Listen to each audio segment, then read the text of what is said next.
What's up? Ghost Fictions is here, and we're back again. This is a story where Issei was betrayed and becomes the fallen dragon god emperor. After the sealing of Trihexa, one might expect Issei to finally find peace. However, a single discovery changes everything. Now on his own, confused, and his heart in pieces, Issei and the one person who sticks beside him must race against an ancient being whose machinations could spell the destruction of all creation. But before we start, please consider subscribe to the channel and give this video a like. Don't forget to check the description for more informations. Now let's get into part 1.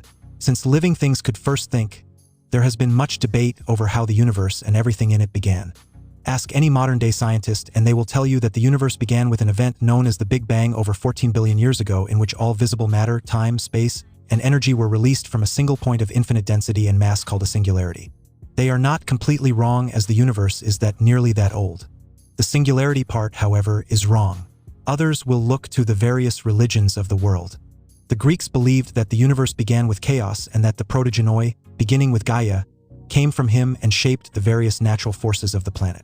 Hinduism states that the universe begins and ends with regular 4.65 billion year cycles called kalpas. The Norse were particularly brutal with the slaying of Ymir, and the Shinto believed that the Kodo Amatsukami were responsible for the world's creation. Medieval Christian scholars would date the universe at around 4000 to 5000 BC, while some put it as far back as 6000 BC. These dates are wrong.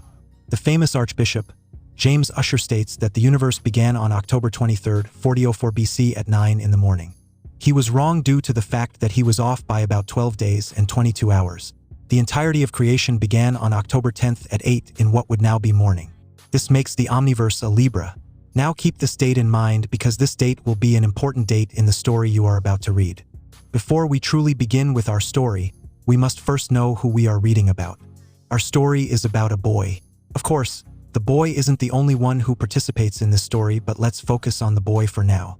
His story began when he was born to two parents who kept trying for children after 2 failed pregnancies. He was born alongside his twin sister, who turned out to be a prodigious child. His journey began like your typical romantic comedy with the classic boy meets girl.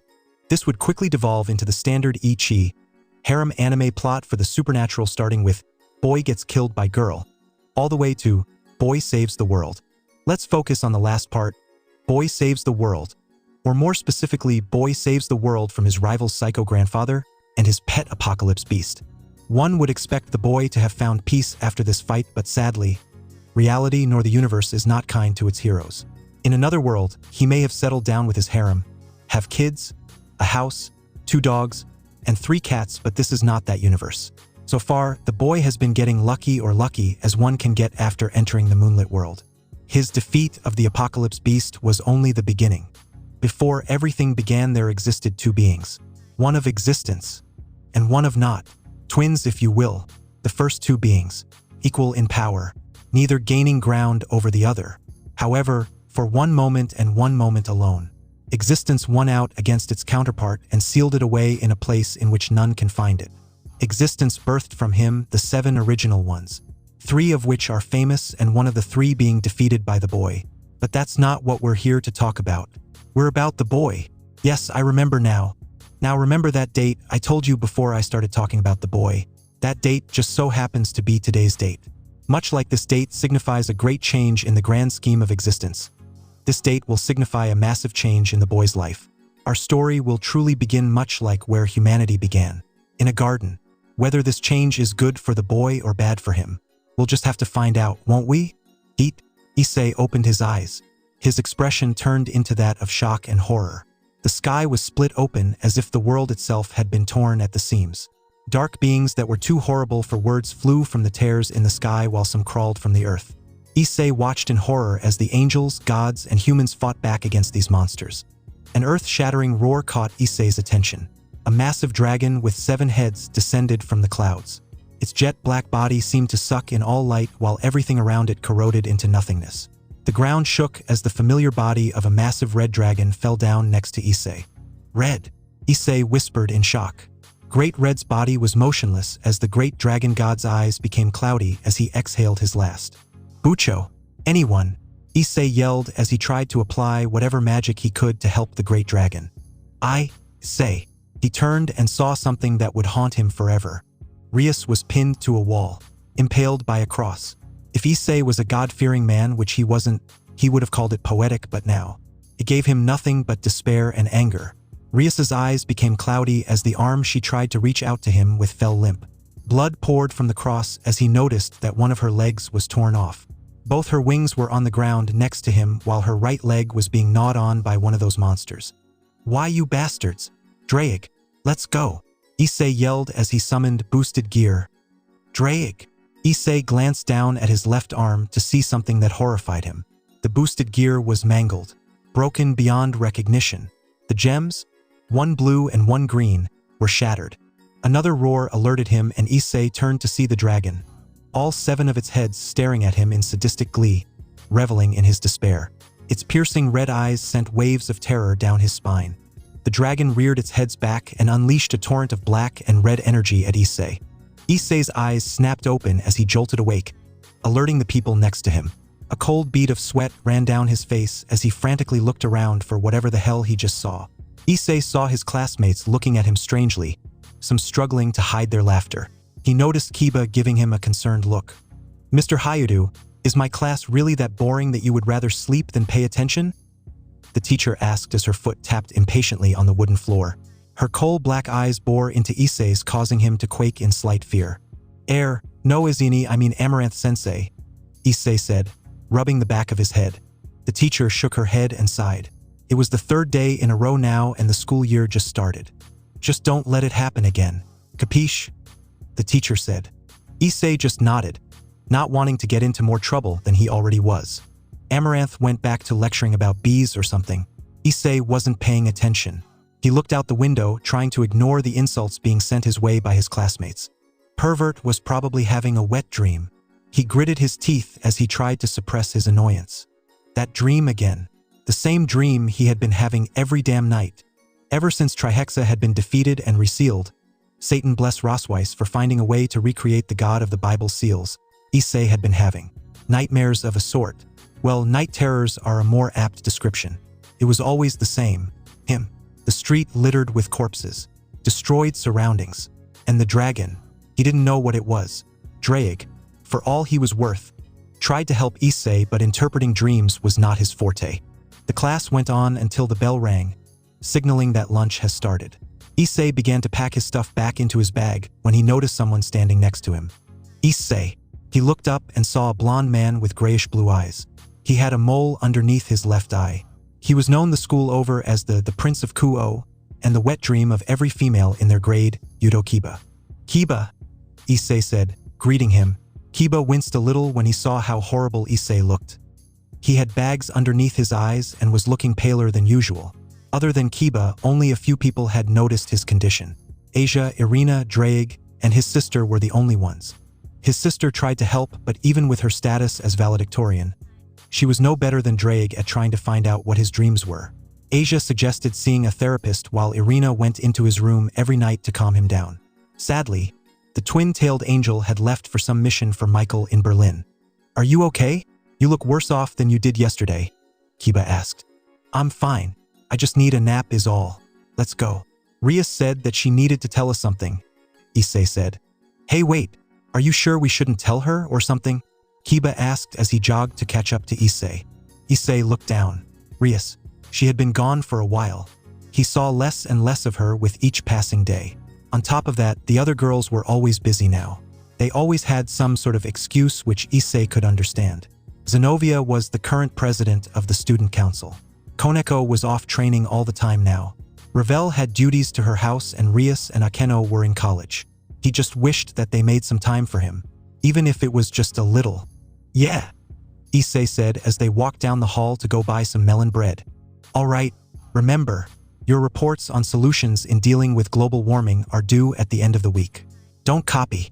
I can tell," Ashley Amaranth said with a tone of finality that left no room for complaints. The entire class grumbled under their breaths. Ashley Amaranth was the substitute teacher for Issei's homeroom class. Rosweiss was preoccupied at the moment. Trihexa had made a small crack in the seal, and that alone sent the supernatural world into hysterics. Rosweiss, as one of the people who worked on the seal, was recalled into action and sent to the frigid north where Trihexa was being kept in a space-time containment seal outfitted with millions upon millions of seals of both Enochian, demonic, Nordic, Shinto, Greco-Roman, and Mayan origin. You can all go, except for you, Issei. We need to talk, Ashley said as she motioned for Issei to follow her. Issei gulped audibly as he walked out the door with his stuff and followed Ashley to her office. Once inside, she motioned for him to sit in one of the chairs. Ashley folded her hands and looked at Issei intensely. Okay, Issei, what's wrong? She asked. Huh? Nothing's wrong, Issei lied. Issei, I was your babysitter for the better part of 5 years and I still look after you on occasion, so lying to me isn't really a good idea. Not that you could anyway. Now, tell AZRAEL what's wrong, she said. Issei sighed. There was no use lying to her. I haven't been getting sleep, he said plainly. Ashley arched an eyebrow. Now that she looked at him closely, he looked sleep-deprived if the eyes were any indicator. He also looked depressed. That was odd. Issei was normally a happy child, even when his parents constantly compared him to his twin sister. What's going on, Issei? She thought. I've been having recurring nightmares of a city that's on fire. Everyone I know is dying around me and there's this dragon. It has 7 heads and it always kills me before I wake up, Issei said. Ashley put a hand on her chin as she began to think of all the possibilities. What did that mean? Well, from the looks of things I can't tell what your dreams mean, but I can ask you a few questions? Issei, are you feeling anxious, possibly hopeless? Guilty for no reason? Thoughts of suicide maybe? Ashley asked. Issei gave her a bewildered look and shook his head. No, I've just been having these dreams, Issei said. Have you gone through something traumatic lately? She asked. Issei went silent. The evil dragon war was pretty traumatic. People that Issei fought alongside either got hurt or died. Why yes, one of my relatives passed away from a car accident, Issei said, twisting the truth, still remembering the fresh death of Masaomi Yagaki, who he had connected to on a level. I see.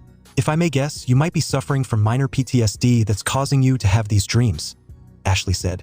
I think you should see a therapist. Thanks, AZRAEL. Asia tells me the same thing, but I just needed to get all that off my chest, Issei said. It's all right, Issei. I do hope you follow our suggestion. We're only looking out for you, Ashley said. Well, I better get going. Club activities and all that, Issei said. Remember, if you ever need anything, come and talk to me. I'm always here for you, little dragon, Ashley said. Issei pouted and glared at the woman. I'm a grown man now, AZRAEL. Of course you are. My apologies. Now go. And remember to do the damn report, Ashley said.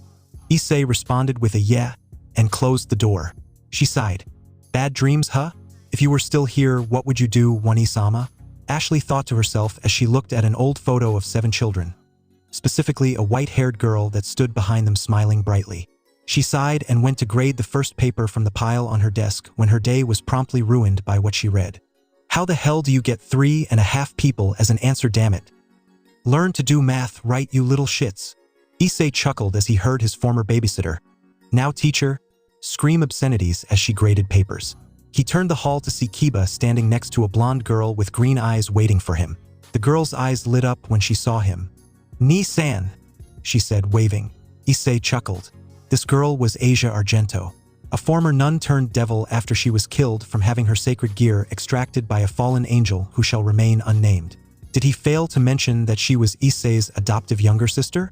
Asia, Issei said.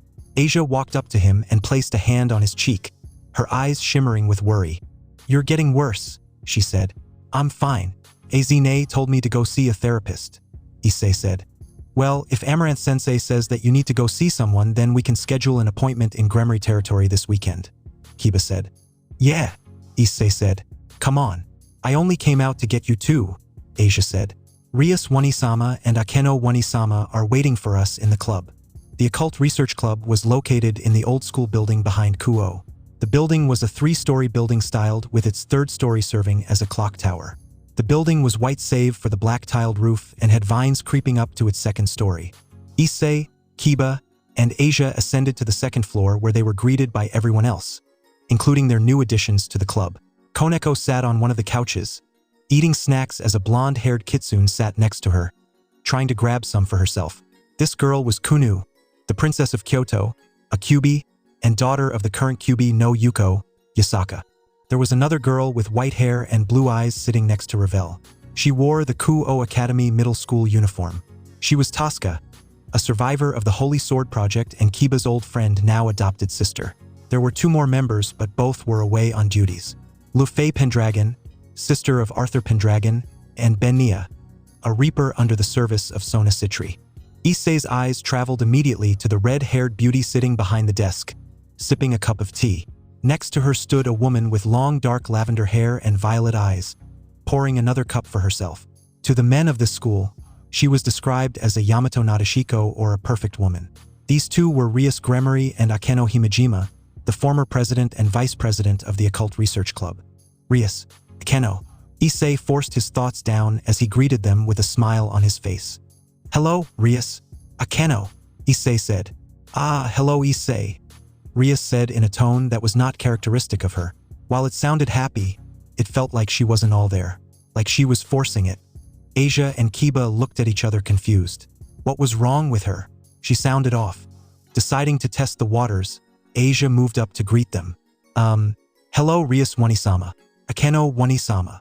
Rias's face morphed into genuine happiness as she turned to her bishop. She gave her a warm smile before greeting her. "Hello, Asia," she greeted her happily. Kiba narrowed his eyes. "Rias-sama, Akeno-san, where have you been? We haven't seen or heard from you in 2 months," Kiba said evenly. Not noticing his tone or just choosing to ignore it, Akeno answered his question. "Oh, Yudo, we've been busy is all. You know how university is or will be like. Lots of work and no breaks. Good thing they bring stress dogs onto campus for us to pet. I'm sorry if we worried you." Asia and Kiba were floored at the differing reactions. Why were they acting like this? Why were they being weird in front of Issei? Even Issei noticed, and he's normally as dense as a black hole. They looked at their friends and noticed that Zenobia, Koneko, and Ravel were all ignoring Issei's existence, while the new members just looked confused. Even they were wondering just what was happening. "Anyway, Akeno and I just came to check up on you, to see how the club was doing under Asia and Yudo's leadership," she said. Asia nodded while Kiba simply remained silent at her words. Koneko spoke. "We've been doing well, Rias-sama. Asia and Yudo are good leaders, and despite the pervert's antics, the club has been doing well with contracts. Also, my sister sends her regards as the newest ambassador to the Yukai of Kyoto," Koneko said. Issei felt as if a stake had been driven into his heart. How could Koneko say something like that? Sure, she called him a pervert all the time, but the way she said it now, it was like he was just a stain on her shoe. "Ah, I see. Good for her then," Ria said. "Is that all you came here for?" Asia and Yuto turned back to Issei, who was now shaking. Asia moved to place a hand on his shoulder, only for Yuto to place one on hers. He shook his head and motioned for her to watch. "You came just to check?" Issei asked, his tone rising. Rias glared at Issei, causing him to shrink back. Realizing his mistake, Issei hurried and spoke once more, this time in a warmer tone. "I mean, can't we spend some time together as a club again? Or maybe we can talk about college life so we know what to prepare for?" Issei asked. Kiba and Asia were now worried at the brewing storm between Issei and the girls. "Well, Ice, that is all we came for. College has kept us rather busy, so we came to tell you to expect a few things in the near future. And do not ever raise your voice towards me again," Rias said in a frigid tone that sent a chill running slowly down Issei, Asia, and Yudo's spines. "Yes, well, what Rias is saying is that we're going to be the president and vice president of the student council of Kuo University, so we won't have as much time to check in on all of you. Our senpai has been kind enough to show us the ropes and to help us win our elections," Akeno said, trying to defuse the situation. The way she said senpai sent a wave of suspicion running through Issei. It was flirty, seductive, and had sexual undertones. Call him paranoid, but Issei had read enough NTR Dojin to know what was going on, or at least have a sense of what was happening. He just hoped that wasn't the case and it was just paranoia. "Yudo, we have had a recent increase in devil contracts, and I want you and Issei to pick up on the extra load as to not overburden Asia," Rias said to her knight. Kiba nodded, still trying to figure out their odd behavior. "I'll take your silence as a yes. Now, if you'll excuse us, we have much to do." And with that, Rias and Akeno left the room. Drip, drip. Issei looked up, noticing no one else in the room except for Kiba and Asia and the new members. He looked at his hand and saw crescent-shaped wounds from his fingernails digging in. "What the hell? 5 months without seeing them, and that's all they say. Whatever happened to being together? Issei yelled as he punched a wall, completely breaking the wood and drywall. Asia ran over and grabbed Issei's hand. It had small cuts on it, which she began to heal immediately. Kiba looked at his friend worryingly. He saw his suffering, and honestly, it didn't surprise him. 5 months without contact, and the few times he did interact with any of the other girls, they always blew him off. It was always, "I'm sorry, Issei. I have some student council work to do. Get out of my face, pervert. Or maybe next time, Issei. I'm studying for an exam." So he wasn't surprised that Issei reacted the way he did. But what could he do? He tried talking to Issei about it, but completely avoided the topic, and the one person who could get him to talk was off on a 5-day mission. In those 5 days, Kiba had sparred with Issei to get those feelings out. On top of the girls, the dreams Issei has been having. He had heard him talking to Amaranth-sensei about them. The minute Issei mentioned the dragon, Kiba felt his soul and blood freeze despite not knowing why. Kiba felt weak, useless. The one person who he regarded as a brother was suffering, and there was nothing he could do. Just him speaking to Issei wouldn't be enough. This was an effort that all his friends needed to take a part in, but the others in the group were busy.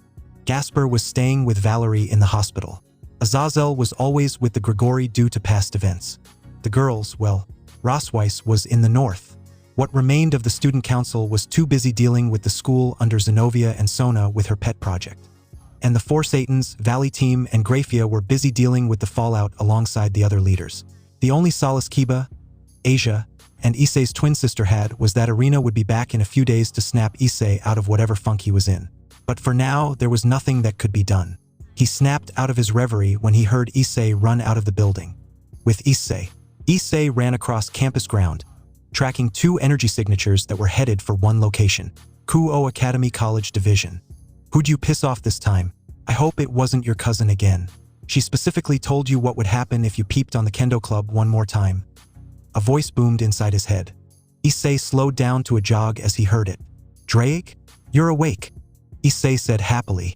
"I had another nightmare that we'll talk about later. Right now, I need to look at something." Hearing a seriousness that was normally uncharacteristic of his host's voice, Drake silently agreed. "I'll stay awake just in case you need me, okay?" Drake said. Issei nodded in appreciation as he turned a corner. Continuing his run, Issei took a shortcut through the park and after a few minutes, saw the ORC a few meters ahead. Hiding behind the corner, Issei watched as the original girls said goodbye to Rias and Akeno, but there was something odd about it. When did they start accompanying them? Do they need to do something here, or is it something else? Issei thought as he peeked from around the corner. Out of sight and a few feet behind them, Issei started to follow Rias and Akeno into the campus. Drake had been quiet for the past few minutes. As a dragon emperor, he had been alive for nearly a few million years. Experience was something he had in spades, and if being alive that long has given him anything, it was the sense that something was about to happen. Something that would break his host. Issei ran up to the massive gate, and on the other side of campus, he saw a massive building and many other smaller buildings which he guessed were either the dorms, sororities, or fraternities. There were no students on campus at the moment, so getting in was the easy part. Upon entering, he saw the backs of his 2 targets. He followed them at a quiet, but leisurely pace, making sure to suppress his power as to not be sensed. He followed behind the 2 women as they expertly crossed the campus.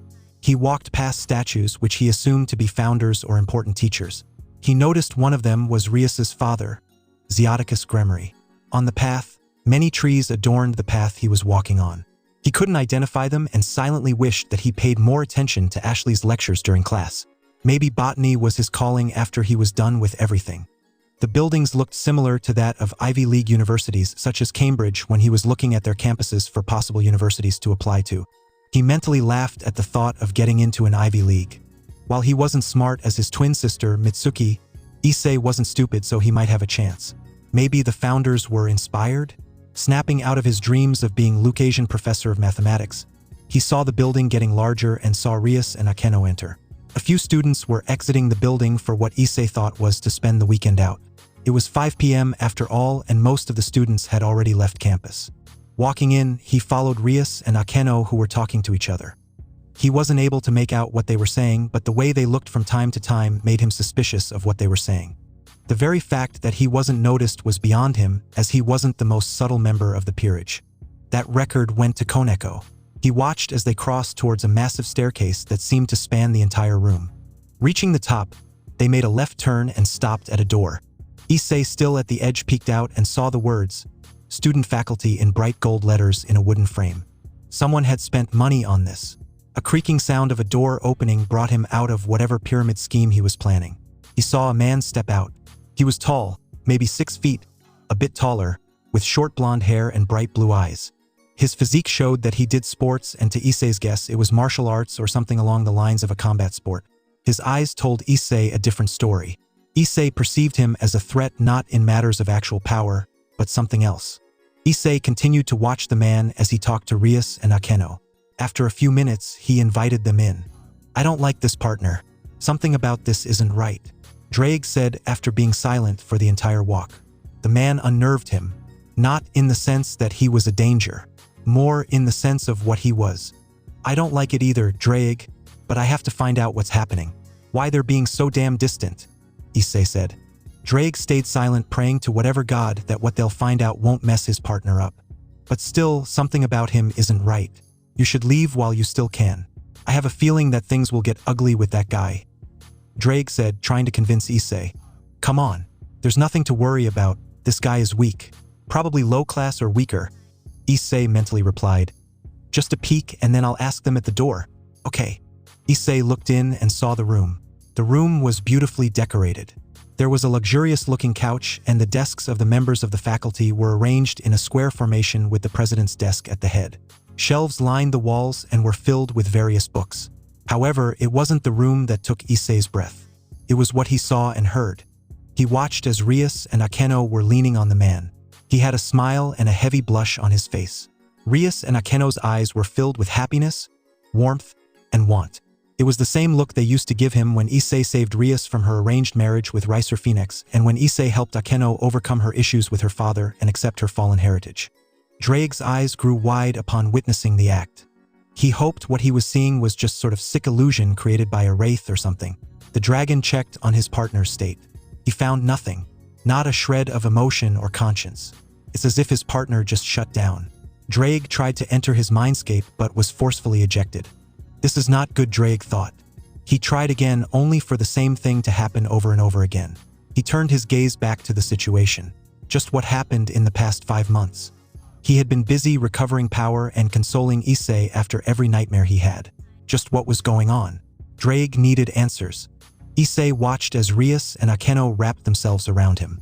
He saw them hug him lovingly on each side, making a sandwich. "Rias, Akeno, look, I know you two like me, but can we not do this here? We have papers to sign off handed to us by the professors and the dean." The man talked, still blushing. "We can do this tomorrow. I promise to take you both out after all. And besides, what if someone catches us?" Even as he said those words, he wore a smile on his face. A smile that filled with pride and accomplishment. How could he not? Here he was sitting with the 2 most beautiful women in the entire school, and they wanted him. All he could imagine was how heavenly the sex would feel. Akeno said, finally breaking the silence. "You know you want this just as much we do, Tatsuya-kun," she said, her voice oozing seduction and sex appeal. She traced her finger across his chest as she blew lightly into his ear. Tatsuya's face grew increasingly redder by the second.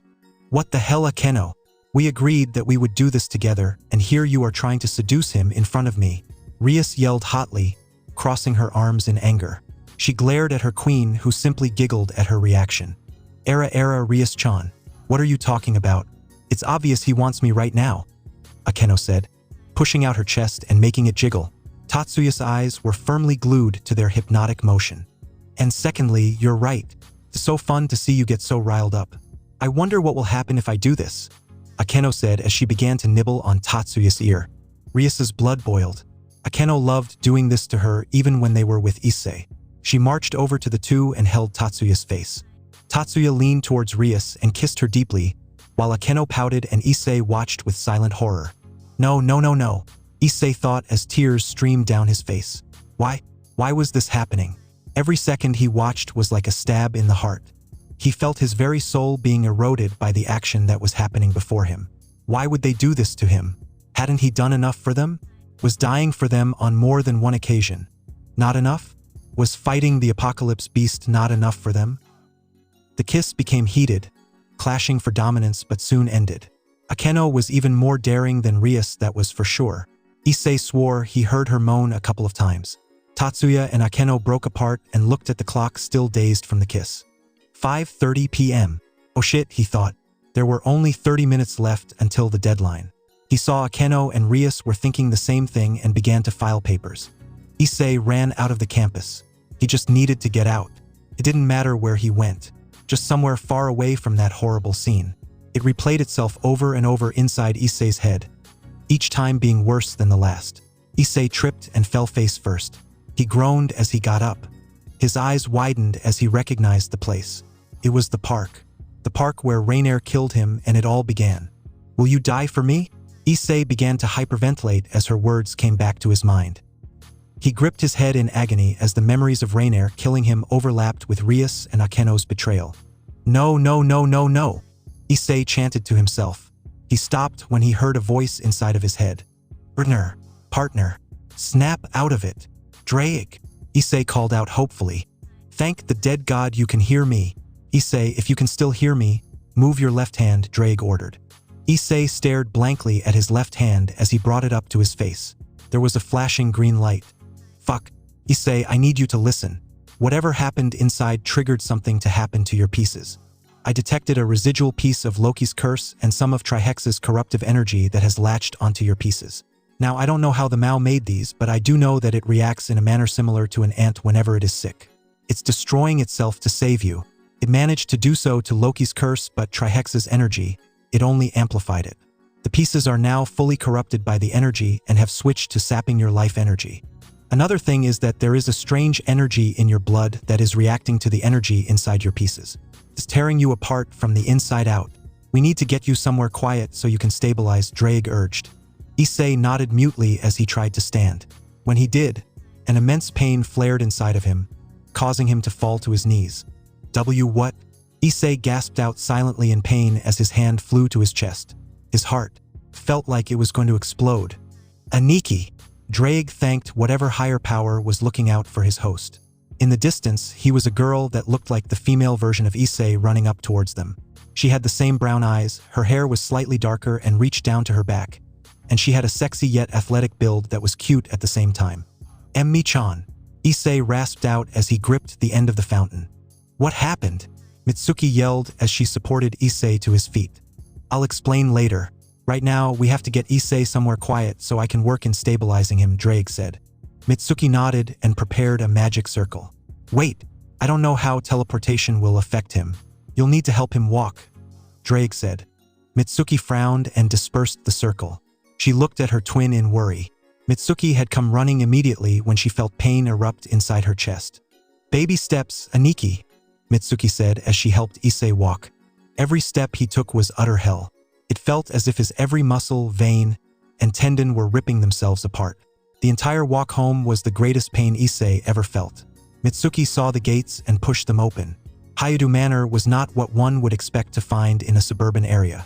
It had been remodeled by the Gremory family into a mansion with a dirt path leading up to the house.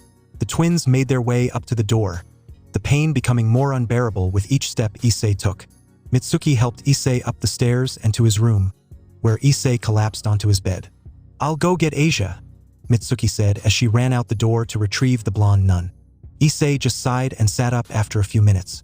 The sounds of birds chirping outside of his window did nothing to soothe the pain that he felt. After a moment of nothing, Issei began to sob quietly. Cough! Issei spat out a massive glob of blood onto the floor. He stared at his own blood as tears streamed down his face. Why? What did I do to deserve this? Was it because I was naive? Because I was stupid? Because I was a pervert? Stop right there, partner. None of this is your fault. I don't know why those filthy devils did this, but I know it wasn't because you were kind, Drake said to his partner. Then why? Why were they saying those things? Why were they with that fucker? Issei yelled. I don't know, but what they said about you isn't true. Sure, you aren't the most intelligent and are a pervert, but those can be fixed. No one is born perfect after all. You can become more intelligent. You can tame and dominate your perversion. And all those other things, well, you'll just have to show them why dragons are the most feared and respected beings among the supernatural. Drake said to him. Issei smiled a little. What Drake had said lifted his spirits. If only a bit, but that bit was all Issei needed to take his mind off things. Thanks, Drake. I needed that. Anytime, partner. The moon rose and Mitsuki returned with Asia and Kiba. Deciding to let Issei simmer down, Asia healed Issei and detected the same thing Drake did. An abnormality in his blood and his pieces malfunctioning. Mitsuki tried to call Ajuka, Surzex, and AZRAEL, but she was sent to voicemail almost immediately. Look, let's call tomorrow. I'll try and sleep whatever this is off, Issei said. Ni-san, Asia said as she looked at him worried. I'll be fine, he said. Are you sure? Kiba asked. Yeah, Issei said. Remember, if you need us, just give us a call, Mitsuki said. Issei nodded and the three left the room, leaving the door slightly open so that they can rush in if Issei needed help. Issei lay down on his bed and pulled the covers over and closed his eyes. He had found himself in the same scene, but something was different. The dragon was there, but the others were there with it. Rias, Akeno, Koneko, Zenobia, and Ravel. They were there helping the dragon. The girls descended upon Issei, surrounding him. Issei tried to summon the boosted gear, only to be punched in the face by Koneko. Issei staggered back and saw their faces, demonic corruptions of what they once were, each one bearing a sadistic grin. Without a warning, Zenobia slashed Issei's Achilles tendon, making him fall. She laughed at his pain. Then Koneko started to punch him in the gut repeatedly, making him cough blood with her flaming fists. Each hit left a burn mark in the shape of a fist. Akeno walked up and began electrocuting him. Issei screamed his lungs out for what seemed like forever. She finally stopped, but not before driving her heel into his liver. Then Rias walked up and said two words that would haunt him. You were a good toy, Issei-kun. I had fun playing with you. Then Tatsuya walked up and began furiously making out with Rias. They're wrapped around each other and he began groping her massive breasts. He stopped and looked at him. His fucking eyes were the same as that damn dragon's. His body began to contort and his bones were cracking. His arms elongated into wings and two tails came out the back. He kept growing until standing over Issei was the dragon. The dragon smirked and breathed fire to Issei. Issei sat up in his bed in a cold sweat. He shook as more tears fell from his eyes. Damn it, maybe they were right. Look at you crying because of a nightmare. You're pathetic, Hayudu. Pathetic, Issei thought as he sat in his bed. Drake remained silent as he listened to Issei's thoughts. He began to look for something to distract Issei. His salvation came in the form of 3 new energy signatures in the living room. Partner, there are multiple signatures in the living room. It might be them. This could be a chance to get some information, Drake urged. Issei crept out of his room and made his way to the stairs. Ni-san, Issei turned to see Asia dressed for the day. She was wearing a white jacket and a blue blouse underneath with white pants. Asia, where are you going? Issei asked. I have a date today. I told you last week. You even threatened the guy, Asia said. Oh right, have fun and remember, protection, Issei said, making a joke. Asia's face turned red as she pouted. Ni-san, she said. Have fun, Issei said. Asia smiled and nodded and walked down the stairs. As soon as he was sure that Asia left, Issei hid at the top of the stairs and sent silent boosts to his ears to enhance his hearing. So how did you guys meet Tatsuya? Zenobia asked. It was a chance encounter. We were in the same English studies class. He was sweet, nervous, cute, Rias said. Rias and he became instant friends and I just sort of came along, Akeno added. After a few months of being friends, he asked us out. He took us to this restaurant. I can't remember the name, but I'll tell you guys when I remember it, Rias said. Both of you? Koneko asked. Well, no, it was sort of one at a time, but then he told me that he liked Akeno too and couldn't choose between us, so I talked with Akeno and Tatsuya and came to an agreement to be in a polygamous relationship, Rias said. It was weird at first, but hey, it's not like it was the first time. You didn't answer my question. Why him? Ravel asked. Why? There are a lot of things. He's smart, funny, and cute, understanding. Doesn't look at us like a piece of meat, Rias said, adding that last part with a hint of disdain in her voice. Yeah, it's nice to have someone see us as people instead of our chests, Akeno said. I know the feeling, Zenobia said. How about you and you? Rias asked. Well, we met when I was buying a new shurnai. Figured I'd give kendo a try, you know, Zenobia said. He worked there and helped me pick some out and, I don't know, it was like love at first sight, I guess. Issei's heart shattered when he heard those words. Drake, however, narrowed his eyes. Love at first sight? Weird. Zenobia did not believe in such a concept. Love at first sight? Ravel asked. Yeah, we just really clicked. He helped me out and we both shared a love for motorcycles and just took off from there. I don't know. I can't describe it, Zenobia said. How romantic, Ravel said. What about you two? You're both sharing one guy like Rias and Akeno, Zenobia said. Hiroko-kun. He's a gentleman. Well, when we first met, I was running late and so was he. We ran into each other and I hurt my ankle, Ravel said, looking down. He carried me to school afterward on his back. He was like a knight, carrying a princess to safety, she said. We met in home economics, Koneko said. He makes good sweets. That's a shallow reason, Koneko-chan, Akeno said. He's also not a pervert, she said.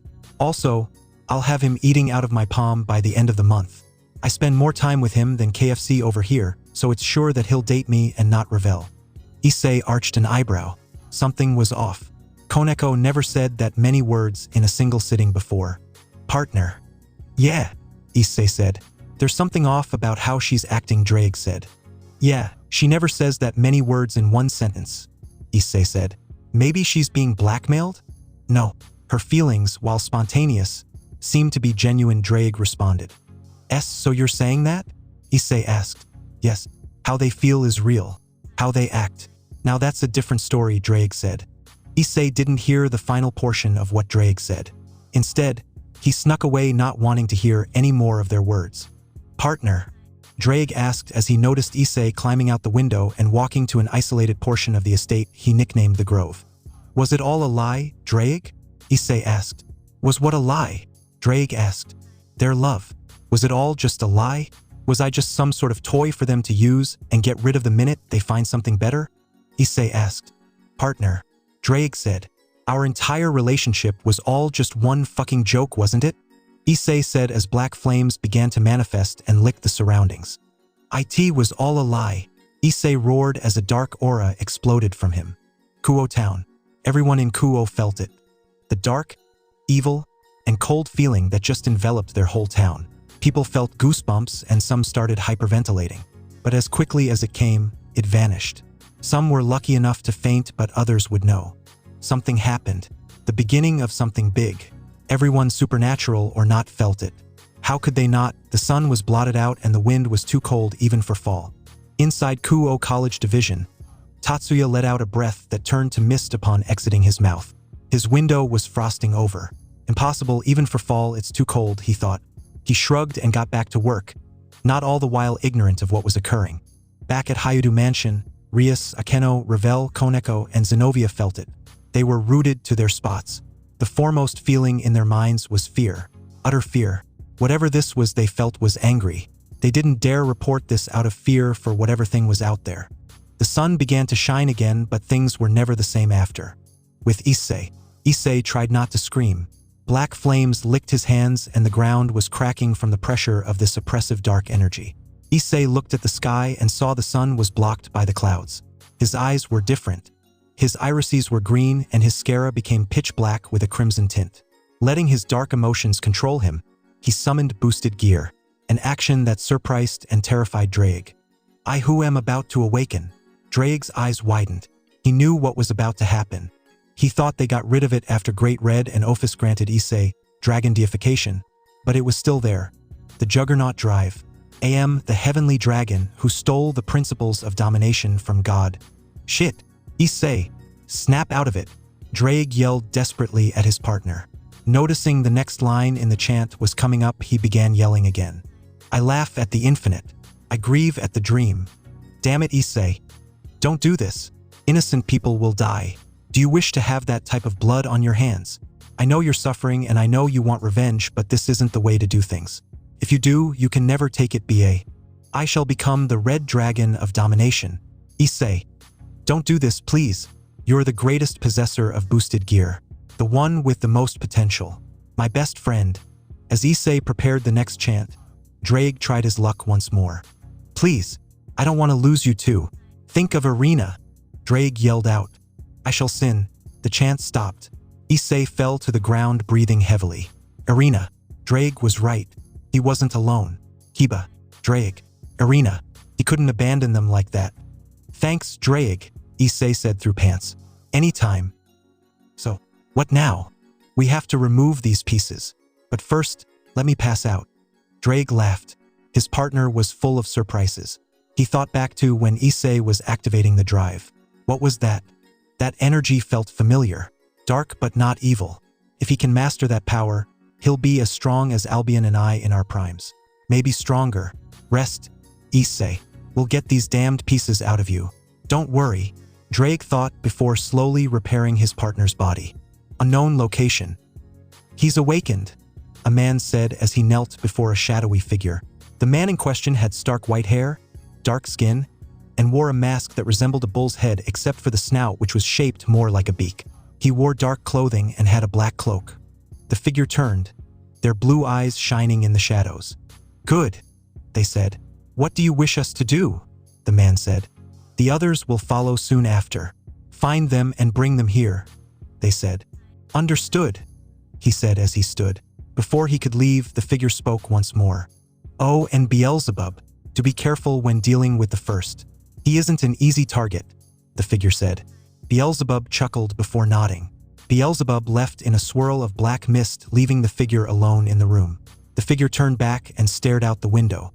Their eyes shifted from blue to red as they sighed. Let's begin, shall we? They said. A whole new level of pain. October 13th, 2019, Kuo Academy, 10:30 a.m. You have reached AZRAEL, sexiest fallen angel known to creation and God to women everywhere.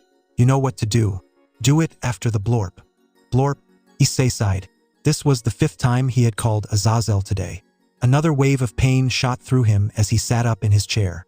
Against his sisters and Kiba's protests, Issei insisted that he was fine to come to class today, a decision that he lived to regret. The pain was getting worse by the day. If Issei had to compare the pain from the first day to now, he would give it a rating of 20 compared to day one's 10. Let's try again later. Maybe he's busy, Drake said. Yeah, maybe, Issei said. Issei focused on taking notes, if only to take his attention away from the pain. The only plus side of this pain was the dreams. They disappeared as soon as the pain came. It was like his body couldn't conjure any more nightmares to terrorize his sleep with and resorted to try and fight off the pieces. Drake had mentioned to him when it started that the pieces were sapping his life force. Sapping didn't do the process justice. Draining was a better word to use. The damn pieces were draining his life faster than his body could replenish it. Started small. Aside from the pain, Issei experienced fatigue. He got tired more easily. During one of his contracts with Susan, Issei had collapsed on the job, so Susan had to call one of his sisters to come and pick him up. As the days progressed, the fatigue evolved into weakness. Issei found it harder to do things. Simple things such as doing his laundry or cooking food. His body barely had the strength to do it. It took all of his strength just to walk to school. In addition, he was being mentally attacked by the pieces. Whispers every now and then of how he was worthless. Issei sighed. You know, I can hear them. The pieces. They keep telling me how worthless I am. How Rias, Akeno, Zenobia, Ravel, and Koneko were right to leave me. How pathetic I was when I ran instead of barging in there and killing the guy. Issei said. Don't think such negative thoughts, partner. We'll figure this out, Drake said. I hope so. At this point, I just hope I can live to see tomorrow, Issei said. Any luck halting the pieces? No. However, they seem to be going at a steady pace. At this rate, you'll be dead by the end of next week. Maybe after that, if we're lucky, Drake said. Kind of a dumb way to die, Issei said. He looked out the window and saw Koneko and Ravel's class outside for gym. What are you thinking about, Issei? My situation. I never thought they would do this, Issei said. It would explain why they were so distant. Yeah, he said. Issei looked up at the clock when he heard the bell ring. Ashley stopped lecturing and bid them all a good lunch. She sent Issei a worried glance before leaving the room, most likely to eat lunch with the other teachers. Aniki, are you all right? Issei turned to see his sister looking at him with a concerned gaze. Her beautiful brown eyes scanned his frail form. I'm fine, just tired, Issei said. I snuck some morphine into school. I'll give you some after you eat, Mitsuki said. Thanks, Michan, Issei said. Ni-san, I have your lunch. The two turned to see Asia holding out a wrapped bento. Issei graciously accepted it and unwrapped the box. As Issei ate, he tried to ignore the pain that would come whenever he swallowed. He could feel every ounce of it in every cell in his skin. Asia and Mitsuki ate alongside him, watching him carefully in case something happened. Issei placed his chopsticks down and burped a little. "At least the food stayed down this time," Issei said. "Here." Mitsuki handed him his morphine pill. She pulled out a water bottle and uncapped it, placing it next to Issei as he downed the pill. He grabbed the water bottle and washed the pill down. Issei sighed. It worked. Somewhat. While it didn't take away the pain completely, it removed a little bit of it, and that little bit was a lot to Issei. "Are you feeling better?" Asia asked as she eyed him. "Yeah. Your date treat you okay?" Issei asked as he put his head down. "He was fine. Eren is a sacred gear holder," Asia said. Mitsuki and Issei's eyes widened. "Does he know?" Issei asked. "And no," she confessed. "I don't know how to tell him. I think you'll need Rias's help on this one," Issei said. "Yeah, I might. Look, Nissan, I don't want you to continue picking up contracts. I'll have Koneko pick up your load," Asia said. "I can still." "No, you can't. I don't want you to die during a contract. Just go get some rest," Asia said. "I'll check on you every now and then with Twilight Healing to try and heal some of your organs." "Thanks, Asia," Issei said. "Hey guys." They turned to see Kiba walking towards them. Over the past 2 days, Kiba, along with Mitsuki and Asia, had been keeping an eye on Issei. He spent most of the day in bed, sleeping to ignore the pain or curled up in a fetal position on the floor. "I got a call from Irina last night," Kiba said. "Really? What did she say?" Issei asked. "She was hysterical. You weren't answering your phone or your circle," Kiba answered. "I couldn't do anything," Issei said flatly. "We know, and we told her what happened. Or at least what you're going through." "What did happen?" "You were fine before you ran off," Kiba said. Issei trailed off. What was he supposed to say? That Rias and Akeno were seeing another man behind his back? "Look, you can tell us later. All you need to know is that your super bestie better than the Restai is worried out of her wits about you," Kiba said. "I'll give her a call when I get home. Let me just power through the day first. We have a test that I can't miss," Issei said. Issei started to cough violently, causing his friends to look at him in concern. Issei looked at his hand to see blood splattered all over them. "Aniki," Mitsuki said, horrified at the sight. "We have to get you to the nurse's office. Knowing Amaranth-sensei, she'll probably excuse you from the test," Kiba said as he helped Issei to his feet. The two exited the room with Asia and Mitsuki following them closely. Occult Research Club, 11:51 a.m. Tatsuya sighed as he waited alongside Rias and Akeno for everyone to arrive. The redhead was rapping her fingers against what was once her desk impatiently as they waited for everyone. Akeno merely sipped her tea in silence, relaxing for once. Papers and requests from the staff on top of schoolwork was a hassle to have. "Where are they?" Rias asked. A communications circle, CC, appeared next to her ear. She swiped it, answering the call. "Yes," Rias said. "Rias Wanisama. Yudo and I will be running late. Issei is in the nurse's office right now as he had a little accident. Nothing too serious, but I think the kendo club hit him too hard over the head and the nurse wants him to stay in case he has a concussion," Asia said. "Oh, sure. Will Issei be okay?" Rias asked. "MHM, before I forget, I would like to bring someone to the meeting," Asia said. "Oh? Who?" Rias asked, curious. "My boyfriend," she said. Akeno nearly did a spit take when she heard that. Rias's eyes widened in surprise. Asia and the word boyfriend did not fall together in the same sentence. Not when her siblings were Issei and Mitsuki. Does Issei know?" Rias asked nervously. "Yes, Ni-san allowed him to date me after a series of interrogations done by him and Nei-san," Asia said. "May I ask why you want him here?" Rias asked. "I think he's a sacred gear wielder," Asia said. "I see. Bring him here," Rias said. "Thank you," Asia said as she cut the link. Rias rested her hands on her chin and looked up when the door opened. Zenobia walked in followed by a man with red hair and violet eyes. He had an athletic build with large but not beefy arms that showed that he had arm strength. Tatsuya wagered that he was in kendo. "Ah, Zenobia, you're here," Rias said cheerfully. "Good to be here. Right, this is Yu Nakiri. He's the son of 2 famous chefs," Zenobia said. "Hello," I'm Yu Nakiri. Pleased to meet all of you, you said, bowing. Where are the others? Zenobia asked, sitting down. We're here. The emotionless voice of Koneko called from the door. She walked in alongside Ravel. Behind them was a boy with grayish blonde hair and gray eyes following them. He looked wide-eyed as he walked inside. Rias immediately narrowed her eyes. A demigod? She thought. Is everyone here? Ravel asked. No, we're still waiting on. Me and Yudo, Asia said as she walked in.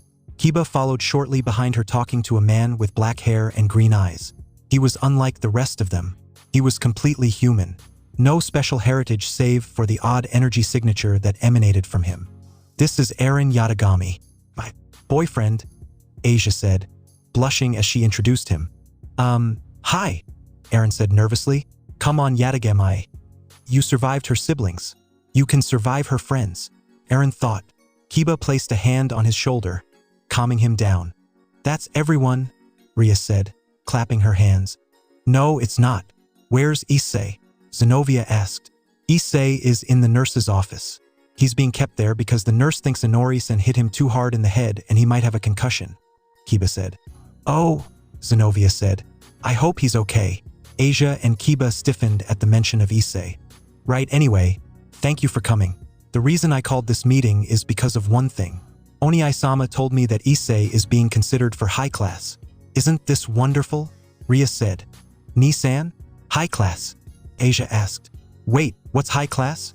Aaron asked. Oh right, I forgot. Ahem. Aaron Yatagami, Tatsuya Saimai, Yu Nakiri, Hiroko Yukike's. In addition to this joyous celebration, you four are here because of something. After Issei is promoted, his spot will open up and you four shall take his place. As for what I mean by that, Ria stood up and faced them. Pa! Two black bat-like wings sprouted from her back. You four have been chosen to become the newest members of Team Gremory. May our time together be as fruitful as our relationships, Ria said. Asia noticed something in Rias's eyes. A trick of the light, maybe? She snapped out of her musings when she felt her boyfriend's palpable fear. D-Devils? She's joking, right? Aaron asked. Asia shook her head. She extended her own wings and stood nervously in front of Aaron. Everyone in this room, except for you four, are devils, Asia said. Her green eyes looked at him. She looked so vulnerable. Will you still accept me despite knowing what I am? Aaron gulped. He had to admit, she looked hotter with her wings out. However, his thoughts of roleplay were squashed when he remembered what the Hayudu twins had explicitly told him. Hurt our sister, Issei said. And we hurt you, Mitsuki finished as the two let out a potent aura of killing intent. Aaron had no intention of hurting Asia. He had fallen in love with her for her kindness and no amount of wings could make him run. Aaron smiled and hugged her. I'll always be by your side, Aaron said. Aaron, Asia said as she wrapped her arms around him. Her eyes were half-lidded as she leaned up and planted a chaste kiss on his lips. Woo! The two flew apart and turned to see Ravel and Akeno clapping. Ahem, Rias coughed. Can we continue? Aaron and Asia looked down, both beet red. Right, so as Asia said, everyone in this room is a devil, she said. Why, you're not going to steal our souls, are you? Hiroko asked. Rias giggled. That never got old. No, that was abolished by the original Lucifer for reasons I can't fathom, Rias said.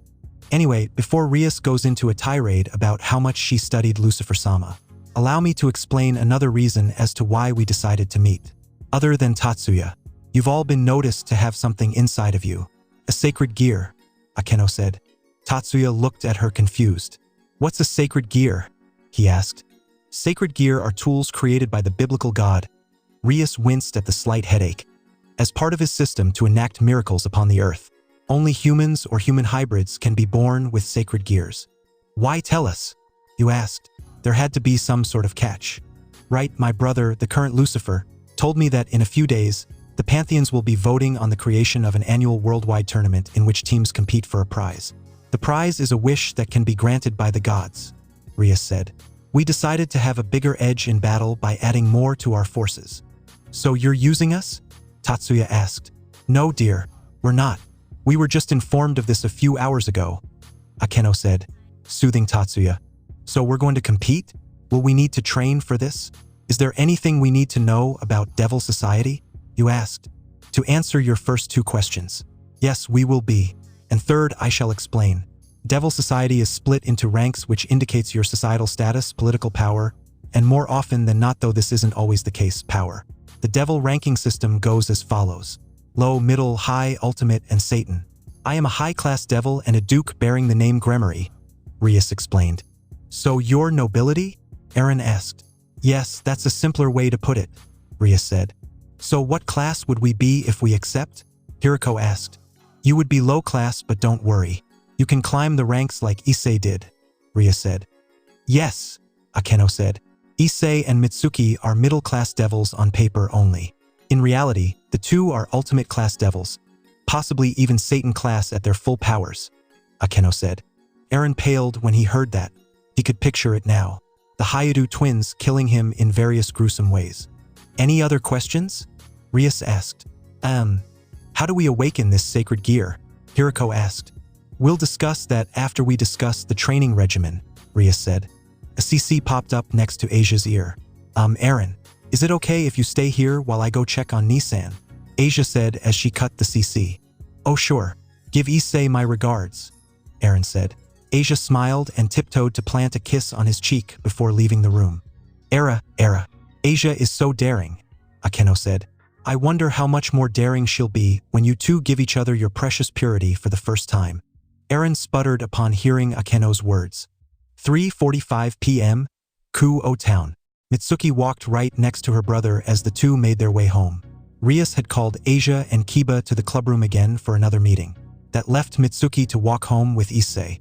So, you're getting promoted, huh? Aniki? Mitsuki said, remembering what Asia had told them. I would cheer, but everything hurts, Issei said as he tried not to fall from another one of the pain attacks. We really need to get those pieces out of you, Mitsuki commented. Her eyes traveled to some dark vein-like markings that were spreading across Issei's neck. When did those start? She asked, gesturing to the veins on Issei's neck. This morning, Issei said. Do they hurt at all? Mitsuki asked. No, but looking at them makes me feel like I'm going to die, Issei said. Aniki, she said. Mitsuki looked down. What is it? Issei asked, sensing his twin's distress. I got a call from Sikvera-sama earlier today. I think it might have something to do with the tournament thing that Asia mentioned when she came back to check on you, Mitsuki said. This is for training, right? Issei asked. Mitsuki nodded. She didn't want to leave. Not when Issei was like this. It's okay, Mi-chan. I don't think I can participate anyway because of my condition, Issei said. Aniki, are you sure that you'll be? Don't worry about a thing. Irina is coming home in a day and Kiba and Asia are here to look after me if things decide to go south, Issei said, waving off her worries. Mitsuki looked at him, unsure of what to do when she sighed. Okay, but remember to call me, she said. When are you leaving? Issei asked. Tonight, after I make you dinner, she said. I can cook. Yeah, but not in that condition. You're not Ka-san. Yeah, but sometimes I feel like it, especially now. Issei and Mitsuki erupted in laughter as they reached the gates. Issei clutched his side in pain as they walked. It hurts to laugh, Issei said between groans of pain and laughter. Then don't, Mitsuki said as she opened the door. Issei sat down at the table while Mitsuki microwaved some hot and ready foods for them to eat. The two ate dinner in comfortable silence with Issei bringing up his promotion and their training now and then. So when do you think I'll get my evil pieces? Issei asked.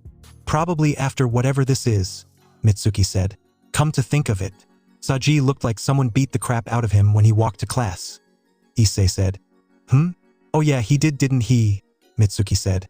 Must be a big tournament if Sona is training her peerage to death like that, Issei said as he swallowed his food. A CC appeared in front of Mitsuki with the Agar's clan symbol on it. She sighed. Duty calls, she said. Call of duty. But never mind that. Be careful, Issei said. That's my line. Take care, Aniki. Don't forget to call, Mitsuki said as she was enveloped in a flash of green light. Are you going to call Irina? Drake asked as Issei hobbled up the stairs to his room.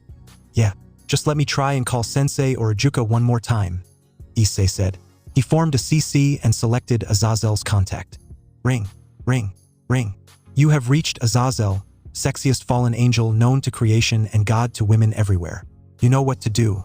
Do it after the blorp. Blorp. As Issei was about to speak, his vision warped. Drake's screams were drowned out as Issei could only focus on the sight before him. In the middle of the room was the head of a girl mounted on a metal pike. She had long chestnut hair that was styled in twin tails. Her eyes, which would have been bright and full of life, now resembled cloudy, misty, purple glass. Her mouth was open in mute horror while her dead eyes mocked Issei, mocked him for his powerlessness. Blood dripped down the spike, staining the floor a dark crimson. Issei fell to his knees as tears streamed down his face. "Irina?" Issei asked. His hands shakily reached out to touch the head. Issei snapped out it. "This isn't real," Drake yelled. "They killed her. They killed her," Issei said as he sobbed. Ha ha. Issei laughed with clear insanity in his voice as he began to grip his head in sheer despair and agony. His eyes were wide as tears continued to pour from them. "She's dead, Drake," Issei said as he laughed and cried at the same time. Drake could only watch in horror as Issei continued to descend into despair. "Issei." Issei looked up as the head began to speak to him. The head smiled warmly as its lifeless eyes bore into his soul. "Issei, it's lonely here. Please don't leave me alone," it said. "Irina?" Issei asked in a quavering voice. "Partner, snap out of it," Drake screamed. "Drake, it's Irina. She wants me to join her, and maybe I should," Issei said. He summoned the boosted gear. Blade.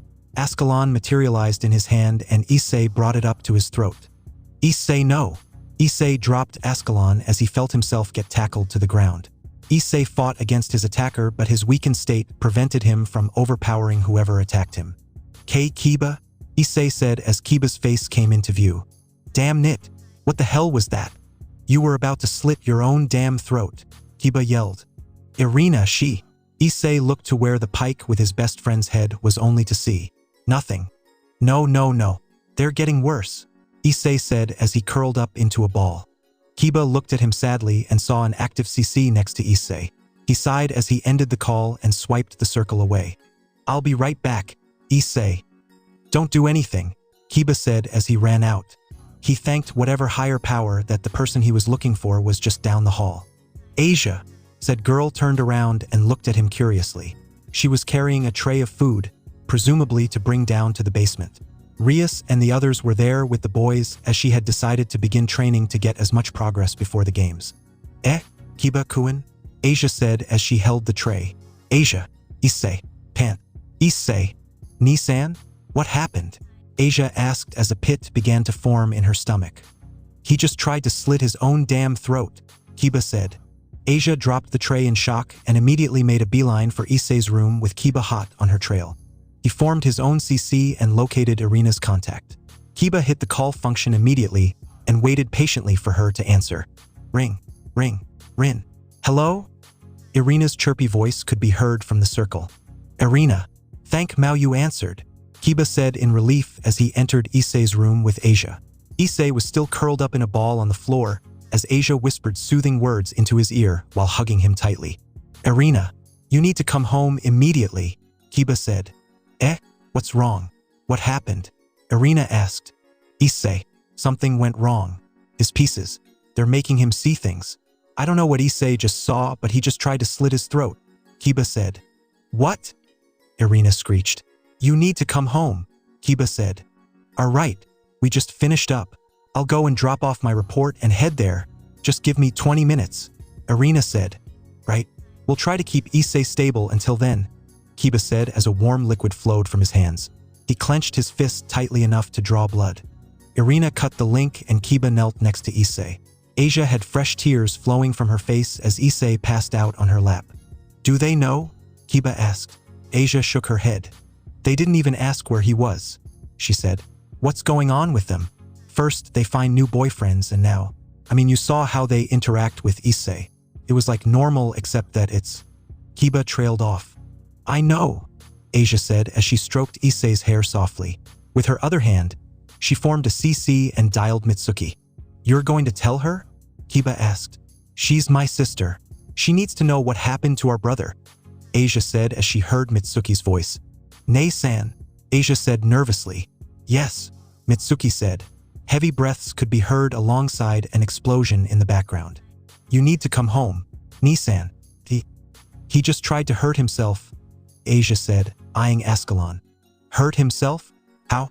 Mitsuki asked, her voice becoming slightly frantic. "In fact, can someone tell me what the hell happened? All I felt was hopelessness and despair just now from Onic Eye." "Mitsuki," Kiba spoke, "Issei just tried to kill himself."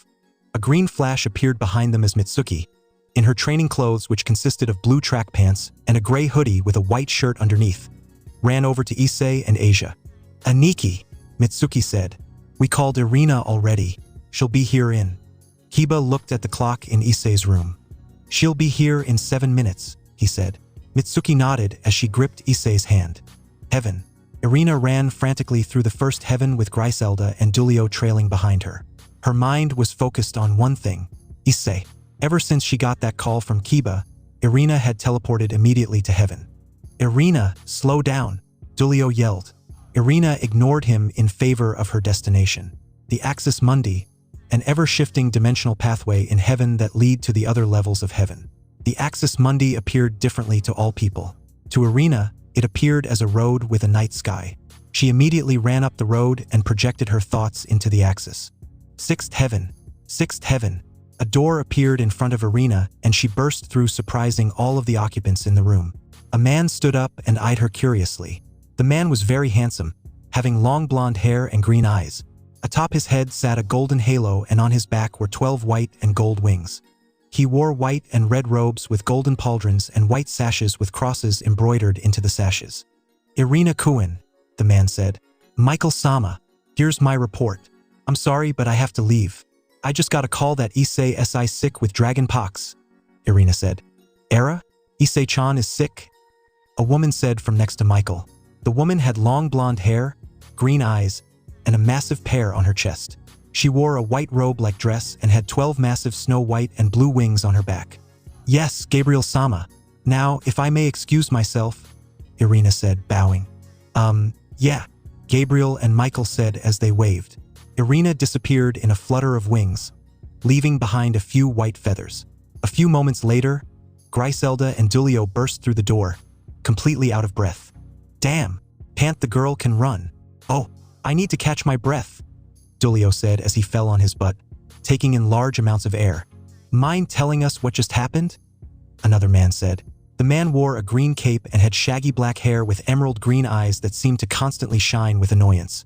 Under his cape, he wore a black shirt and black pants. Over his shirt was a metal breastplate with a small cross that had amethysts embedded into it at the top of the breastplate. His halo was green as opposed to Gabriel's blue and Michael's gold halos. On his back were 12 chrome wings with a green tint.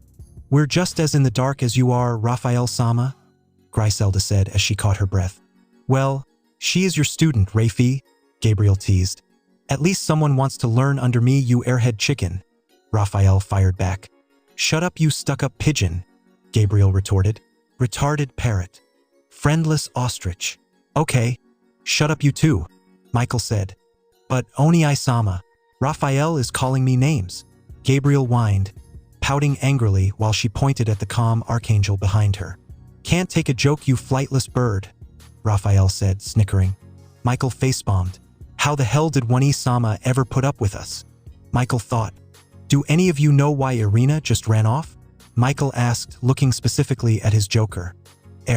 No, she got a call about Issei. That's about it," Dulio answered. She said Issei had dragon pox, right?" Raphael asked. "She did," Gabriel said. "Then she'll be fine. I'll send Risa over to her with some medicine later," Raphael said as he walked off. Why not now?" Michael asked.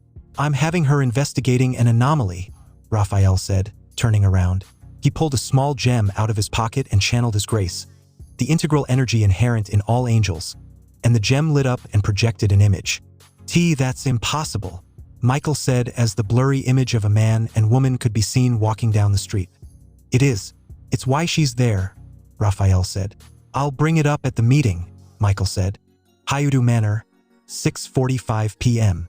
Irina burst through the front door. She immediately formed a light ring when she heard someone yelp. Irina turned and saw a boy with black hair and green eyes wearing a green hoodie and gray track pants.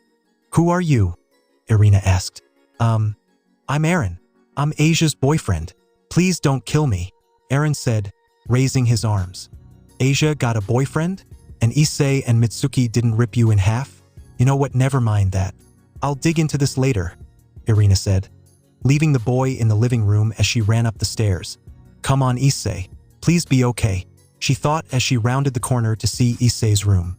She practically kicked the door down as she entered and saw Kiba sitting in a chair while Asia inspected Issei. Mitsuki stroked her brother's hair as he slept soundly. Irina could make out tear streaks on his cheeks, indicating that he had been crying. Issei! Irina grabbed Issei's hand and gripped it. Issei responded by squeezing her hand back, bringing a small smile to her face. Asia, wake him up, Mitsuki said. Wait, shouldn't we let him rest? Asia asked. Irina is here. Maybe she can help him out of this, Mitsuki said. No need, Issei said as he sat up. His hazel eyes trailed to the figure next to him. Issei's eyes widened and he pulled Irina into a tight hug. Issei-kun? Irina said as Issei's embrace got tighter. She felt his tears fall onto her skin as the sounds of soft crying was heard across the room. Irina frowned as she began to rub soothing circles on his back. I'm so glad you're alive, Issei whispered. Why wouldn't I be? Irina asked. Issei, what happened? Why would you do something like that? Kiba asked. I can tell you, Trihexa said, making his presence known. No, Issei said as he pulled out of the hug and wiped his tears. I'll do it. I think you all should know what happened. What exactly happened in the 5 days I was gone? Irina asked. I followed Rias and Akeno to their college to try and spend some time with them because we barely get to spend any time together since they were so busy with everything. On top of that, I was being paranoid, though in this instance I was right, Issei said. Paranoid about what? Mitsuki asked him. They were seeing someone. Behind my back, Issei said quietly. So that's who they were, Kiba said. They? Issei asked. Earlier, when Rias Wanisama called a meeting, it was because of those boys. Since you were getting promoted to high class, she would get your pawn pieces back. I'm guessing she plans on reincarnating them, Asia said. Well, that and the tournament, Kiba added. Right, so she brought them? Here, Mitsuki said, shaking in anger. Yes, though only for training, Asia said. She's trying to get them to unlock their sacred gears. Aaron's down there too. We're getting off track. So after I found out, Trihexa said that my mental instability triggered something, he said. Issei moved his collar aside to reveal the thick black veins that were spreading across his body. Irina gasped, noticing them for the first time while Asia, Kiba, and Mitsuki blanched. It was worse than they had thought. Trihexa left me with a parting gift. It attached its aura to my pieces which would trigger when I was vulnerable, Issei said. There were also microscopic fragments of Loki's curse, but his body purged it immediately. The Trihexa aura, however, is a different story, Trihexa said. Different how? Asia asked. It's killing me, Issei said, shocking them. Trihexa estimated that by the end of next week, maybe after that if I'm lucky, I'll be dead, completely drained of my life force. We have to call a Juka or a AZRAEL. They can remove your pieces safely and… Irina was cut off. We tried, Mitsuki said. No one's home. Irina gritted her teeth and stood. So you're all just giving up? Issei is going to die in a week, she yelled furiously. No, we're not. There may be hope, but the risks are very dangerous if we go through with it, Trihexa said. What is it? Kiba asked in a hopeful tone. You won't like it, Issei said. Issei and I are going to sever the connection that his pieces have to his soul, Trihexa said. Wait, that's going to kill him, Mitsuki protested. There's a chance I'll live through it though, Issei said. Yes, inside Issei, there is a peculiar energy that is similar to the demonic energy that devils wield. For now, I'll refer to it as miasma, but Issei's body seems to have it in spades, Trihexa said. Wait, if Issei had this sort of energy, then why have we never felt it? Kiba asked. Trihexa said that it could be my body's response to my pieces. My body is generating energy to counteract it, Issei said. Yes, this energy could be our salvation. Once Issei severs a piece, he has to pour some of that energy into the void left by the removal for his soul to kickstart its regeneration process to heal the wound left by said piece. Trihexa explained. But the procedure is extremely dangerous. One false move and I die, Issei said. But it's the only option we have at the moment. And I for one can't wait for Sensei and Ajuka-sama to not be AFK anymore. The others looked down, contemplating their responses. Finally, after a few minutes of tense silence, Kiba spoke up. I think you should go through with it, he said. Kiba, Irina said. Think about it. What does Issei have left to lose? Kiba said. Issei smiled and nodded. But what if he dies? Irina protested. I won't. I promise, Issei said. Aniki, Mitsuki said. Asia just looked at her adoptive brother sadly. Fine, but that doesn't mean I like this, Irina said, crossing her arms. I guess I have no choice either, Mitsuki said. Me too, Asia said. Right, so Issei and I will do this in an unspecified location so he can have privacy. I reckon that there will be a visible amount of energy given off during the procedure. Also, Asia, we'll need you there, Drake said. Me? Why? Asia asked. Issei will be fighting the pieces inside his body, and by fighting, I mean like go in there and physically battle them. The pieces, thanks to the beast's energy, have gained some form of autonomy and behave like parasites. Like any parasite, it will defend itself in an attempt to stay bound to its host. Any wound Issei receives while in his soul will be mirrored in the physical world, so we need you to heal the wounds Issei will sustain. Drake said. I'll go too, Irina said. Issei nodded. You two stay here and keep the others distracted, Issei said. Kiba and Mitsuki looked at Issei before nodding in resignation. Issei gave them a nod before struggling to his feet. He walked over to his dresser and pulled out two objects. Issei walked back over and placed a bottle in between them and a small sphere with buttons. Asia, these are pills that will replenish your energy. Sensei made them from a hybrid of phoenix tears and water from the river Phlegethon in the Greco-Roman underworld, Issei said. Asia grabbed the pills and pocketed them. What's the recorder for? Irina asked. I need to do this next part alone. It's just in case, Issei said. They grimaced at the thought but agreed and left the room. Recording a suicide note. I'm getting vibes from that one show on Netflix. Drake commented. You're thinking of 13 Reasons Why, Issei said as he pressed the record button. Irina, Kiba, Mitsuki, and Asia waited outside for Issei. Every word he spoke made them wince. He sounded so hopeless. After a few minutes of being tortured by Issei's words, Issei's door opened and he walked out. With a determined look on his face, Issei smiled a genuine smile for the first time in 2 days. Let's do this. London, England. A woman walked over and sat on the couch. The woman was beautiful. She had toxic yellow eyes and hair that was a lovely shade of red, almost like blood. Her figure was voluptuous and she wore a black girl's high school uniform with a beige shirt inside. She looked at her brother. Her brother was a fairly tall man with short black hair and two horn-like cowlicks that stood above his head. Like her, he had toxic yellow eyes and wore a white cloak with black embroidery at the seams and a black long-sleeved shirt with white pants. Her brother was currently eating the family's food. Can't you just leave their food alone? She snapped, her golden eyes glowing in response to her anger. He looked at her with pot roast around his lips. She looked disgusted. He rolled his eyes and said, Come on, sis. We can't just let this food rot. It's a waste. Plus, this family makes a mean roast, right, Ma? The brother looked at the mutilated corpse of the mother laying on the floor. Her jaw was dislocated with her tongue ripped out. Her torso was ripped open and her organs were spilled all over the floor. Her face was nearly untouched save for her eyes and mouth. He grinned and shoved a spoonful in her mouth. Whatever, now what do we have here? She said. Her smile twisted into a sick grin. Before her, there sat two people. The two were an 18-year-old boy and his little sister of about 6 or 7. The boy wrapped his arms around the girl. Without warning, the woman grabbed the girl. The boy charged, but the woman glanced at him and he went flying and was pinned to the wall. She caressed the girl's face as tears began streaming out. Please, miss, let us go, the girl said, beginning to sob. Ah, you said let me go. Tell you what, hun. I'll let you choose. I kill you and let your brother go, or kill your brother and let you go. You have 10 seconds, she said. Please, we'll do anything. 10. No, no, no. 9. The girl was still sobbing and begging. 8. No. 7.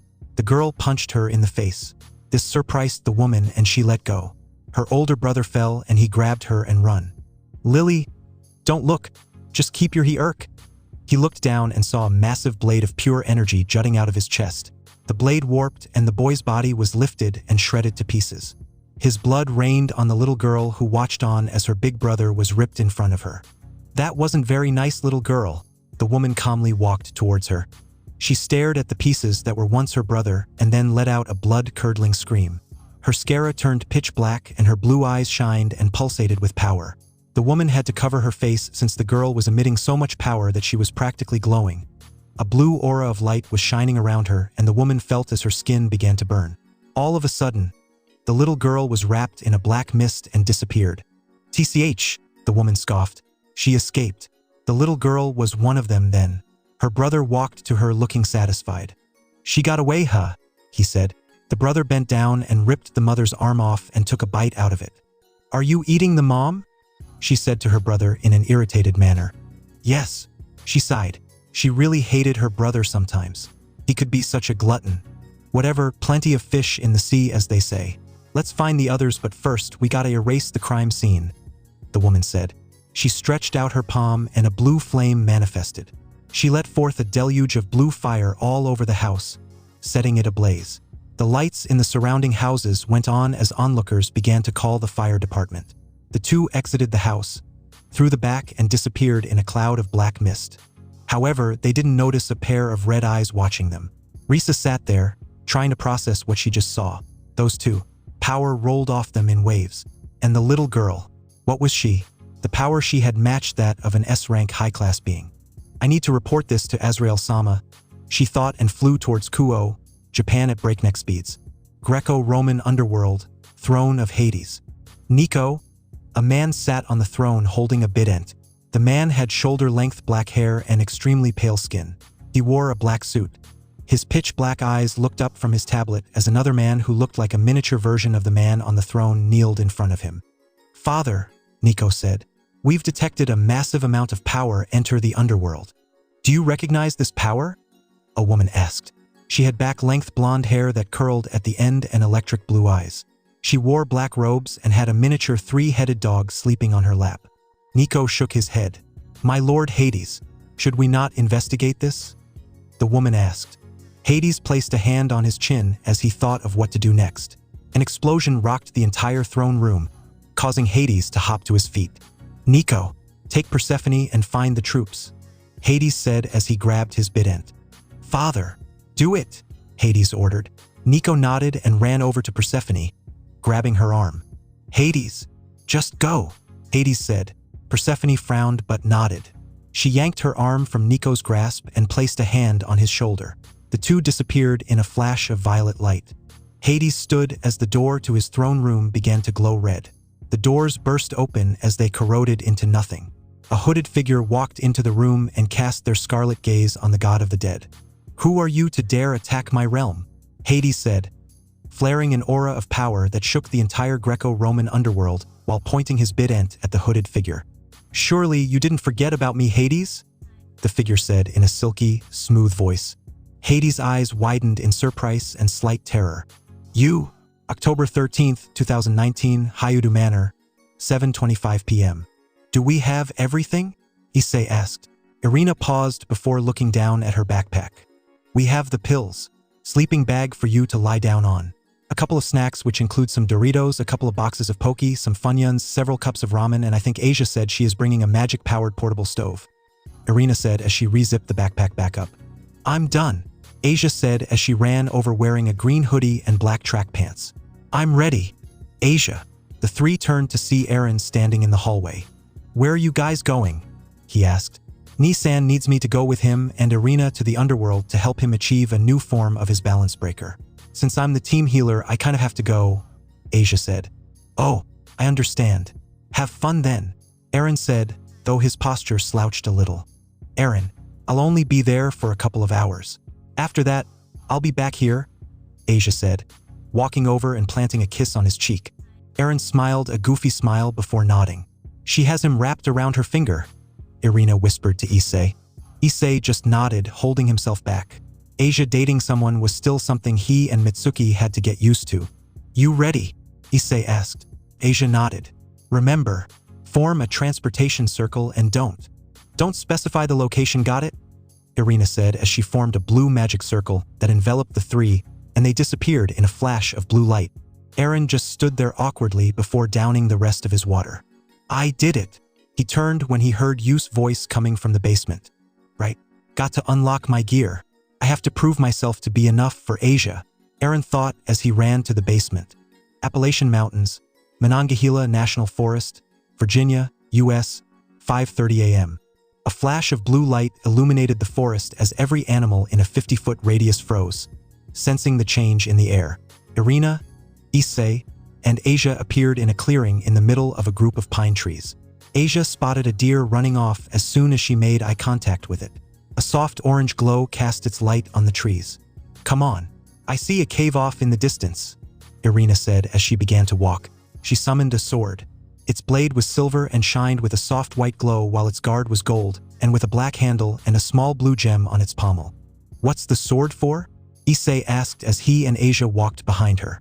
In case there's bears, she said. Issei and Asia nodded as they approached the cave.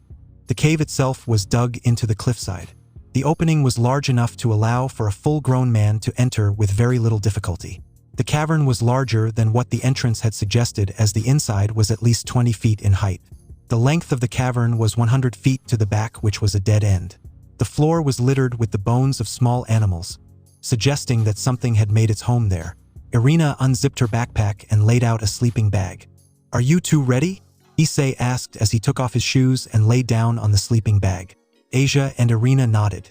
Irina, as Issei expels the pieces, you'll need something to contain them. Do you have a box? Drake asked. Irina paused for a moment before accessing her pocket dimensional storage seal and pulled out an ornate mahogany box. I got you guys, she said. Issei nodded. Let's get started, Issei said as he closed his eyes and breathed deeply. Wait. Issei opened his eyes and they widened when he felt Irina's lips press up on his own. She pulled away and had a large blush on her face as she smiled shyly at him. For luck, she said. Issei nodded mutely, equally as red before returning to focusing on entering his soul. Inside Issei's soul, Issei's eyes snapped open as he looked around. The ground underneath him shook as Drake landed next to him. The dragon looked down at Issei with its green eyes. So, where are they? Issei asked. They're not here. We'll have to make our way deeper into your soul, Drake said as he looked around.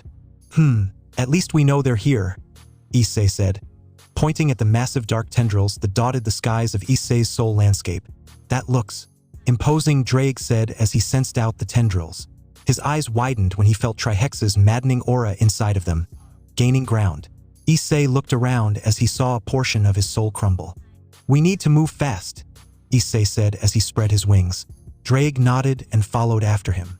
Issei marveled at how much his soul's cape resembled Kuo. Everything was in the right place, from Kuo Academy to even his house. The only difference between his soul house and his real house was that this house was the house he had before its renovation into a massive mansion-like complex. Partner, Issei stopped when he heard Drake's voice. The dragon was a little ways behind him and just hovered in mid-air. Drake, Issei asked. This is as far as I can go in terms of following you. Only you can enter this portion of your soul, Drake said. What will you be doing? Issei asked. Drake nodded his head towards a massive lake that stretched on for miles. The lake was unnatural, for it wasn't filled with water. It was filled with wispy mist like energy that was black and red with hints of green shimmering within it. I'll be providing you with power to achieve your task, Drake said. See you on the other side, Issei said, floating back over to him and holding his fist out. Drake smirked and bumped his fist on Issei's. See you on the other side, partner, Drake said. Issei flapped his wings and took off in a burst of speed farther into Kuo. The surroundings blurred around Issei as he stretched his senses to look for the pieces. The area shook as Issei felt his soul get weaker. He gritted his teeth. How was he supposed to find them in an area as large as this? They could be anywhere. As Issei paused to get a bearing on his surroundings, a blur slammed into him, sending him crashing into the pavement below. Issei groaned as he looked up at the sky. His eyes widened when he saw who attacked him. You, Issei growled as he stood. A woman with dark brown hair and violet eyes hovered above him. She wore 2 leather straps to cover her large breasts, while a thong-like piece held around her hips by 3 thin straps covered her crotch. Black gloves ran right up her arms with small lengths of chains hanging from them, and shoulder guard-like objects rested on her shoulders with 3 large spikes sprouting from her right shoulder. She also black thigh-high heel boots, but her most prominent features were the pair of black feathery wings that sprouted from her back and the black veins that decorated her skin. The woman held a sadistic grin on her face. "Hello, Issei. Come for another date with little old me?" she asked. "Rainier," Issei said, his anger growing by the second. Rainier grinned as she formed a massive black light spear and threw it at Issei. Issei scoffed as he easily dodged the spear. He summoned the boosted gear and appeared in front of Rainier, planting his fist in her face. Rainier crashed into one of the houses below and groaned in pain. Issei slammed his foot into her liver, causing her to cough out blood. He removed his foot and Rainier curled into a ball at his feet. "You're not even worth boosting," Issei said darkly as his eyes flickered between black and white. He summoned Ascalon and bisected her, sending blood spraying everywhere. Rainier's face was frozen in pain and horror as her 2 halves began to flicker and transformed into a pawn piece. Issei grabbed the piece and tried to call upon the power Drake mentioned. He felt it. Issei put all of his efforts into pulling on it, and after several minutes of effort, managed to draw upon a substantial amount and forced it into his pawn piece. The piece in his hand glowed brightly before crumbling into dust. "1 down. 7 to go," Issei said as he picked up Ascalon. Appalachian Mountains, Monongahela National Forest, Virginia, U.S., 2:25 a.m. Asia and Irina watched as Issei arched his back and let out a soundless scream. His eyes snapped open, revealing black sclera and green glowing irises. A red glow emanated from his chest as a pawn piece flew out and landed on the floor a few feet away from them. Asia looked back at Issei and sighed in relief. So far, she only had to heal a minor bruise on his side. Irina stood and walked over to the piece, and as she grabbed it, her hand dropped it as she pulled back. Her eyes widened in surprise and shock. "What's wrong?" Asia asked as she took her eyes off her brother for a few seconds. "The piece. It just tried to sap my life force," Irina said. "I could feel it try to drain me." "How are we going to get it in the box?" Asia asked. "I learned a few tricks whenever I went to train in heaven," Irina said. She waved her hand and the piece levitated. She picked up the box, opened it, and willed the pawn piece to go inside. "That's a neat trick," Asia said as she saw a red stain form on Issei's leg. She moved to heal it as Irina sat down. "7 more, right?" Irina asked as she watched another red light emanate from Issei's chest. "Never mind." The pawn piece flew out of Issei, and this time, Irina held out her hand and caught it telekinetically. She flicked her wrist and the piece flew into the box. 6. Hayudu Manor, same time.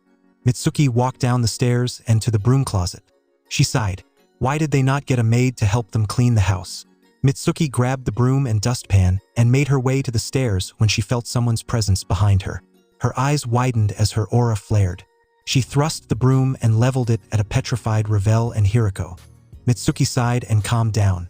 "Geez, at least say something," the female Hayudu twin said. Sorry. We thought you were with Sikvera-san," Ravel said.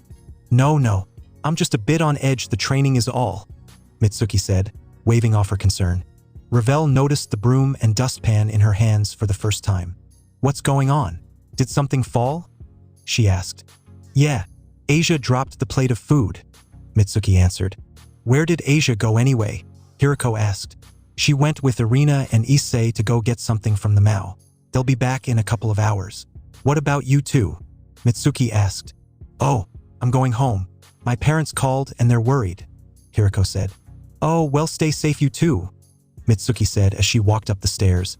"So that was?" Hiriko asked as he watched Mitsuki disappear up the stairs. "Yes, that was her." The two turned to see Akeno grabbing a bottle of water from the fridge. "That was the unholy Empress of Destiny, Mitsuki Hayudu. She's the wielder of the Longinus sacred gear. Tell us, Karma," Akeno said. "Just how strong is she?" Hiriko asked, remembering the pressure that slammed into him and Ravel. "Strong enough to beat most of us without even using her full power. She rivals the Red Dragon Emperor and the White Dragon Emperor in full strength. As to who they are, I'll explain that later. Right now, you need to get some rest," Akeno said. She grabbed a few more bottles before heading back down the stairs. Upstairs on the second floor, Mitsuki grumbled as she swept up the mess. Kiba vacuumed all of the food off the floor. "Why didn't we get a maid?" Kiba asked. If there's one thing my brother and parents have in common, it's their disgust of having someone do everything for them, Mitsuki said as she placed the pieces inside of the dustpan. Hey, I've been meaning to ask since Issei is so tight-lipped about this, but what happened between Issei and your parents? Kiba asked. When we were younger, I'm sure that Aniki told you that I was a prodigy. I excelled in school and sports, learned to play the piano when I was 5 and won my first piano competition when I was 7. I was the star child of the family, Mitsuki said, pausing. It was only natural from our eyes that our parents favored me more. Sounds like a case of Surzex and Rias, Kiba said. Only Rias got noticed by her parents because of her blooming skill in magic. My parents barely acknowledged anything Aniki did. Sure, they knew he was there and tried to love him as much as they did me, but to them, he was too painfully average, Mitsuki added. Kiba remained silent the entire time she spoke. Was there anyone who looked out for Issei besides you and Irina? Kiba asked. Me? No, back then I was a bitch for a lack of better terms, Mitsuki confessed. She looked at her reflection in the mirror. But he did have someone other than Irina, she said.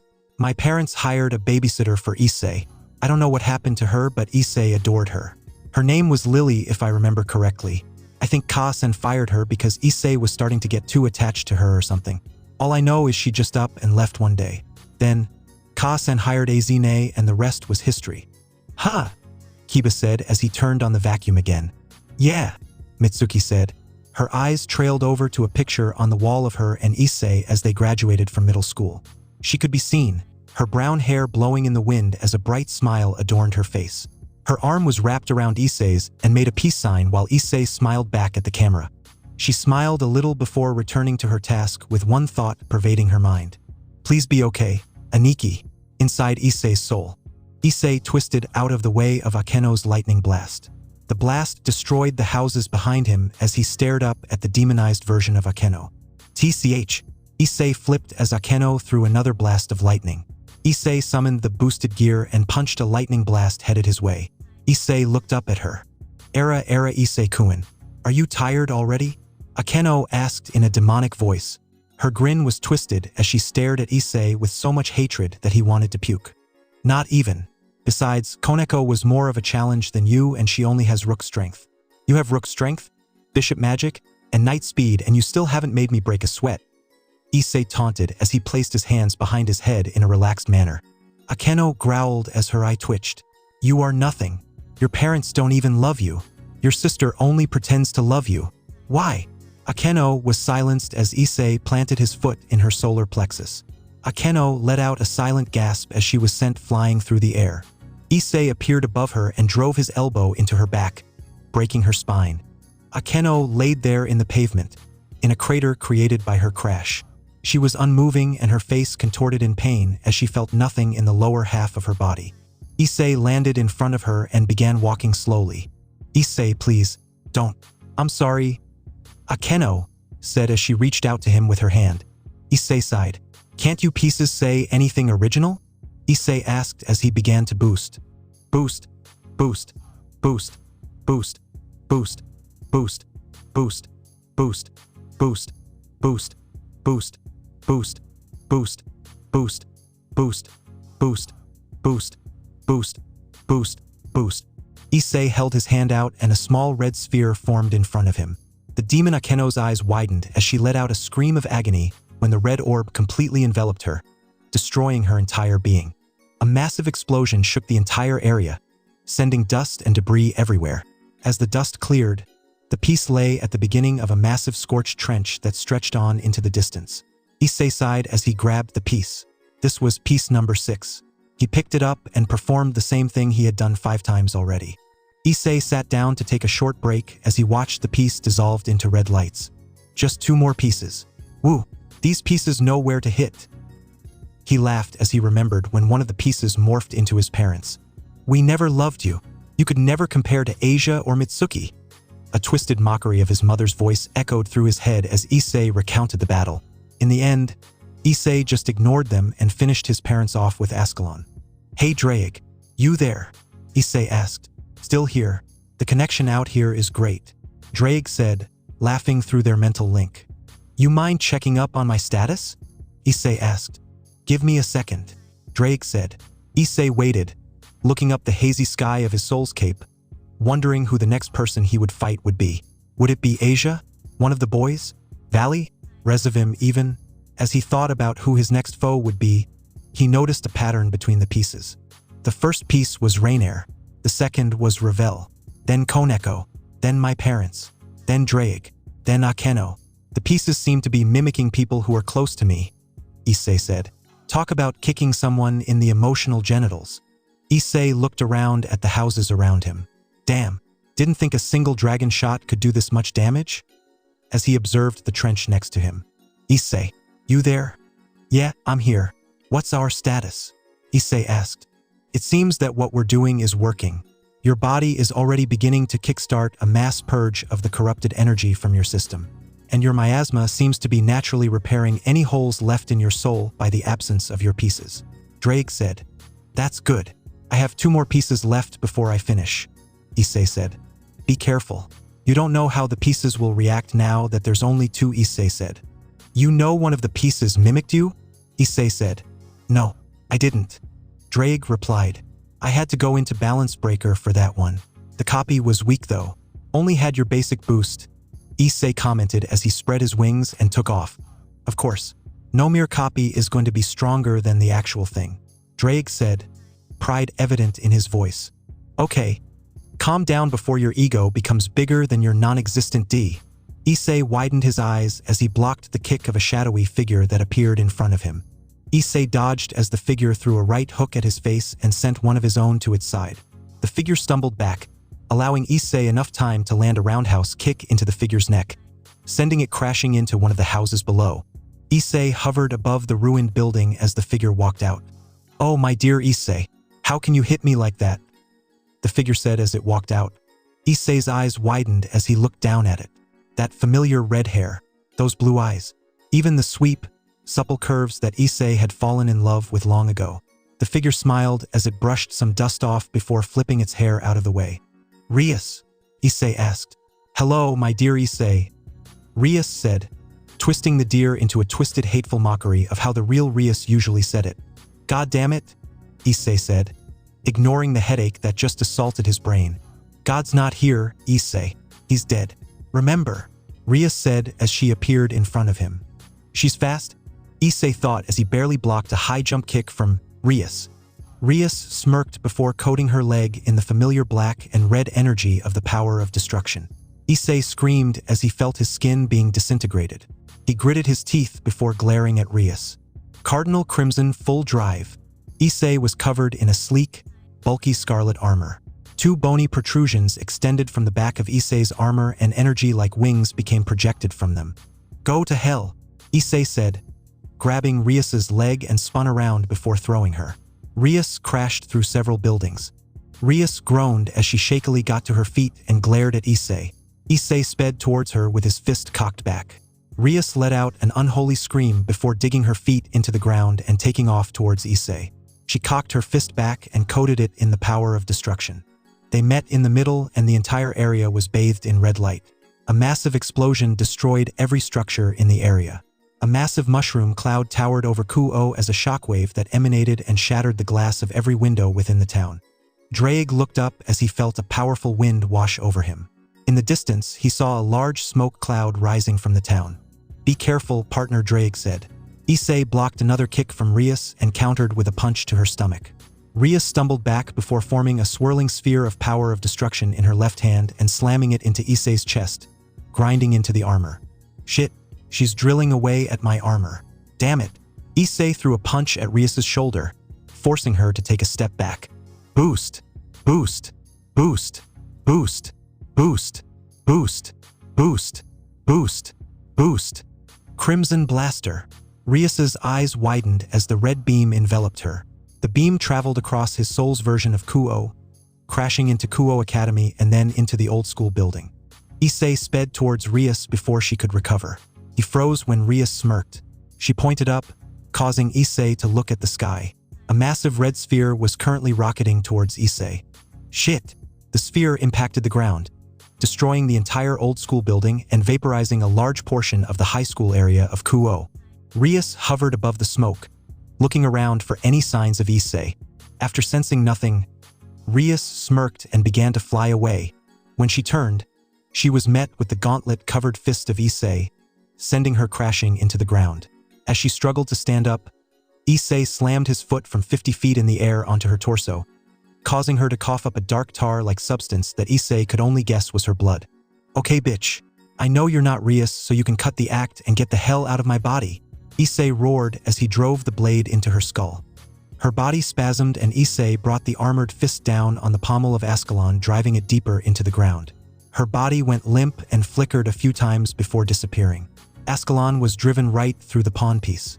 Issei removed Ascalon and picked up the piece, channeling his miasma into it. The piece glowed brightly before disappearing in a stream of red particles like the others. "One more left," Issei said. He looked up and saw the dark mist swirling together as red lightning arced across the sky. The clouds funneled together at the top of Kuo Academy. "I guess I don't have to look," Issei said. The clouds formed a mouth and roared at Issei as thunder clapped across the sky. "Come and get it, you son of a bitch," Issei yelled as he spread his wings and shot off towards the clouds. The clouds merged, forming an all-too-familiar foe. The beast had 4 stout arms and 2 legs, a large furry and scaly body that towered over the town itself.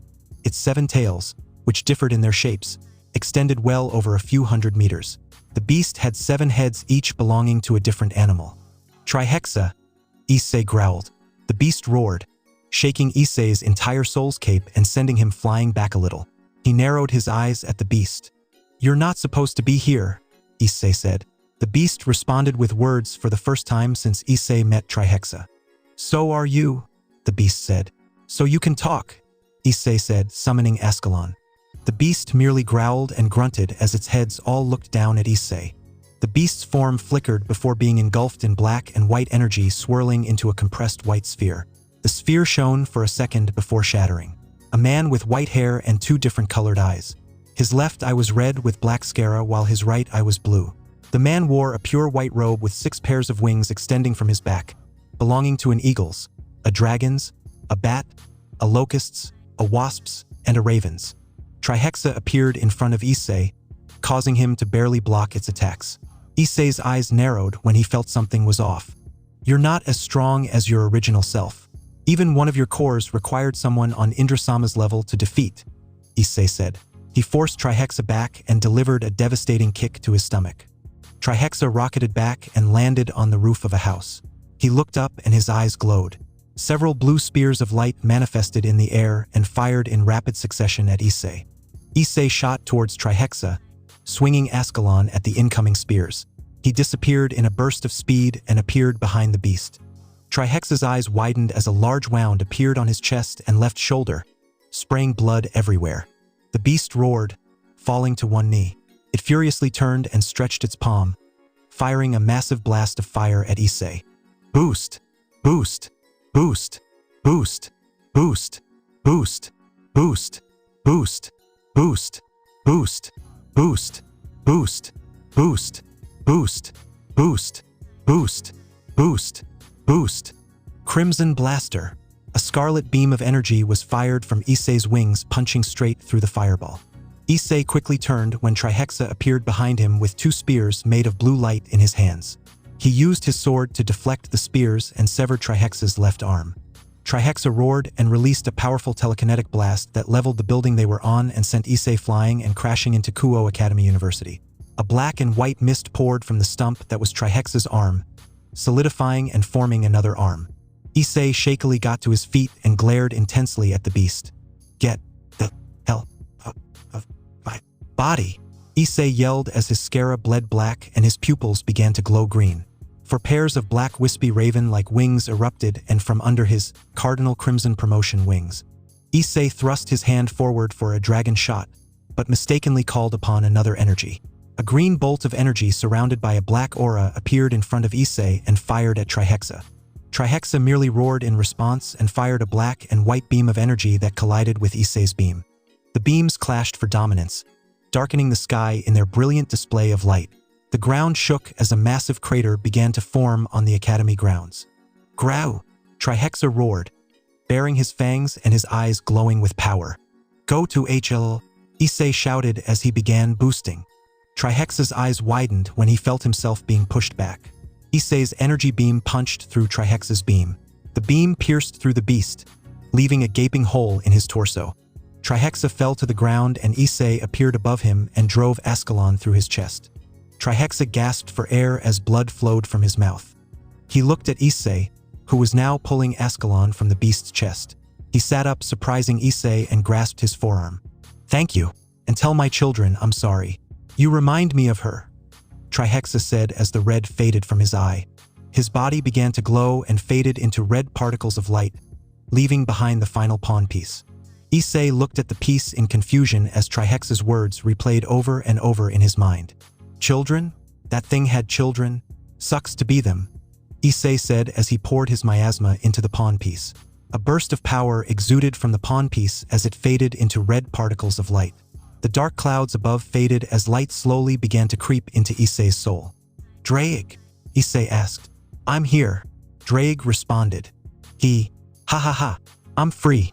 I'm fucking free," Issei shouted, cheering. Draig laughed over their connection as Issei fell flat on his back and smiled at the bright sky of his soul. "Where have you been all my life, Mr. Sun?" Issei asked as his vision swam and faded into black. Issei's eyes slowly fluttered open as he saw Irina's beautiful worried face above his own. His face slowly turned red at the distance between them. Hey," Issei said quietly. Irina finally noticed how close she was to Issei and moved back, her face resembling a tomato. Issei sat up, equally red-faced. "Ni-san," Asia glomped Issei, causing him to fall back down. "Asia," Issei said, softly petting her hair. "I'm so glad you're okay," Asia said happily, crying into his shoulder. "What will you do now that you're no longer a devil? In fact, what are you?" Irina asked. "I honestly don't know anymore." Draig said that the energy running through my body changed my composition to something similar to a fallen angel yet also similar to a devil, Issei said. "So what now?" Irina asked. "I was thinking of going back and finishing high school and then maybe travel around for a bit. Maybe go to school abroad and distance myself from all this," Issei said. "The supernatural is what got me into this mess. I might as well take a short break from it. Don't get me wrong. I'll still train and participate in the tournament, but as far as devils go or any involvement with the factions, I'll avoid them for now," Issei said. "You can't keep away forever. Sooner or later, people will notice that you're missing," Draig said as an emerald light pulsated from Issei's left hand. "But I can try to write? Maybe we can even solve some problems of our own. Like a certain blue dragon that might come to kill me sooner or later," Issei said. "Don't tempt fate," Issei Draig said. "Let's go home, guys," Issei said. Irina and Asia nodded as Asia formed a red magic circle with the crest of the Gremory family on it and disappeared in a flash of red light. Underworld. Hades scoffed as he dodged another red and black sphere. The sphere engulfed his throne and erased it. "Power of destruction. So this is a Baal? And not who I thought it was," Hades thought as he blocked his attacker's strikes. The hooded figure growled as Hades easily deflected their attacks. "Enough of this," the death god said as he blurred out of existence. The figure looked around for the god only to look down and see the bident sticking out of their chest. To think that the old Satan faction might still be all for Oniat. Either that or Lord Baal has gone insane to attack a god from another pantheon, Hades said. The figure remained silent. Hades scoffed as he removed the bident and the figure fell to the floor unceremoniously. "Now let's who you are," Hades said as he reached for the hood. Just as he was about to pull it off, the figure's hand grabbed Hades' wrist. The hooded cloak was engulfed in flames. "What the?" Hades' eyes widened as red flames shot from the hood and entered Hades' mouth. The god of death fell to the floor, writhing and spasming before going still. His eyes opened, but they were no longer pitch black. His eyes were now blood red as magma-like veins spread all over his body. His eyes flickered back to black and the magma faded from his veins. Hades turned around and began to walk to where his throne stood. He lifted his hand and a violet seal that had the tongue of the old times runes from the rule of the Titans and the Protogenoi appeared on the floor. A set of stairs descended deep into the ground. After a few minutes of walking, Hades was greeted by two Sparti. The skeletal warriors saluted him, to which he nodded back. Hades carved in several runes in the ancient Greek and the door opened. In the room was a woman with white hair attached to a massive bulbous mass of flesh. Her pale skin was marred with blood while her golden eyes looked on lifelessly. Hades watched as a fully grown devil was formed from the biomass. In the room were also two devils. A man in his early 20s walked forward. He had slightly tanned skin, bronze hair, blue eyes, and wore a black bodysuit. Balberith, Hades addressed. Balberith's head tilted slightly as another devil walked forward. This one was inhumanly beautiful and had long green hair. She had hazel eyes and smiled. Varian, Hades greeted. Suddenly, Balberith attacked him, forcing Hades to barely dodge. "What are you doing?" Hades asked, narrowing his eyes. Hades said that we had to protect Mother Lilith from all threats. Varian said as a violet aura surrounded her. "I am Hades," Hades yelled. "You're not Hades. Hades doesn't feel like you," Balberith said.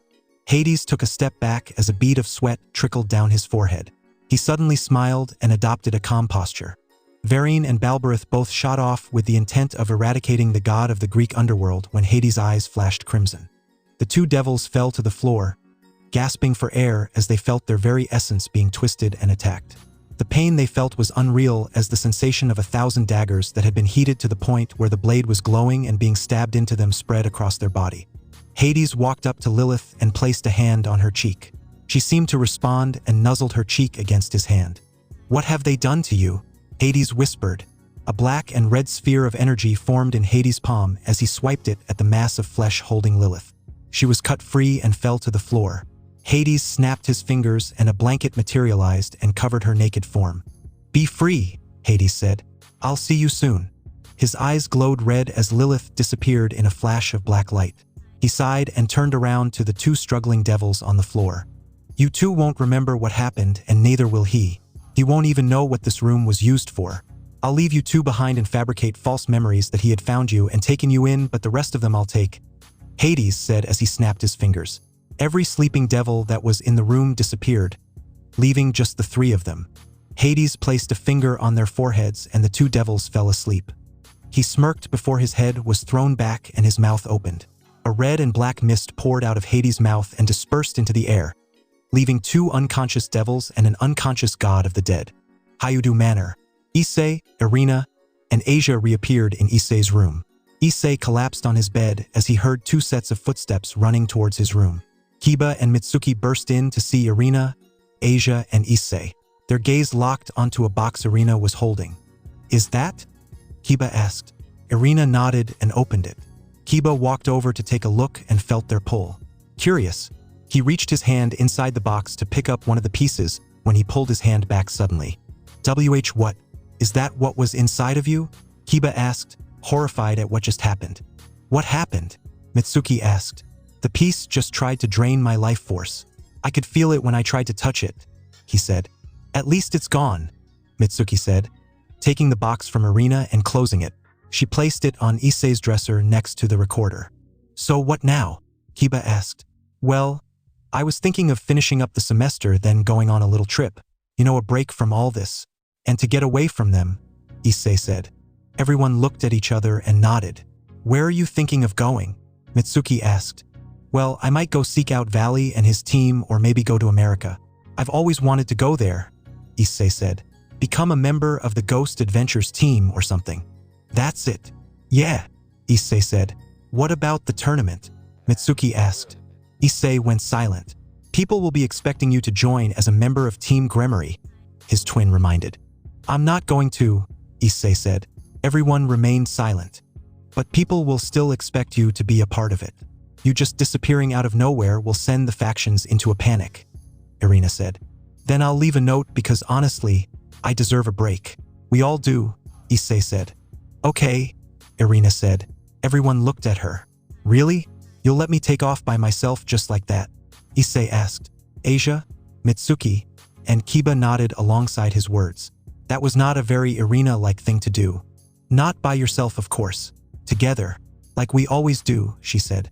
"But what about end of the semester? You said that you'll finish the semester," Irina said. "Well, if Aniki is going on vacation, then I'll go as well," Mitsuki said. "Count me in. Canada and Alaska are nice this time of year," Kiba said. "What about you, Asia?" Issei asked. "I think I'll stay here. Keep an eye on them. Something about what they did isn't sitting right with me," she said. Issei looked at her for a few seconds before smiling mischievously. You want to stay with Aaron, huh? Gonna make me and Mitsuki a niece or nephew to spoil. A-ho-w. Issei rubbed the back of his head as Mitsuki stood next to him with her fist shaking. You have fun, Asia, Mitsuki said. Asia merely smiled while trying to hold in her laughter. Hey, I was thinking, why don't we participate as a team? When are sign-ups, Mitsuki? Irina asked. Lucifad. In 3 weeks, Kiba said. Issei looked at Irina, who gave him a small smile. I know that we can't pull you guys out of your team, so Issei and I why? Irina was interrupted by Mitsuki. I can ask Sikvara-sama if I can be on a team with Issei.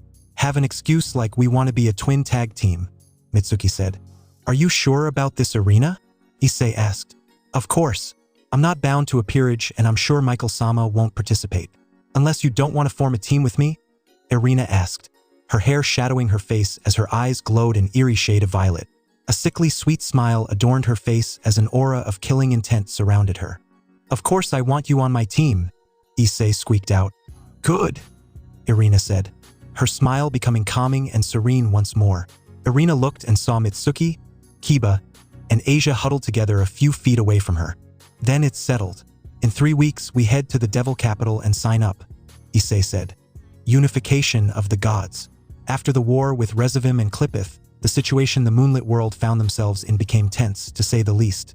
Aside from preventing the sunlit world from finding out about their existence, the leaders of the various factions scrambled to repair their respective pantheons. In the north, the Norse and the other European pantheons began to rebuild and repair their homes, while in the Americas, the Greeks dealt with the upsurge of monsters escaping from Tartarus. The dragon goddess Ophis returned to her home of the dimensional gap. There were still members of the Cliffith all for Oniat, wreaking havoc across the known supernatural world. Things went well for the biblical faction. If you would call a 2 out of 3 a passing score when it came to the home field situation. The Devils had to deal with a massive fallout. The 4 Mao were constantly swamped with paperwork and press conferences with the general populace. Most of the questions they had, the Mao were able to answer, but the others, well, they hit close to home for them. Most of the personal questions went like, why didn't you alert the underworld? Or, why did you let a bunch of kids take care of it? Or the best one, do you not trust your own people to help handle the situation? A government in which your own people don't trust you is a recipe for disaster, and the underworld teetered on the edge of another civil war due to the perceived distrust that the leaders had on their own people. Yeah, Surzex and crew had a lot of work to do to repair their little slice of the creation. As a result of the secrecy, rebellions happened throughout the underworld, instigated by devils who believed in the ideologies put forth by the old Mao faction or those that did not trust the Mao after they kept such a secret from them. In response to this rising threat, the 4 Mao implemented a strike force to squash these rebellions before they got out of hand. That strike team came in the form of Valley Team, the underworld's equivalent of the various strike forces used by the humans of the sunlit world. Why not the boy, you ask? Well, the leaders thought it would be better if the young hero got some rest. Spend some time with his future wife. Get ready for the married life. After all, several of them can attest that your wife is always right. Or in the boy's case, wives. So they asked his rival instead. Thanks to the team's efforts in helping end the war and their efforts in helping to relieve the post-war situation, Valley and his team became celebrities across the moonlit world. Their crimes had been pardoned as payment, incentive, by the Mao, and over time, the masses adored them much like the humans adore their superheroes. As it currently was, they were as close as they could get to a vigilante team that went around and squashed evil. Of course, people never forgot what they did. Many questioned the Mao's choice among the supernatural of allowing a team of criminals such leeway and mobility across the world after everything that they have done. However, Surzex and Valley shut it down, with Valley swearing an oath that was televised across the globe. Which brings us to this situation. October 10th, 2019, 12:30 p.m. Valak Territory, Underworld. A young man with white hair and hazel eyes sighed as he dropped a corpse onto the ground. Around him lay the dead bodies of the ones they were sent to eliminate in the old territory of the long-deceased Valak family. It still amazed him how skilled an orator his grandfather was. His words carried a message that seemed to transcend the species and cultural borders and called out to every psychopath each faction had to offer. Power might have been something his grandfather didn't have, but skill at turning the masses against the ones who were supposed to protect them was something he had in spades. If such a thing qualified one for the top 10 strongest existences, Rezavim would be the undisputed number 1. Hey, Valley. Valley turned to see a man with short brown hair and brown eyes looking at him. He wore ancient Chinese armor that belonged to the Three Kingdoms era, being ornate in its design. A slender brown tail swung lazily behind him. He leaned on a large golden staff and looked at Valley. "What Biko?" Valley asked as he sat down on a rock. "Why the hell are we here again? You literally just took the first paper you saw on the L-man's desk and dragged us out of Lilith," Biko said. Valley sighed once again. He had a feeling that he would be doing that a lot today. "Because we have nothing else better to do, so why not do this?" Valley said. "You had nothing else better to do."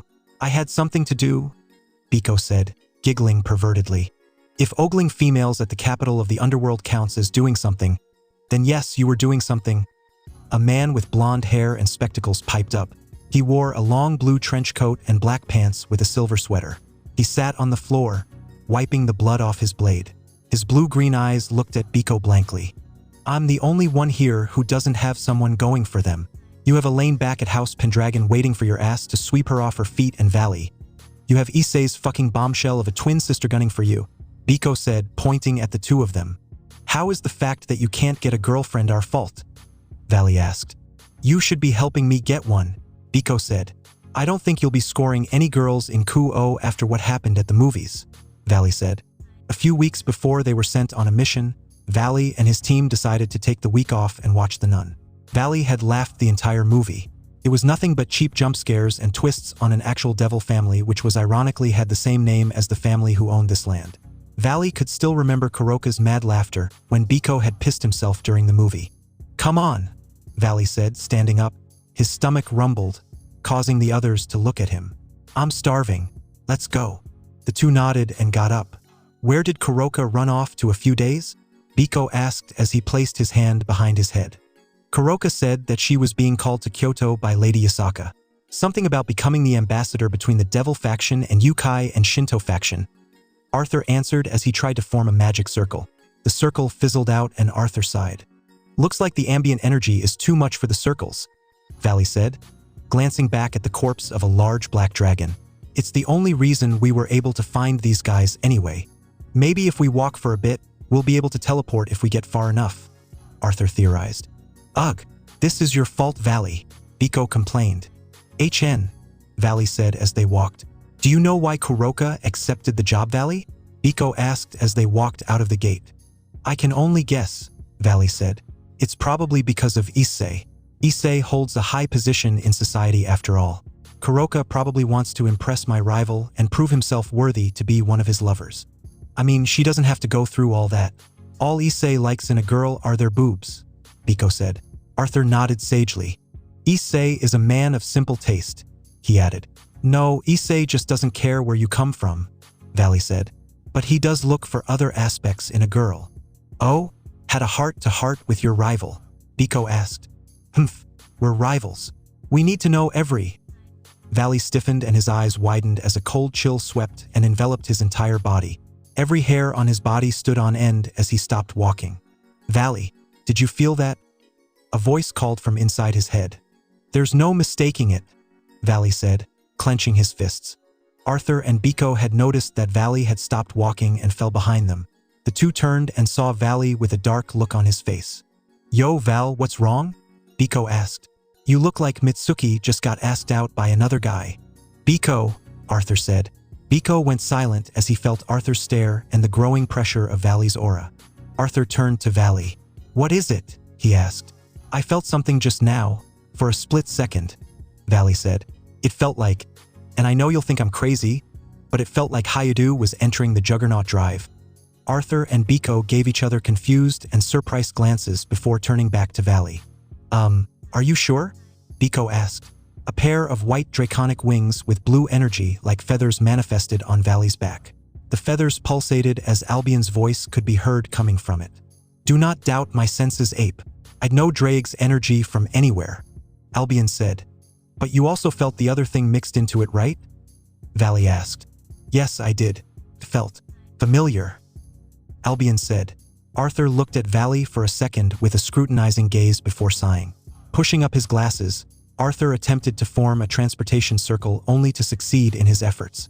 "Looks like we can teleport now," Arthur said. "You believe me, right, Arthur?" Valley asked as divine dividing retracted into Valley's back. Look, I don't know whether this is just your nerves, an effect of war, or if you did feel something out of place over in Kuo. Right now, we need to hand in our report to Surzex.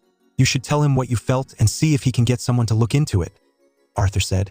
Valley looked down for a minute, pondering his friend teammates' advice before nodding.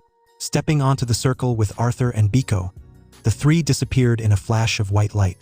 Dimensional gap. The dimensional gap. The space between worlds. A void that was lit with a kaleidoscopic myriad of colors. The plane was decorated with small islands and land formations that floated endlessly amidst a cornucopia of worlds that could be seen flying by. A small girl sat in the void. She had long, silky black hair that covered her pointed ears. She wore a gothic Lolita dress with her front side completely exposed with 2X strips covering her chest. Her eyes opened, revealing pitch-black eyes with slitted pupils. In front of her, a titanic red western dragon flew by doing flips and barrel rolls in the air, all the while cheering. "Could you not do those annoying stunts for 1 second?" the girl said, flaring her power and shaking the void. The dragon stopped and flew over to her. Its golden eyes bore into her black ones as it huffed. "Don't be such a stiff, Ophis," the dragon said in a male voice. "Shut up, Red," Ophis said as she floated over to his head. She sat down on his snout and looked out over the gap. "What was it? You just expressed more emotion in those last few seconds than you have in a few hundred years," Great Red said as he landed and laid down. "Something's wrong with Draig's host," Ophis said. "The Issei kid, right?" Great Red said. Ophis simply nodded as she waved her hand. The image of Issei eating breakfast appeared in front of her. "He seems fine. I don't know what you're so worried about, Wani-sama," Great Red said as he got up. Ophis remained silent as she stared at the image once more. "I need to consult someone on this," Ophis said. "Really? You, the great Ouroboros dragon, need someone's opinion," Great Red said as he shook Ophis off his snout. "Oh dear. The apocalypse is starting. I'll go talk to them," Ophis said as she began to float. "You're going to travel all the way back to Adam Cadman just to talk to them," Great Red said. His golden eyes looked at her with slight interest. "Not all of us have time just to perform tricks," Ophis said. "I swear you act like a mortal." "Hey, that hurts me." "Here," Great Red said, placing his paw over his chest.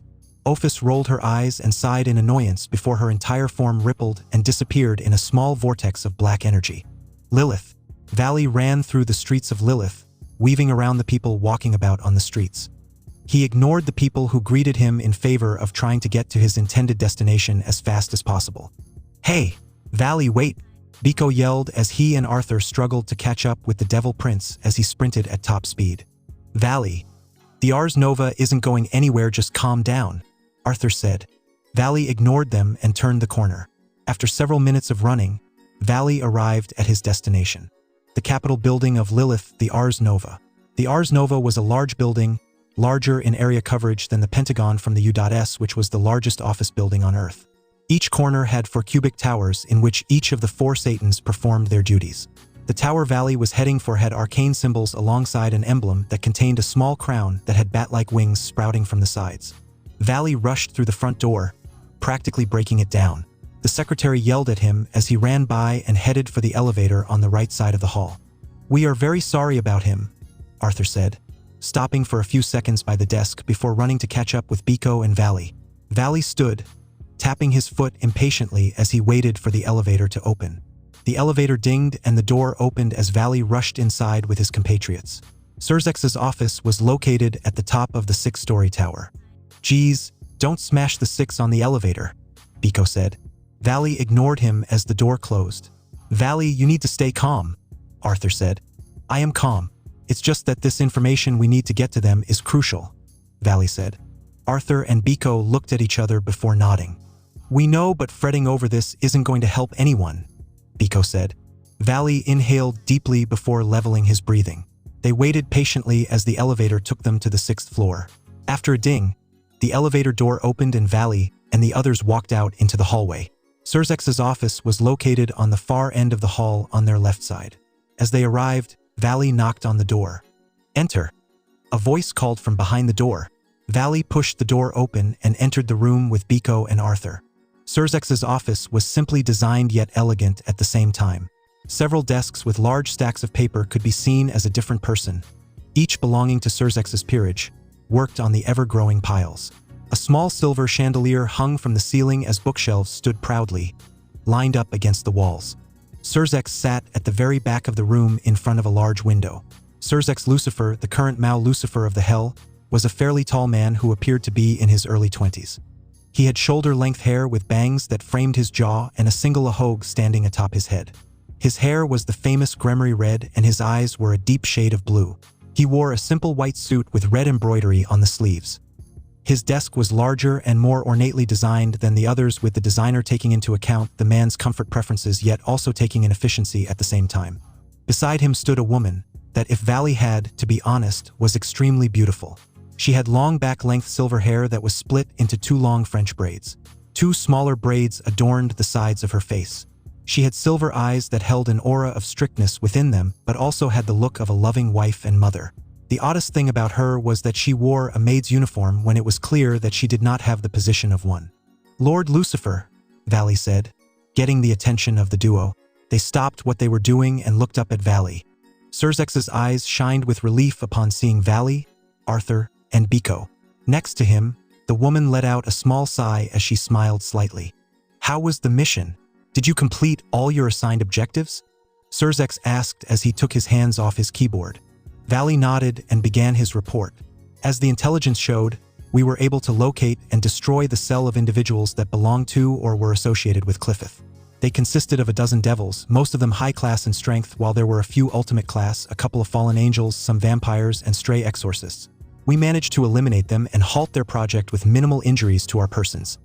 Valley reported with a hint of pride in his voice. "Good. Was there anything else at the territory?"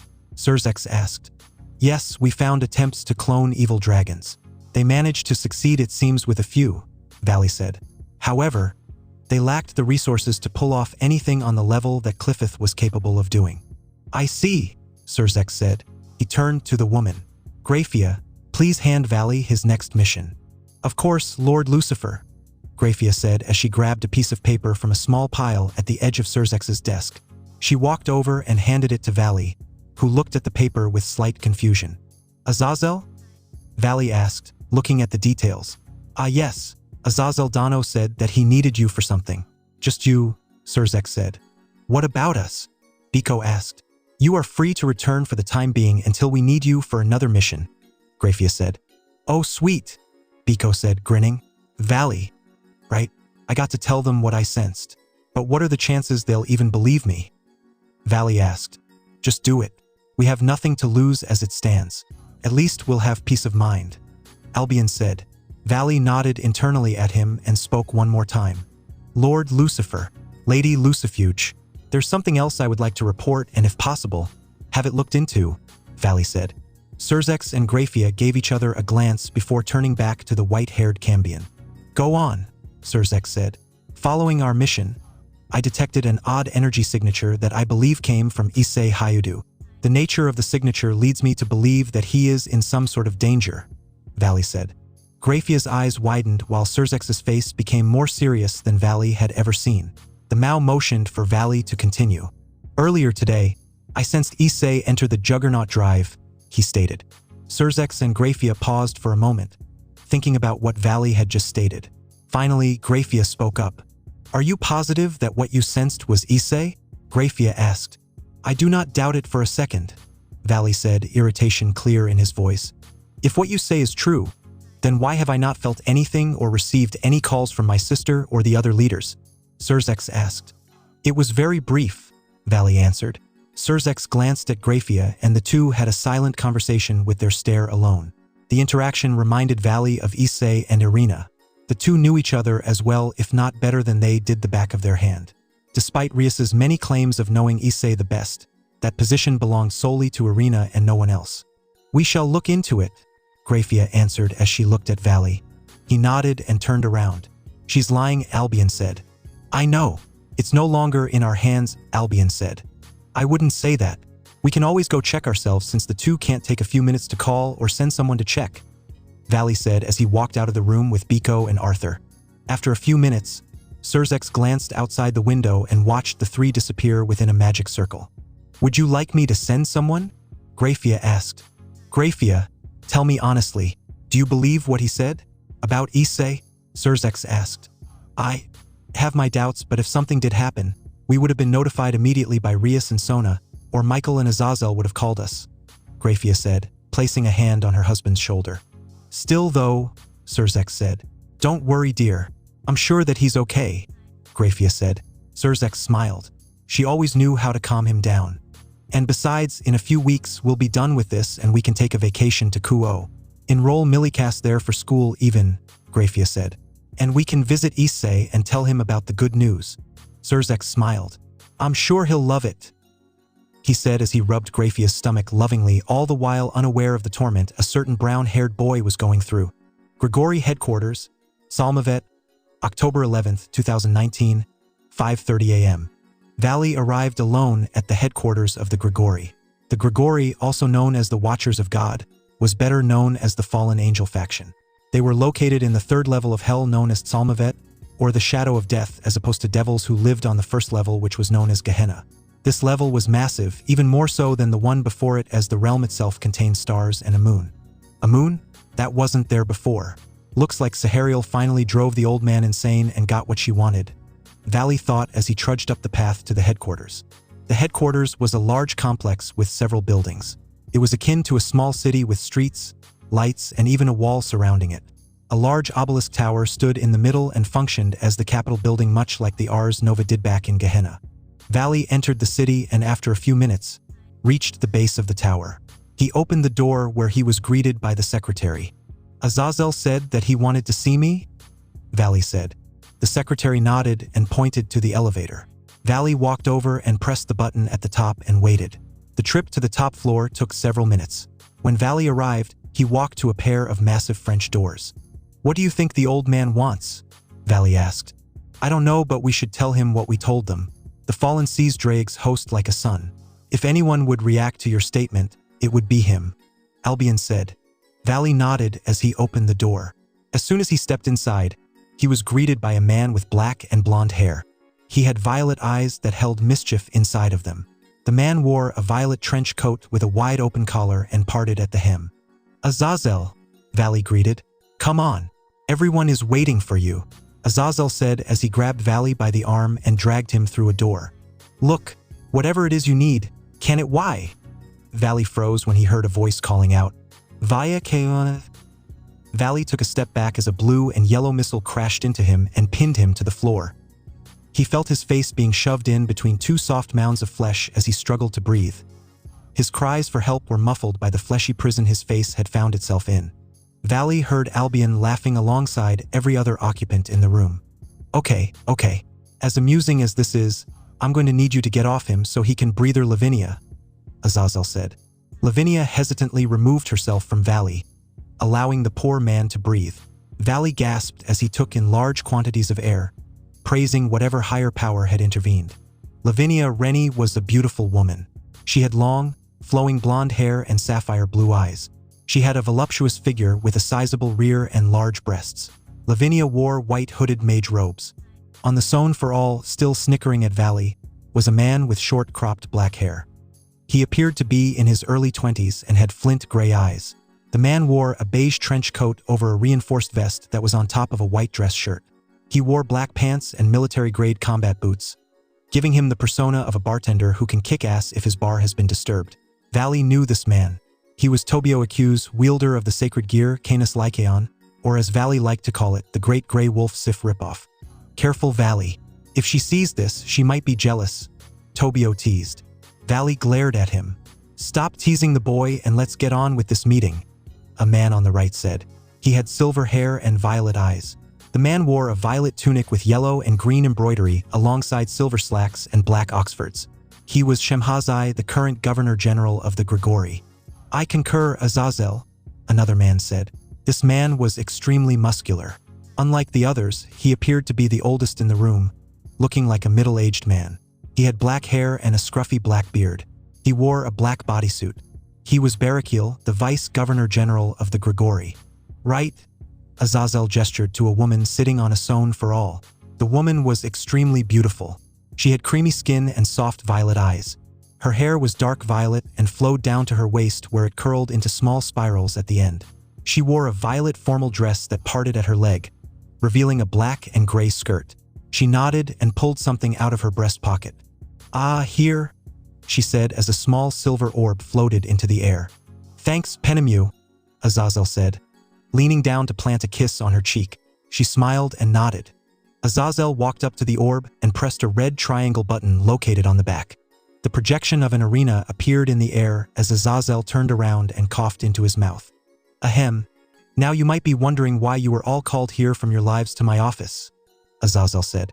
Mutters went around the room as a whole range of ideas could be heard, from some new discovery regarding sacred gears to even some new position he tried with Penemu the night before. As he heard these, Azazel's eyebrow twitched. No one ever took him seriously anymore. Ignoring their ideas, Azazel spoke. "Now, because of recent events, every pantheon that participated in the war, as well as a few others, have gotten together, and we have come up with the idea of a world-class raiding game as a way to symbolize our new unity. Ajuka and I have been hashing out the details, but we're all meeting in a few days to discuss the rest of the details," Azazel said. Everyone went silent as Azazel's words sunk in. Every cadre had wide eyes as the words kept replaying inside their heads. "A world-class what?" A small chuckle erupted from Valley as he began to laugh madly. A shit-eating grin appeared on his face. Tobio and Lavinia looked at Valley with amused looks on their faces while muttering about boob-obsessed dragons and half-devil battle maniacs. "Don't get your hopes up yet. It still needs to get through the Senate first. We'll vote on its fate in a few days, so calm your tits, Valley," Azazel said. "Humph. You better vote in favor of it, old man," Valley said. "If all goes according to plan, the games should be in 6 months. Give or take a few weeks, so cross your fingers," Azazel said. Everyone nodded and waited for Azazel to say more. "That's all," he said, walking over to his whiskey cabinet and pulling out a bottle of Jack Daniels. "Well, thank you for the information, Azazel-sama," Lavinia said, standing up. She curtsied before leaving in a teal magic circle. "Azazel," Tobio said, catching his attention. "I'm going to take a break from my duties. I need to go find and get the old band back together in case this does come to fruition." Azazel nodded and waved as Tobio summoned a massive black wolf and disappeared in a swirl of shadows. "Father damn it, Azazel. You pulled me here for this shit. I have actual work to do," Shemhazai said. He huffed and disappeared in the sound of flapping wings. Azazel sighed and looked towards Barakil. "It seems that a training session is needed. Azazel, I'm going to get Ambriel and Tyrell if you and Penemu don't mind," Barakil said. "Sure, go for it. Ambriel is in the lab and Tyrell is over at research and development," Azazel said. "Yeah. Sure, just tell him where our children are, why don't you?" Penemu said. "Thank you, and Pen. I'll be careful with them," Barakil said as he disappeared in a flurry of wing beats. I have some work to do," Penemu said as she began walking to the door. "Gabne-sama told me that Azine-sama found something that's worth looking into." Azazel nodded and watched as his wife disappeared like his compatriots. Azazel poured himself another cup of whiskey. Noticing that Valley was still there, Azazel turned around and flashed him a grin. "So, you're still here. Is there something else that you needed?" Azazel asked. Valley blinked, seemingly pulled out of his fantasies as the entire reason he even came here in the first place was pulled to the forefront of his mind. "Right, Albion and I sensed something today.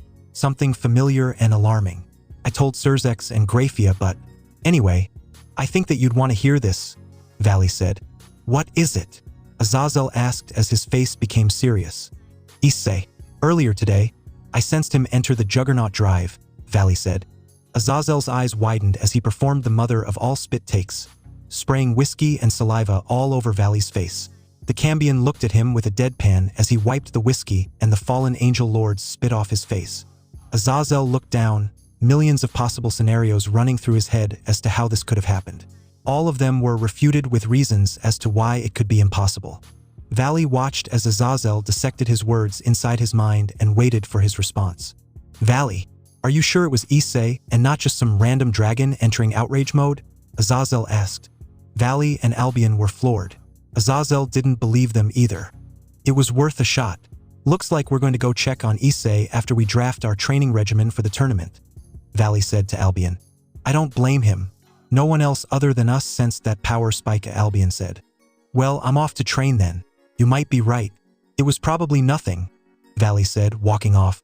As the door closed behind Valley, Azazel was left alone with his thoughts as he fought off the nagging paranoia that was brought upon by Valley's statement. Calm down, Azazel. That's impossible. Every faction leader would have felt something like that, and the girls would have reported it by now. And besides, there hasn't been any news of Kuo being wiped off the map, so we're good. Azazel thought as he poured himself one more bottle of whiskey. He looked at his desk, grimacing at the large piles of paper that could be seen on his desk. Azazel sat down in his chair and looked at the picture on his desk. A picture of simpler days. He smiled and got back to work. Ars Nova, October 13th, 2019, 9:45 a.m. Surzex waited with his fellow Mao and Grafia in the ballroom of the Ars Nova. Today was the day when the gods would gather together for the first time since the beast was released from its prison and discuss their objectives for the future, the world-class raiding games being among them. Surzex smiled. This was going to be an opportunity for peace. A peace that would last, he hoped, forever for future generations to enjoy. The battle against Trihexa seemed to be the spark they needed to become a pantheistic world in which all myths lived together in relative harmony. Looks like we're the first ones here, Azazel said as he appeared inside the ballroom. Next to him, Shemhazai and Penemu bowed as they saw the Mao. The other Mao bowed in respect while Azazel and Surzex pulled each other in for a brotherly hug. Good to see you, Red, Azazel said. You too, you old crow, Surzex said. How's the paperwork? Shemhazai asked as they all sat down at one of the tables. Actually, it's been going well. Several people from the public have come forward, offering their assistance in helping us file them and get them done, Grafia said. Penemu lost all the emotion on her face when she heard those words come out of Grafia's mouth. What? She asked. Before Serafal could gloat about the effectiveness of her PR skills, the entire room shook violently. The glassware and silverware all rattled as they threatened to fall off the tables. The lights flickered as several deities entered the ballroom at once. The first three arrived in a bolt of lightning, a sea mist, and a flash of gray light respectively. The one who arrived in a lightning bolt took the appearance of a middle-aged man. He had a short beard and near shoulder-length hair. His eyes were electric blue and the air around him ionized as the smell of ozone could be sensed around the room. He wore a black pinstripe business suit with a lightning bolt lapel on his right breast. The man who arrived in a sea mist was in contrast to the man in the suit. He wore a Hawaiian button-up t-shirt that was open slightly at the top. He wore open-toed brown Birkenstock sandals. He also wore light tan khaki shorts. Like the man, he had black hair and a scruffy beard with sea-green eyes. Next to him was a woman with raven black hair. She wore a gray denim shirt underneath a gray jacket. She wore blue jeans and a pair of hiking boots. Her eyes were gray, but not a dull gray that could normally be attributed to Flint. Her eyes resembled storm clouds, fierce and full of energy. Looks like Zeus is here, and he brought Poseidon and Athena, Shemhazai commented. Those two should just fuck each other already, Azazel said as Surzex walked over to greet them. Who? Everyone at the table jumped when a voice spoke. They turned to see a woman standing there with two women behind her. The woman who surprised, scared, them was beautiful like the sunlit sky. She had sky blue hair and emerald green eyes. The woman appeared to be youthful, even more so than Surzex, and looked to be in her late teens to her early 20s. She wore an intricate and elegant red kimono with a white haori over it. Around her torso was a green obi. She also wore a black teidaboshi on her head that was decorated with a sun crest that seemed to currently be in mid-morning phase, suggesting that the crest changed with the position of the sun in the sky. Jesus Amaterasu, don't scare us like that, Ajuka said as he clutched his chest. He could still feel his heart pounding. I'm sorry, Amaterasu said, rubbing the back of her head. Amaterasu-sama, I told you it was a bad idea, a woman with blonde hair said. She had a pair of fluffy fox ears on top of her head. Behind her were 9 golden tails that swished slightly from left to right. The woman wore a golden kimono with a yellow obi at the waist. Her kimono parted at the top, revealing her shoulders and gave the males an ample view of her cleavage. I blame Kuroka, Amaterasu said, pointing at a surprised young woman with black hair. Her hazel eyes lit up in surprise as her 2 cat tails stiffened. On top of her head was a pair of black cat ears. She wore a black kimono with a red obi and her hair was decorated with a headband that had 2 bells attached to it. Nya? That was you, Kuroka argued childishly, pointing at the sun goddess. A flash of lights alerted them all to 2 new arrivals. An old man wearing white robes stepped out, followed by a woman with brown hair and blue eyes. The woman wore a silver dress with long sleeves while the man wore a monocle. The man smiled as he eyed all the women in the room, causing the woman to sigh and smack the back of his head. Emer's beard. Frig, that really hurt, the man said. It was supposed to, dumbass. Geez, Odin, focus for a minute, will you? Frigg said. Following Odin and Frigg's arrival, other pantheons began to arrive as well. The Jade Emperor, as well as Guanyin, arrived almost immediately after Odin. The Persian gods, Mitra, and Srash arrived. Mitra flicked her crimson-red hair out of the way as her pink eyes analyzed the room. Every deity flinched under her gaze as she walked to her seat. Despite appearing as a 15-year-old girl, Mitra was one of the most powerful deities in the room, and the aura she gave off sent chills down everyone's spines. Even after all this time, Lady Mitra still makes me want to shit my pants, Poseidon whispered to Azazel. Didn't you guys beat them during the Trojan War? Azazel asked. Yeah, but that was because she and Varathranga didn't want to participate in something they saw as pointless, Poseidon said. After several more deities arrived, Ra being the most prominent among them. He nearly crashed through the roof when he arrived with Set, Isis, and Osiris cursing their father's driving skills. Ra merely laughed as he got off his solar boat and willed it back to the Duat. Ra had the appearance of an old man wearing white pharaoh's robes. His golden eyes shone with power as he eyed the room. Behind him, Osiris stood there, shaking his head as his green eyes stared at his father. Isis walked over and placed a hand on her husband's shoulder, her blue eyes and raven-black flowing hair shining in the light. Haha, most of you don't know this since none of you were even born yet, but we haven't had a meeting like this since Ilu came to us with his pet project. Ra laughed. That's right. It has been a while, Michael said as he appeared in the room with Gabriel in tow. Ah, Michael boy, Ra greeted. How's life as God treating you? I have no idea how father and mother did it, Michael said. It's like babysitting, no? Ra said, patting his shoulder. Honestly, I wish elder sister was in this position instead of me, Michael confessed. Ah yes, Ashta was always the most prominent of the bunch. Even had the balls to kill off the newborns during Ozymandias' rule, Ra said. Moses told me to tell you that he's sorry for what he did to Ozymandias and Nefertari all those years ago, Gabriel said, turning to Osiris. I'll be sure to tell him. Don't worry, Osiris said. Oh, where's Azine? Penemu said, walking over with Seraphal and Graphia following behind her. You know her. Public events were never her thing, Gabriel said, smiling. Gabriel, Seraphal said, eyeing her rival. Sarah, Gabriel said, smiling in a way that infuriated the small Mao. Over at the side, Ra sat with Serzex, Azazel, Poseidon, Ajuka, Odin, and Zeus, conversing amongst themselves. Poseidon, Odin, and Azazel ogled the female populace as they mentally made notes at which one ranked higher if they were to do a pageant with all the devils, angels, and goddesses in the room. Poseidon giggled pervertedly. A swimsuit contest between the most powerful female supernatural beings. Hey, they'll catch on to us if you keep looking, Azazel said, smacking his arm. Right, Poseidon said. And besides, Odin said, do you really want Osiris to come over here to saw your dick in half for staring at his wife? Poseidon shook his head as he looked away from the Egyptian beauty. Still though, Azazel said, who do you think is better between the two, Aphrodite or Isis? Me, obviously. The three jumped when they saw a woman with raven-black hair, floating in midair. She giggled as her red eyes twinkled with delight. She possessed an alluring beauty and wore barely anything. All she wore a white ornate tube-top shirt that looked more like a bra than a shirt. She also wore white short shorts and a black tube sock on her left leg. Inanna, Azazel said. Inanna floated down to one of the chairs and sat down. So, what are we looking at, boys? Inanna asked as she joined in. If the goddesses here were to be in a swimsuit competition, who would win? Poseidon said.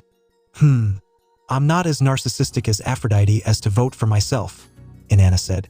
Isis, probably, or my older sister. Huh? Odin asked. Inanna pointed to a blonde woman who looked exactly like her, only she wore a black hoodie with a black skirt and black leggings. In fact, she just wore all black except for the golden tiara on her head. Ereshkigal, Azazel said. Inanna nodded. That looks like fun. Can I get in on this? Inanna turned and saw a handsome young boy with black and green hair that gave off the appearance of it being blue. He wore a black suit with green pants as his emerald eyes looked at Inanna. Next to him was a pretty young girl with luscious violet hair and purple eyes. But even her young persona did not help in hiding her curvaceous figure. Like the boy, her face struck fear into Poseidon and Odin as they hid behind AZRAEL and Inanna. "Oh, Shiva, and you even brought Parvati," Inanna said. "Hello, Ishtar," Parvati greeted happily. "Well, I was bored with the paperwork that came with Indra blowing up an island, so I dumped it on Vishnu and Brahma," Shiva said, leaning back in his chair. "What about you?" Ra asked Parvati, finally turning around to talk to them. "Lakshmi and Sarasvati weren't so happy about me running off, but Shiva is right. I was bored," Parvati said. "Is that why you're here instead of in the Do It RA?" "Mostly. I just want to see what these kids come up with," he said. "I'm not a kid," AZRAEL said. "You're only as old as the Titans, AZRAEL," Ra said. "To us, you're still a kid. You never treated Nay Sama like this," he pouted. "That's because Asta earned her place and she was much older than you," Shiva said, sipping from the wine glass. "Can I have your attention?" The elder deities, Inanna, Odin, Poseidon, and AZRAEL all turned to see Seraphal standing atop one of the tables, clicking a spoon against a wine glass. "Thank you all for coming here today. We'll get to the discussion later, but for now," Seraphal said, reaching into her pocket for her wand. She grabbed it and pointed it into the air. "Let's party," she shouted. The gods cheered as the party went underway. Songs were sung. Drinks were drunk. The gods cheered as Seraphal and Gabriel entered a sing-off with Sersex and Michael facepalming. Set and Inanna settled an old bout that they had and began to arm wrestle. The two were evenly matched before Inanna's eyes glowed gold and Set's arm was embedded into the ground, shattering the table. Parvati and Ereshkigal sighed while Ra and Shiva laughed at the sight. As Ereshkigal apologized to Sersex for property damage, Shiva's eyes narrowed as he sensed a spike in power. He looked at Ra, who was already scanning the earth for the source. Ra nodded, confirming that he had located it as Shiva opened his third eye. Everyone froze. Parvati looked at her husband in worry as the last time he opened that eye, the beast was wreaking havoc all over the earth. "So that's what's happening," Shiva muttered under his breath. His third eye closed and he smiled at them. "Sorry, everyone. False alarm," Shiva said. Everyone calmed down as they released a breath they didn't even know they were holding. "Shiva-sama, please don't scare us like that," Sersex said. Shiva merely smiled. "My apologies," he said. The festivities continued with several more deities arriving. Dagda and Luff from the Celtic pantheon, Belobog and Xrenabog from the Slavic pantheon, and Ometecuhtli and Omesahutl from the Aztec pantheon were the most prominent arrivals. Sersex had hoped one more god would show up, but she never did. Ophis remained aloof and never came, even though the Great Red assured him that he would get her the invitation. "Well, then, I think we should get our official business out of the way now," Sersex announced. The occupants of the room turned to look at him. "As you know, the Beast 666 was sealed due to the combined efforts of all the pantheons in the world, and for that, I would personally like to thank you. I know that most of you would have had the right to refuse to help us out considering what our followers did to yours," Sersex said as a chorus of agreements rang out through the room. "But you didn't leave us out to dry, and for that we thank you. Thank you for choosing the world over us," Sersex said, bowing. Everyone clapped and cheered at Sersex's speech. Sersex stood up and summoned a massive treaty. One that would unify the entire supernatural world under one banner. In this treaty is an outline for a form of government that would be similar in function to the United Nations that humans have, Sersex said. "I would like your help in hashing out the details before we move on. Take note, this could take a while." The occupants of the room nodded as they all gathered around Sersex and began to discuss the treaty. Minutes became hours in which several deities had back-and-forth debates about limits and representatives, as well as the process of proposing international laws that all pantheons had to abide by when conducting business with other pantheons. Several pantheons, such as the Greco-Roman pantheon, wished to have other pantheons keep out of their business, with the Shinto and Norse pantheons arguing that their business nearly results in the destruction of the United States. Okay, here's what we have so far," AZRAEL said, calming them down. He grabbed the treaty and began to read from it. "Ahem. So we have agreed that each pantheon is allowed to select 2 representatives to this new council. How they are selected depends on the pantheon, however. A stipulation that was proposed by Belobog and seconded by Athena was that pantheon heads are not allowed to be representatives. Is that agreeable for everyone?" AZRAEL asked. Everyone nodded. The second thing we agreed on is that any event that we have classified as at least a second-class event, which is a major interpantheon conflict scenario or something similar, is that we try and mediate some sort of peace between the two parties, AZRAEL said. What about a terrorist attack such as Cliffith? The Jade Emperor asked. In that case, the pantheons unite together to eliminate the threat. In the case of a zero-class event such as Trihexa, we will do the same, AZRAEL said, laying the paper down for all of them to see. Shiva's eyes drifted down to a section of the paper. What is this one? He asked, pointing to it. That is a hypothetical threat level, an Aleph-class event, which is a complete extinction event in which all lives, even those of the dragon gods, are in imminent peril, Ajuka said. The gods looked at him like he had gone insane. I said it's hypothetical after all, he said, shrugging. The third and final thing we agreed is that there be a head council that presides over the meetings to act as both the final say in any laws passed and to act as the judges, Athena said. How do we select such people for a position? Mitra asked. We vote. Unlike the representatives, the head council members must be voted upon by the members of the Celestial Council. Odin answered. The gods nodded. Is that it? Amaterasu asked. For now it is, Zeus said, pulling out a pen. The gods took turns signing the treaty, and when it was finished, the treaty was handed over to AZRAEL to file and make copies. Our first meeting will be after the building is finished. I have a projected date of when we should get it done. Lady Athena and I designed the building ourselves, and with the help of Lord Hephaestus and several other forge gods. We decided that the location for this building will be above Mount Everest, Ajuka said. When is the projected date? Poseidon asked. Sometime after November, he said. Now about those raiding games, Luff said. The other occupants' sweat dropped at the sight. Right, so here are the rules Ajuka proposed, AZRAEL said, projecting a large screen with several blocks of text. Anyone can register as a king. A king can register anyone on his or her team as long as the targeted person isn't on another team. Note, the targeted person can be recruited if and only if their king agrees to the proposal. Devils with multiple evil pieces will be treated as one piece for this tournament, except for gods or deity-class beings, which will automatically be counted as 2 pieces or 8 pawn pieces. Teams win via the elimination of the opposing king. Losing teams will be eliminated. The 15 remaining teams shall participate in a battle royale. The winning team will have their wish granted. Registration will be in Lucifad. Please go to the old capital building, Ars Goetia, to register and receive your pieces. The pieces will only work in the tournament. A scroll will be given to each participating king to alert them for upcoming matches, leaderboards, watching live matches, and to register their teammates. I guess all we need now is a name, Inanna said as she finished reading the rules. So, how do we decide the name? Serzex asked. Ra and Shiva looked at each other as shit-eating grins made its way to their faces. The game the 2 elder deities proposed was rock, paper, scissors. There were many theories about this ancient ritualistic rite of combat to decide the fate of something of interest. Some speculated that this game was older than Ophis and Great Red themselves, that some absolute forces used this game to decide whether or not to create everything. Others say that the reason Ophis created the Cows Brigade was that she lost a rock, paper, scissors game to Great Red. Several rounds of best 2 out of 3 matches were played. Cries of outrage could be heard across the room as deities were eliminated one by one. Not even the mighty Shiva made it to the final round. Now, it was all on the last 2 players. Amaterasu Amikami. Her proposed name was the Tournament of Power. Everyone loved it as it was a really good name for the tournament. Across from her stood AZRAEL. AZRAEL was many things. A genius, an inventor, the former leader of the Grigori, father to 2 and husband to 1 cadre, but a narcissist.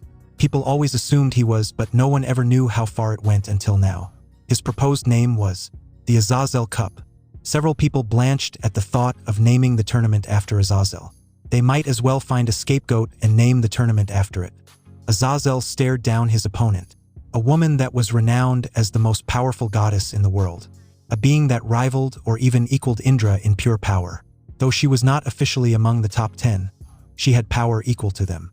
Amaterasu looked at her opponent nervously. The man before her had power equal to a Satan-class devil and at full power, rivaled the Pantheon heads in power. His perversion knew no bounds despite the fact he was married, and while she was confident she could outright kill him in combat, this match was not that. And in a match of cunning, the man before her could crush her like an insect. AZRAEL and Amaterasu raised their hands, a trickle of sweat going down their foreheads. Amaterasu gulped while Azazel furrowed his eyebrow. Rock, paper, scissors, shoot. Oh. Everyone cried out in despair and frustration while Azazel pranced around the room, high-fiving everyone he could find. Amaterasu was on her hands and knees. Her emerald eyes were now dull pits of toxic despair as tears flowed like a waterfall from her eyes. I'm sorry, everyone. I failed you. I don't deserve to exist. Yasaka-chan, hand me the tanto so that I may perform harakiri, Amaterasu said, looking at the kitsune with dead eyes. Pull yourself together, Amaterasu-sama, Yasaka said as she helped the sun goddess to her feet. All right, everyone.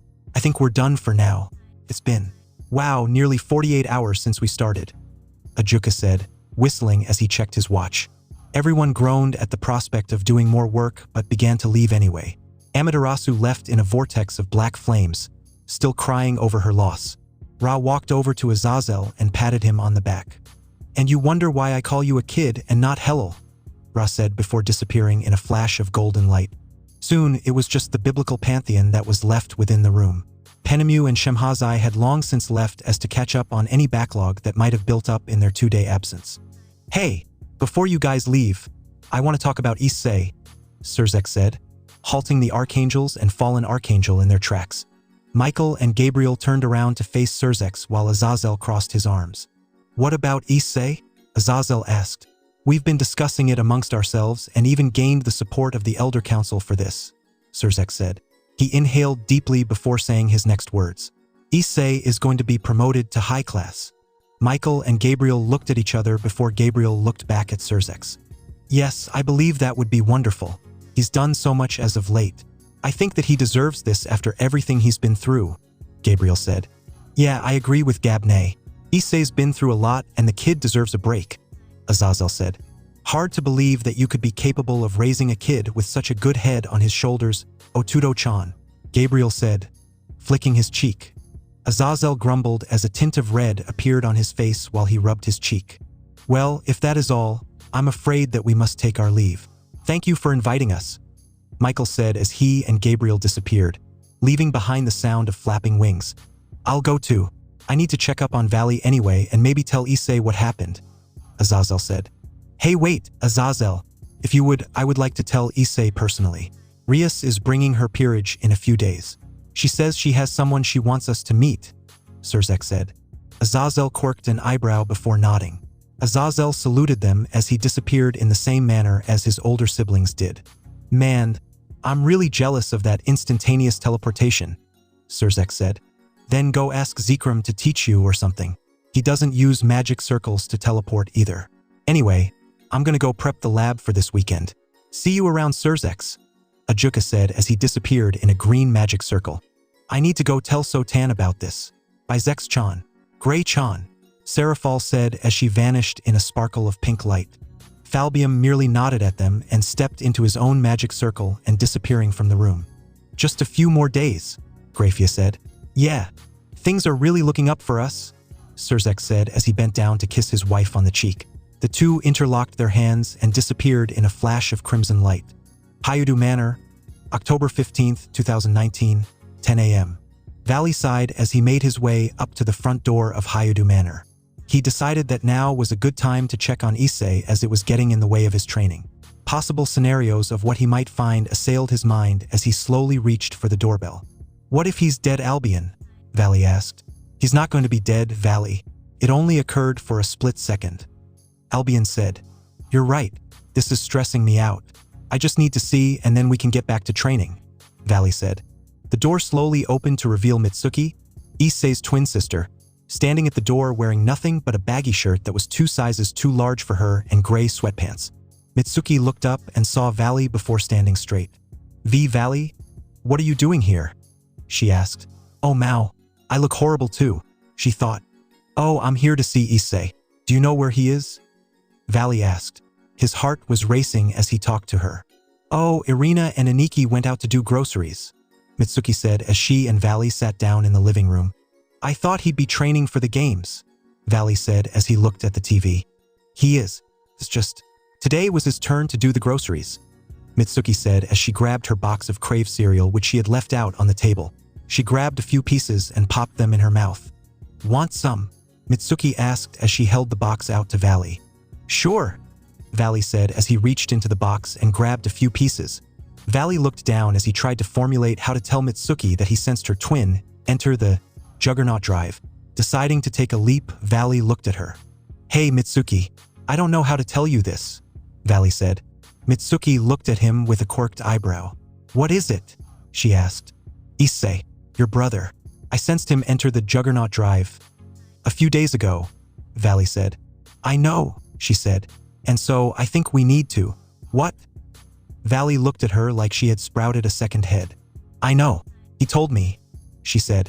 "Wait, then why didn't you guys tell anyone?" Valley asked. "We did.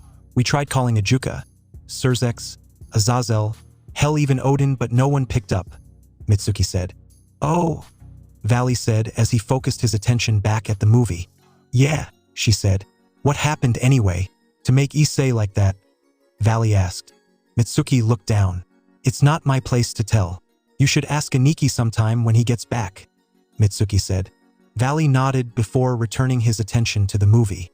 "Yeah, I'll do that, if only to make sure my rival is still in one piece," Valley said. "Sundara," a doorbell rang, catching their attention. "That's them," Mitsuki said. Standing up and walking to the door, Valley followed her. The door opened to reveal Issei and Irina holding several bags of groceries. "Here, let me help with that," Mitsuki said, grabbing some of the bags. Valley took some of the load off Issei and the four carried it to the kitchen. "So, Valley," Issei said as he placed the bags down. "What brings you here?" "Well, Hayudu, if you must know, I'm just checking if you're in peak condition for our upcoming fight is all," Valley said, smirking. "I'm still up for it if you are, bastard," Issei said. Valley smirked before becoming serious. "What happened?" Valley asked. "Huh? What do you mean?" Issei asked.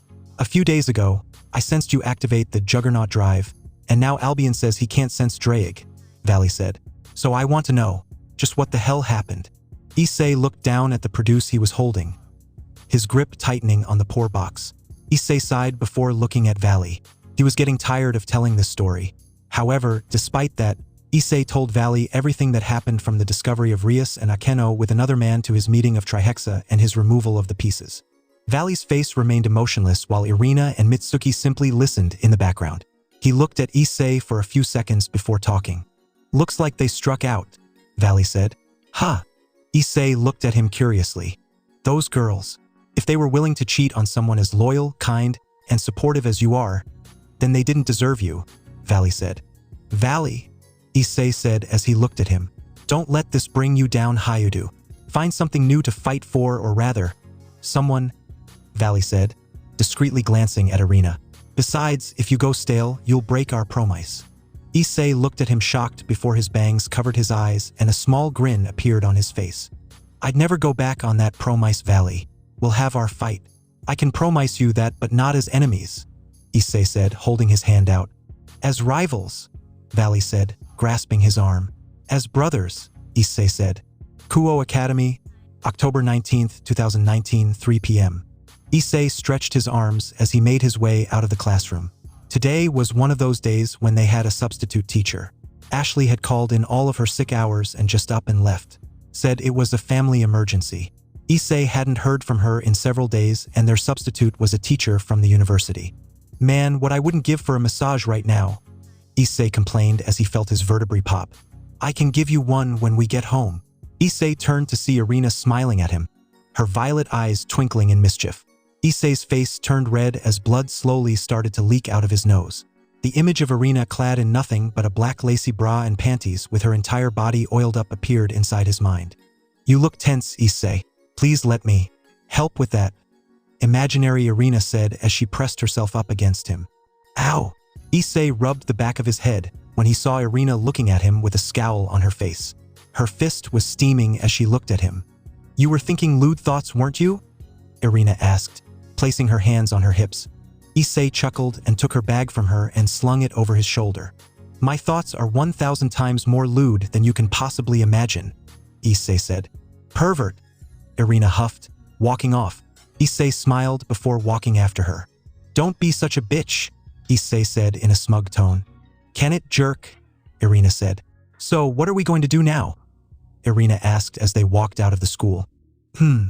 I was thinking of training this weekend to get back up to par with what I was when I was a devil, Issei said. Maybe find out the requirements for signing up for this tournament thing that Mitsuki was going on about. That would be a fun thing to participate in. She did say we can be on teams, Irina said. We can fight together, Issei said. Irina smiled at his enthusiasm as she opened the gate to the house. As they walked up to the door, Issei froze.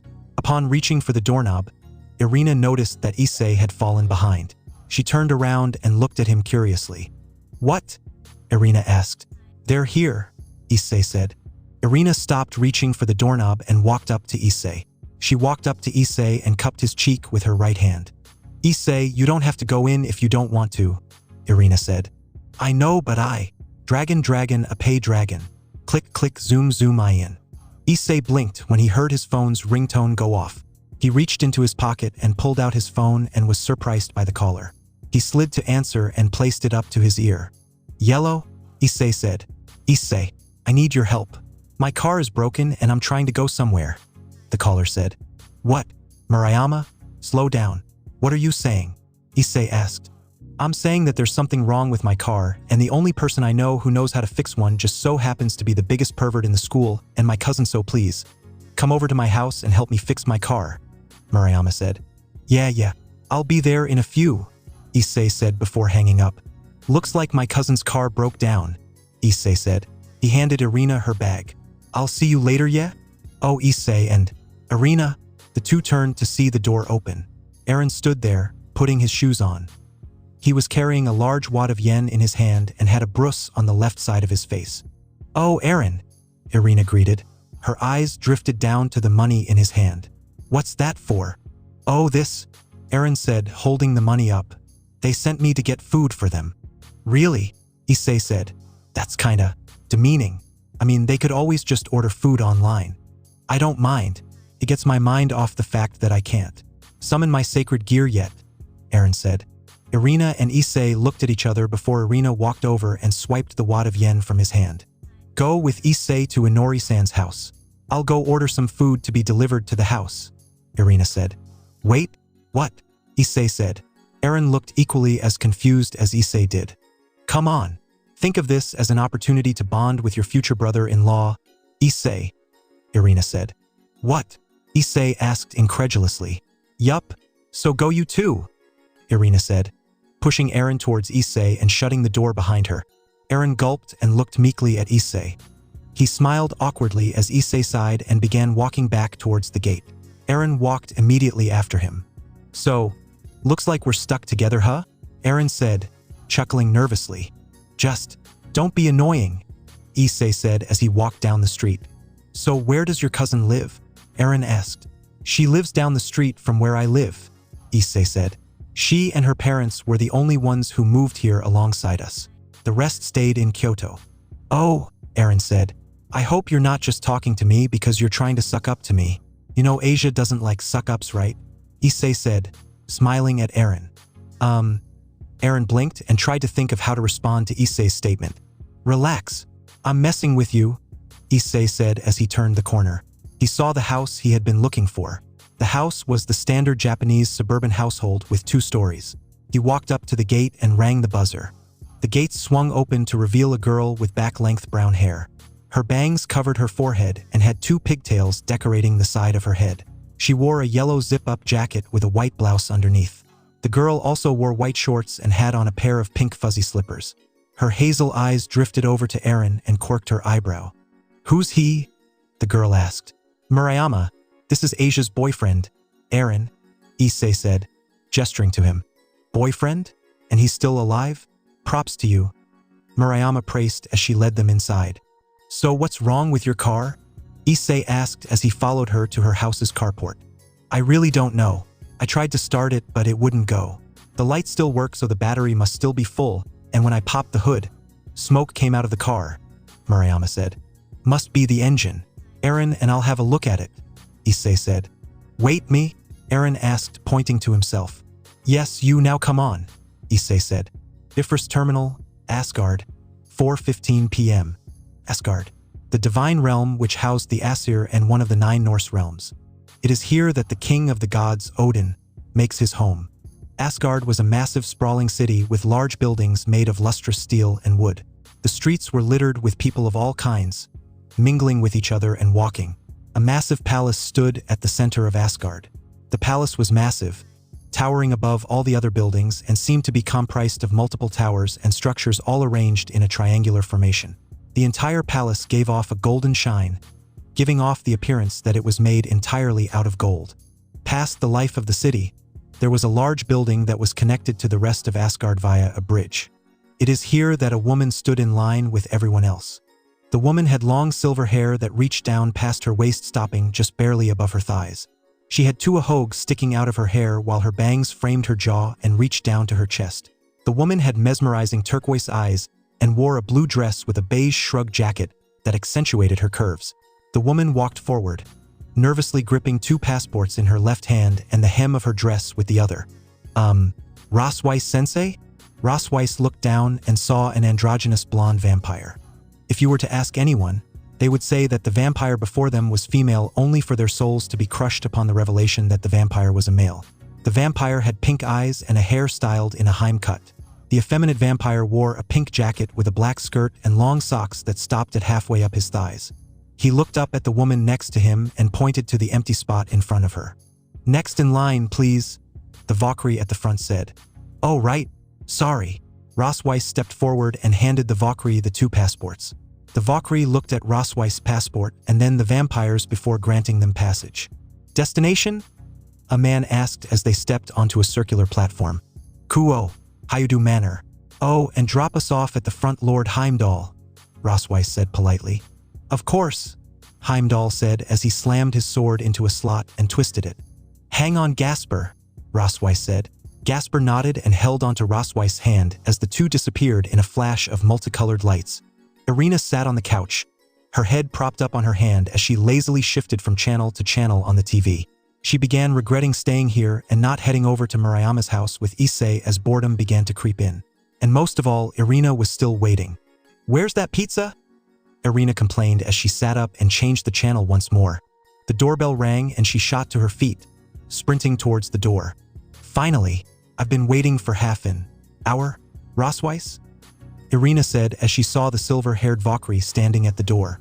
Irina's eyes traveled down as she saw the blonde trap of a vampire standing next to her with a confused look on his face. Rossweiss looked at Irina strangely. "Waiting for someone?" Rossweiss asked. "Yeah, I ordered pizza 30 minutes ago," she said. "Oh good, we're starving," Rossweiss said as she walked past Irina and into the house. Gasper followed after her and Irina closed the door behind them. "Welcome back, by the way," Irina said as she walked with Rossweiss into the living room. "It's good to be back. By the way, I've been trying to call you all but no one's been answering and I was getting worried. What's been going on?" Rossweiss said as she plopped her butt down on the couch and leaned back, putting her feet on the table. "Nothing much," Irina said as memories of the past few days began to seep into her mind. "Nothing much?" Rossweiss asked. "Yeah, well, I've been on a mission these past few days, so how would I know?" Irina said.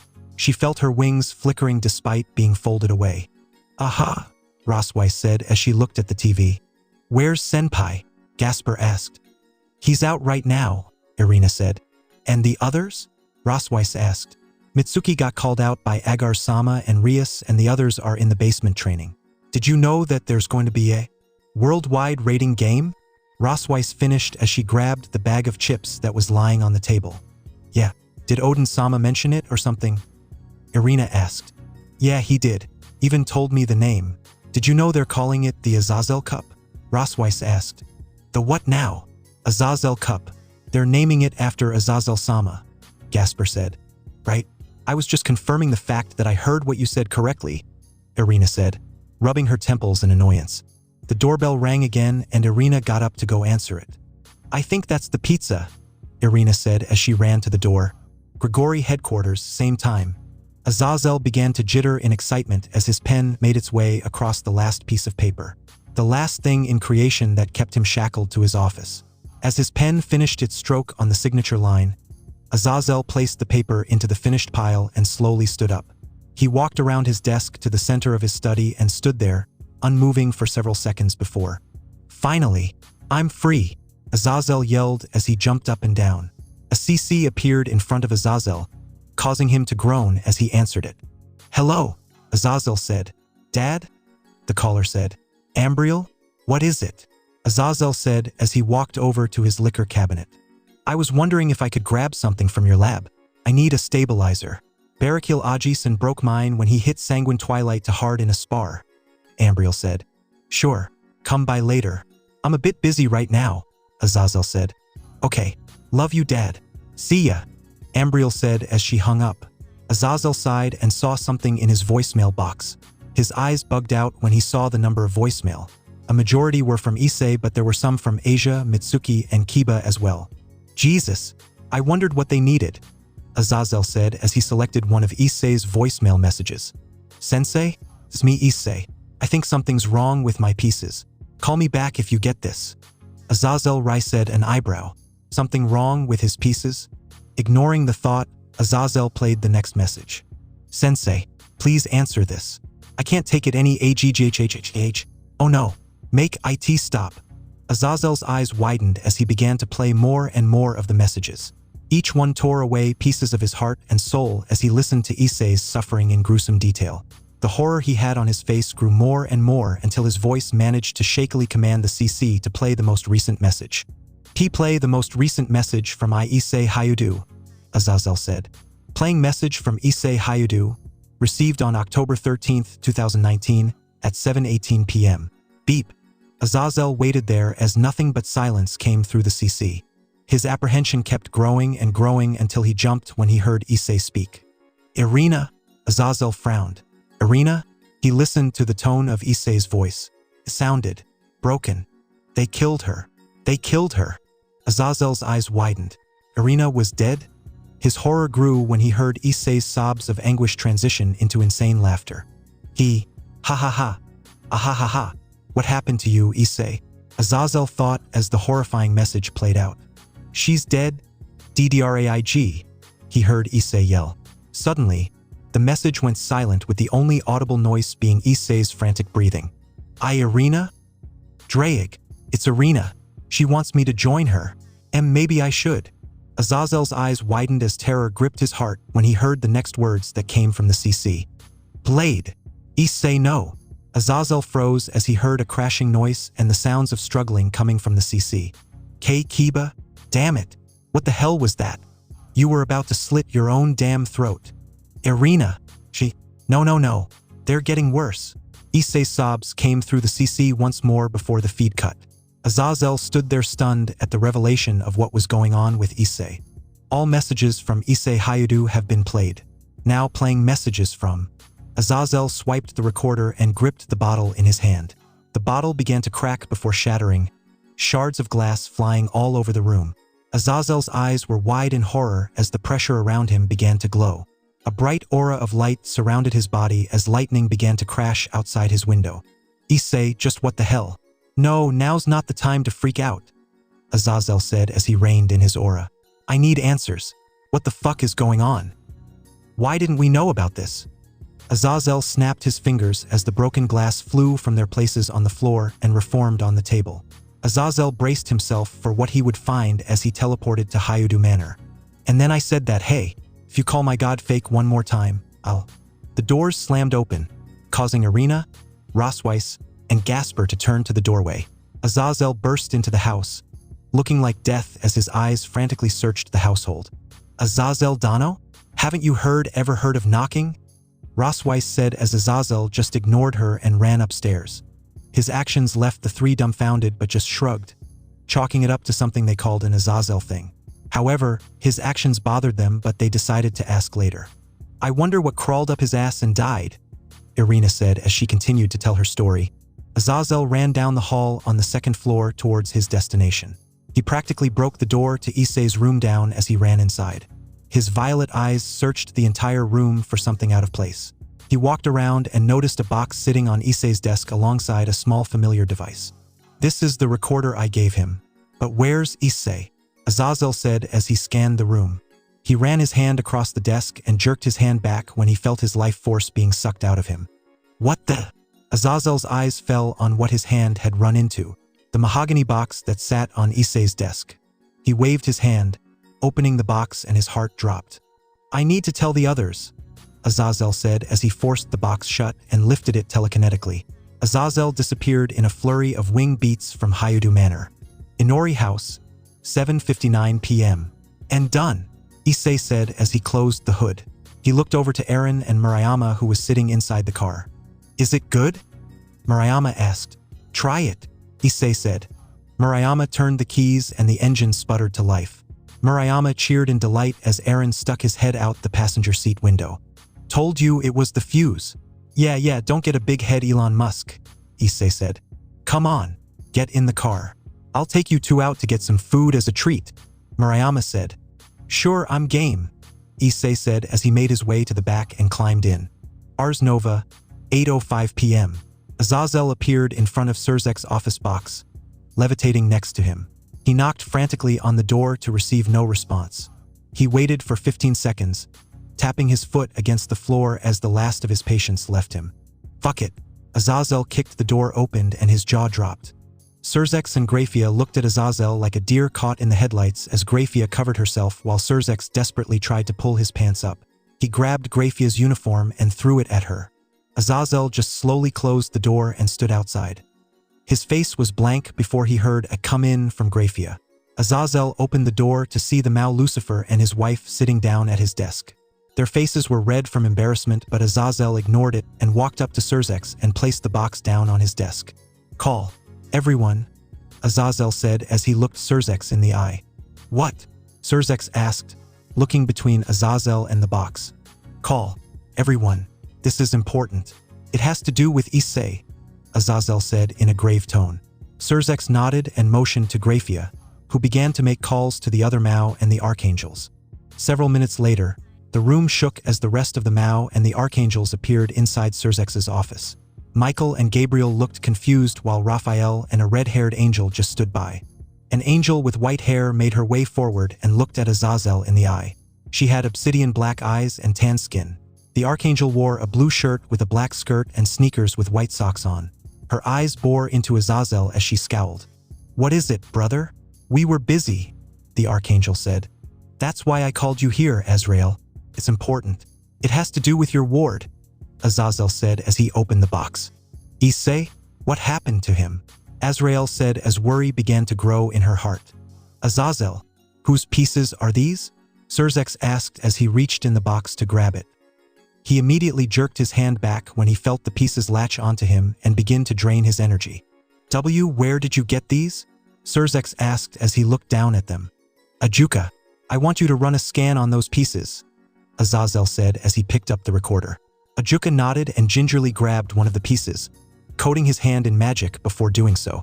To answer your question, those are Issei's pieces, Azazel said. What? Grafia and Surzex yelled. AZRAEL stumbled back and fell back on a chair. Her eyes were wide in horror as she shook her head in denial.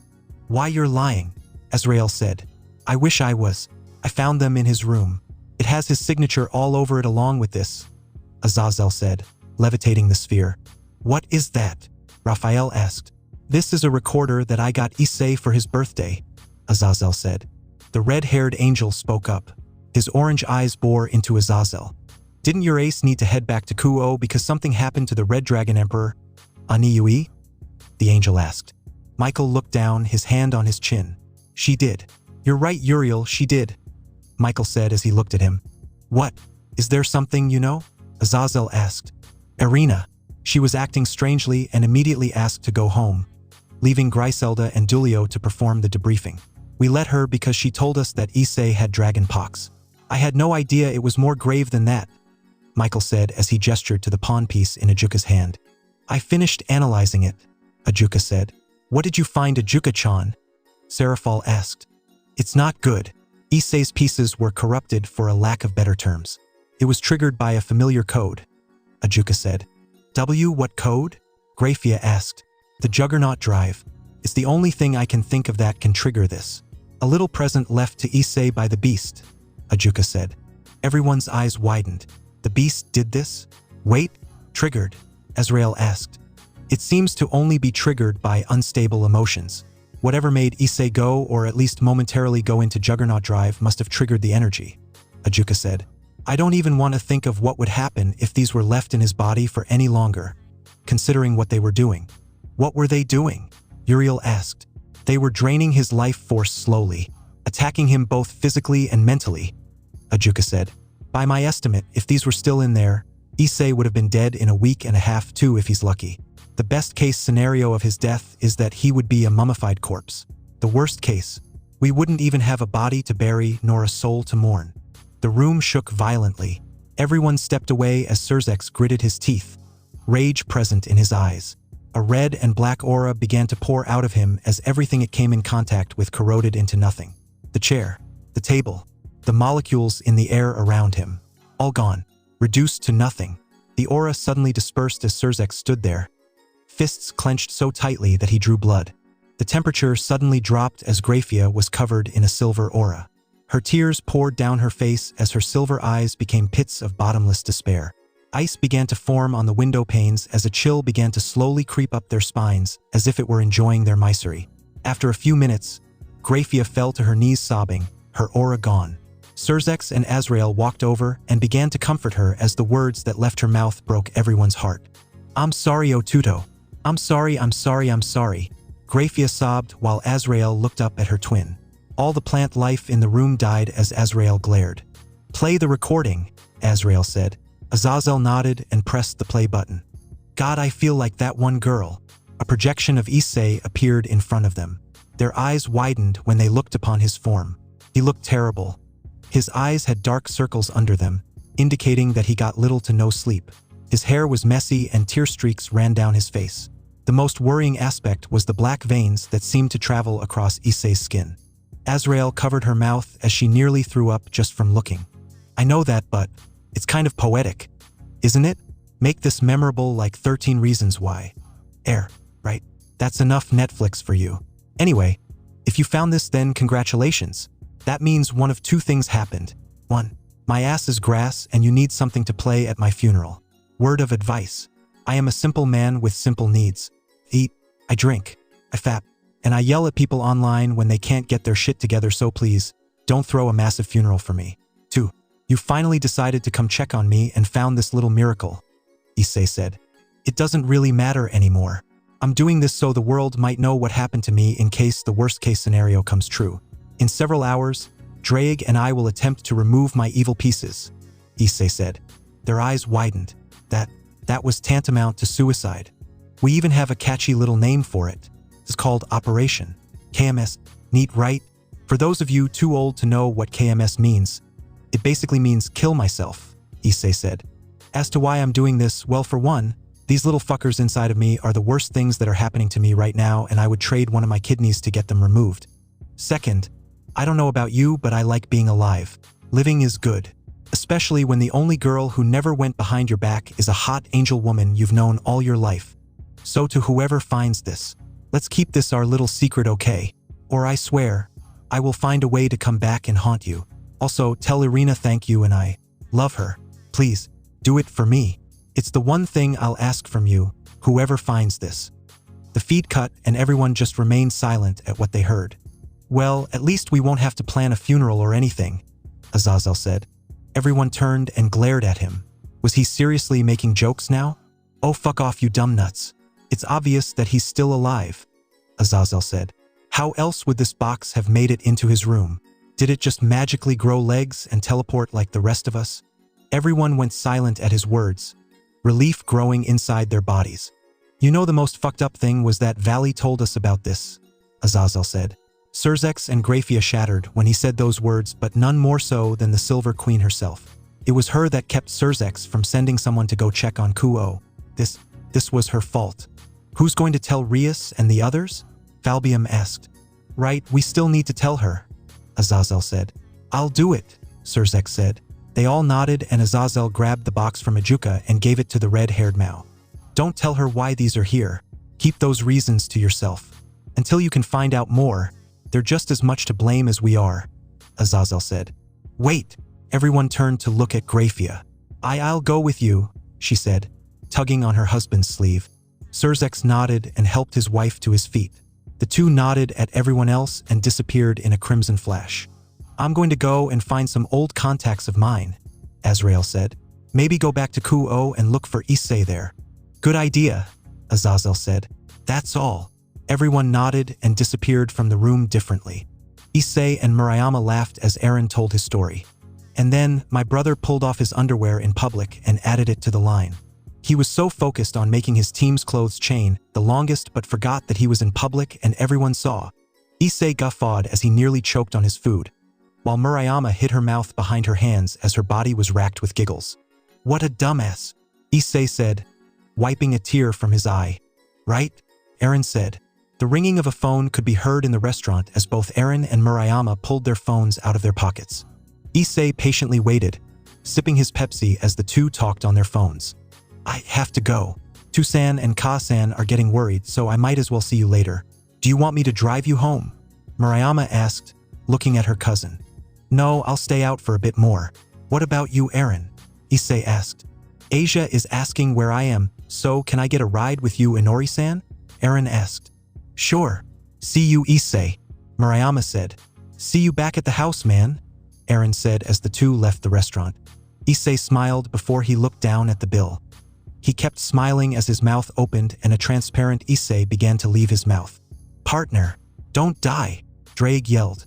Draig, how did we spend so much?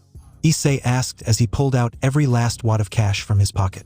He shuffled out of the eatery and made his way onto the street. The crisp autumn breeze nipped at his skin, causing him to slightly shiver. Issei zipped up his jacket and began to walk down the street. Hey, Draig, when do you think we should leave to train for the games? We also have to get more members. If Pirajas are participating, we'll need a full-fledged team to win, Issei said. Your winter break is coming up in a few months. We'll leave then. Maybe go around the world for a bit and find prospective teammates. Draig said. We could also train your powers for a bit. Maybe find you a proper familiar too. Ryutaimaru isn't that bad, Issei said. Issei, it's a boat, Draig said. It's supposed to be the best boat in all of Norse myth, Issei protested. Yes, it is, but you can't really rely on a familiar that's incapable of making decisions, can you? Draig said. Issei remained silent at Draig's words. Fine, I'll go to the familiar forest on my break and get a proper familiar, Issei said as he ran his hand through his hair. Hey, who knows? You might get a dragon familiar like Asia, Draig said. Yeah, let's just hope this one likes me. Issei turned when he heard crashing coming from the alleyway. Hayudu Manor.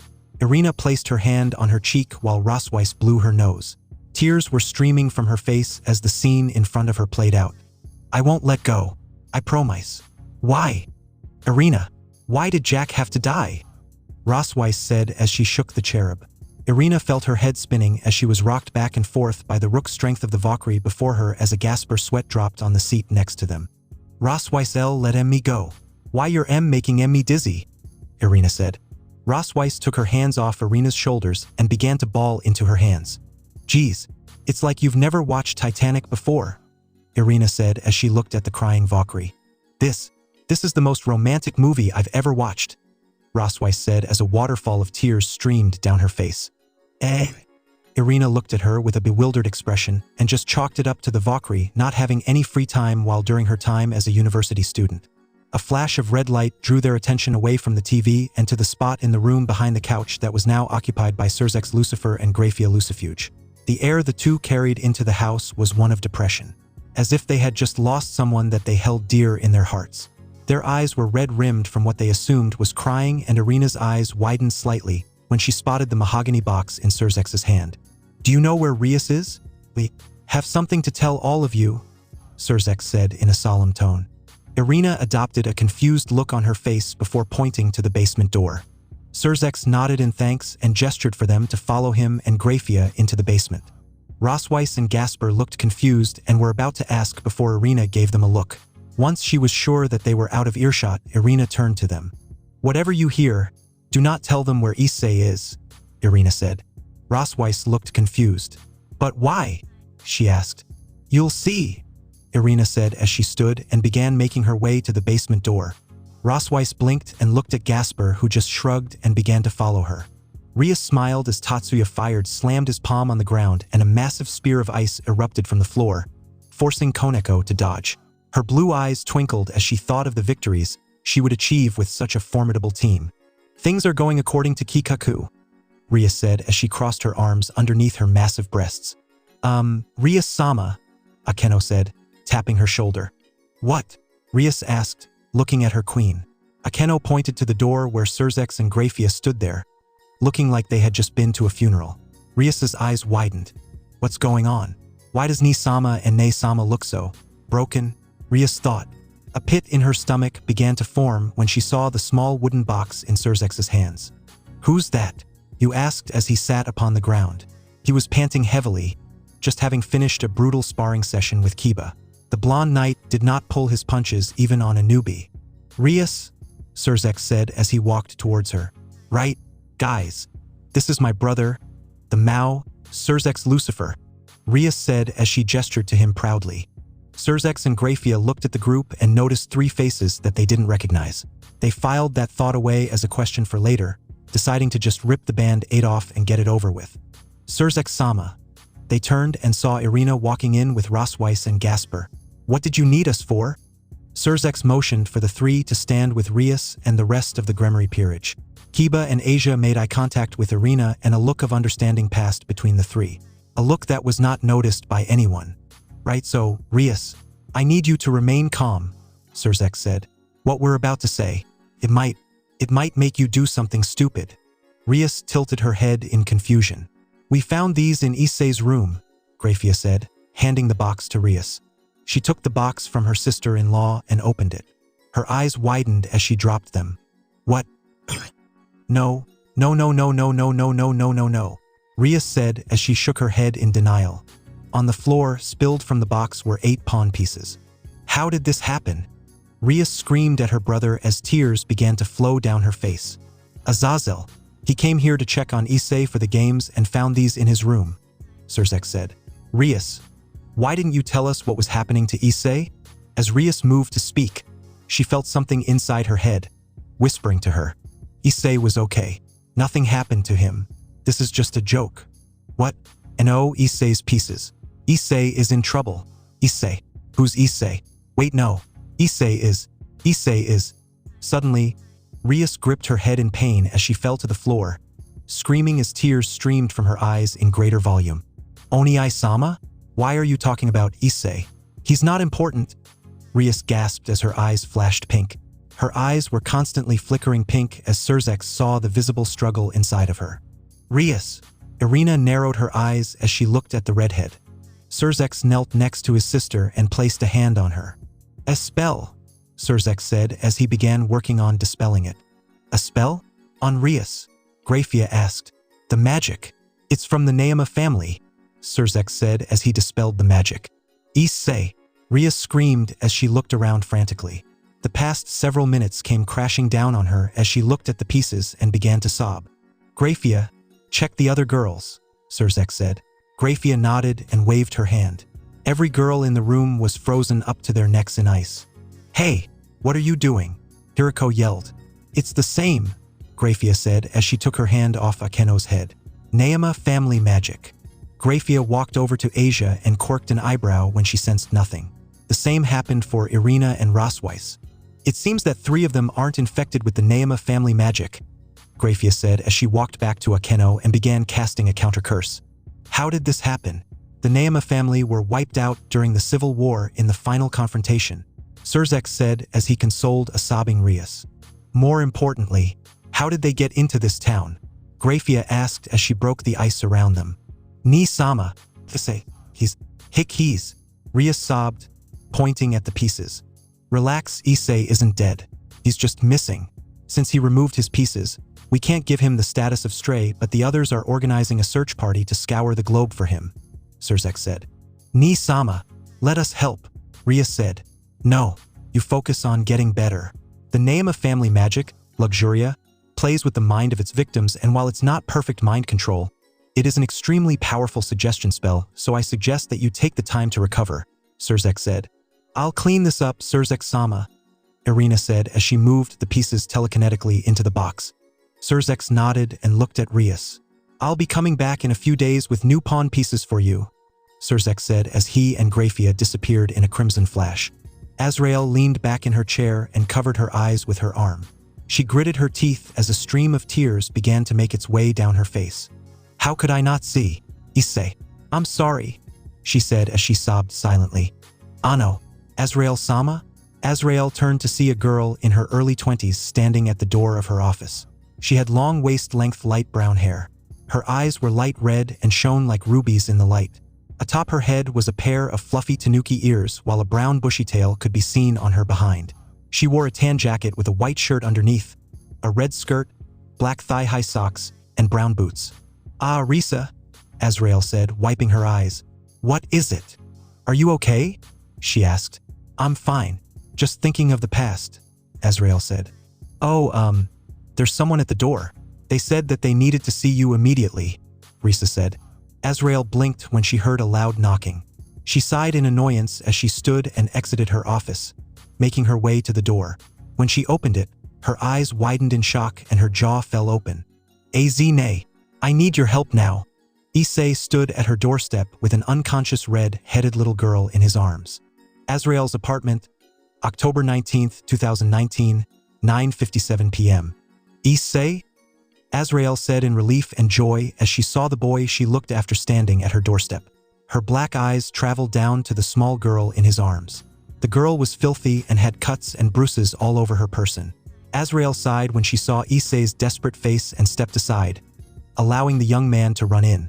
Issei immediately placed the little girl on the couch as he frantically checked her over. Move, AZRAEL said as she stood behind Issei. But Issei flinched when AZRAEL barked at him. Step aside. I'll handle this. Stand over there with Risa, AZRAEL said, pointing to the brunette on the other side of the couch. Issei nodded and moved over to where Risa was standing and watched carefully. Not caring that Issei was in the same room, AZRAEL placed 2 fingers on the girl's forehead. Her eyes flashed silver as a high-pitched ringing noise reverberated throughout the room. The girl's entire body began to glow as her wounds slowly knitted themselves back together. Color began to return to the girl's skin as she began to look healthier and healthier by the second. After a few minutes, AZRAEL took her fingers off and sighed. How did you? Issei said, pointing at her. Oh, cut the act, you know what I am. And I know that you are. We're a devil under the service of Rias Gremory, AZRAEL said as she dusted her skirt off. Then you're a? Issei said, taking a slight step back. AZRAEL smirked as a shadow was cast over the room. Her eyes began to glow as 12 silver wings burst from her back. A silver halo manifested above her head as a massive pressure fell across the entire room. Issei fell to his hands and knees as he looked up at her. Yes, I am an angel, an archangel to be precise. And my name isn't Ashley. Pleasure to meet you once more, little dragon. I am AZRAEL, the Archangel of Death, and the youngest of the 7 archangels, AZRAEL said as she lit up her aura. Issei shakily stood to his feet and prepared to summon the boosted gear in the anticipation of a fight as AZRAEL approached him, her steps slow and steady, making her look menacing. As her hand reached out to grab him, Issei felt an intense pain in his right ear as AZRAEL grabbed it and tugged on it. Ow, ow, ow, ow, ow. Issei yelped as AZRAEL pulled even harder. She dragged him over to the other zone for all by his ear as Risa looked on with amusement. Bahahaha, this is hilarious. Ha ha ha. I never knew that Bina had that in her. Drake laughed as AZRAEL bent Issei over her knee. No, please. Oh, ita. Issei yelled as AZRAEL's hand slammed down on Issei's ass with righteous fury. I'm too old to get spanked. Issei screamed as AZRAEL spanked him again. Well, I wouldn't have to do this if you didn't just try and commit suicide, AZRAEL scolded as she brought her hand down again. I'm sorry. I couldn't take it anymore. AZRAEL's hand stopped mid-motion as Issei opened his eyes. He got off her knee and saw her broken face. Tears streamed down her eyes as she began to sob. Issei felt guilty and his heart began to ache at the sight of his adoptive older sister crying before him. He moved and hugged her tightly. AZRAEL returned the hug with equal, if not greater fervor as Issei felt his ribs beginning to creak as AZRAEL tightened her hold on him. Please, I can't lose another sibling, AZRAEL whispered. Please don't die, Issei-chan. Issei-chan. Only 2 people ever called him that. AZRAEL, and one other woman. Issei's memories of her were fuzzy at best, but all he could remember were her golden eyes and the warm aura she had. It made Issei feel like he belonged. To Issei, she was the only other woman other than Mitsuki, Asia, and AZRAEL that Issei would call his sister. "It's okay, Azine. I'm all right. The piece's removal went off without a hitch," Issei said. "I'm just glad that you're okay," AZRAEL said as she pulled away and wiped her tears off. Issei smiled before the situation hit him once more. He turned to the little girl who was peacefully sleeping on the couch. Her chest moved up and down slowly as she breathed. "What do we do about her?" Issei asked. "For now, nothing. Risa, put her in Issei's old room for now. Issei, you can stay for the night and sleep in one of the guest rooms," AZRAEL said. "Right," Issei said. "Get some rest, Issei. I expect you to tell me everything that led you to this foolish decision tomorrow. And then I will decide whether or not to tell the others of where you are," AZRAEL said. Issei gulped and nodded as he immediately ran to one of the guest rooms. Risa glanced at Issei as he ran by her and sighed. She walked over to the Archangel, who was sitting on her throne for all deep in thought. Risa walked over to the kitchen and made some tea. AZRAEL looked up as Risa placed a cup of tea in front of her. "Thanks," AZRAEL said as she grabbed the cup and began to drink. "What do we do now?" Risa asked. "For now, we keep quiet. I doubt Issei wants the others to know that he's alive. I'm sure that my older brother's Ace has a hand in this somehow, so don't expose her. As for you, did you recognize the girl?" AZRAEL asked as she looked at Risa. Risa nodded as she looked down at the floor. It was the girl from London. She was the first of the string of attacks that have been happening globally. One child missing, the rest of the family being murdered, Risa said. "Risa, I want you to stop what you're doing and watch over Issei," AZRAEL said. What about the mission Raphael-sama gave me?" Risa asked. "Leave that to me. I'll get Rafi to assign someone else to it. For now, watch over Issei and the girl. Her especially. We don't know if whoever is after her might come here," AZRAEL said. Risa nodded. "Starting tomorrow, you will move into the Hayudu house with him and become my assistant teacher at the school," AZRAEL said. "Should I inform Raphael-sama?" Risa asked. "Yes, and give him this report, and remember, whatever you do, do not tell them that Issei is here," AZRAEL said. "The boy has enough on his plate as it is." Hayudu Manor, 10:45 p.m. Irina left the basement, her eyes wide at the revelation. Someone was controlling them? Wait, no, Surzek-sama never said control. It was suggestion, like a nagging thought in the back of their heads. They could have ignored it, yet they chose to act upon those thoughts. Irina thought as she entered the living room. "Oh, Hegelina!" Irina turned to see Mitsuki, greeting her with a mouth full of pizza. "Swallow first at least. I swear you're like a female Issei," Valley said as he waved at her. Mitsuki pulled her lower eyelid down and stuck her tongue out at him. "When did you two get here?" Irina asked. "A few minutes ago." "Hey, where do Issei's parents keep their booze?" Irina turned to see Biko exiting the kitchen. Her eyes narrowed as she watched him walk by. "Really? Raiding our kitchen?" Irina asked as she crossed her arms. "I was hungry," Biko said. "There's pizza right in front of you," Mitsuki said as she stared at the monkey Yukai blankly. "Yeah, but I wanted to see if they had chocolate mousse," Biko said. "Why on earth would we have chocolate mousse?" Mitsuki asked. "Where's Aniki?" Mitsuki asked as Irina sat down next to her. "Out," Irina said. "And the others?" "In the basement crying," Irina said as she grabbed a slice. "Crying?" Valley asked as he grabbed a slice of meat lovers. "Azazel-sama came by earlier looking for Issei. I'm guessing he found the box and recorder." "Sheesh, Issei-kun really needs to hide his stuff better," Irina said. Irina's phone began to go off, causing her to grab it and answer. "Yes, this is Irina," Irina greeted. "Rin? Hey, listen. I'm with Azine right now and I'm going to spend the night since her house was the closest. Murayama took me and Erin out for food after we fixed her car and I was too lazy to teleport home or walk, so," Issei said. "Moo, Issei. Don't leave me alone to clean up this mess." "What mess?" "The others found OU. Irina." The angel turned to see Rosweiss walking up the stairs with Rias and Akeno. I have to call you back," Irina said as she hung up. "Who was that?" Rias asked as she sniffled. "Azine," Irina said. "Azine, our old babysitter," Mitsuki answered. "Oh, We have bad news, Ria said as she held the box in front of her. Irina sighed. This was going to be a long night. AZRAEL's apartment, 9 a.m. Issei yawned as he slowly sat up in bed. His groggy eyes fumbled for his phone as he slowly took the covers off. He blinked sleepily as he began to walk out of the room and into the hallway. Good morning. I see you're still not a morning person.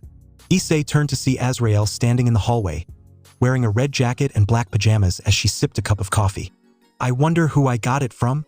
Issei said dryly as he made his way down the hall. For your information, brat, I'm an early bird, AZRAEL said as she followed him down the hall. I made you your favorite breakfast. Issei looked down at the table and saw a bowl of white rice, natto, and a fried egg on top next to a bowl of miso soup and some bacon on the side. Thanks, AZRAEL, Issei said as he sat down and grabbed a pair of chopsticks. He clasped his hands together and blessed his food. Ita de kamasu, Issei said as he began to scarf down his breakfast. Slow down. The food's not going anywhere, AZRAEL said as she sat down next to him. She held her hand out and a piece of toast flew into her grasp. AZRAEL took a bite out of it and she watched Issei eat. An image of a younger Issei eating breakfast on her counter appeared in front of her, causing her to smile fondly at the memory. So AZRAEL, if I tell you what happened, will you please promise not to tell the others? Issei begged after swallowing the last of his food. AZRAEL snapped out of her memories as she looked at him. Huh? All right. Sorry, I was thinking of some things, AZRAEL said. Oh, that's all right. So, will you keep me a secret? Issei asked. I will, on one condition. We go to my brother's place to get a checkup, AZRAEL said. Brother? AZRAEL, she said. Wait, Sensei is your brother? Issei asked. Yup, AZRAEL used to be one of the archangels until he fell. He's my twin brother actually, AZRAEL said. Ha, I guess you're the annoying white canary he always complains about to Penemuba-san and me and Mitsuki, Issei said. He froze when he felt the air in the room get cold. Issei's eyes traveled over to the potted plant on her kitchen table that slowly began to wither. Annoying white canary? AZRAEL said through gritted teeth. Issei nodded meekly as AZRAEL's hair covered her eyes. I see. I guess I'll have to show AZRAEL what this annoying white canary can do, she said, grinning sadistically. AZRAEL? Yes, Issei-chan, AZRAEL said, dispelling her killing aura. You said you wanted to know why I did this? Issei said. AZRAEL's face turned serious as she looked at him. She had forgotten all about that while making breakfast. Her black eyes bore into Issei's hazel ones as she regarded him with a curious look on her face. Yes, I would very much like to know what drove you to remove your pieces, which by the way is the same as killing yourself, AZRAEL said. Issei looked down and began to explain what had happened.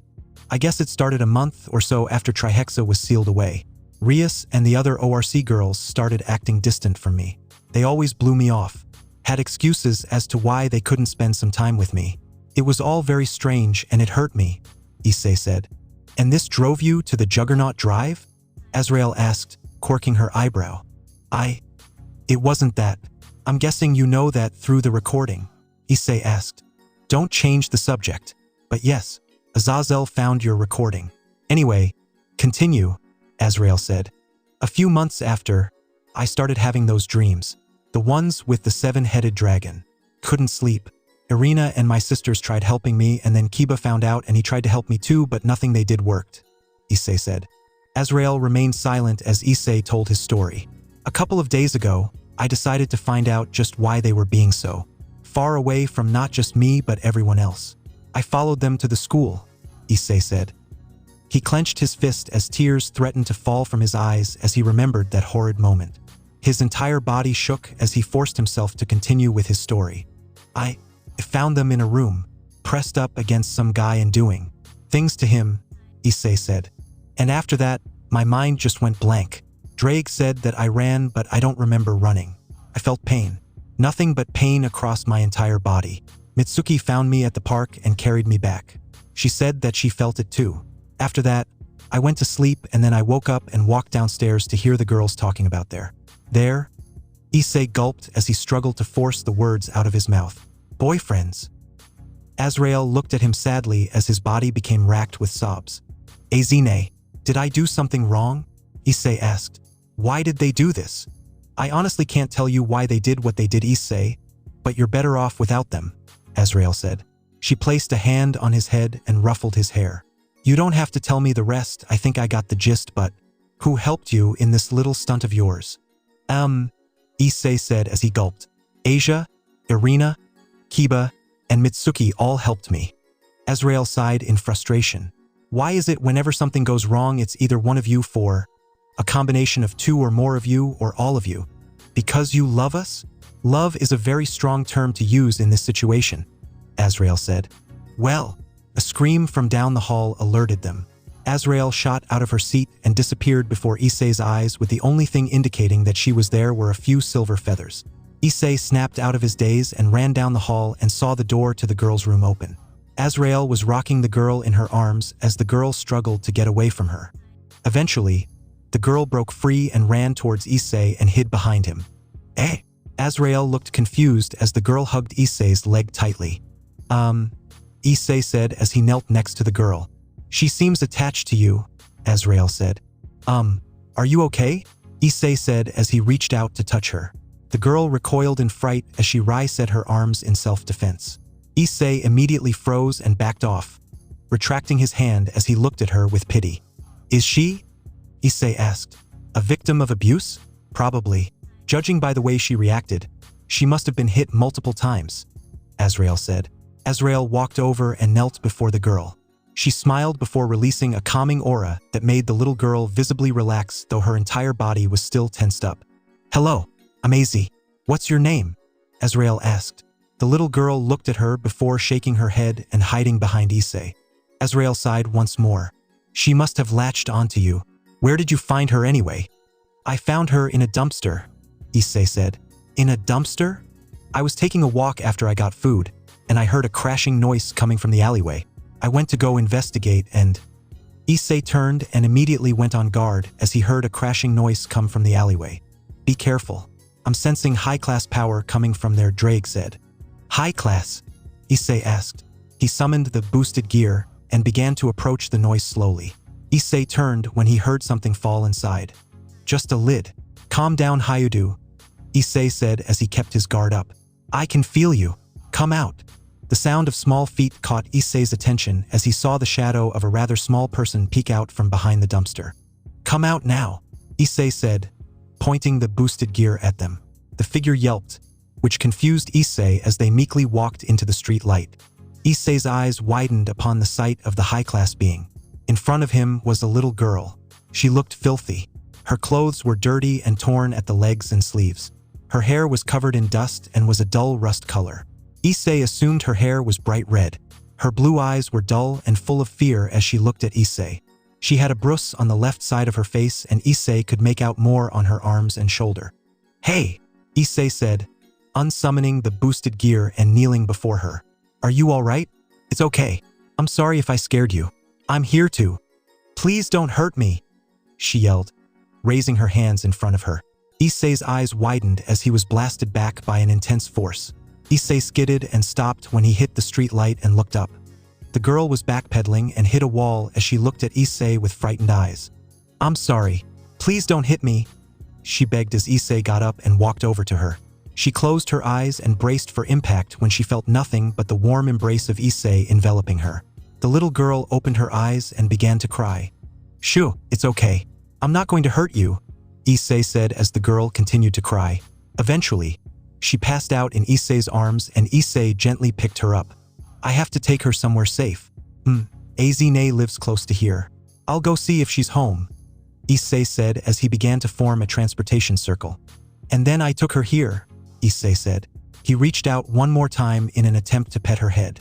This time, the girl was too distracted by his story to react, and Issei softly petted her head. Hey, AZRAEL said. The girl turned to look at her with a nervous expression still on her face. What's your name? She asked. The girl tilted her head as if she didn't understand. I don't think she understands Japanese, Issei said. Let's try English. Ahem. What's your name? AZRAEL asked. Mummy says I'm not supposed to talk to strangers, she said. Where is your mum? AZRAEL asked. The little girl teared up upon the mention of her mother. She began hiccuping as sobs made their way up her throat. She The bad people killed Mummy, the little girl said. Issei and AZRAEL's eyes widened. She was an orphan? What about your other family? Issei asked in English. They're. The little girl began to cry hysterically. I want to go home. I want my mum. I want my big brother. AZRAEL looked at her sadly before looking at Issei. Issei's entire body was shaking in anger as he listened to what the little girl had said. You never told us your name, AZRAEL said softly. Lily, she said. My name is Lily. Well, Lily, we're gonna take you to the hospital, okay? Are you fine with that? AZRAEL asked. Lily shook her head and backed away. Lils, Issei said. She looked at him at the mention of her name. You were really hurt when I found you. This is just to make sure you're okay. I don't want to get a shot, Lily said cutely. You might have to, but I'll be there, Issei said. She nodded and gingerly took his hand. Issei sighed. Her entire body was still tense, as if she feared they would attack her. He could sense that she only went with them out of fear. Is she ready? AZRAEL said. Let's get her some new clothes and food first, Issei said. Go to the guest room. Some of Mitsuki's old clothes are in there, she said as she led the little girl out of the room. After getting Lily dressed, AZRAEL placed some Lucky Charms cereal in front of the girl. She looked at the bowl and then AZRAEL and back to the bowl. You can eat it. No one's going to hurt you for eating, she said. The little girl looked at her suspiciously and kept inspecting the bowl like a scavenger whenever it finds a carcass to feed on. After a few minutes, she gingerly picked up the spoon and began to eat. Her eyes lit up as the sugary goodness of the cereal hit her mouth, and she began to shovel spoonful after spoonful of cereal into her mouth. Suddenly, Lily stopped, clutching her throat as she tapped her hand against the table. Issei chuckled as he poured her a glass of water and slid it down to her. The little girl grabbed it and began to gulp the water down, a look of relief making its way onto her face. It's good, right? Issei asked. The little girl looked at him and nodded. A genuine look of happiness was on her face. After she finished, Lily let out a small burp and her face turned red as she looked down at the ground. AZRAEL smiled warmly as Issei helped her off the stool. Lily, hang on. The way we're going to get to the hospital is magic, Issei said in an attempt to appeal to her inner child. The girl looked at him with wide eyes and nodded. She held his hand tightly and AZRAEL placed a hand on Issei's shoulder. The three disappeared from the room in a flurry of wing beats, leaving behind only a few silver feathers. Hyudu Manor, 10:30 a.m. Irina sighed as she stood in the kitchen, making her breakfast. She has woken up late due to Rias telling everyone that Issei had removed their pieces. She had informed them that they were under the influence of extremely powerful suggestion magic from the previously thought to be extinct Neema clan. And as she predicted, her peerage comforted her. Asia and Kiba more hesitant, but they had to keep up appearances. So that's what happened, or at least what Oniai-sama told me happened, Rias said as she placed the box down in front of her. Do you really expect me to believe that you would fall prey to some mind magic that does nothing but place a nagging voice in your head? Mitsuki said as she stood up and slammed her hands on the table. The wood splintered as the box was knocked onto the floor, spilling all of Issei's pieces. Rias flinched as she shrank away from the Hyudu sisters' imposing presence. My brother could be dead. Because of you, and you expect me to believe this bullshit? Mitsuki screamed as her aura flared. Rias stuttered as she tried to speak out. Valley and Biko remained silent throughout the entire interaction. Rossweiss looked between Mitsuki and Rias while Akeno glared at the Hyudu sister. Don't you understand a word she just said? We were played. Someone implanted those thoughts into our heads, and it made us do the worst thing possible. Akeno yelled as tears streamed down her face. Boo-hoo! Everyone turned to Irina, who sat there sipping some juice.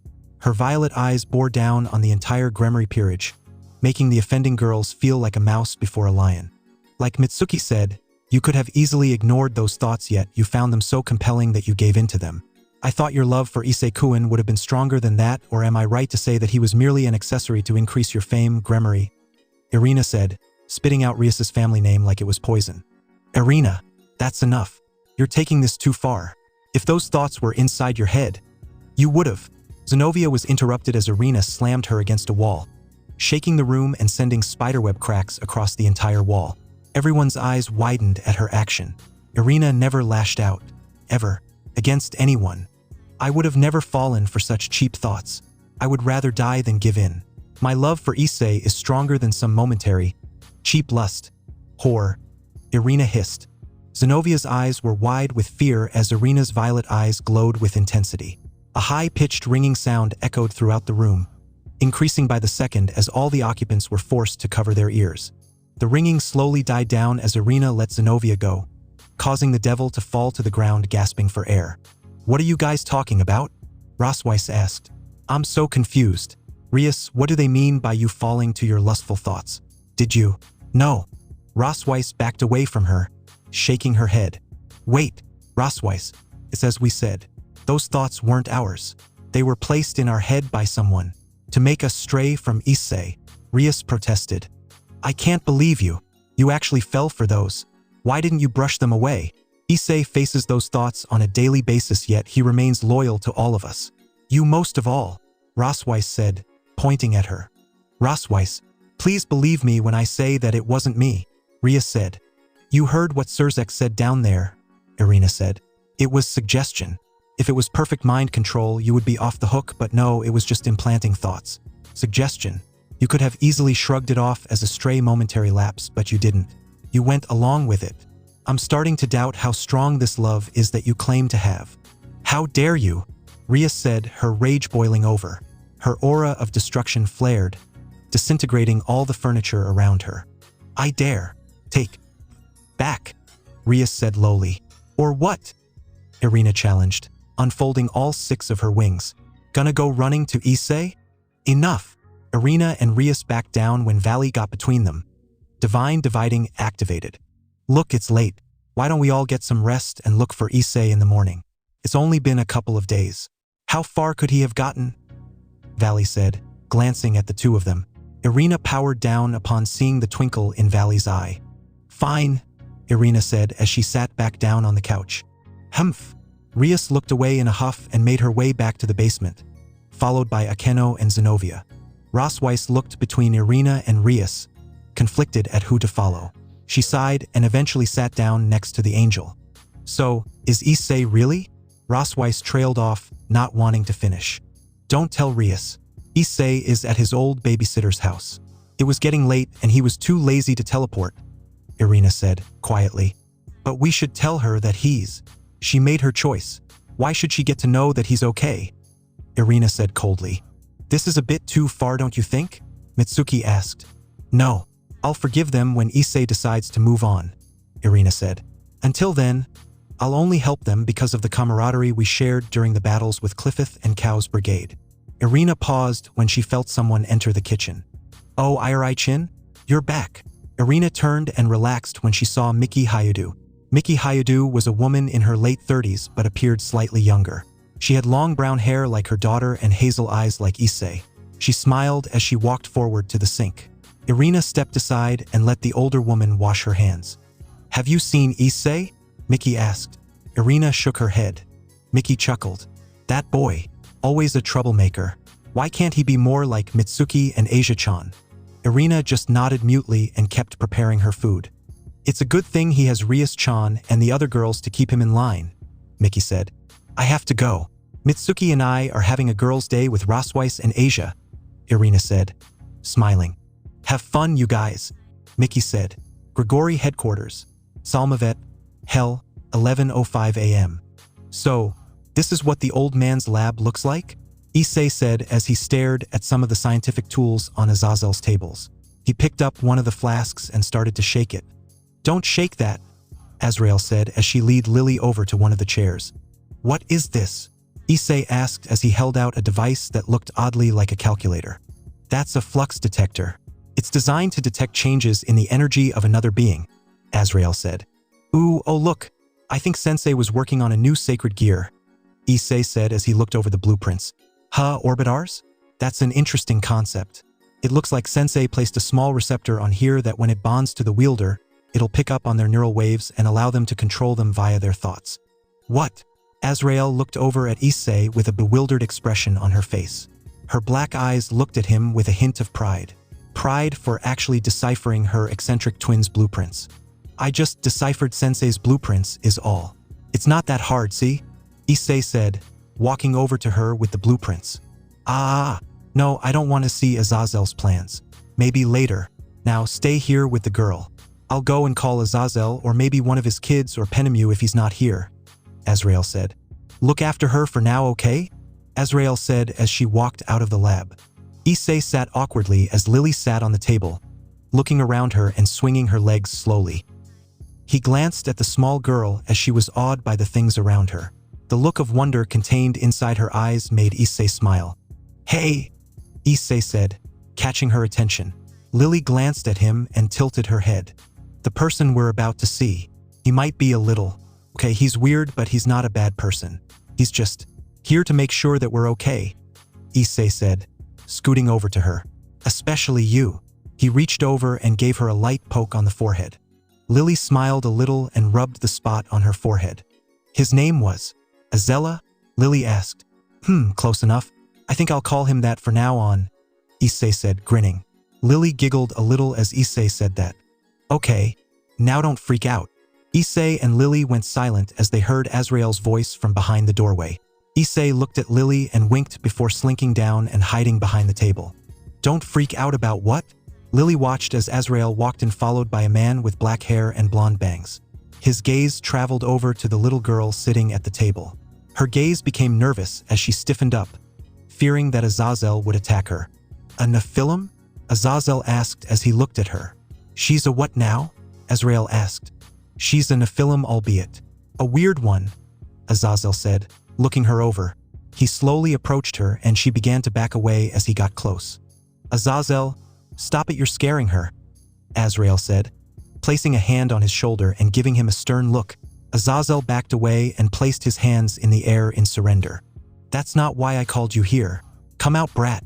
I can still sense your soul inside the room, no matter how much you try to hide your power, AZRAEL called out. Brat. Azazel looked at her with a questioning gaze.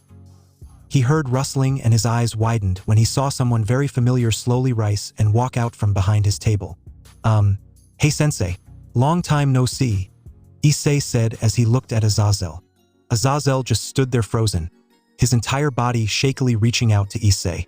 His mouth was slightly open as he was babbling silently. Unshed tears were beginning to pool around his eyes. Sensei? Issei tilted his head, watching Azazel's reaction at seeing him.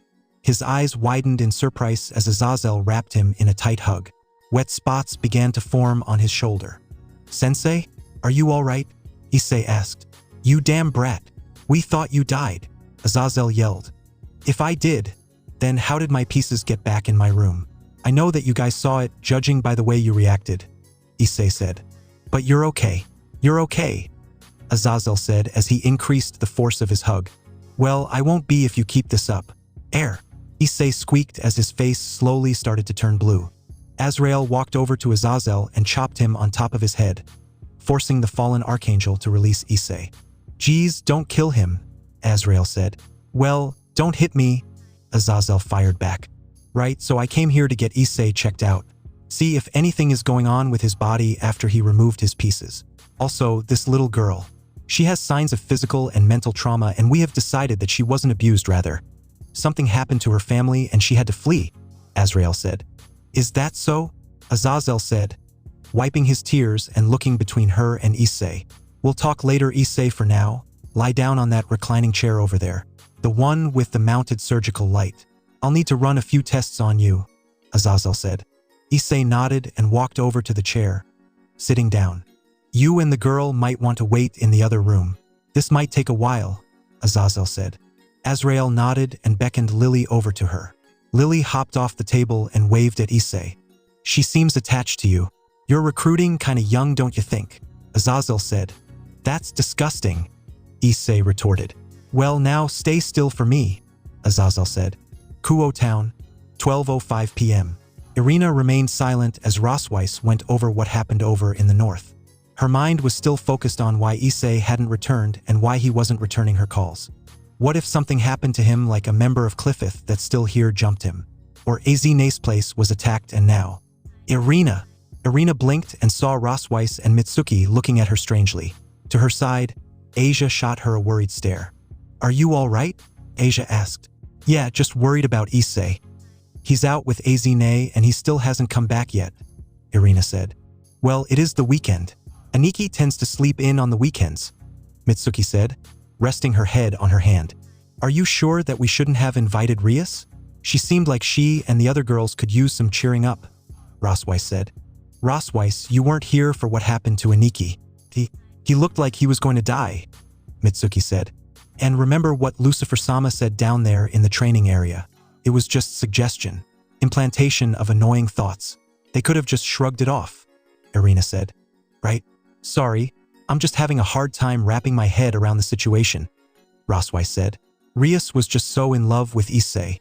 It's hard to imagine that she could be brought down by some magic that implanted thoughts into her head that wasn't even hers, to begin with. Let's change the subject, Irina said.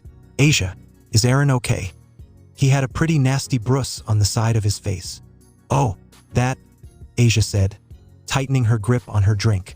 Anger manifested in her usually kind emerald eyes, transforming them into toxic pits of green.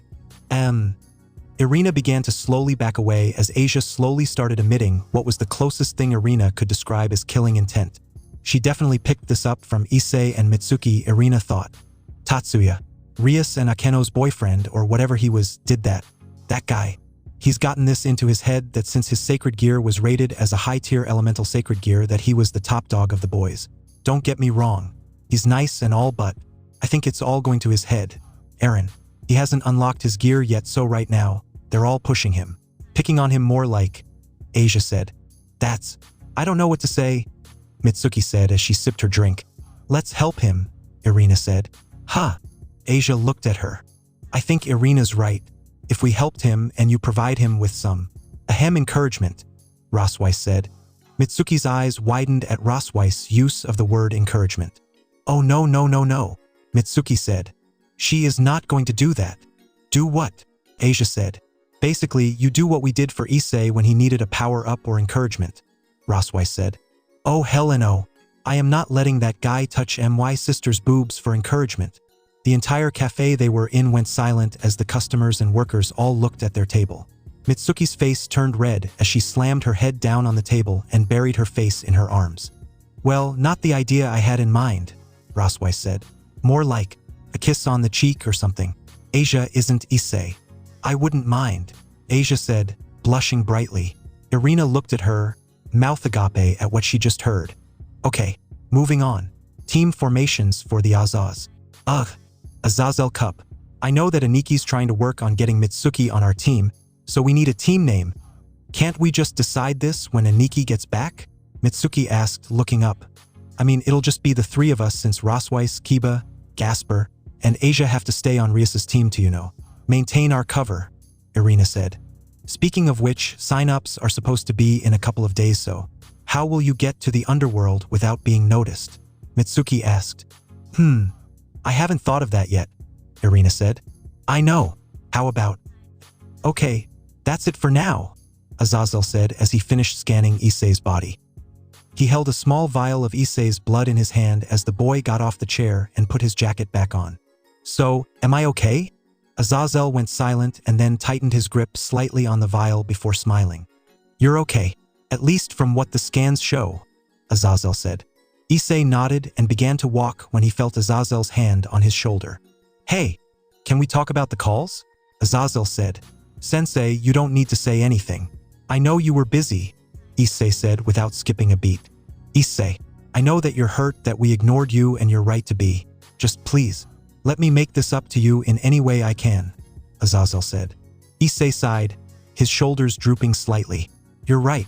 I am kinda miffed that you all just ignored my calls, but I also know how swamped you were. But you couldn't spare a small moment of your time to come and check on me? That really hurt me, Sensei. Valley told me that he knew, and he told all of you, Issei said. Azazel remained silent. But, Issei said, causing Azazel to look at him with hope. If you want me to forgive you, which won't be for a bit, please don't tell the Mao, Issei said. Really? That's it, Azazel said. I might call in a favor or two like helping me sneak into Lucifad to sign up, Issei said. That can be arranged. I can certainly divert attention from you, but you have to sign up with an alias, Azazel said as he wiped his tools. Thanks, Sensei, Issei said. Now just let's go check up on that little girl, shall we? Azazel said. Unknown location. There. Number. What number is this? The figure said as he threw the boy on the ground. Geez, mess the merchandise, why don't you? The woman said, flicking her red hair out of the way. Gremory is right, Citri.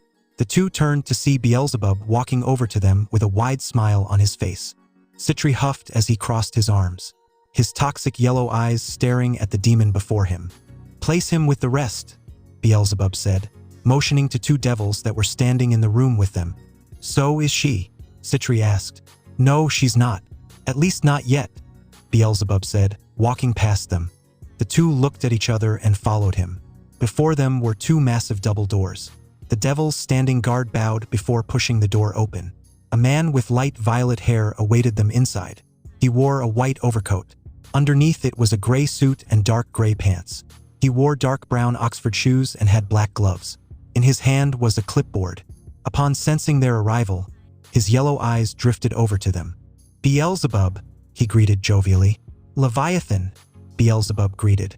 She's doing fine, by the way, Leviathan said, looking over at the massive spherical container that was filled with transparent fiery liquid. The phoenix tears that Valak managed to steal for us and mixed with the liquid from the river Phlegathon is healing her nicely, Leviathan said. Any time now, Beelzebub said. Inside the sphere, a woman with white hair floated, a breathing apparatus on her mouth, feeding her air. As she floated for a few seconds and then, her toxic yellow eyes finally opened. Kuo Town, October 20th, 2019, 12 a.m. Current time, 5 minutes till midnight. Sue, are you going to be following me the whole time? Issei said as he walked down the street. In his arms was Lily, who was sleeping ever so soundly. She snored lightly as Issei cradled her gently. The exams that AZRAEL had performed on her had taken a lot out of the little girl, and she had fallen asleep immediately in Issei's arms when they left the lab. No, I'm your guardian, not your stalker, Risa said as she walked alongside him. Her ears and tail had disappeared, allowing her to appear as a normal human as she walked down the streets of Issei's neighborhood. The lights of the street lamps overhead cast a dim glow on Risa, making her primal beauty stand out in the dimness. Where are you going to stay? Issei asked. In your house, obviously, Risa said cheekily. Her grin unnerved Issei as he shivered slightly. How am I supposed to explain to everyone why a Tanuki angel is entering the house with me? Issei asked. Just hope that they don't see you coming in. Anonymity is your current goal, right? Is walking through the front door really a good way to achieve all that? Risa asked. You want me to sneak into my own house? Issei asked. I'm carrying a 6-year-old child. I could take Lily and walk through the front door. No one would notice and you can sneak into your room, Risa said. Issei looked at her before sighing. He gently handed Lily over to Risa, who gently took her in her arms. She nodded and Issei began taking off to a different portion of the house. Welp, magic hour, Risa said as she approached the gates. She walked up to the front door and rang the doorbell. She was humming to herself when the doors opened. A red-haired girl was looking at her with suspicious eyes as she stood there, barring her entry. Hello, the girl said. She crossed her arms underneath her chest, emphasizing their size as she looked at Risa with an analytical gaze. Ah, you must be Rias Gremory. Hello there, I am Risa Tenkai. I am the queen of Archangel Raphael. It is an honor to meet the esteemed king of the Red Dragon Emperor, Risa said. Upon hearing those words, Rias visibly deflated as her memories of the past 24 hours came rushing back to the forefront of her mind. All those horrible things that she had done to Issei, that the others had done to Issei. Rias felt like crying. Her heart was crumbling as she could only imagine the pain Issei felt when he saw them, when they rejected him. May I come in? Risa said. I'm kinda carrying someone. Rias blinked and looked down at the person in her arms. A little girl? Oh, yes, of course, Rias said, stepping aside. Risa walked inside and noticed that the atmosphere inside the household was extremely tense. She spotted Irina sitting with a couple of people on one side and what Risa assumed was Rias's peerage sitting on the other. Irina was sending the females the most intense glares she had ever seen from the girl. Oh, hello there, Irina, Risa said, using her free hand to wave. Risa senpai, Irina said, snapping out of her death stare session and jumping out of her seat. She immediately began to bow frantically to the angel before her. Please forgive my insolence at not answering the door. Had I known that it was you, I would have cleaned the entire house in advance. Irina, calm down, Risa said, Irina. Who's this? Asia asked, eyeing the newcomer curiously. Oh, this is Risa, or her angelic name which was granted to her, Miguel. It means the Scourge of God, Irina said. Scourge of God? Kiba asked. Wait, as in heaven's top operative. Their most elite assassin? That Scourge of God. The very same. I would give you an autograph, but as you can see, Risa said. Say, do you have any vacant rooms by any chance? Oh, for her? Yes, allow me to lead you there, Irina said, walking immediately up to her. Risa took a small step back, not at all used to Irina's hyperactivity. Irina dragged Risa by her free arm towards and up the stairs. So, Mitsuki asked, has anyone ever noticed that Irina act like such? A fangirl? Everyone shook their heads, completely dumbfounded by what they had just witnessed. Issei slowly opened the window to his room and fell inside. He rubbed his head in pain as he sat up. He stiffened when he heard the doorknob turn and immediately dove behind the bed. Sorry about this. The other rooms are being used right now. Issei sighed in relief when he heard Irina's voice. No, I just need a bed for her to nap on. Risa's voice echoed across the room. Oh, it's just you, Issei said, peeking out from the other side. The two women jumped at the sound of his voice. Risa tightened her hold on Lily as her ears and tail appeared. Irina looked on in shock as Issei slowly stood. Hey, Issei said, waving at the two. Irina rubbed her eyes as she stared at Issei. Issei, Irina said. You're back? Why didn't you come through the door? I kind of don't want them to see me, Issei said. Oh, Risa-san, just place Lily here on the bed. I'll grab a futon and sleep on the floor. Risa nodded and placed Lily on the bed, tucking the girl in. I'll leave you two alone. Issei, you might want to tell her what Azazel-sama and AZRAEL-sama went over with you back at his lab, Risa said, walking out. Oh, feel free to bunk with Irina or one of my sisters, Issei hollered out. What? Irina said, looking at him incredulously. What? Lord of the house here, Issei said. What? Never mind, Irina said, rubbing her temples and sitting down on the bed. So, what did Risa mean by we need to talk? Well, Issei said as he began to recount his visit to Azazel to her. Ars Nova, 12:35 a.m. Azazel and AZRAEL appeared inside the Ars Nova. Walking over to the map of the building, Azazel located the meeting room and immediately began to walk down the hall with AZRAEL in tow. The Ars Nova was completely empty. It was to be expected. It was midnight after all. Everyone had gone home and the entire city was asleep. Well, except for them and the people they were meeting with. Arriving before a door, the twin angels walked inside and spotted the Mao and the archangels sitting at a large table, waiting for them. Graphia stood at Surzek's side ever so dutifully as she nodded at them as they walked to their seats. Okay, I know it's late, but I needed to tell you guys that I told Rias what happened, Surzek said after AZRAEL and Azazel took their seats. How did that go? Azazel asked. Not so well. She reacted as expected, but there's something else, Surzek said. What? Michael asked. She had a spell on her. A familiar one. Naima family magic, Surzek said. That's impossible, Ajuka said as his eyes widened. The Naima family went extinct during the Devil Civil War. I know, but I'm sure that it was Luxuria that I sensed on Rias, Surzek said. We need to look into this, Serafal said. The Naima, in addition to their family magic, were masters of infiltration and assassination. If there's a Naima in Kuo that managed to sneak past our wards as well as live under the nose of AZRAEL Dano, then we need to alert them. Look, we'll look into this tomorrow. Graphia and I are returning to question Rias's peerage and Sona's peerage, Surzek said. May I join you? I live there anyway. I might as well figure out what's going on, AZRAEL said. Surzek nodded. Hey Surzek, how sure are you that it was Naima? Azazel asked. The way Rias reacted, it was as if she was fighting off something inside her head. The sight of the pieces triggered it, Surzek said. Interesting. Were her eyes flashing pink? Gabriel asked. Yes, why? Surzek said. That is trademark Naima, but there's something more going on here, Gabriel said. What? Raphael asked, looking at his sister. Naima family magic, Luxuria, involves two aspects. Mental suggestion, which is the implantation of thoughts into the victim's mind, making it seem as if it were their own. It's more effective on beings that are weaker than they are or beings who are unaware. The drawback is that the person can always just shrug off the thought as a stray, Gabriel said. Of course, we know that, Seraphal said. It's the whole concept of their magic. I keep forgetting that you guys are the youngest in the room, Gabriel said, because that's not all they're capable of. The second aspect is compulsion, a sort of imperfect mind control. They are capable of nudging existing thoughts to the forefront of one's brain or amplify the thoughts that they implanted with their suggestion. A master of compulsion can make it so that they can make you do something against your will, and depending on how they go about it, they might not even be aware of what they are doing. It's like the suggestion aspect.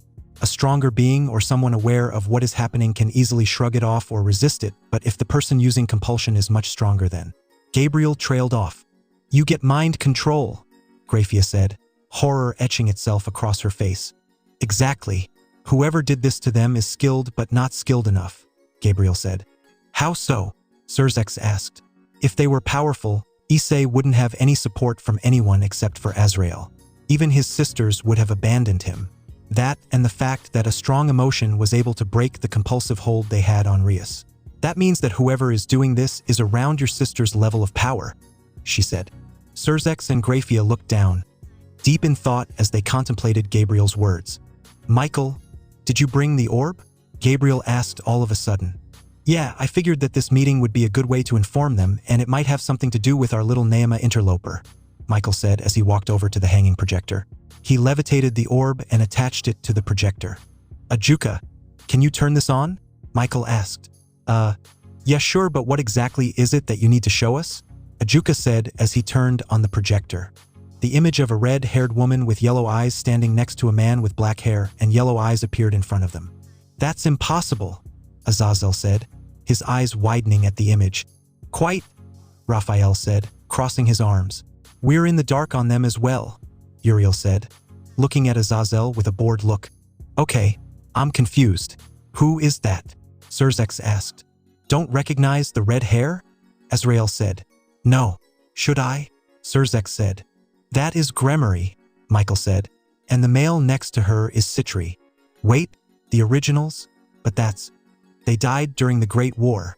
I have memories of my grandparents crying over my great-grandfather's death, Seraphal said. I know. I was there personally to see Gremory being slain by Sandalphon, Uriel said. So how are they back? How sure are you that it's them?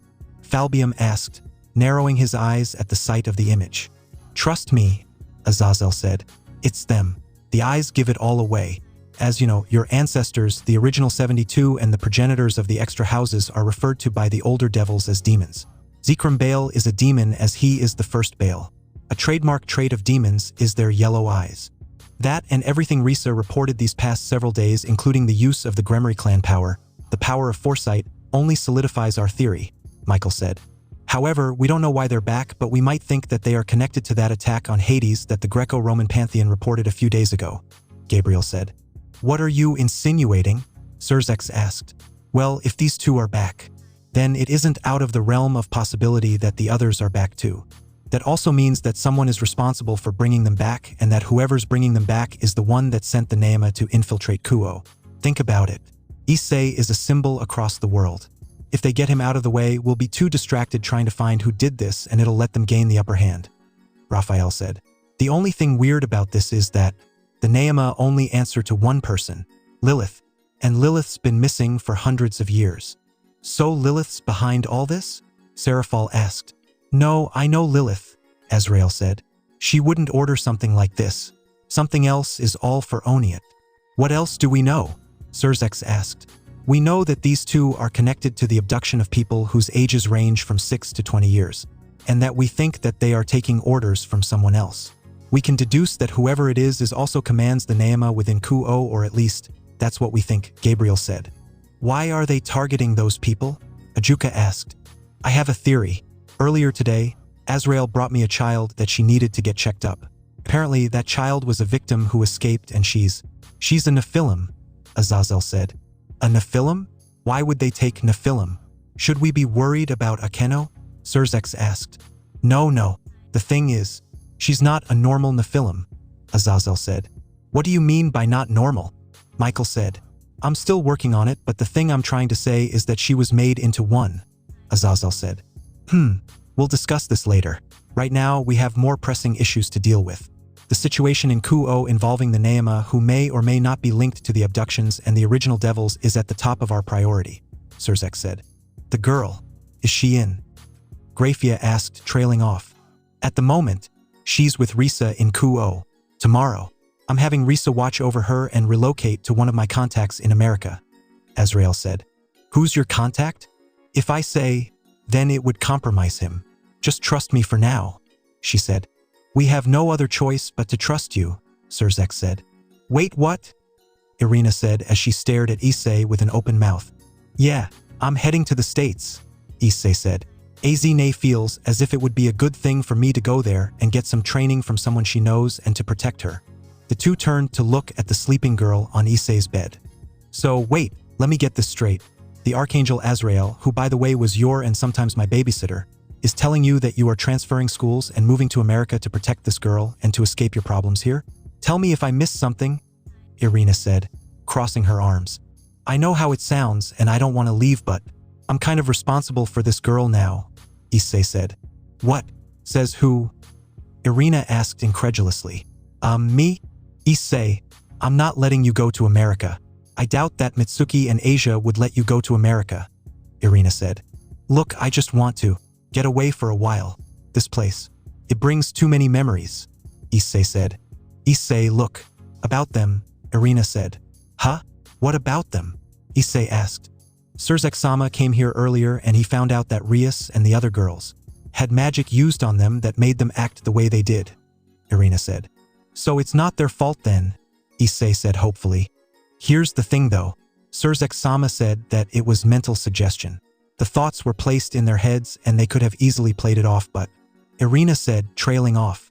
They went along with it, Issei finished, his voice hollow. Look, I understand why you're going away for a bit, but do you really have to? Irina asked. I do, Issei said. Well, then that settles it. I'm going with you, Irina said. What about school? Issei asked. I don't need help with that. Besides, what do you know about being in a foreign high school? Irina asked. Exactly. And I don't think Risa-senpai will be enough to keep you out of trouble, so I will come with you, Irina said. I'm not. No buts, Irina said. But, Issei protested. What did I just say? No ifs, buts, or coconuts, Irina said. I have to ask AZRAEL then about this, Issei said. When exactly are we going? Irina asked. 2 days, Issei said. At least it gives me time to pack, Irina said. Kuo Academy, October 20th, 2019, 1 p.m. You're going where? Mitsuki said with a shocked look on her face. I'm heading to America. AZRAEL thought it was a good idea, what with the girls and all, Issei said. And our old babysitter is an archangel? Mitsuki asked. Yes, I'm surprised at how well you're taking this, Issei said. Mitsuki said. She looked at the sky. It was a nice day. Everyone from the ORC had been missing that day as well as AZRAEL. Due to not having anyone else to talk to, Irina dragged the twins to the roof for lunch and Issei and Mitsuki had taken to lying on their backs and staring at the sky while Irina went to the bathroom. Irina's going with you? Mitsuki asked. Yeah, Irina's going with me, Issei said.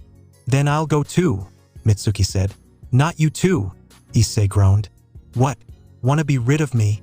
Mitsuki teased. No, it's just that.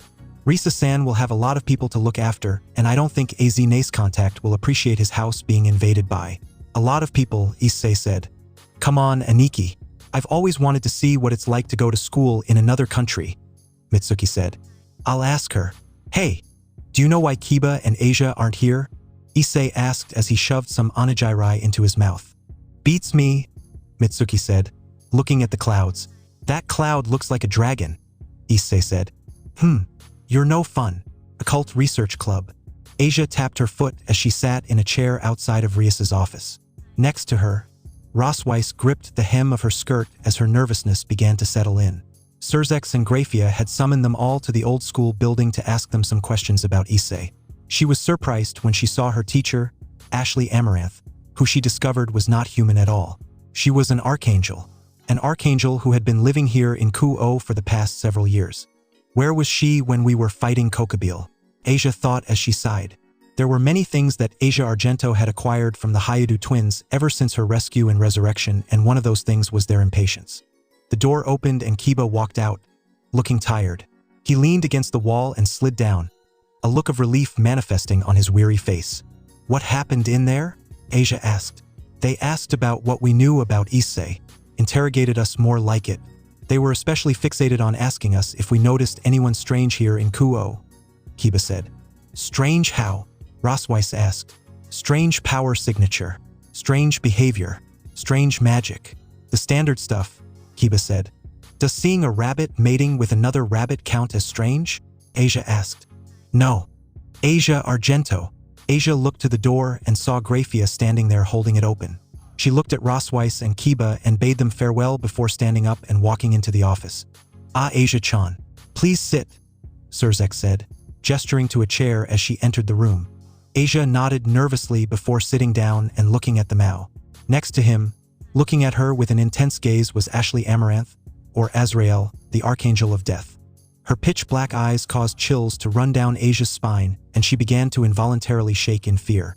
"Asia, we need to know if you noticed anything off in Kuo for the past couple of days. Also, we want you to recount the events of the past couple of days for us," Surzek said.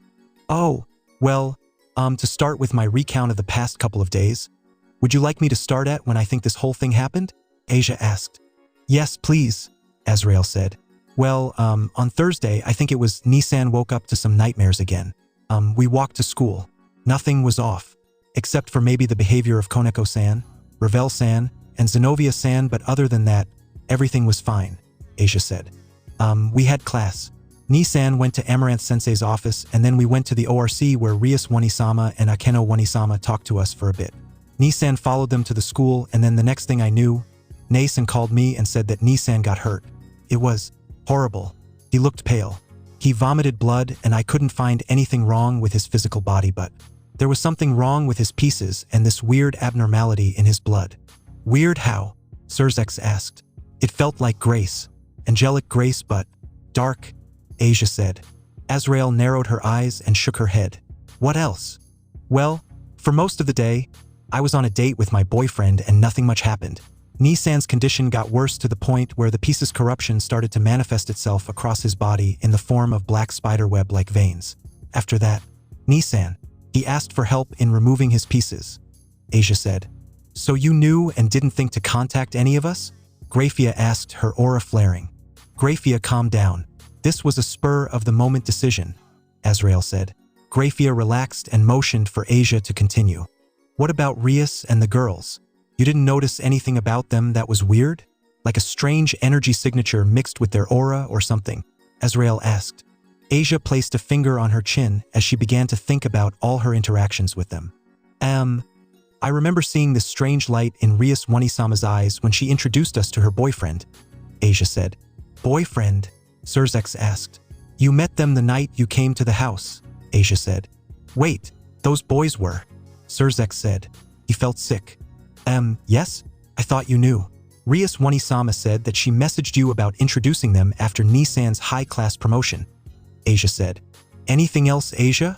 AZRAEL asked. No. I see," Surzek said. "That'll be all." Asia nodded and walked towards the door, but as her hand touched the doorknob, she remembered something. Surzek-sama, the other day I don't know if this sounds strange, but before you removed the magic, I saw Koneko-san in her room suffering from a headache," Asia said. "The same thing happened to Ravel-chan. I don't know if that's what you need to hear, but that's what I saw." "Thank you, Asia-chan. Tell Rosweiss and Gasper that they can go. We have no questions for them as they weren't here for the event," Surzek said. Asia nodded and walked out, closing the door behind her. "Nothing." Asia and Kiba reported the same things. Weird flashes of light. The headaches. "The only one we have left to ask is Mitsuki, but I doubt that she knows more than those two did," Surzek said. "What was that about Rias having a new boyfriend?" Grafia asked. Surzek looked down and clenched his fist. "It was the spell. The spell did this," Surzek reasoned. "And we're no closer to finding the perpetrator," AZRAEL said. "Call for Sona's peerage. They're next on our list," Surzek said. Asia walked down the halls towards the library. She had split from Rosweiss, Kiba, and Gasper after realizing she still had a report to research for. Asia hummed the tune of Mr. Blue Sky to herself as she walked down the hallway when she heard something. "Hello," Asia called out. The noise stopped and she narrowed her eyes. She cautiously walked towards the source, quieting her footsteps. As she approached the corner, she heard a slight movement and hid. Asia peeked around the corner and saw Hiroko talking to someone on his phone. "Ah, Hiroko-san, you scared me," Asia said. Hiroko jumped when he heard her talk and turned around. His gray eyes were wide with surprise as a bead of sweat ran down his forehead. "Oh, Asia-san, what are you doing here?" he asked. "I'm heading to the library," Asia said. "Oh, Hiroko looked between Asia and his phone. "Do you mind? I'm talking to my dad." "Oh, right. Sorry. I'll be off then," Asia said. "Right, see you later," he said. Hyudu Manor, 5:57 p.m. Eren panted as he stood across from Tatsuya. The older boy had a cocky grin on his face as he summoned his sacred gear. It was a high-level elemental sacred gear known as Frozen Flames. It allowed him to control both fire and ice as well as generate a blue flame that inflicted ice damage on anything it came in contact with bar the user. "Come on, Eren. Be a man and unlock your gear," Tatsuya said as he ran towards him. He threw a punch, digging his fist into the younger boy's stomach and sent him sprawling across the floor of the basement. Eren gasped for air. Ever since the revelation that the girl's feelings for them had been false, Tatsuya had become more aggressive, as if he wanted to prove something. Yu and Hiroko were all acting in similar ways. It was as if finding out that their feelings weren't real was a massive blow to their pride. "Tatsuya, that's enough. Can't you see he's hurt?" Ria said, crossing her arms. "Fine," Tatsuya said. "You're weak, Yatagami. How can you join Rias's peerage if you can't even unlock your gear?" Eren looked down at the ground, wallowing in self-pity. Pity at his pathetic state. Pity at the fact that he can't defend Asia. "Enough. I have been gracious enough to not erase all memory of our interactions, so I expect you to heed my orders if you are to be part of this peerage, do you understand?" Rias asked, flaring her aura. Tatsuya nodded furiously. "And besides, for all you know, Eren could consume most of my pieces when they arrive, so your spot isn't even guaranteed," Rias said. "Now, go train your gear over there.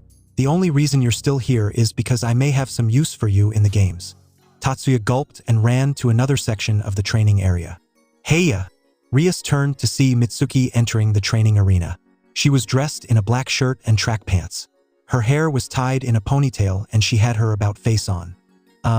Hey, I thought you were training with Sikvera," Rias said. "I am, but my sister called me here to help Eren, not you," Mitsuki said. "Oh." Rias immediately backed down and became silent. Mitsuki tore her gaze from Rias and looked directly at Eren. She glanced from Eren to Asia and back to Eren. "Asia, heal him," Mitsuki said. Okay," Asia said as she began to heal Eren.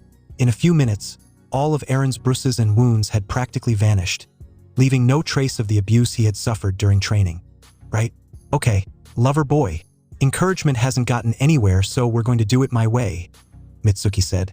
She flared her aura, blasting him, Asia, and Rias back. Rias and Asia looked at her in shock as Eren stood before her, shaking in fear. "Mitsuki, are you crazy?" Rias screamed. Everyone in the room turned as soon as they felt the pressure fall across the entire training area. "Shut up," Mitsuki said as she slowly began to rise higher into the air. She placed her hand out in front of her and an azure ball of energy formed in front of her. What?"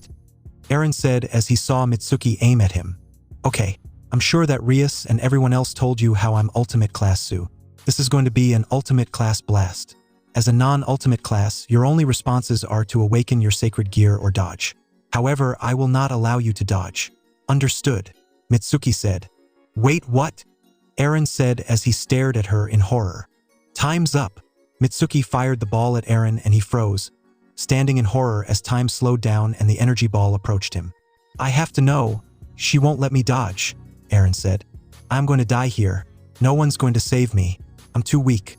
Too weak to be with Asia." "Tatsuya, he's right. She deserves better. A memory flew into his mind about the night out he spent with Issei and Murayama. Issei glanced at Eren, who had gone suspiciously quiet. Murayama had to go to the bathroom, leaving the two alone at the table by themselves. Eren had been chuckling at something Issei had said about Asia when he suddenly went quiet. "What's wrong?" Issei asked. I I still haven't unlocked my sacred gear. I wonder if I even have one, Eren responded. Hey, don't beat yourself up, Issei said, looking back at the road. Did you have a hard unlocking your gear? Eren said. I did, and when I unlocked it, it turns out that I didn't even get its full version. I got the light version of my sacred gear, the boosted gear, one of the 13 Longinus, Issei said. Wow, I can't even begin to compare to you or anyone else here, Eren said. Hey, don't worry, you'll grow. I was where you were once, completely outclassed by everyone in the room but my desire to protect my friends. To grow stronger is what pushed me to train, to get to where I am today with my gear, Issei said. Eren looked at him with slight admiration on his face. Then, do you think that I'll be strong enough to be worthy of Asia one day? Eren said. Eren, what's your goal? Issei asked. Why do you want to unlock your sacred gear? Is it for the tournament? For the wish?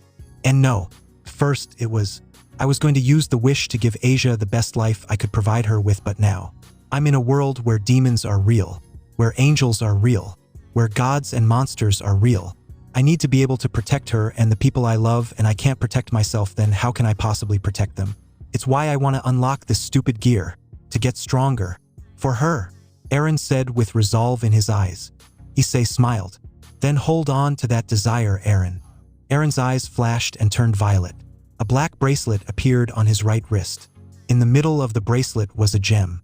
The gem shined with all the colors of the rainbow as a wispy leaf symbol danced around in the middle. A sacred gear's power is based on desire.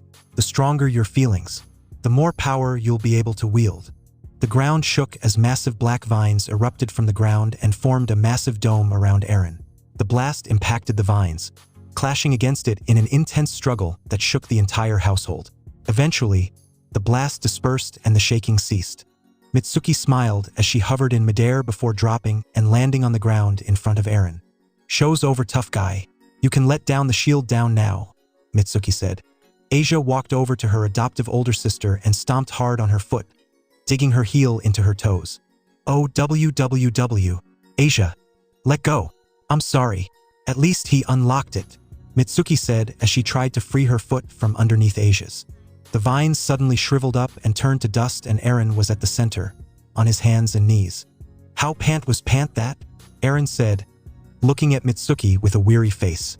Not bad. Now tell my sister to get off, and there she goes. Mitsuki sighed in relief as Asia's foot came off. The blonde nun ran over and frantically began to check Eren over.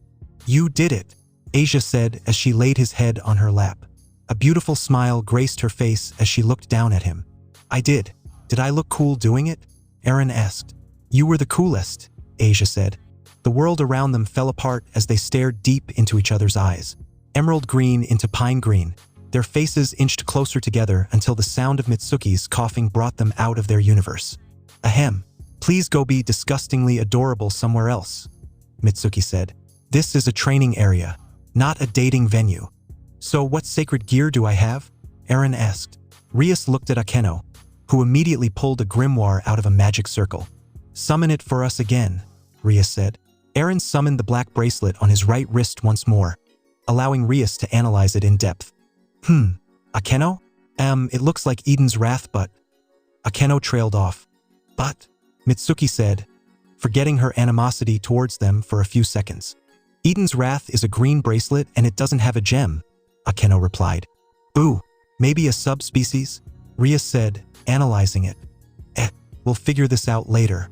Right now, Asia, go take him to your room, Mitsuki said. Asia's face turned beet red as did Eren's. Oh, get your minds out of the gutter, Yatagami. I see anything perverted in there and I will rip your balls off. Slowly, and then force feed them to you, Mitsuki said. He nodded. AZRAEL's apartment. Lily sat next to Issei, her attention fixated on the TV as an episode of Pokemon played out in front of her. Her green eyes lit up with excitement whenever her favorite character got the upper hand in battle.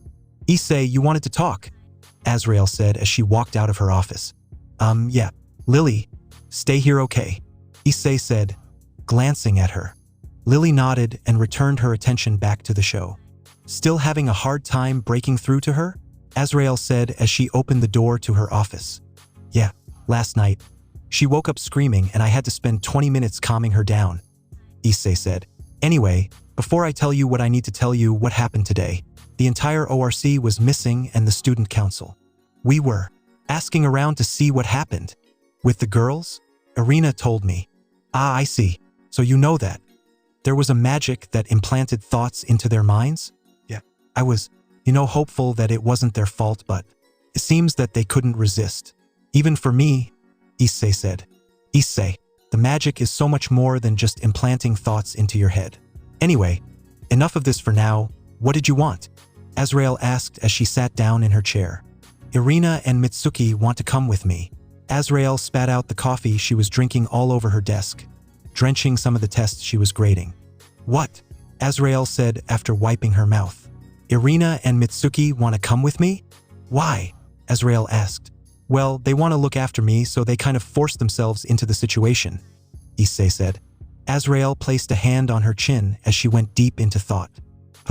He'll be a little miffed with all these guests in his home. But he does own the entire complex, so I guess they'll be fine. So long as Issei doesn't invite anyone else, AZRAEL thought. Sorry, Aurenas. Looks like you're renting out more rooms. And I just realized that I'm paying for them. God damn it. Fine, they can go, AZRAEL said. Really? You're the best AZRAEL, Issei said, hugging her. Yeah, but if you plan on bringing anyone else, you can only invite 2 more people, AZRAEL said. That's fine. It's not like I'm planning on inviting others, Issei said. Good, now, because of this unforeseen turn of events, I will have to delay your departure for a day or 2 to sort things out with my contact, AZRAEL said. Who is your contact? Issei asked.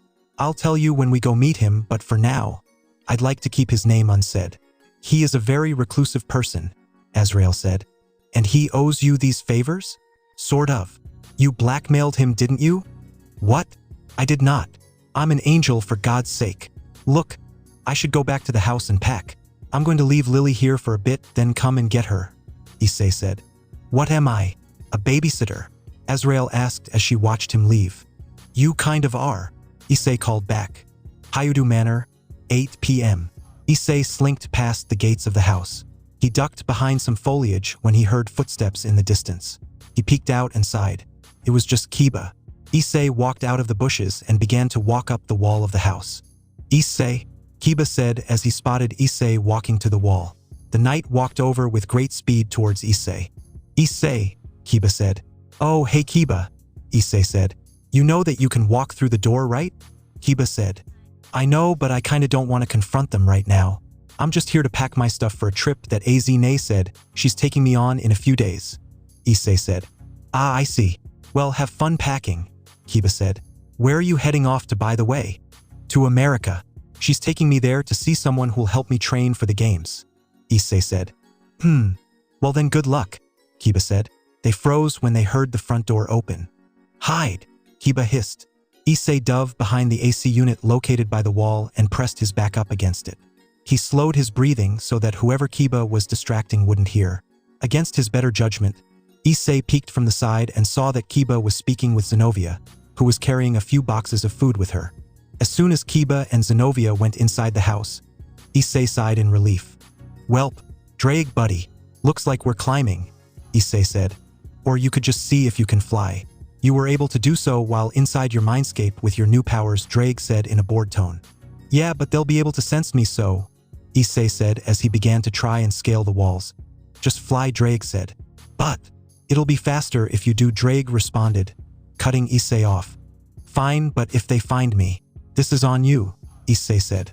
Now, how did I do this again? Issei concentrated on the energy inside of him and began to tug and pull on it. This was proving to be much more difficult than when he used it inside of his mind. It must have been easier back then, because I was in a life or death situation and my body just took over, Issei thought as he pulled even harder on the energy. What do I do after this? I don't even know how I made wings the first time around, Issei said. Just visualize it, I guess, Drake said. Okay. Issei closed his eyes and tried to think of flying while at the same time, pulling on the energy inside of him. He repeated the process he used when popping his devil wings out for the first time. The energy responded and a pair of jet black feathered demonic wings manifested on Issei's back. He opened his eyes and inspected them. Weird, Issei said as he looked at his wings. They look like they're made of smoke. Less talking. More flying, Drake said. Someone's grumpy, Issei said as he took off and floated towards his window. Thanking the gods that it was still unlocked, Issei slowly opened the window and crept inside, making his footsteps as quiet as he possibly could. He retracted his wings and stretched a little. He sighed and began to walk to his closet when the door to his room opened. Issei's head mechanically turned to face the newcomer when he heard the sound of something falling. His hazel eyes were met with the sight of familiar silver hair and turquoise eyes of a certain Valkyrie turned devil. "Hey, Rosweiss, how's life?" Issei asked. Rosweiss just stared at Issei in shock before her eyes rolled back into her skull and she fainted. Hyudu Manor, October 20th, 2019, 8:50 p.m. Current time, 5 minutes till midnight. Issei panicked as he watched Rosweiss pass out in front of him. "Shit, Rosweiss, are you okay?" Issei said. He ran up to her, checking her over for any injuries she might have sustained in her fall. Sighing in relief after finding nothing, Issei picked her up in a bridal carry, walked over to his bed, and placed her down gently. He moved the blankets to cover her and went to go sit in his computer chair. "You know that she's a rook, right? A measly fall won't hurt her," Drake said. "Yeah, I just sort of panicked there for a second," Issei said as he looked at her sleeping form. The rise and fall of the sheets caused Issei to relax a little. "Shouldn't you be packing?" Drake said. "Oh yeah, exchange trip to America," Issei said as he walked over to his closet and pulled out his rolling bag. "Hey, have you ever been to America?" Issei asked telepathically. "Yeah, long ago, when I was a different dragon," Drake said. "What, were you married or something?" Issei jokingly asked. "I was, once," Drake simply said. A tense air settled around the room as Issei went silent. His eyes became filled with worry and guilt as he looked at his left hand. A dull green light pulsed from the back of it. "Oh man, I'm sorry. It's okay. You didn't know. Anyway, this was way before the Great War, so I think around it was when I was still a juvenile dragon at the time. It was before the current age of the 5 Dragon Kings, and I think Cronus in Greece was still in power and Bal-Hadad in the Levantine area was named king after he defeated Yam and Lawton." "What's with the history lesson?" Issei asked. "Context and world building. Anyway, I was but a young whelp, only 120 years old. That's like 12 in human years when I decided to leave the nest I was part of. It was headed by the current Dragon King at the time, Dalamadur. I ran to find my own way and flew across the sea. Fought a few monsters along the way. It was an experience. When I got to the Americas, I tried to find and challenge the strongest thing there. Of course, my pride as a dragon drove me to do that," Drake said. "Well, what happened next?" Issei asked, engrossed in Drake's tale. "I got my ass handed to me," Drake said, quietly. "Eh? By who? Don't tell me members of the Hindu pantheon were there?" Issei asked. "What? No, it was something else. You know how people say that the oldest religions are the Vedic pantheon, the Egyptian pantheon, and the Sumerian pantheon? Well, the pantheon across the sea has been there since humanity crossed the frozen seas. Thousands upon thousands of years old. A god older than anything in the old world struck me down," Drake said. Issei went silent. A god, older than any god that Issei had met. Who was it? As far as I'm aware of the stuff we gleaned from the library, Abzu is the oldest recorded deity in existence thus far, right? Issei asked. "The Great Spirit. That's the name he goes by. A god of eternity and creation," Drake said, his voice becoming serious. Issei gulped as he felt the severity that Drake's tone conveyed. "Is he a threat?" Issei asked. "Threat? No, the man is more of a nature lover. He just humored me and accepted my challenge. I'm just saying that while we're there, we might run into him or some other less kind Native American deities and beings. The Greco-Roman pantheon aren't the only beings occupying America. In fact, they're just renting the place," Drake said. Issei remained quiet as he placed his hoodie inside of his bag. "Anything else I should be worried about over there?" Issei asked. There are a couple of monsters over there and one of my hosts lived there in the late 60s. Some of the old world monsters migrated over there during the Age of Exploration, so you might run into some vampires, werewolves, and monsters native to that region," Drake said. "Okay, nothing new there," Issei said as he folded his pants. "So it's basically here except everyone speaks English, is ruled over by a citrus fruit, and drives on the left side of the road. It doesn't seem that bad. Besides, I'm only planning to be there for a few months. I'll come back for graduation. I'm saying to be careful. You never know what you might run into over there. Drake said. Drake, I'm always careful. Name one time I wasn't. Issei said nonchalantly as he placed another one of his clothes into his bag. Really? If I can name one time, you will continue researching a way to bring me out of this gear. Deal? Drake said. I didn't stop, but okay. Issei said. That time we had to go rescue Ophis. You died and Great Red and Ophis had to bring you back to life, Drake said. Eh? Issei said as he froze. The rustling of sheets alerted him and brought him out of his reverie as he turned around. Rosweiss slowly sat up, feeling a throbbing pain on the back of her head.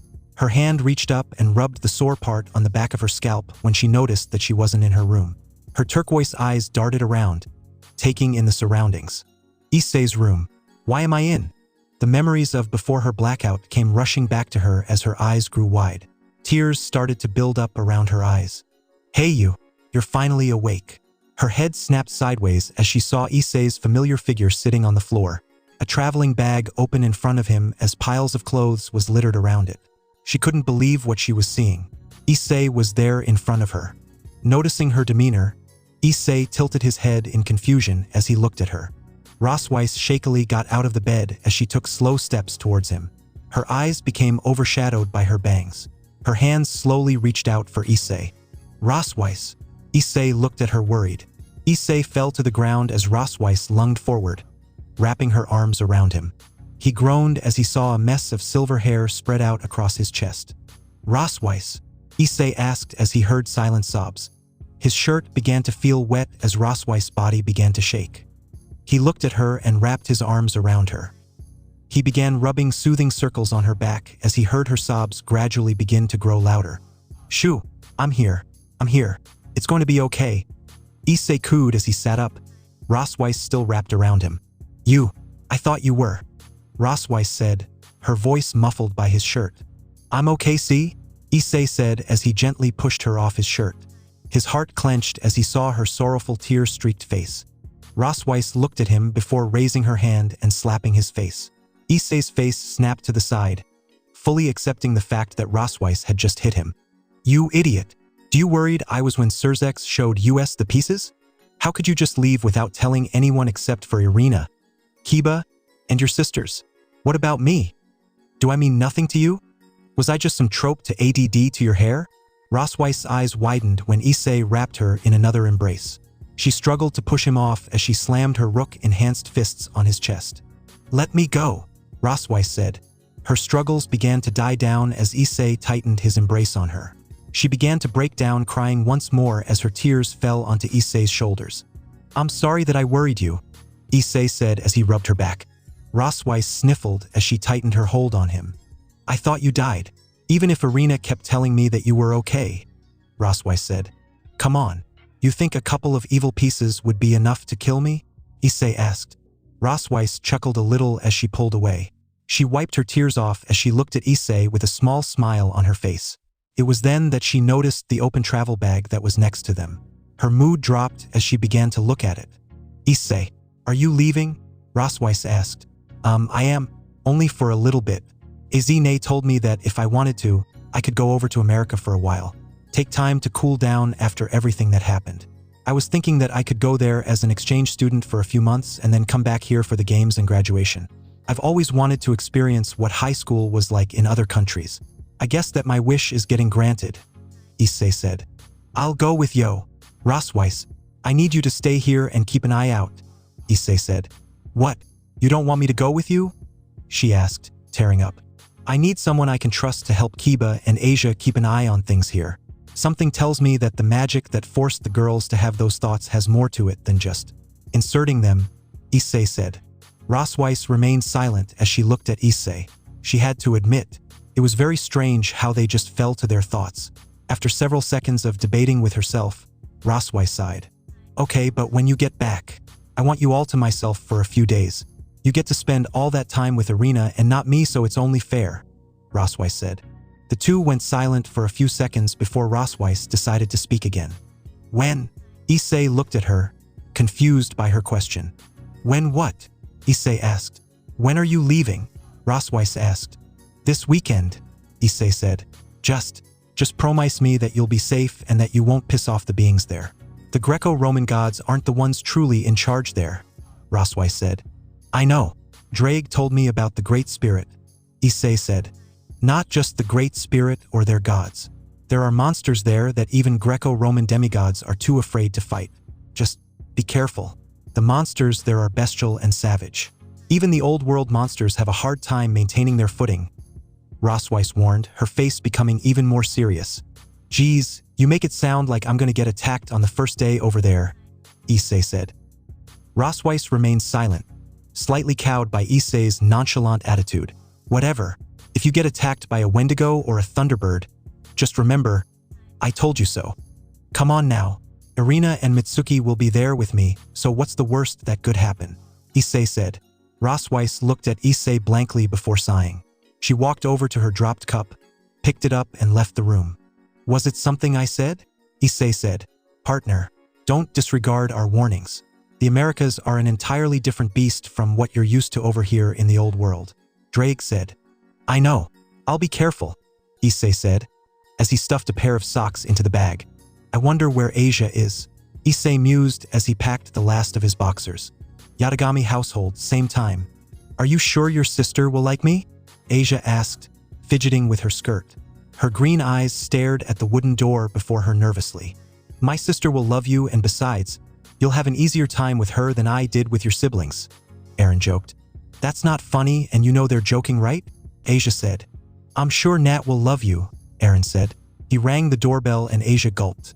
The door opened slowly to reveal a woman wearing a black oversized hoodie and black joggers. Asia was floored. Yeah? She's beautiful. Is this a Yamato Nadeshiko? An actual one, Asia thought as she looked at the beautiful woman in front of her. Aaron's sister, Nat, was a good head taller than her. Her eyes were a mesmerizing mix of blues and purples that seemed familiar to Asia, yet she couldn't place where she had seen the eye color from. Her skin was extremely pale, even for someone of Japanese or European descent. Her hair was as dark as the night sky, reaching down to her back. Her body was lithe, suggesting that she did athletics while remaining seductive enough for men to ogle. Asia gulped before extending her hand. Hello. I'm Asia Hayudu, your brother's girlfriend, Asia said. Nat smiled gently. She took Asia's hand and shook it. Hello, Asia-san. I'm Natalia Yatagami, Aaron's older sister. Oh, please come inside. I made dinner. Oh, yes. Please pardon my intrusion, Asia said as she walked inside. She slipped off her shoes and stepped onto the hardwood laminate floor. Her eyes took in the interior of the house. It was cozy. Pictures of Aaron and Natalia hung on the wall, featuring different stages of their lives. The most recent one, from what she could tell, was Natalia standing next to Aaron as she wore a graduation cap and gown and holding her degree. Aaron stood proudly next to her, smiling brightly in a suit. The more she looked, the more she found it suspicious that there were no pictures of their parents anywhere. Please excuse the mess. If I had known Aaron was bringing home a guest, I would have cleaned, Natalia said as she walked past her. Oh, no. It's fine, really. My room is messier than this, Asia said as her gaze lingered on the photos. After a second, she spotted a picture of a woman with kind black eyes and black hair. Asia blinked. She looked nearly identical to Natalia. That's my mom, Aaron said, walking up behind her. Where is she? Asia asked. She passed away when I was 1. My sister Rai said me my entire life. Our dad, he was absent, Aaron said. My sister knows who he is, but she hasn't told me yet. I'm sorry. I didn't know, Asia said in a guilty tone. It's all right. I feel bad that I never knew her, but that attachment I had wasn't as strong as my sister's, Aaron said. What happened to her? Asia asked. House fire. The two jumped and turned around to see Natalia looking at them with some sadness in her eyes. Her bluish-violet eyes lingered on the photo for a few seconds, her smile fading away. She breathed and put a smile on her face. Who's hungry? Natalia asked. Dinner was a very joyous affair, to say the least. Asia genuinely enjoyed cracking jokes with Aaron's older sister. Natalia was a very warm and receptive person. The older woman treated her as if she was a member of the family, much like Issei and Mitsuki did after she moved in. Asia smiled. Meeting them was the best thing that had ever happened to her. So, Asia, do you want to hear some embarrassing stories about Aaron? Natalia asked, grinning cheekily. Oh, what kind? Asia asked, sending the older Yatagami a grin of her own. Well, there was this one time at the elementary school. Aaron and his classmates sang for the parents on Parents' Day, and he messed up one of the lines and started crying. Natalia said. No, Asia said, giggling. Yes, and after that, you know what he did? He peed himself, Natalia said as her body was racked with laughter. Yeah, that was funny for you, Aaron grumbled while pouting. Ah, is Whittle Aaron mad that his Nei-chan is embawassing him in front of his girlfriend? Natalia said, pinching his cheek.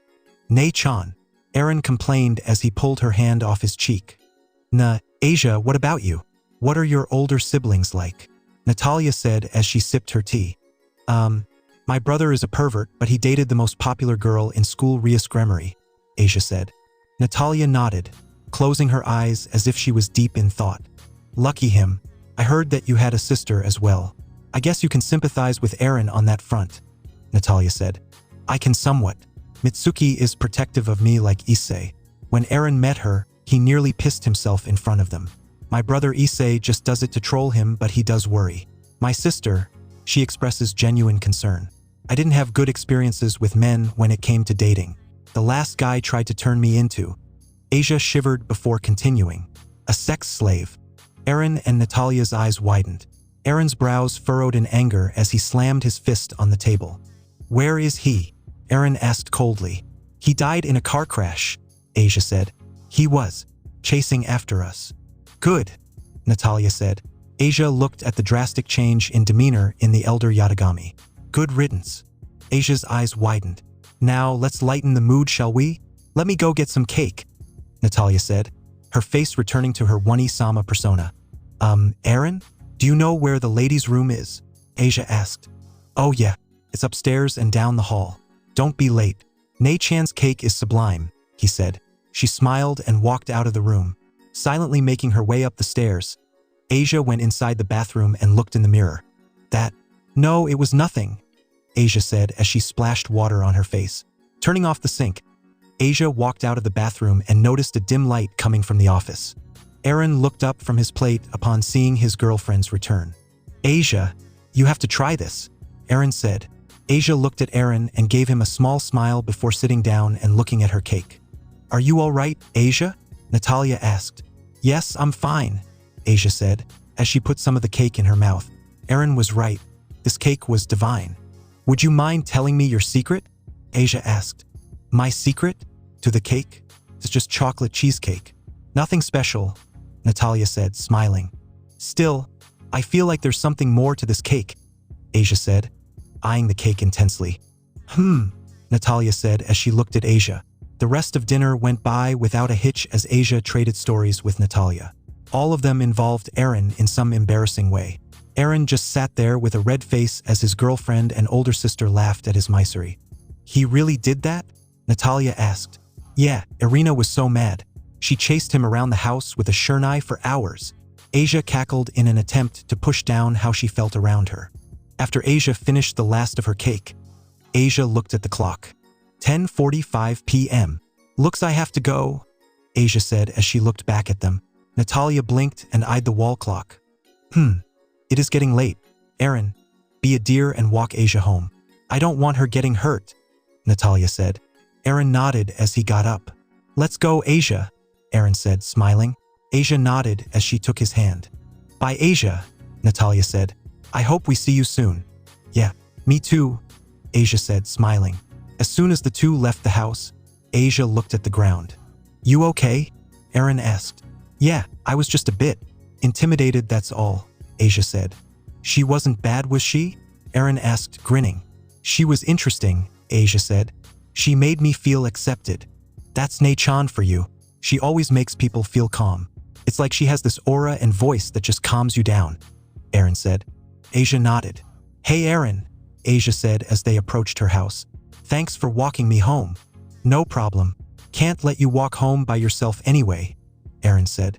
Asia gave him a warm smile before reaching for the gate. As her hand was about to make contact, Asia turned around and placed a chaste kiss on Aaron's lips. Aaron's eyes widened as he felt Asia's soft lips press up on his own. Aaron smiled and closed his eyes, leaning into the kiss. The two flew apart at the sound of the shutter clicking and saw Mitsuki standing at the gate with her phone out. I'm so jealous. You and Aniki aren't single anymore and I'm the only one who still is, Mitsuki said as she looked at the photo. Nei-san, Asia yelled in embarrassment. What? Mitsuki said. Never mind. See you tomorrow, Aaron, Asia said before running inside. Aaron smiled and saw Mitsuki looking at him. Look, I know I was hard on you, but Asia, she told me about it. The thing with the guy trying to violate her. It was a devil heir by the name of Diodora Astaroth, Mitsuki said. Ha! Asia told you an abridged version since I guess your family must have been there, Mitsuki said. Oh, yeah. What happened to him? Aaron asked. He was killed in battle, Mitsuki said. A silence passed between the two as they stood at the gate. I'm glad she met you, Aaron. Truly, she's been happier ever since. Please take care of her. Asia hasn't had the best life and Aniki told me why you wanted to participate in the games. And once again, I'm sorry if I was too hard on you, Mitsuki said. Aaron nodded, smiling. I better get home before Nei-chan thinks something happened, Aaron said. Be careful, Mitsuki said as she watched Aaron walk off. After he turned the corner, Mitsuki closed the gate and walked to the house. October 26, 2019, AZRAEL's apartment, 9:45 a.m. Lily waited patiently on the chair as AZRAEL was in the kitchen, cooking her some breakfast. She bobbed her head up and down as she watched a cartoon on AZRAEL's TV. She was dressed in a red jacket that matched her hair with gray pants. Lily, breakfast, AZRAEL said as she walked over with a plate with bacon and eggs. Lily nodded silently as AZRAEL placed the plate before her. The girl started eating silently while her attention remained glued to the TV. AZRAEL sighed. It's been nearly 2 weeks since they met Lily, and she still didn't talk much. Issei, by some miracle, managed to get some words out of her. Issei will be here in a little bit, okay? AZRAEL said. Lily nodded. The doorbell rang and AZRAEL's eyes lit up in relief. It had been so awkward being in the same room as Lily was. The two didn't have much to talk about to begin with. AZRAEL walked over to the door and opened it, revealing Issei, Irina, and Mitsuki standing outside. We're all ready, AZRAEL, Issei said. I thought for sure you would bring more people. Just these two then, AZRAEL said. Yeah, I asked Asia and the others to stay behind and keep an eye out on things around here. I know about what happened with the girls, Issei said. You do? AZRAEL asked, failing to hide her surprise. I'm guessing that Irina told you. The archangel eyed the reincarnated cherub intensely as Irina shrank in her spot. She did, but I think that there's something else going on here. I can't put my finger on it, but why would they target me of all people? Issei asked. Issei, you represent something across the entirety of the supernatural world. That the weak can become powerful. Powerful enough to challenge those in their places of power. Taking you out would be destroying an icon, AZRAEL said. Yeah, but it still doesn't make sense. If they wanted that, they would have killed me rather than have me go through all this, Issei said.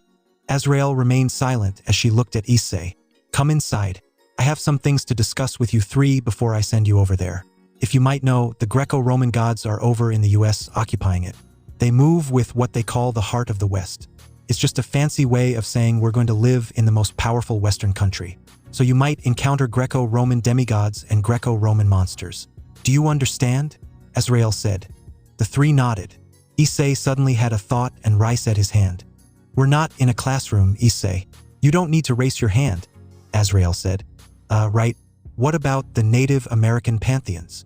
Issei asked. Pantheons? There aren't multiple Native American pantheons. After European colonization and US westward expansion, the Native American pantheons banded together as a single unit.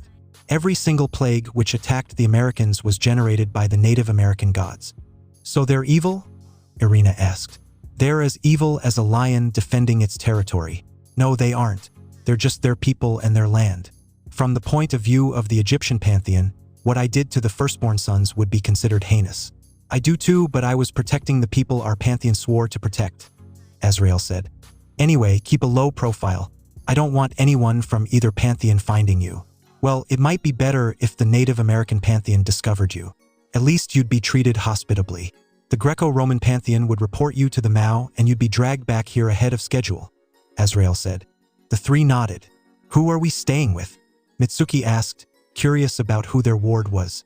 Oh right, I need to talk about him. Your host will be the protogenos of the sky and heaven, AZRAEL, AZRAEL said, sipping her tea. The three looked at each other strangely before Irina turned to AZRAEL. AZRAEL-sama? Didn't Cronus kill AZRAEL? Irina asked. No, that's what he wanted the entire pantheon to believe. AZRAEL escaped and hid himself away after Cronus and Gaia conspired to kill him. Granted, back then, AZRAEL was an asshole, but he was an asshole you could get along with, AZRAEL said. Ooh-hoo, Mitsuki said as she looked at her former babysitter with an exasperated look. Care to tell us more? Like where he lives, maybe? AZRAEL lives in Sioux Falls, South Dakota. Last, I remembered AZRAEL owns a small apartment complex in town. He has 2 daughters. One of them lives in Greece for work and the other lives in Sioux Falls, so you'll be seeing a lot of her, AZRAEL said. What about Gaia? Do we have to worry about her? Issei asked. In fact, what about the other Titans and Protogenoi?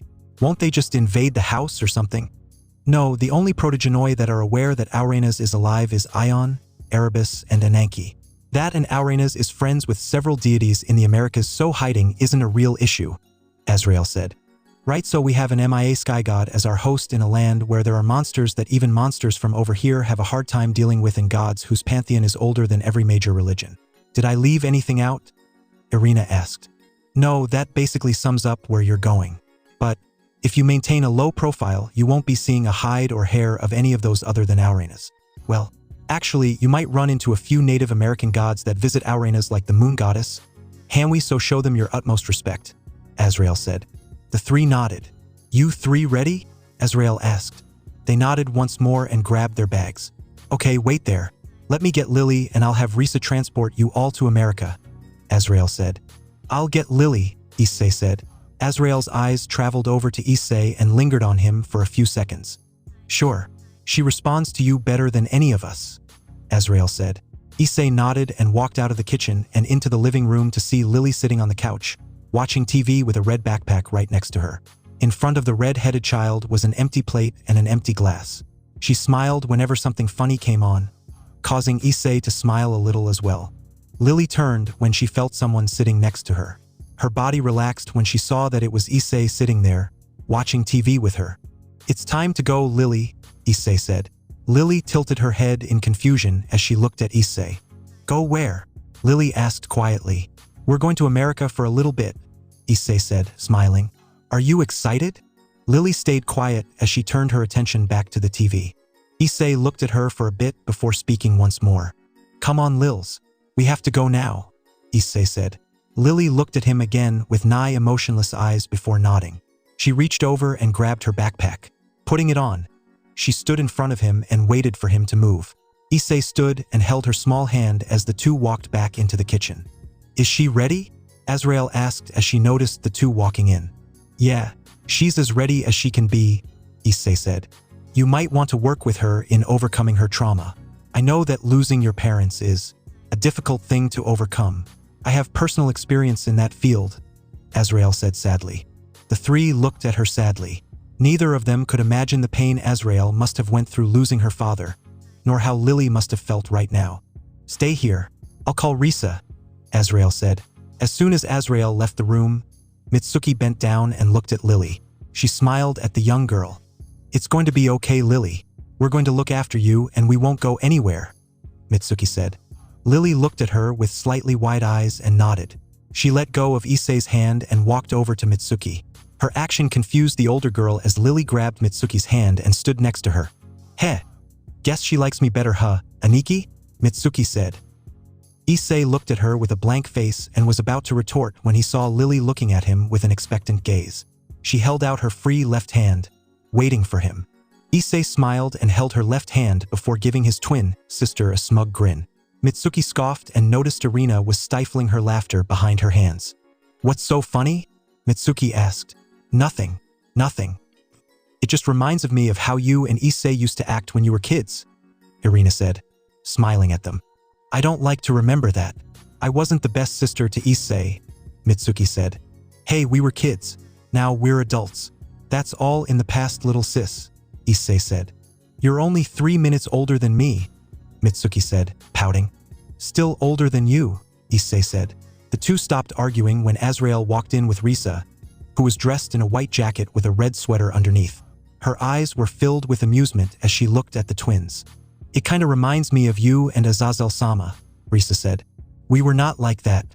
And besides, just because Azazel was older doesn't mean that he could tell me what to do," AZRAEL said. She turned her attention to the people standing in her kitchen. "Ready?" AZRAEL asked. They nodded. "Oh right, Issei. My brother told me to give you this," AZRAEL said as she handed Issei a small tablet. "What's this for?" Issei asked as he inspected it. "Bring that with you to Lucifad on the day of the sign-ups, which is in December. In an attempt to flush you out, the Mao have moved the date of the games up to the end of February," AZRAEL said. "That gives us very little time to actually train," Issei said. "I'm sure you'll be fine," she said. "Have fun in America, you five. Say hi to that bald asshole for me," AZRAEL said. Risa walked over to Issei and Mitsuki and placed her hands on their shoulders. She turned to Irina, who nodded and walked over to her, placing a hand on Risa's shoulder. "Hang on. I know you can teleport, but I know where we're going, so I'm only doing this once, okay?" Risa said. They nodded and Issei and Mitsuki tightened their grips on Lily as they disappeared in a flurry of wing beats. Unknown location. "I thank you all for answering my request for a conference call. I can only hope that you have all dealt with the fallout of the release of the Beast of the Sea on your ends," a man said. The man had shoulder-length blonde hair and a short blonde beard. His eyes were the color of honey, a mix of hazels and golds that swirled and shimmered in the light. He wore a white trench coat over a black turtleneck sweater. His pants were gray and he wore Oxford shoes. On his right wrist was a silver watch with a black sun emblem on it. "Get to the point, Cornelius." Before him were 9 figures all wrapped in shadows. Their forms were flickering as if they were holograms. The figures sat around a large oak table with Cornelius at the head of the table. "Right?" Cornelius said, eyeing the shadowy figure of a woman with cat ears and green eyes. Cornelius sighed. As of a few minutes ago at 6:43 p.m., the Red Dragon Emperor was sensed entering the state of South Dakota. As such, I found it imperative to tell you all of this news. "The Red Dragon?" another shadow asked. His golden eyes, similar to Cornelius, only these eyes were like that of the sun. "What is he doing there?" "We don't know as of yet, but we are going to closely monitor him," Cornelius said. "It would be nice," a sleepy feminine voice said. The shadowy figure sitting next to the feline figure looked at all of them. "To have another Dragon Emperor working with us rather than causing havoc like their predecessors." "What do you think of all this, Rama?" Cornelius asked. "I think that Anastasia has a point," Rama said as he looked at the shadowy figure across from him. "Ah, thanks, Rama. Don't let your wife catch you flirting with me now," Anastasia said. "Quiet, Smirnoff," Rama said. Now, the golden-eyed figure said. "Calm down, you two. Easy for you to say, Atef. You don't have some blonde Russian flirting with you," Rama said. "Come now, love. I'm just teasing," Anastasia said. "Can we get back on track?" A small figure with a British accent said in an annoyed tone. Her blue eyes glowed ominously as she stared at Anastasia and Rama. Cornelius hid his laughter. Even if they were holographic shadows, he could still make out their bodies shaking in fear. "Salem, don't go hard on them now," a man with an Australian accent said as he looked at the smaller woman. "Don't tell me what to do, Carlos," Salem said. "Shut up!" An elderly voice rang out as he slammed his fist on the table. Everyone went wide-eyed as they went silent. "Thank you. Now Cornelius," the elderly figure said. "Thank you, Taki," Cornelius said. "As I was saying, he's arrived at Aurena's apartment complex and we plan to observe him while he's here. We already have several protocols in place in the event he goes Juggernaut on us. At least we know Dad's the one looking after him. For a second, I thought I would have to ask Sheba to go and seal his Longinus," the feline shadow said. "No need to go too far for this, Atlanta," Sheba replied. "I'm sure the Red Dragon is a kind boy. We'll see. Keep us updated, Cornelius," a robed shadow said. "I will, Matthias," Cornelius said. "For now, I'll observe him." The 9 nodded and their shadowy forms dispersed into thin air, leaving Cornelius alone in the room. Cornelius pressed a small button on his watch. "Lisa," Cornelius said. "Yes, Dad?" A voice answered. "You and Eric go keep an eye on the Red Dragon Emperor, and this part I'll leave up to you. If you feel that he has what it takes, invite him and his friends," Cornelius said. "Of course, Dad." Black out. Cornelius sighed as he turned back to the wall. A massive screen hung from it. The screen was silver and rippled like water. The rippling stopped to show Issei and his friend standing and talking to a man with a shaved head. "I look forward to our meeting in the future. Issei, how you do?" Cornelius said as his hazel eyes twinkled in anticipation. Sioux Falls, South Dakota, October 26, 2019, 6:55 p.m., current time. 5 minutes till midnight. "Sue, this is America, huh?" Issei said as he walked down the sidewalk. In front of him was an apartment building that was 4 stories tall. It was a bit older than most of the buildings he had seen in this day and age, but compared to the entire town, it looked relatively new. The apartment building was a single apartment building, bearing a lot of similarities to the apartment buildings that Issei had seen in movies. It has a gray coating, giving it a rather dull appearance. The entrance to the building was barred by an iron gate. The parking lot was almost devoid of all life, which made the group wonder just how the building was able to stay in business. A sign that said Sky Apartments flickered in the night. As they approached the building, they saw a man at the gate. His head was shaved and he had a light stubble on his chin. His eyes were a piercing blue that held the fury of a Category 5 hurricane. His skin was tanned, similar to those who've lived their entire lives in Mediterranean climate. He wore a leather jacket with a white shirt underneath and gray pants. Risa immediately bowed upon seeing him. "Lord Auranas, I have arrived with the guests that will be staying with you for a few months," Risa said. Auranas said as he eyed them. "So, just these 4 and you?" His voice was gravelly yet held the tone of authority. "Yes," Risa answered. Come with me," Auranas said as he opened the gate. Issei and Irina looked at each other before following the others inside. The inside of the apartment building was old. The Victorian style was offset by the modern renovations that were added to the building. An old chandelier hung from the ceiling while a large plasma screen TV was attached to the wall in the lobby.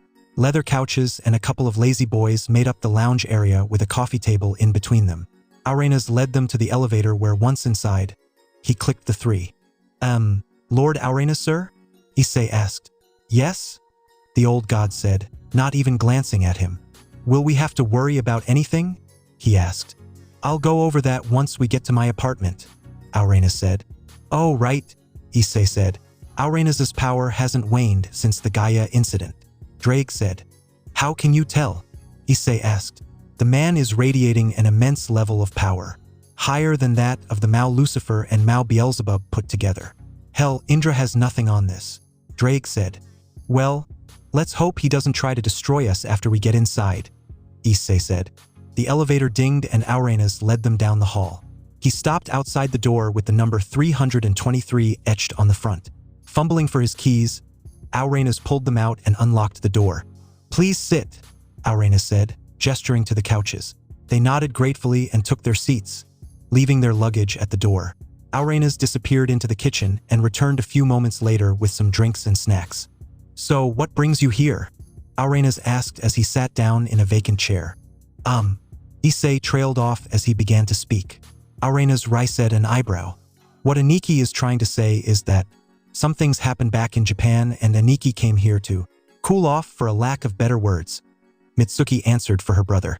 "Yeah," Issei said. Look, I know it's not my business, so I'll move on. Let me introduce myself properly. I am Auranas, Greco-Roman protogenos of the heavens, ex-husband of Gia and current husband of the Koto Tsukumi of creation, Amenemine Kanushi," Auranas said. "Whoa, that's hard to beat. I'm Issei Hayudu, this generation's Red Dragon Emperor." "Nice to meet you," Issei said cheerfully. Mitsuki and Irina looked at Issei dryly, shaking their heads internally at the seeming lack of respect. "I'm Irina Shidu. I am the ace of Lord Michael, the Archangel of Creation," Irina said, bowing in her sitting position. "I am Mitsuki Hayudu. I am the twin sister of Issei Hayudu. I am this generation's wielder of Telos Karma," Mitsuki said. "What a group you've brought me, Risa," Auranas said. "Well, what can I say? Issei didn't give us much of a choice with them, hee, Risa said, rubbing the back of her head. "What was your relationship with Issei?" Auranas asked. "Oh, I was assigned to be his guardian angel," Risa said. Auranas nodded at her answer. He looked over to Lily, who began to hide her face in Issei's sleeve when Auranas trained his sights on her. "And who might you be, little lady?" Auranas asked. Lily didn't speak and tried to hide further behind Issei. "Come on, Lily. It's rude not to answer," Issei said. Lily peeked out and spoke in a small voice. My name is Lily Hofferson. Nice to meet you, mister, Lily said. Sorry about her. She's not good with strangers, Issei said. I can imagine, considering what happened to her family, Aurena said. Huh? The three looked at the old god, confused at his statement. You haven't heard? Well, I'll tell you later. Right now, we need to go over where you're staying and some ground rules. First off, you 3 kids and the kid are getting apartment 312 down the hall. It's a 3-bedroom apartment with a bathroom in the master bedroom and another one in the hall. Both bathrooms are equipped with showers, so you don't have to worry about who gets to go first. Risa, you're getting 314 next doors, Aurena said, picking up a tablet that lay on the table. They nodded. So the rules? Irina asked. Right. Rule 1. Since you guys are supernatural beings, please refrain from using your powers within the building. I have others who stay here that are just regular humans, so I don't want to have to keep erasing their memories every time. Rule 2. No loud noises. That means no loud music or anything equivalent to that. Also, if you want to train, there's a forest outside of town for you to go in. Rule 3. While I do allow pets on the premises if it's a familiar, please keep it out of sight of the human residents. The 4th rule. I will have some guests from the Native American pantheons, mainly Lakota gods, come here every now and then. While they are here, you will show them the utmost respect. Got it, Arenas asked. The 4 nodded furiously. Any questions so far? Arenas asked. Issei raised his hand. Yes. Do we have to go to school? Issei asked. That is entirely up to you. If you wish to attend the local high school, I shall enroll you and have my daughter show you around, Arenas said. Issei nodded and put his hand down. What about Gia and the other Greco-Roman gods? I heard that their main base of operations is in America right now above the Empire State, Irina said. You don't need to worry about them. Gia doesn't know that I'm here, though. You will encounter a Greek monster now and then. The real monsters that you have to watch for are the native ones. Thunderbirds come here often but don't really do much. Wendigos are a big problem in the fall and winter, and occasionally we get a roaming nest of fangs or a pack of wolves, Aurena said. Excuse me, fangs? What are those? Mitsuki asked. It's the lingo that monster hunters here use. Fangs are vampires, he clarified. Just so you know that the gods here have twisted the monsters of the old world. The old world methods of killing vampires, which are ridiculous by the way, are ineffective here. Sunlight only gives them a minor sunburn. Garlic doesn't work on them. Running water isn't an issue and they can break into houses. However, they are susceptible to silver, decapitation, or intense cerebral trauma, and the blood of the deceased, Aurena said. Oh, Mitsuki said. The sound of the door unlocking alerted the 3 as they turned around. Speak of the devil, Aurena said. The door opened to reveal a girl about their age. She was short in stature, standing at around Irina's shoulders at full height. The girl had short, shoulder-length raven black hair. Her eyes were a mix of silver, blue, and red as she looked at the newly arrived Issei, Irina, Mitsuki, and Lily curiously. She wore a blue jacket with a yellow shirt underneath and a red skirt with black yoga pants underneath. Her jacket's left sleeve had a black sun logo embroidered onto it. She had a navy blue JanSport backpack on her back with a chibi torchic hanging off it. Toka, say hi to the new tenants, Aurena said. New tenants? Toka said as she placed her backpack on the floor. She took off her shoes, walked over to the living room, and sat on the carpet. Grabbing a cookie from the plate, Toka eyed the newcomers. So they're staying here? Toka asked. Yes, down the hall, Aurena said. He turned to them. This is my daughter, Toka Thyella. Oh, I forgot to mention. My human alias is Selim Thyella. Please refrain from calling me Aurenas in public or Lord. They nodded. Nice to meet you. I know Risa, but who are? Toka said, looking at the 3 in confusion. Oh, I'm Issei. Issei Hayudu, Issei said. I'm Irina Shidu. Nice to meet you, Irina chirped. Mitsuki Hayudu, Mitsuki said, waving a little. It's nice to meet you 3. Are you enrolling in my school by any chance? Toka asked. We have to think about it first, Issei said. Oh, cool. If you do, just hit me up and I'll show you all the best spots, Toka said. By the way, Dad, where's Mom? She's off in Japan dealing with something, Aurena said. Was it Grandma again? Toka asked. Most likely, or maybe the disappearance of a certain dragon emperor, Aurena said, discreetly glancing at Issei. She'll be back tomorrow. Okay, Toka said. If you don't mind, Arenas said, holding his hand out. Toka caught the keys as he dropped them and looked at them before giving her father a dry look. She sighed and stood. Okay, ladies and gents, if you would just follow me, I'll show you where you'll be staying, Toka said, smiling. They nodded and got up. Thanks for having us, Lord Arenas, Issei said. None of that Lord bullshit. I left that long ago when I realized that I was a horrible ruler after my children and wife tried to kill me, Arenas said, waving it off. Issei nodded and saw that Toka and the others were gone. He bowed and ran out the door, closing it behind him. Arenas smiled a little. His moment of peace was interrupted by the buzzing of his phone. Hello? He said, answering the call. Yeah, he's here, Arenas said. If he enrolls, I'll tell you, Arenas said. Yeah. By the way, Toka and Micah might be dropping by later, so prepare for that, Arenas said. Demonic energy? In town? That's strange, Arenas said. You can't make heads or tails of who it is. I'll look into it. It's going to be a bit hard since it's the beginning of fall and we have to deal with Wendigos now, Arenas said. Haha, that sounds like him. Right, I gotta go, Arenas said. Yeah, you too.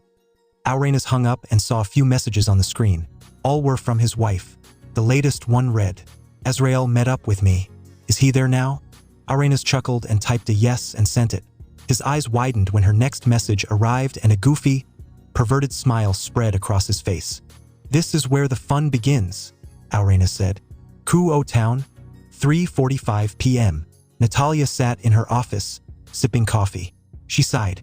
Why did I take up this teaching profession again? Oh right, it pays me for my 3 degrees, Natalia mused as she began grading her papers. Natalia Yatagami, the older sister of Eren Yatagami, was the physics professor of Kuo University. She had been offered the job by the board shortly after she moved to Kuo last year with her brother. Natalia placed her mug down and looked at the picture on her desk. Kuo was different from what she was used to. She lived her entire life in the big city, so moving to a smaller one was new to her. Oh, Eren, I wish things could have been different, Natalia said wistfully as she looked at the photo of her mother, a younger Natalia, and Eren, who was in her arms. A knock on her door alerted her as she sat up. Professor, can I come in? A voice said. Oh yes, sure, Natalia said. The door opened to reveal who Natalia knew as Akeno Himejima. She was holding a stack of papers in her arms and stumbled across the room to her desk. I got these papers for you, the ones you wanted, Akeno said. Thank you, Himejima-san. That'll be all, Natalia said. Akeno nodded and left the office. The entire time, Natalia had been eyeing her. After the girl had left, she shook her head. Her phone, which sat on the edge of her desk, began to ring. Looking at the caller ID, Natalia narrowed her eyes as she picked up the call. Asia walked down the halls of Kuo University's physics department. Why was she here? She was on a mission. Ever since she saw those files in Natalia's office, the girl had been on to her. Her mind flew back to what she saw that night. Asia walked over to the dimly lit office of one Natalia Yatagami. The door was slightly ajar, allowing what little light was on inside to seep through the cracks. Opening the door as silently as she could, Asia crept inside and saw nothing. Nothing out of the ordinary. It was a simple setup. A desk at the back, 2 bookshelves on the left side of the room next to the window, and a potted plant by the desk. The desk had a dual-monitor desktop and a keyboard. On the desk was a small manila folder. She's just a normal person, Asia thought as she calmed herself. What you felt was just your nerves, she said as she walked around the office. Walking around the back, her green eyes caught sight of a familiar name on a paper that was sticking slightly out of the folder. Rias Gremory. Asia grew confused. It's probably just the student roster, she said as she opened the folder. I wonder what kind of grades Rias Wanisama has now. Her eyes bugged out at what she saw. Files. Detailed data on the entirety of the Occult Research Club. Not just their human aliases, but their backgrounds. And their relations. Asia grabbed Rias's file and read it. Rias Gremory, heiress of the Gremory family, one of the 72 pillars descended from Gremory. Sister of Surzex Lucifer. Asia read as the shock traveled through her body. She noticed that the name Surzex was slightly crushed and wrinkled as if on purpose. Asia looked through the other files, each one making her more and more tense and confused. Why? How? How does she know about us? Asia said to herself as she flipped through the files. The last one was of her adoptive older brother, Issei Hayudu. Issei Hayudu, born to Goru and Miki Hayudu. Subject 001. Status: currently active? What does that mean? Asia said as she read the file. Other relations: Asia Argento Hayudu and Mitsuki Hayudu. Sisters: Rias Gremory Akeno Himejima, Zenobia Korda, Koneko Tojo, Kuroka Tojo, Ravel Phoenix, Rossweiss. Lovers. Asia's eyes drifted down to the footnotes. It's been difficult, but I think I've succeeded, Asia said. Does she? Asia heard Aaron's sister calling to him. Asia put the files back inside the folder, but not before taking her phone out and taking pictures of every file. I'll look more into this later, she said, placing the folder the way she found it and left the room. Hey, Asia. Asia turned and saw Aaron running up to her. He grinned as he put his arm around her. The sudden contact caused Asia to blush as she smiled. Aaron, Asia said. Where ya headed to? Aaron asked. Oh, I was going to ask your sister for some help on this. I heard she was the physics professor, so. Asia said. Oh, I get it. I'll leave you two girls to talk. Meet up at the ORC, Aaron asked. Yes, Asia said. She placed a kiss on his cheek before walking off. After a few minutes of walking and asking around, Asia finally spotted the door to Natalia's office. As she reached to knock, she heard a voice. I'll have it done by the end of the week, okay? After that, will you leave us alone and do what I asked? Natalia's voice said. Good, Natalia's voice said, and the call seemingly ended. Asia knocked on the door after a few minutes of silence passed. Come in. Asia tentatively opened the door and walked inside. Ah, Asia-chan, Natalia said, looking up from her monitor. Sorry if I didn't hear you. I got a call from some friends of mine in Tokyo about getting the calculations needed for an engineering project. Is there something I can help you with? Yes, I was wondering if you could help me with my physics homework, but I can see that you're busy. I'm sorry to bother you, Asia said as she began to leave. Wait, no need to be nervous, Asia-chan, Natalia said. Her tone made Asia uneasy. Every word sent a chill creeping down her spine. Every cell in her body was screaming at her to run, but it was as if her mind had seemingly left her. Her body wouldn't obey anything she tried. I'm sorry, but I have a club meeting to get to, Asia squeaked out, her mouth being the only part of her body that she had conscious control of. Now, don't be rude, Natalia said. Her body once again moved against her will and forced her to face Natalia. The older girl's bluish-violet eyes looked eerie in the light, the hue resembling the momentary tinge she had seen on Rias. Please, Aaron is waiting for me, Asia said, tears pooling at the edge of her eyes. I know, but I need to tell you something first, Natalia said, leaning in to whisper something into Asia's ear. A mixture of looks manifested on Asia's face as her eyes contorted in defiance, rage, and fear. Okay, Natalia said as a sickly sweet smile appeared on her face. Asia just glared at her with all the fury she could muster past the amount of fear she was feeling. Feeling defeated, Asia nodded and felt her control return. Good. Now, don't tell Aaron what I said, okay? Natalia said. Asia nodded weakly. As she turned around, Natalia spoke one more set of words. For what it's worth, I'm sorry. It was the only way I could keep him safe, Natalia said. Asia paused. Safe from what? Asia asked. It's better that you don't know, Natalia said, her eyes darting to the window. I'll try to get him back here by the end of the week, Asia said. Natalia nodded and Asia walked as fast as she could out of the door. Sioux Falls, South Dakota, 1:30 a.m. Phew, those were a lot of rules, Issei said, collapsing on the floor. Well, Dad didn't go over the other ones, so I had to read this manual to you, Toka said, closing the book. We've literally been listening to the detailed explanation for. It's 1:30 in the morning, Mitsuki said. Yup, so any questions? Toka asked. School. Your dad said that we don't have to go, but if we want to go, where would we enroll? Issei asked. Eve High School, Toka said. It's a 15-minute walk from the apartment building. What about gods? You're a goddess yourself. Any advice on how to get along with them besides the respect thing? Issei asked. Well, most of them are all right. Some of them are still hung up on westward expansion, which makes sense. A lot of them died to the old world gods who decided to put up shop here, Toka said. Micah is all right. He's the coyote god of mischief, and he goes to school with me, so there's a friend in this pantheon if you ever needed one. The local wolf pack here feasts on animal hearts rather than human ones, and they run the local morgue so any newborn cubs get their supply of hearts from there. Oh right, the one thing Dad never told you. One of the alphas lives here. What's an alpha? Irina asked. Basically, they're the first of their kind. Monster gods, for all intents and purposes. Don't fret, they're not actual gods. They're just extremely powerful monsters that are on par with DD rank deity class beings. Drake said, calming them down. Right, you don't have to worry about her. She runs a dive bar in town, so if you ever need a drink, I didn't say anything, okay? Toka said, winking. Okay, Issei said. Where do we get furniture? Irina asked. There's an American furniture further into town and an IKEA too, so there's that. For food, there's a Savamart down the street, though if that's not to your liking. There's also a Walmart in town, Toka said. Okay, Issei said.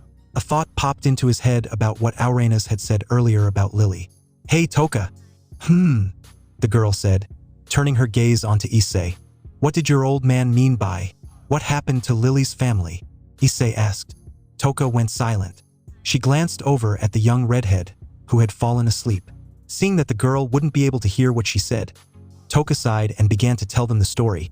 A couple of days ago, on the news, there was this family in London. It was terrible. Hard to look at for anyone sane, but two were butchered in their own homes.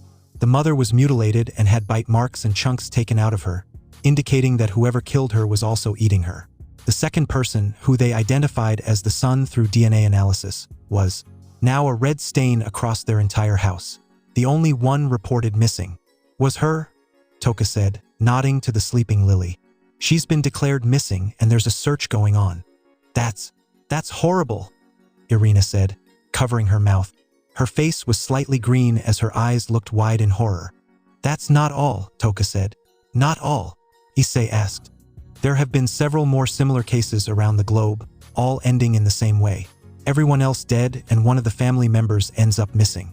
Authorities think that they're somehow connected given to how similar they are, Toka said. Should we report her to the authorities? Irina asked. That's entirely up to you, she answered. I think we should do it, but then, Mitsuki said, trailing off. You'd be painting a target on her back, Risa said. For now, let her lay low. At least, until the authorities can figure out what's going on. They nodded and Toka stood up, stretching. Well, I'm pooped. I'm gonna go back to my apartment and come back with some airbeds. Or if I remember correctly, you can summon furniture. Why did I tell you where the furniture store was then? Toka said, muttering the last part to herself. Well, good night you guys. Good night, Issei said. I'm going to head to my apartment now too. Issei, Irina, don't make too much noise tonight, okay? Risa said, winking as she left. Mitsuki sent them as a sly smile as the two were beet red and looking away from each other. Let's just get the futons ready. We'll put the couches and TV and tables in the morning, yeah? Irina said. Yeah, I'll tuck Lily in. Good night, lovebirds. You're getting the master bedroom, Mitsuki said as she gently picked up Lily and carried her off to one of the rooms down the hallway. Issei and Irina kept blushing as they walked down the hall. As soon as they entered the master bedroom, Irina pulled 2 futons out of her magic circle and placed them on the floor alongside 2 pillows and 2 blankets. So, Irina said. It's fine, Issei said. Issei, Irina said, grabbing the back of his sleeve. Issei froze at the action.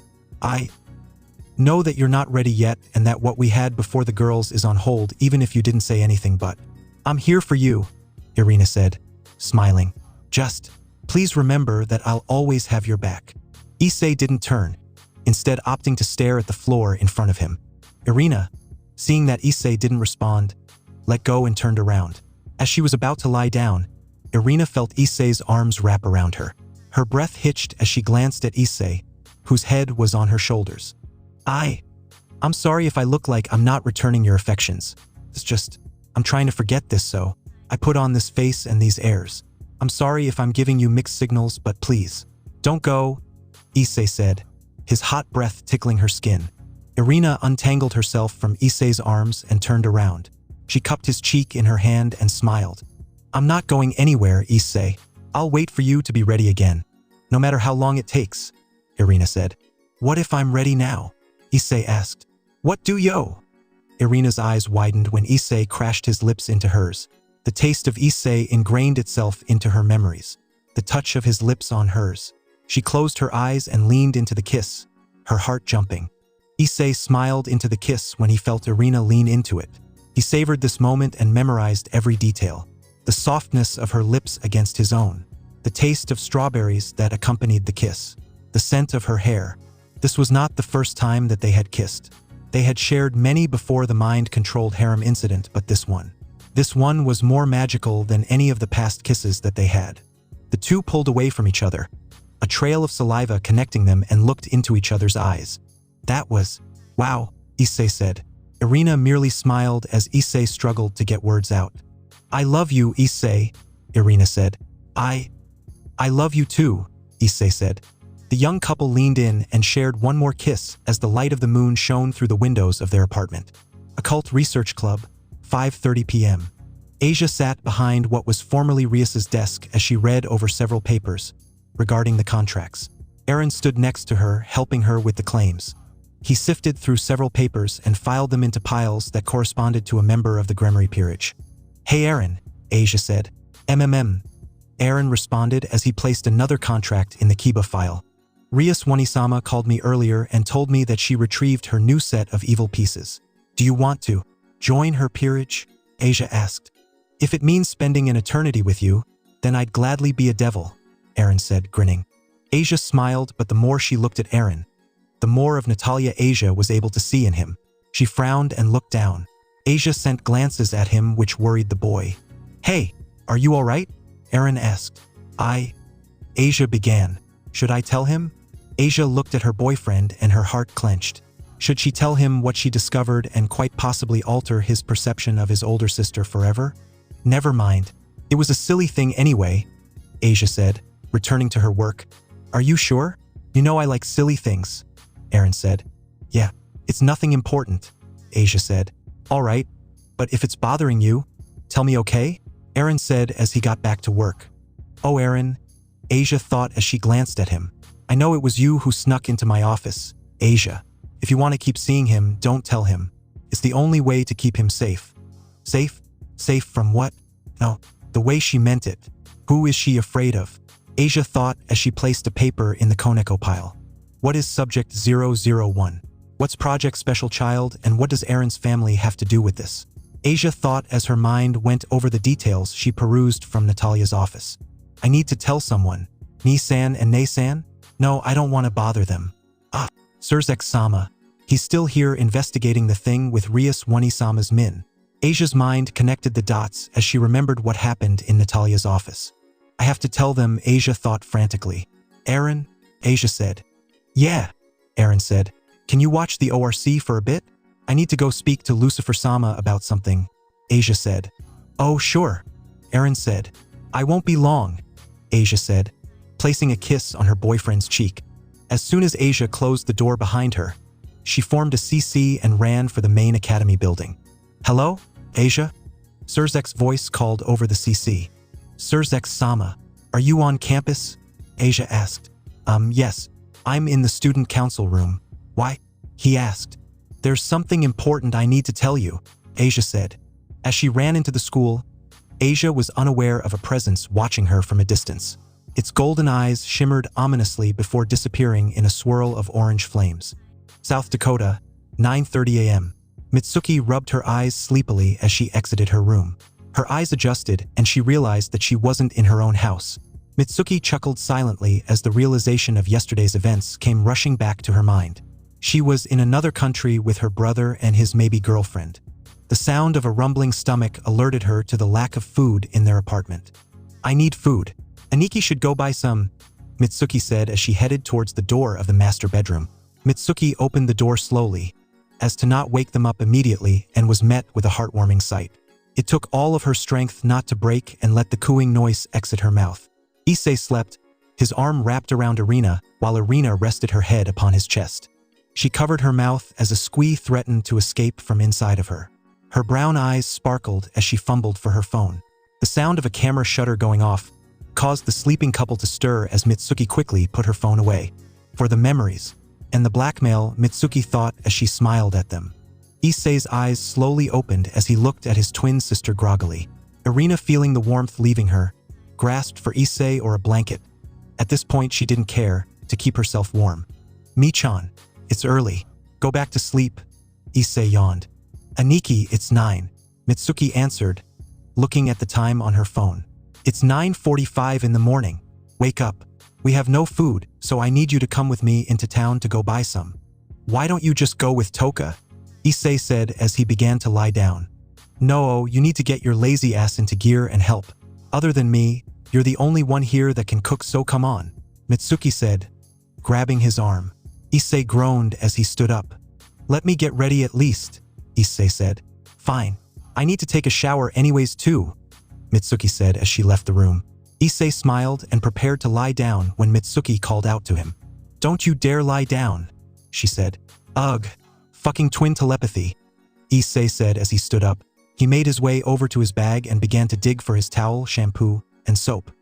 He stripped down and placed his clothes on a hanger that he had retrieved from the closet and stepped into the shower. As he let the hot water run down his body, Issei closed his eyes. "What are you thinking about?" Drake asked. "Hey, Drake? Irina and I? What are we now? I know that I shouldn't jump into another relationship so soon, but..." Issei said. "Side partner, this is entirely up to you, but if I were you, I would go for it. She is loyal to you, she loves you, and she has your pay requirement. And besides, she stuck by you this entire time. You would be letting an opportunity pass by letting her wait," Drake said. "I guess," Issei said, "but I feel like I'm rushing yet. I want to do this." "Just follow your heart on this one, Issei," Drake said. Issei smiled a little as he began to wash the soap off his body. "I am kind of hungry. I'll go with Mitsuki and ask Toka to take us to Walmart to go buy some food," Issei said. "You do that. I'm gonna take a nap," Drake said. "Lazy bastard," Issei said as he walked out of the bathroom and began to put his clothes on. His eyes drifted to the still sleeping form of Irina, who had begun to hug his pillow. A small smile was on her face as she soundly slept. Issei smiled. "I guess we are a couple now," he thought as he placed a soft kiss on her forehead before exiting the room. "Took you long enough," Mitsuki said as she waited outside his door. She was dressed in track pants and a white zip-up jacket that revealed her blue shirt underneath. It was contrasted to his getup, which consisted of all black clothing with a red shirt. "Come on." I ran into Toka outside and she said she'll go with us to Walmart since she has things to buy there. Issei nodded and they exited the apartment, locked the door behind them, and saw Toka waiting for them outside. She was wearing a pale yellow jacket, shorts, and black running shoes. "Good morning. Was your first night in this country nice?" Toka asked as they walked to the elevator. "It was all right. We managed to set up the beds. We're going to spend today setting up the furniture. I'm hoping that Risa would get some way to get Heaven to send us some without getting noticed, or maybe AZRAEL can," Issei said. "AZRAEL?" Toka asked, tilting her head. "AZRAEL," Issei said. "Ah, her," she replied. They exited the apartment complex and made their way down the street. The three spotted a boy running towards them. His skin was tanner than anyone Issei had met in Japan. His long onyx black hair was tied in a short wolf tail at the back of his head. His eyes were a mix of hazel and orange and held an air of mischief inside of them. The boy wore a gray jacket with a black shirt underneath with the Nike logo on it. He wore black shorts and had on blue running shoes. He wore a bracelet with a black sun on the band, much like Toka's jacket from yesterday. "Toka," the boy said, grinning and showing off one of his fangs. "Micah," Toka said, waving. "Toka, fancy running into you this early," Micah said. "I was just heading over to Walmart with the new tenants. "Want to come with?" she asked. "New tenants?" Micah looked over and saw Issei and Mitsuki waving at him. "Oh ho, so you're the new kids? Well, my name is Micah Johnson, and I am." "Mike, they're devils," Toka said. "Really? Well, I'm Micah, the new coyote god of mischief and descendant of the original Micah. Nice to meet ya," he said, holding his hand out. "I wouldn't do that if I were you," Toka said as she watched Issei get zapped as soon as he made contact with Micah's hand. "Trickster god," Mitsuki said. "He said he was a trickster god. You fell for one of the oldest tricks in the book." "I know," Issei said as he felt electricity coursing through his body. "Ahaha, but seriously, it is nice to meet you," he said, holding his other hand out. "Are you?" Issei asked. "No tricks this time," he said. Issei shook hands with him and the two grinned at each other. Name's Issei Hayudu, Issei said. That's my little Mitsuki Hayudu. Mitsuki pouted as she grumbled some words under her breath. 3 minutes. The four chatted as they made their way into town. Sioux Falls was not a small town as Toka had made them believe it was. The word town wasn't even the right word to describe it. Sioux Falls was a city. In fact, it was the most populated city west of the Minnesota border and the most populated city in South Dakota.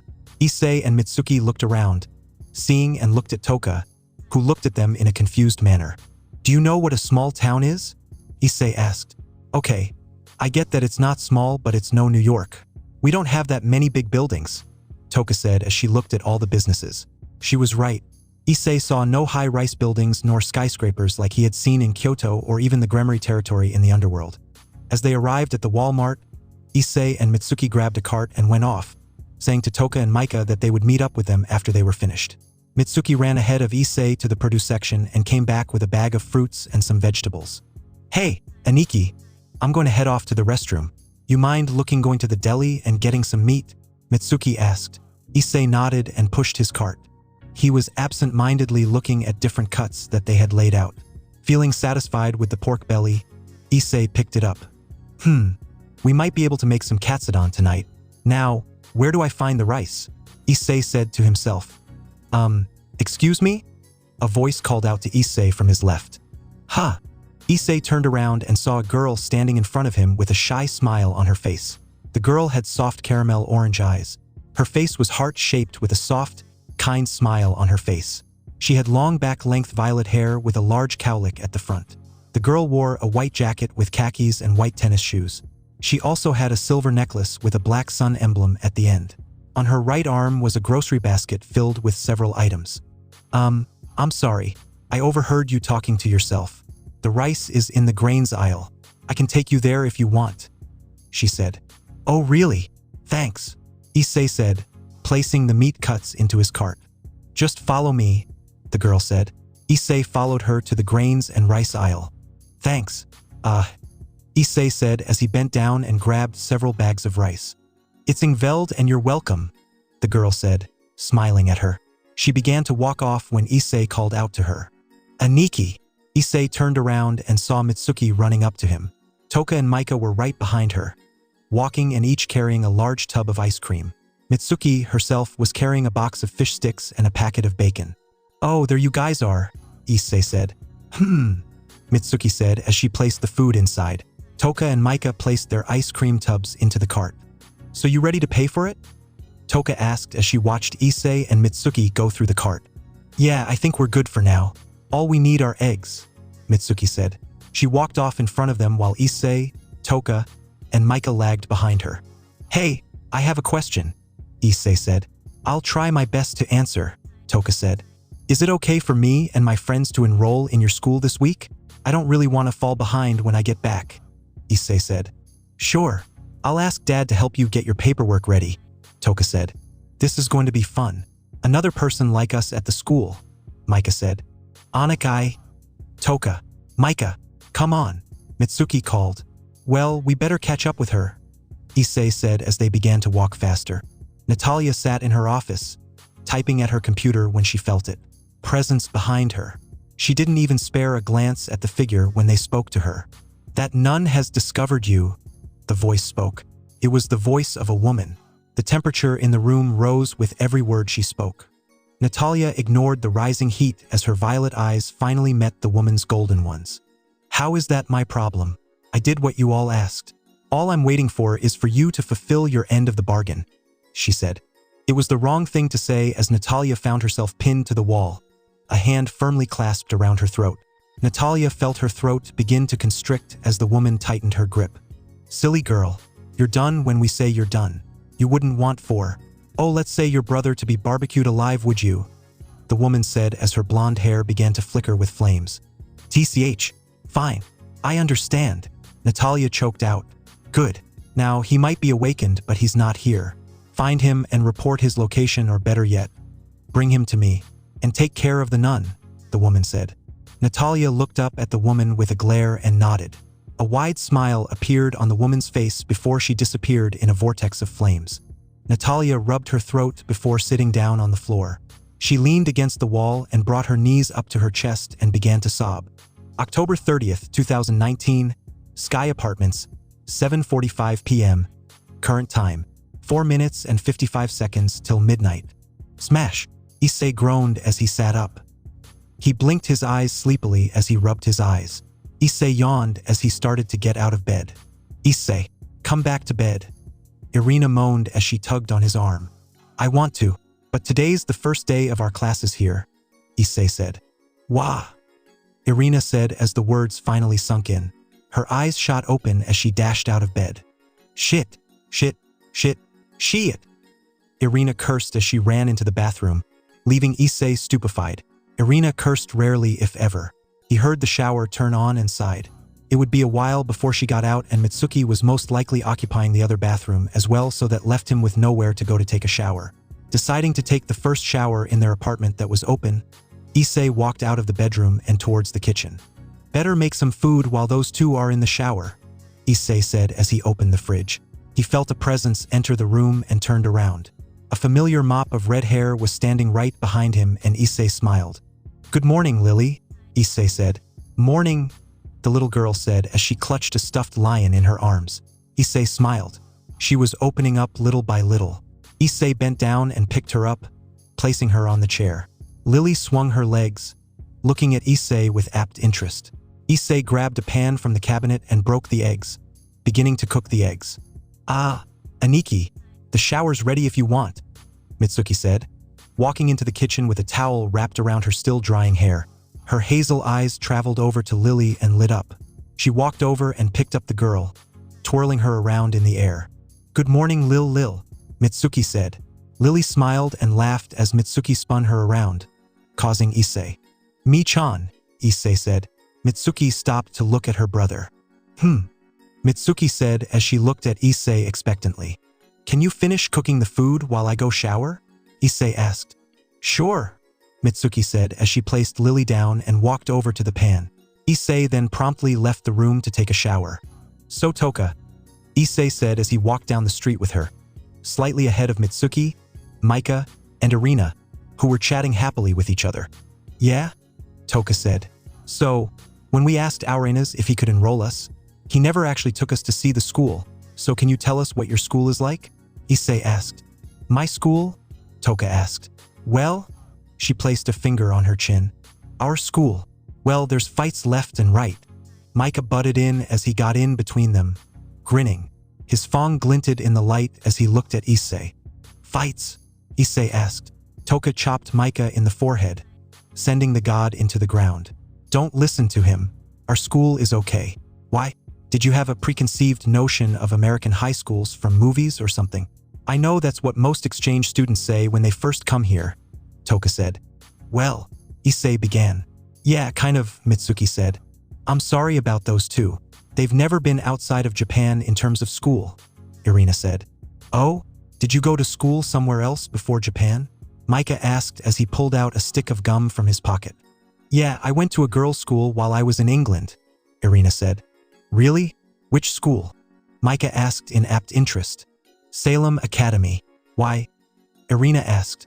Toka and Micah looked at each other, blinking in surprise. Did you just say Salem? Toka asked. Yeah, why? Do you know someone who goes there? Irina asked. You could say that, Toka said. Is that the school? Mitsuki asked. In front of them was a massive school. The school was surrounded by a large 30-foot tall brick wall.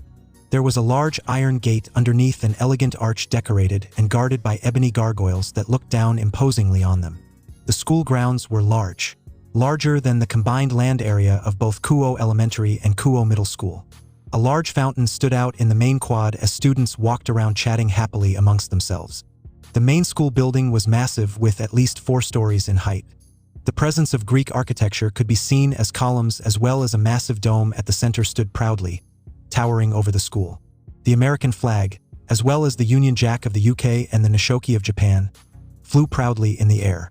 Mitsuki's eyes rose when she saw the Ashoka Chakra of the Indian flag, the Sun of May of the Argentina flag, the blue ensign of the Australian flag, the sky blue and white of Grecian flag, the white, blue, and red tricolor flag of Russia, the tricolor and eagle of Saladin of Egypt's flag, and the Star of David of Israel's flag. Issei, Irina, and Mitsuki spotted several school buses arriving and offloading their passengers. "This looks like Salem," Irina said as she eyed the scenery.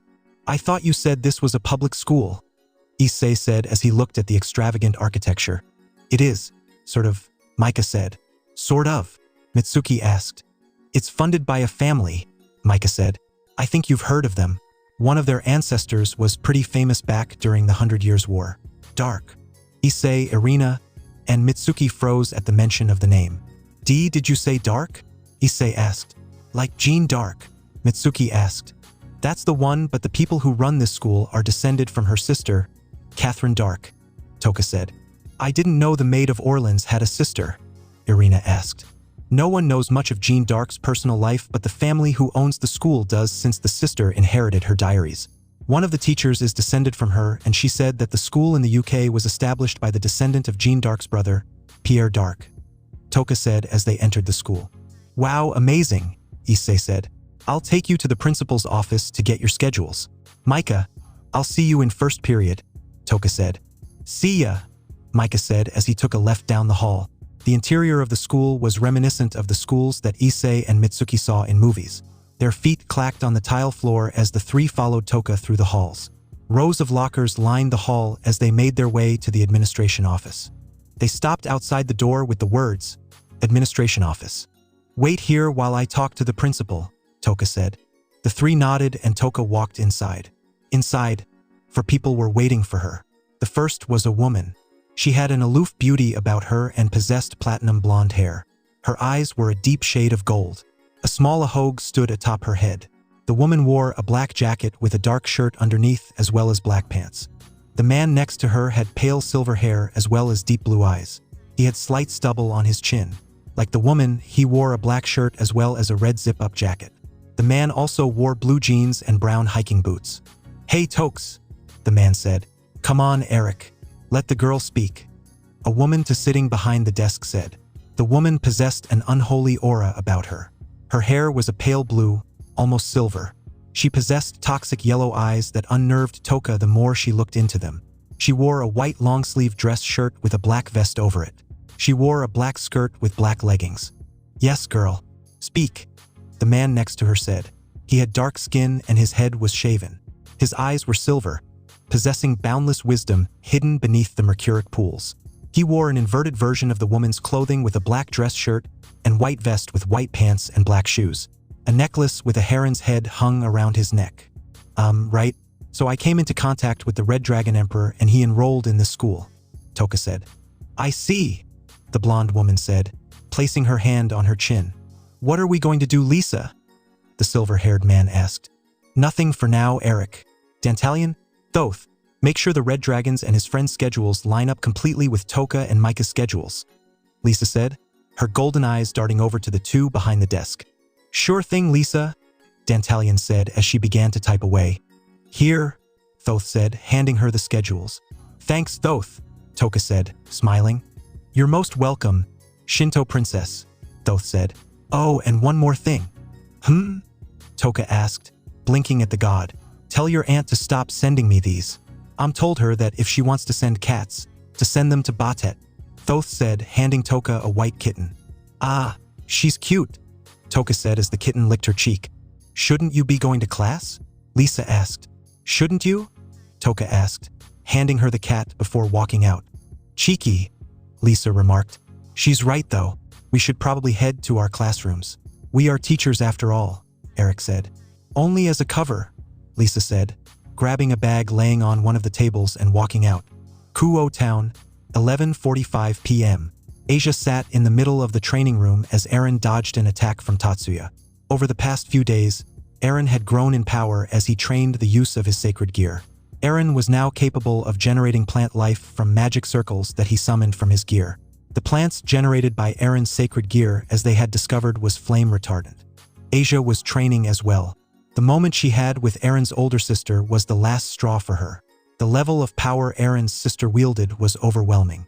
Not even Rias could hold a candle to her nor Akeno. If she had to put Natalia on a scale of power, she was almost as powerful as her siblings in their base forms. I have to get stronger. I'm done being weak. I'm done being just support. I may not be able to punch or kick my way out of situations, but I'm a bishop, and that means that my talents lie elsewhere. In magic, Asia thought as she amassed copious amounts of taint within her body. She exhaled and everyone froze. Rias glanced in her direction, raising an eyebrow in curiosity as a pulse of power exploded from Asia. Asia opened her eyes as a green aura was forming around her. The aura suddenly dispersed and Asia was left winded. Not strong enough, Asia said as she began to gather more power around herself. Asia, what are you doing? Rias asked. Becoming stronger. I need to become stronger, Asia said as she flared her aura again. That's great and all, but please, don't overexert yourself, Rias said. If you want, a voice said, I can teach you a special brand of magic that most people don't practice anymore, at least most people on Earth. Angels still use this kind of magic to a lesser extent. Azazel-sama, Akeno said. Aji-san, Asia said, looking at Azazel. Asia, Azazel said. The fallen archangel's eyes traveled across the room and spotted 4 new occupants. He raised an eyebrow in confusion. Azazel-sama, what are you doing here? Rias asked. Oh, I just came to check on you guys since, you were affected with mind magic and all. Who are these guys? Azazel asked. Just some prospects, Rias said as she sweated slightly. Prospects? Well, the one over there with the plants is Asia's boyfriend, Rias said. Asia got a boyfriend? And he's still alive? Azazel asked. Why does everyone keep saying that? It's not as if Ni-san or Nei-san were actually going to kill him, Asia said, puffing her cheeks. We know. We're just joking, pipsqueak, Azazel said, ruffling her hair. Asia pouted and slapped Azazel's hand off her head. Please stop petting me. I don't need another Issei and Mitsuki, Asia said. You might not be the sole head pat receiver in the foreseeable future, so enjoy it while it lasts. So how about it? Want to learn the magic I offered to teach just now? It would be nice if you can do more than just summon Fafnir and healing. If the area you're in is spatial locked, you won't be able to use summoning spells, so broadening your perspectives is a good idea, Azazel said. Asia nodded, but then a thought came to her mind. Can I talk to you about something? It's about. Asia trailed off. Azazel raised an eyebrow and gestured for her to follow him, and the two left the basement. As they made their way to the front door, Azazel spoke. So, your boyfriend has the Purgatory Blossom, I see, Azazel said. Purgatory Blossom? Asia asked. A high-tier elemental sacred gear that allows one to manipulate the roots and aspects of the Sephiroth tree, Azazel said. You mean? Asia asked, shocked by his answer. The very same in the Garden of Eden, which is sealed in the Shahakim, or the third heaven, Azazel said as they walked down the path. I see, Asia said. So what did you want to talk to me about? Azazel said. About Natalia, my boyfriend's sister, Asia said. What about her? Azazel asked. I told Surzek-sama this, and they're looking into this now. Her heritage and everything, and I did some research by myself, and... Have you heard of the Neama devil family? Asia asked. I have, Azazel said. They are descended from one of Lucifer's daughters, Neama.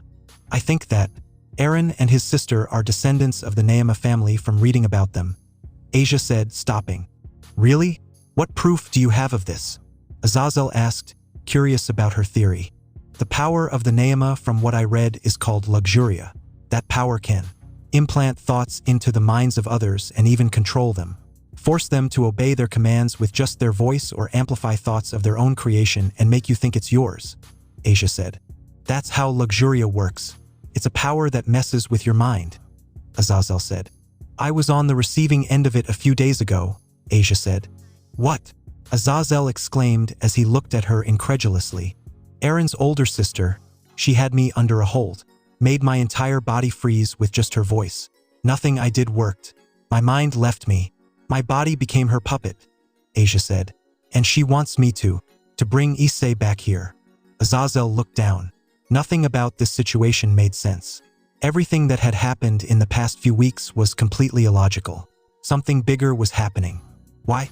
Why would she want Issei back here? As far as I know, Issei nor anyone from the Hyutis have no connection to anyone named Natalia Yatagami. And the two families never had any contact with each other until Asia and Aaron started to date. Wait, that's it, Azazel thought as he slowly connected the dots. How long have you two been dating? Azazel asked. Me and Aaron? Why are you ask? Asia was interrupted as Azazel looked at her. Just answer it. Please, it might help me with what I'm thinking of, Azazel said. Oh, okay. Aaron and I started dating a month ago, and we've been friends for several months before we went into the final battle against the beast of the sea, Asia said. And how long did Rias and the other girls say that they were experiencing these headaches that you mentioned to Surzex? Azazel asked. I wouldn't know. I wasn't there when he asked, Asia answered. 8 months, Azazel said. 8 months. That's when they moved here, Asia said. You don't mean to say that she's been doing this for months on end without anyone noticing? No, she didn't. We would have noticed, Azazel said. She must have done this in increments, and I assume that Trihexa's release placed a damper on her plans, whatever they may be. How? Asia asked. Have you ever heard of Pavlov's dogs?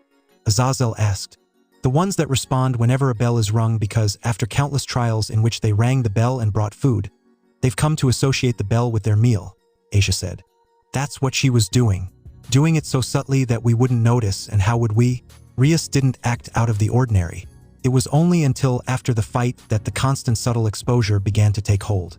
Thoughts that involved her treating Issei coldly and seeking someone else was being amplified, floating inside of their heads like a nagging voice that won't go away until she obeyed it, Azazel said. Wait, then why didn't she just do what she did to me? Her voice was the only thing that she needed to turn my body into her puppet, Asia asked. It's a difference in strength between you two. Rias and the other girls are much closer to her or surpass her in power, thus if she tried to do that, they could just shut her out. But she had the element of anonymity on her side. They didn't know she was there, subtly influencing their minds with practically no resistance to her, but even then, her power needed to be constantly reinforced to take hold. A limit to Luxuria is the closer someone is to you in power, or the more someone is stronger than you, the harder it is for the magic to hold. If she tried that on someone like Surzex, for example, no amount of subtlety would allow her to sway him, not even one bit, he said. With the constant missions that you all had during the war, her control must have loosened because she wasn't constantly around you to implant and reinforce the same thoughts. Rinse and repeat, Azazel said. Why didn't it work on Irina or Rosweiss then? Asia asked. It must have been due to the nature of their stay around her. Rosweiss was recalled to the north to check on the seal a few months after it ended, and Irina was often away, was she not? Azazel asked. What about me and Mitsuki? She never tried using it on either of us until a few days ago with me, Asia said. Mitsuki is too powerful for her to control, and as for you, I honestly don't know. The thing I find most strange about this is why. Why is she doing this? She has no reason, no motive at all. It's like she just one day decided to come and ruin Issei's life. As far as I'm aware, the Hyudas have no interaction or history with a family with the last name of Yatagami, Azazel said, placing a hand on his chin. Asia looked down, contemplating on what Azazel had just said. If she was honest, it did confuse her. Why did Natalia do this? What was her end goal? Her motive? Memories of the conversation she had with Natalia in her office while she was helpless surface in her mind.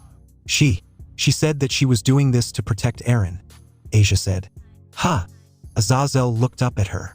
Protect him from what?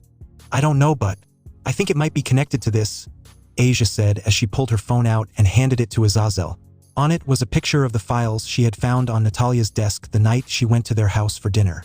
Azazel squinted his eyes as he zoomed in on the picture. Status: awake, Project Special Child, Subject 001. Huh? What's this? All he needs is for someone to come and retrieve him. Approach with caution. The target is the Red Dragon Emperor, Azazel read. It seems that this is how she knows of them through this file, and she is aware that Issei is the Red Dragon Emperor. From the looks of things, she was sent to do this, Azazel said. That fits in with what she said. What if they sent her to do this and threatened Aaron at the same time if she wasn't successful? It seems to be the only plausible theory I have so far, Asia said. Mitsuki rubbed off on you, I see, Azazel said. But yes, everything you've just said is correct. But why her? Asia asked. Because among the devil clans, the Naima is the black hand of their princess. A voice called out from behind them.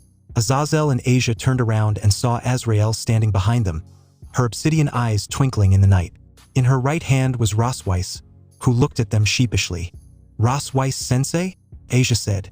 Yeah, I saw this one eavesdropping on your conversation, AZRAEL said as she let go of her. Rosweiss landed on her knees and immediately dusted herself off after standing. I am sorry for following you, but I assumed that you were here to talk about Issei and I. I'm so sorry, Rosweiss said. It's fine, AZRAEL said. We could use a head or two on this, AZRAEL said. Fine, AZRAEL said, sitting next to them. But Asia might be onto something. You think so? AZRAEL asked his twin.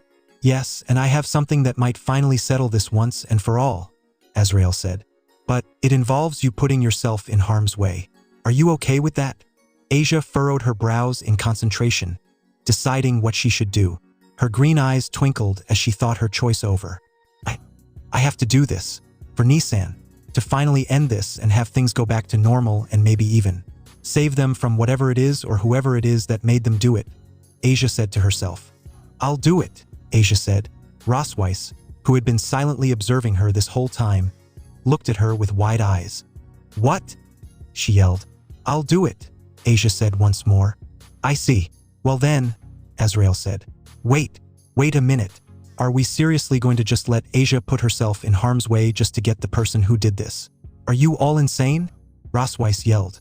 Rosweiss, Asia said, catching the Valkyrie's attention. I have to do this. Nissan, he's saved me more times than I can count, and watching him suffer because of what Natalia. No, whoever's making her do this. It makes me feel angry. Asia, Rosweiss said, it's my turn to help him for once. To end this once and for all, Asia said. I see. I don't like this, but I'll help you. Should we tell the others? Rosweiss said, agreeing reluctantly to Asia's sudden bravery. Kiba, tell him and Aji-san, Asia said, glancing at AZRAEL. AZRAEL asked, looking at her. Tell Surzek-sama what's going on, but tell him not to make any moves. Not until we get her what she wants, Asia said. What she wants? Wait, you don't mean, AZRAEL said, looking at her with wide eyes. Not until Nissan gets here, Asia finally said. Eve High School, South Dakota, 11:45 a.m. Phew, still getting used to moving from class to class, Issei said as he exited the classroom. Irina and Mitsuki walked behind him, looking at him with a look of understanding. You'll get used to it, but you're doing great so far as a foreign exchange student, Toka said as she walked up to them. Thanks, Toka, Issei said. A loud growling noise alerted everyone, and Toka clenched her fist as her eyes flashed a silvery blue. Issei paled when he saw her hands begin to crackle with small silver sparks. What was that? She asked, her body becoming extremely tense. That was my stomach? Do you know where the cafeteria is? Issei said, laughing sheepishly as he rubbed the back of his head. Oh geez, your stomach is loud. Follow me, Toka said as she walked down the hall. As the four walked down the hall, Issei chatted happily with Irina, his sister, and Toka with the three exchange students asking her more about the school. The school was officially established as a learning institution in 1845, making it one of the oldest schools in the US, and was turned into a high school in the year 1950. Hey, do you know where the bathroom is? Mitsuki asked. Yeah, just take a left here. We'll wait for you in the cafeteria. To get there, just go back the way you came after exiting the bathroom and take a left and go straight. You'll see two large doors that lead to the multi-purpose room, Toka said. Thanks, Mitsuki said, running off. Feeling her bladder about to burst open, Mitsuki sprinted down the hall and took a left. She saw the sign for the women's restroom and smiled. The door slowly opened and Mitsuki saw someone exiting. Watch out, Mitsuki said as she crashed into another figure. The two fell to the ground unceremoniously as they collided, skidding on the floor a few feet away from the restroom door. Ow wow, Mitsuki said, rubbing her head. Are you all right? A voice said. Mitsuki blinked as she looked up and saw an eerie yellow eye looking straight into her soul. The woman before her had an unnatural beauty about her. Her skin was the perfect shade between fair and tan.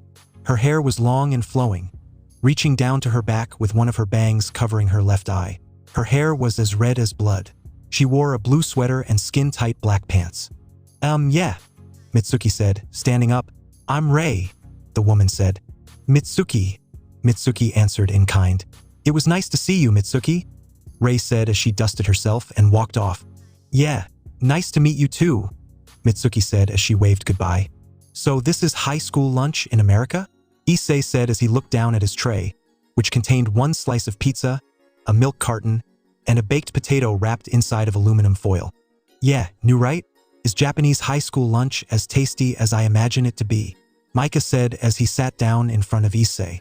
It's average, Irina said as she and Toka sat down next to them. Though I can't really speak for the average high school. The high school we went to was funded by an extremely wealthy family, so our lunches were restaurant grade. Are you serious? Toka asked. Serious about what?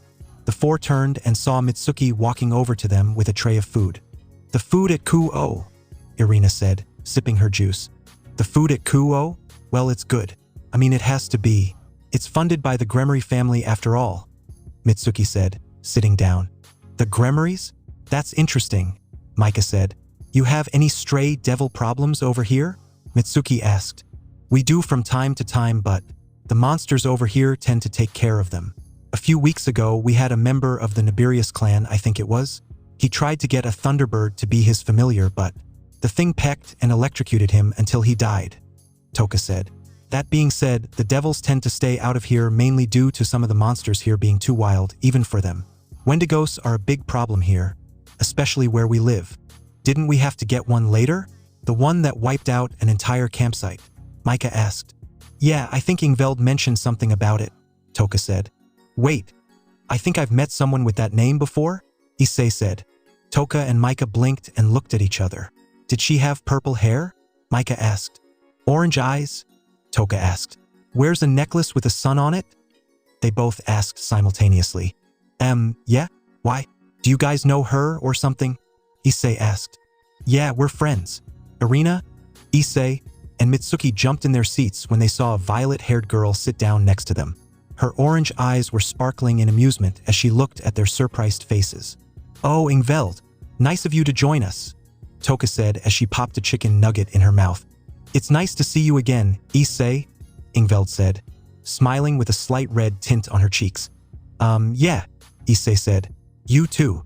You've met, Micah asked, picking up a potato skin. Yeah, we met at Walmart while I was shopping for Auntie Dana, Ingveld said. Right, so you mentioned Wendigos? Mitsuki asked, intrigued by the topic. Oh right, it's Wendigo season and we have to go clear out a Wendigo that's been terrorizing the campgrounds outside of town, Ingveld said, placing her head on her hand. Did they? Toka said. Ingveld nodded. Micah gave Toka a look and she nodded. Those old geezers set this up on purpose. That Wendigo should have been taken care of already by Lisa and Eric or even Dantalion and Thoth, but Toka looked at Issei, who was conversing with Irina and Ingveld. To let a Wendigo run around just to test his strength, Toka thought. When do we have to have it done? Micah asked. Mitsuki, Issei, and Irina stopped talking. They said tomorrow by midnight, but we can get it done today, Ingveld said, smiling as her eyes flashed blood red for a split second. Drake, do you? Issei asked. I do, Drake said. That girl has a sacred gear, an extremely powerful one at that. Should I be careful around her? Issei asked. That is completely up to you though, by the way things are with her being friends with Arenas' daughter. I'd say cut her some slack. Drake replied. You want to come with us? Micah asked, noticing the look on Issei's face. Ha! Issei looked up from his lunch to meet the trickster god's gaze. He had a fanged grin on his face as he looked Issei in the eye. Why not? It'll be a good way to train as well as see how tough the supernatural beings here are, Mitsuki said. I mean, if Mitsuki wants to go out there, I'll go, Issei said. Wait, hold on. What about Lily? We already asked Arenas to look after her for the duration of the school day. We can't just up and dump her on him all night, Irina said. That's extremely rude. No worries, Toka said. Dad said that this might happen, so he told me to tell you that he's fine doing it just for today. Really? Issei asked, his eyes lighting up. Toka smiled and nodded at his enthusiasm. Well, the part about him having some sort of lust for battle is there. I guess having the White Dragon Emperor as your ally does wonders to your battle streak, Toka thought. Okay, let's meet up after school and finish this as soon as possible, Ingveld said. I have an exam tomorrow in AP US History, and I don't want to be out that late. All right, let's meet up at the park down the street, okay? Micah said. The six nodded as the bell rang, signaling the end of their lunch period. So, I have to ask, since we don't have these over in Japan or anywhere we've been, but what do Wendigos look like? Issei asked as they walked out of the city. Wendigos, huh? Well, Wendigos look like people mostly, but they look different from a normal human being. Wendigos are creatures of hunger and are constantly looking for a meal to satisfy them. They're pale in appearance, almost chalk white. They have the appearance of someone who's been starved for ages, emaciated to the point where it looks as if their skin is glued to their bones. They vary in size, with newly born Wendigos being 3 meters tall and mature Wendigos being as large as that pine tree over there, Toka said, pointing to the large pine tree that they had just passed. Issei's eyes bugged out, but he quickly composed himself. We've faced worse, he reassured himself. What about other monsters? Irina asked. Here in South Dakota? Ingveld answered this time, placing a finger on her chin. I guess we need to watch out for Wakinians, or as Toka likes to call them, Thunderbirds. Werewolves are a problem from time to time, but vampires are more annoying. Wendigos are the biggest problem, but only in the fall and winter seasons. We get a siren head here every once in a while, but those usually stay in Wisconsin. Same with Mothmen, Goatmen, Chupacabras, and La Llorona. What about Bigfoot? Mitsuki asked in a giddy manner. Bigfoot? Yeah, he's more west in Florida, Micah said. Though sometimes there are Sasquatches here that pop up, but the state is in the way of their migration. They travel to Canada during the winter. Oh, Mitsuki said, her face dropping. Sorry about her. Ever since she became a devil, Michan always wanted to know if Bigfoot was real, but the other devils laughed at her. I think Sikvera-san was having trouble taking her seriously when she asked that, Issei said. But at least I know that it's real, Mitsuki said, smiling brightly at her older twin. Here we are, Micah said as the trees loomed in front of them. The pine trees cast an imposing shadow over the forest floor as the entirety of the woods blocked out the light of the setting sun. The sounds of animals were heard as yellow caution tape barred the entrance into the grounds. Black Forest Grounds, Irina said as she read the sign aloud.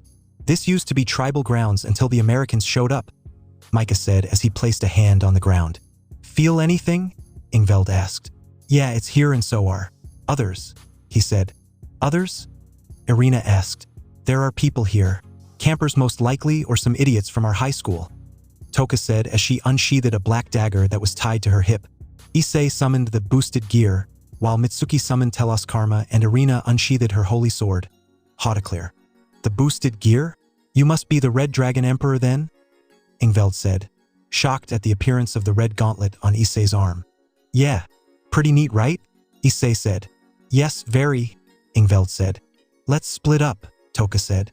Micah nodded as he and Toka walked off. Hey, wait, are you sure? Issei said. Yeah, you got Ingveld with you. If you find it first and need some help, send up a flare, okay? Toka said before she and Micah disappeared into the brush. Welp, it's just us now, Ingveld said as she ducked underneath the tape. Issei, Irina, and Mitsuki looked at each other as they followed the violet-haired girl. Issei hummed as he took in the view. It looked extremely different from the outside. The trail was lit only by the dim lights that lined the campsites and the bathrooms. The darkness was prevalent in the area. They had been walking for several hours now, and the canopy of the forest blocked out the light of the moon and stars. Toka and Micah had checked in via CC every once in a while, but the four had walked in relatively comfortable silence. Issei held Irina's hand as the two followed behind Ingveld and Mitsuki. So Ingveld, how did you get into this? Mitsuki asked as she swatted away some gnats and finally breaking the silence. Oh, I was born into it, she said as a squirrel ran in front of her. Born into it? Issei said. Yeah, I'm a Cambion or half-devil, Ingveld said. Born and raised as one by Auntie Dana. What family are you from? Irina asked. I guess I should tell you now and save you the trouble of trying to find out. I'm the descendant of the original Leviathan, Ingveld said, her orange eyes twinkling in the dark. You're descended from the original Leviathan? Issei asked. Yeah, technically, I'm a princess like Valley Lucifer, Ingveld said. Wait, you know Valley? Irina asked. I don't know him per se. I know of him. He is my cousin after all, Ingveld said. Issei froze when the sound of a branch snapping. A cold chill ran throughout his entire body. He let out a breath and saw it turn into a light mist. You felt it too, right? Irina said when she noticed Issei stiffen up. Yeah, and so did they, Issei said, nodding over to Mitsuki and Ingveld. Ingveld was looking straight ahead of them, her power slowly rising. It's moving, Ingveld said. To where? Issei said. Let's follow it, Ingveld said as she took off and ran down the path. Hey, wait, Issei said as he ran after her. Mitsuki and Irina followed as the sounds of brush and branches breaking echoed throughout the forest.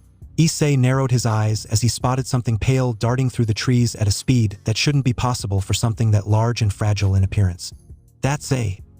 Mitsuki said as her eyes grew wide.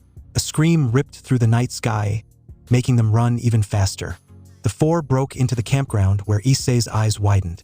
A boy stood in front of two others, one male and one female, and cowered in front of a towering figure. The beast was at least half the size of the pine trees and its skin was as pale as the moon. Its eyes were glassy as if it were a corpse. The being was emaciated to the point where it appeared painful just to move its arms and legs. It had no hair on its body and its fingers and toes were equipped with extremely sharp talon-like fingernails. Its mouth was lined with rows of jagged sharp teeth, which it used to tear into the person it held in its hands. Blood sprayed everywhere as the being bit into the person, pulling its stomach and small intestine out. The sounds of chewing could be heard as it moved its mouth. That's a? Issei asked. Yes, it is, Ingveld said. Let's go. Her eyes bled into a blood-red color as her pupils had a violet bar manifesting in its center. You've been alive long enough, Ingveld said as she reset her arms. Several violet magic circles appeared behind her as water bullets fired out of them. The Wendigo was hit with the bullets, forcing it to drop the human carcass in its hand and sending it crashing into a tree. The Wendigo roared as it stood and turned its attention to them. We got its attention, Ingveld said as she moved her hands. The Wendigo struggled to move as Ingveld kept her hands reset. Gio, she yelled. The three nodded as Issei and Mitsuki ran towards the Wendigo. Irina spread her 3 pairs of wings and took to the air. She reset her arm and formed a yellow light spear and threw it at the Wendigo. The creature roared in pain as the spear pierced through its shoulder. It growled as it looked at Irina. The wound began to slowly heal as the light spear began to dissipate. Issei, Mitsuki, you'll need to destroy it completely. Use fire to do it. Otherwise, it'll keep coming back, Ingveld said as she tightened her grip around it. Got it. Issei and Mitsuki yelled simultaneously as they leaped into the air. Anakai, use your transfer on me after you boost, Mitsuki said as a small flame manifested in her left hand. Got it. Welsh Dragon Balance Breaker, Issei said. Mitsuki, Issei yelled as he held his left hand out towards her. Transfer. The flame in Mitsuki's hand dramatically increased in size as she ascended and reset her arms over her head. Go to hell, Mitsuki said as she tossed the flaming orb at the Wendigo. The Wendigo screamed in agony as the flaming sphere hit its body. Its head was thrown back as it roared. Its flesh began to peel and crumble as its body slowly turned to ash. A white mist exited from its still open mouth and dispersed into the air as its body crumbled away. Phew, that was easy, Issei said as he dispelled the balance breaker. Yeah, this one wasn't mature, Ingveld said as she stared at the burning pile of ashes. What do we do about them? Irina asked, looking at the cowering trio that had remained frozen to their spots. I got it, Ingveld said as she walked over to them. The three began to shake and hugged each other as Ingveld reset her hand. An orange magic circle appeared in front of her. Now sleep. You won't remember what you just saw. Your friend was mauled by a bear, Ingveld said as the campers slowly began to drift off. Let's go find Toka and Micah and head home. It's almost 2 in the morning, Ingveld said. Yeah, Issei said, as he began to walk towards her. A communications circle appeared in front of him. Who is it? Mitsuki asked, spotting the CC. It's Asia, Issei said, answering it. Hello, Kuo Town, 4:56 p.m. Hey, thanks for coming over and helping me and my sister clean the house, Aaron said as he carried a box down the stairs. It's no problem, Asia said, smiling as she dusted off the cabinet in front of her. Oh, Aaron, Natalia said, walking out of the kitchen with 2 glasses of lemonade in her hand. She handed the glass to her brother and one to Asia. Yeah, Nachan, Aaron asked. Do you mind going to the attic and clearing out some of the boxes? Please be careful with them. Some of Ka-san's stuff is in there, she said. Yeah, Aaron said as he walked up the stairs. So Asia, where is Issei? Natalia said, her eyes glinting dangerously in the light. You wouldn't try anything. Not with Aaron here, Asia said. glaring at her. "Au contraire," Natalia said, her eyes glowing. Asia felt her body go numb at the tone of her voice. Natalia snapped her fingers and a large violet magic circle with an eye at the center appeared below them. "Now, he can't hear whatever we do or say down here," Natalia said. Asia shook in fear as the elder Yatagami pulled a chair from the kitchen and sat before her. Natalia crossed her legs as she looked at Asia with a small smile on her face. Why are you doing this to my brother? To my family?" Asia asked. She backed up, hitting the wall. Her hand went behind her back. "I'm sorry, Nissan. I'll have to interrupt your little vacation to finally put an end to this," Asia thought as she formed a small magic circle discreetly behind her with Issei in mind. "Why? Well, I told you why. I was sent to do this. I have other reasons as to why I might be doing this, but that is another matter," Natalia said. "Who sent you?" Asia asked. "I'll answer your question with another question. Why do you want to know so badly? These people, they're bad news," Natalia said. "I want to know because once we're done here, they're next," Asia said. "Oh, I see," Natalia said, her bangs shadowing her eyes. "Then I guess I have no choice but to do this." Her eyes glowed violet as Asia felt her entire body freeze. Her eyes widened as she tried to speak but couldn't. "You tried to pull a fast one on me, didn't you? Did you take into account the fact that I can sense spells being cast?" Natalia said. "I may be self-taught, but that doesn't mean I didn't consider the basics such as sensing magic." Asia gulped as she looked at Natalia, whose angelic visage became more demonic with each passing second. "Now, tell me, who did you call? And no lying," Natalia said, each word laced with power. "Issei," Asia automatically said. She had no control over her mind nor her mouth. "I see. Then, Issei Hayudu, if you're hearing this, South Dakota, I have your sister. If you don't come back here within 3 hours, I will kill her most slowly and brutally possible. Remember, 3 hours." The call cut off. Issei's eyes were wide with fear at the message he had just heard. "Aniki, we have to Aniki," Mitsuki yelled as she watched Issei disappear in a red magic circle. "Damn it," Mitsuki said as she formed a magic circle. "Wait, Mitsuki, what's going on?" Irina asked, confused after watching Issei disappear. "Asia got captured by someone. Aniki ran off to go get her," Mitsuki said. "What?" Irina yelled. "We have to help him," Mitsuki said as she disappeared in a green magic circle. "What? Wait!" Irina yelled. "Kuo Town." Issei appeared in Kuo and began to run down the street. "Don't worry, Asia. Nissan is coming," Issei thought as he ran down the street towards Aaron's house. Blacklight dossier. Creature file 109. File name, Wendigo. File info. Wendigos are malevolent creatures of the cold. Only appearing in the autumn and winter seasons, Wendigos are said to be born from those who fell to their hunger and murdered their families and friends in their desperate need to survive and feasting on their corpses. Wendigos vary in size, but a common characteristic, no matter what stage of life the beast is in, is their emaciated appearance and their extremely pale skin. Their eyes are glassy like a corpse and have rows of razor-sharp teeth that are serrated to better cut through the flesh of their prey. Wendigos are estimated to have a bite force of 60,000 tons of force per square inch. They also have talons on their hands and toes. Wendigos have 3 stages of life: infantile, juvenile, and mature. Infantile Wendigos are in no way children. They lack the experience and the power of their older counterparts but are still capable of ripping a grown man in half. Juvenile Wendigos is much more dangerous. Possessing more hunting expertise than an expert human hunter, these beings are capable of stalking their prey with the grace of a cheetah. Juveniles are also much larger, standing at 10 meters in height. Mature Wendigos are the most dangerous, being able to level or clear out entire cities in their wake. A mature Wendigo is capable of flight as well as controlling the temperature to blend in. These Wendigos stand at 20 meters in height, making them much taller than even a Tyrannosaurus. Prey, humans primarily, virtually any other being, does not hesitate to attack gods despite the vast difference in power. Weaknesses: fire, sunlight, intense trauma to their head. Notes: Lisa Emery's Dark. The milkiness of their eyes might suggest blindness, but further research shows that Wendigo can see using infrared vision. Kuo Town, October 31st, 2019, 5:26 p.m. Current time, 4 minutes and 50 seconds till midnight. Issei ran down the street, fear coursing through his entire body. Images of Asia dying replayed themselves inside of his head over and over again like some sick form of torture. The memories of her death at the hands of Rainier and of her suffering at the hands of that bastard, Diodora Astaroth, came to the forefront of his mind as a black and green shroud of energy began to envelop his entire form. "I'm sorry I was late like last time," Issei said, wrapping Asia in a tight hug. "I'm so sorry." Asia smiled in Issei's embrace and wrapped her arms around him. "It's okay. I knew you would come.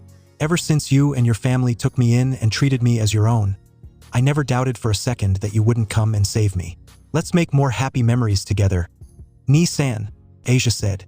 "Please not again," Issei prayed as he turned down the street.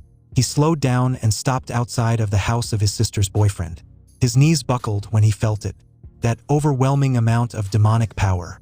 How had no one noticed it? No, it was always there. Hiding. Steeling himself, Issei walked up to the house and forced open the gate. He knocked on the door and was unsurprised when the door opened on the first knock. There he saw her, Asia, was sitting in a chair with Aaron's older sister sitting in a chair across from her sipping tea. "You got here much quicker than I ever expected," Natalia said, setting her teacup down. Her eyes trailed over to Issei, who had his fist clenched and was shaking with rage. "Give me back my sister," Issei said. "Oh, I will. And don't worry, she isn't hurt," Natalia said, raising her hand. Asia stood in response and looked at Issei. "It's going to be okay, Asia. I'm here," Issei said. He turned to Natalia. "Let her go. I'm here now like you wanted." Natalia nodded and released her hold on Asia. Asia felt her control return to her and immediately ran towards Issei. A smile made its way to Natalia's face as she said her finger and Asia was sent flying out of the house. "Asia!" Issei whirled around and saw Asia sitting up on the grass, holding her head. "You bitch!" Issei ran towards Natalia and set his fist back to punch her in the face. Natalia set her hand and Issei froze mid-sprint. He struggled to move against her, but her hold was too strong. Natalia swung her arm and Issei was sent flying and pinned to the wall. She looked at the door and saw Asia running towards it. She sighed and the door slammed shut, locking immediately upon being closed. "Now, Issei," Natalia said, walking up to a pinned Issei. "Let's talk." "Ni-san," Asia screamed, banging her fists on the door. "No, this isn't going as we planned. I didn't expect her to be this strong." Asia formed a CC and scrolled until she found the contact she wanted. "Come on, pick up, Asia urged. "Asia!" She turned around and saw Mitsuki running up to her. "Nei-san." Asia ran up to Mitsuki and wrapped her in a hug. "Where's Aniki?" she asked. "Inside with Aaron's sister," Asia said. Mitsuki looked at the house with narrowed eyes as she set her hand. A violet magic circle appeared in front of her. "Stand back," Mitsuki said as she began to charge and focused the energy through the circle. A beam of violet energy erupted from the circle and rocketed towards the house only to be dispersed by a barrier. "A barrier?" Asia gasped as she saw the air in front of the door ripple. "Asia!" The two turned to see a red CC floating behind them. "Right, Surzek-sama. I need you and Azazel-sama to come over to my energy signature immediately. I need help. And bring AZRAEL-sama too," Asia said over the CC. What's going on?" "I found the culprit and they have Ni-san," Asia screamed. "What? Culprit? For? The one who cast mind magic on Rias Wanisama and the others. I'll be there right away. Let me get Azazel and AZRAEL and we'll head over to your location," Surzek said before cutting the link. Aaron sat in the attic of his house, blissfully unaware of the commotion happening right below him. He sighed as he swatted a few cobwebs out of the way, sifting through the old boxes of books and journals that their mother had left them when she died. He missed her, even though he was too young to remember what her voice sounded like, but the warmth was the one thing he remembered from her. "I guess I'm lucky that a photo and all this even survived that fire," Aaron said as he looked through them. His eyes grew wide when he saw a small black book in the box. "Diary of Sila Naima?" Aaron read as he looked at the book. The title was written in a strange foreign script that Aaron did not recognize but could read perfectly. Was Naima Ka-san's maiden name or something? Aaron asked himself as he opened it. November 14th, 1456? Aaron read. His face adopted a confused look. 1456? What the? I guess I'll read more to find out. Dear Diary, Mother insisted that I start keeping a record of my thoughts just in case. In case of what? I have no clue, but mother's instinct never sent us to peril before. Father states that as the heiress of the clan that served Princess Lilith, that the responsibility of freeing the clan from the cursed grasp of the usurper and false Lucifer, Satanakia and his spawn Rezavim would fall onto me when they died. It is depressing, but unfortunately, this is the world we currently reside in. On a more positive note, Zex, Anna, and Aju never found me when we played hide and seek. Oh right, I never said who they are. Zex and Anna, or Sir Zex and Analyst Gremory, are twins. Aju is Ajuka Astaroth. Zex and Aju are besties, but me and Anna are super besties, and that makes us better than Zex and Aju. Now where were we? Oh right, never again shall they doubt the ability of a Neema to hide from anyone ever again. Aaron placed the book down. Satanakia? False Lucifer? What's going on? He thought as he flipped to another page. February 14th, 1478.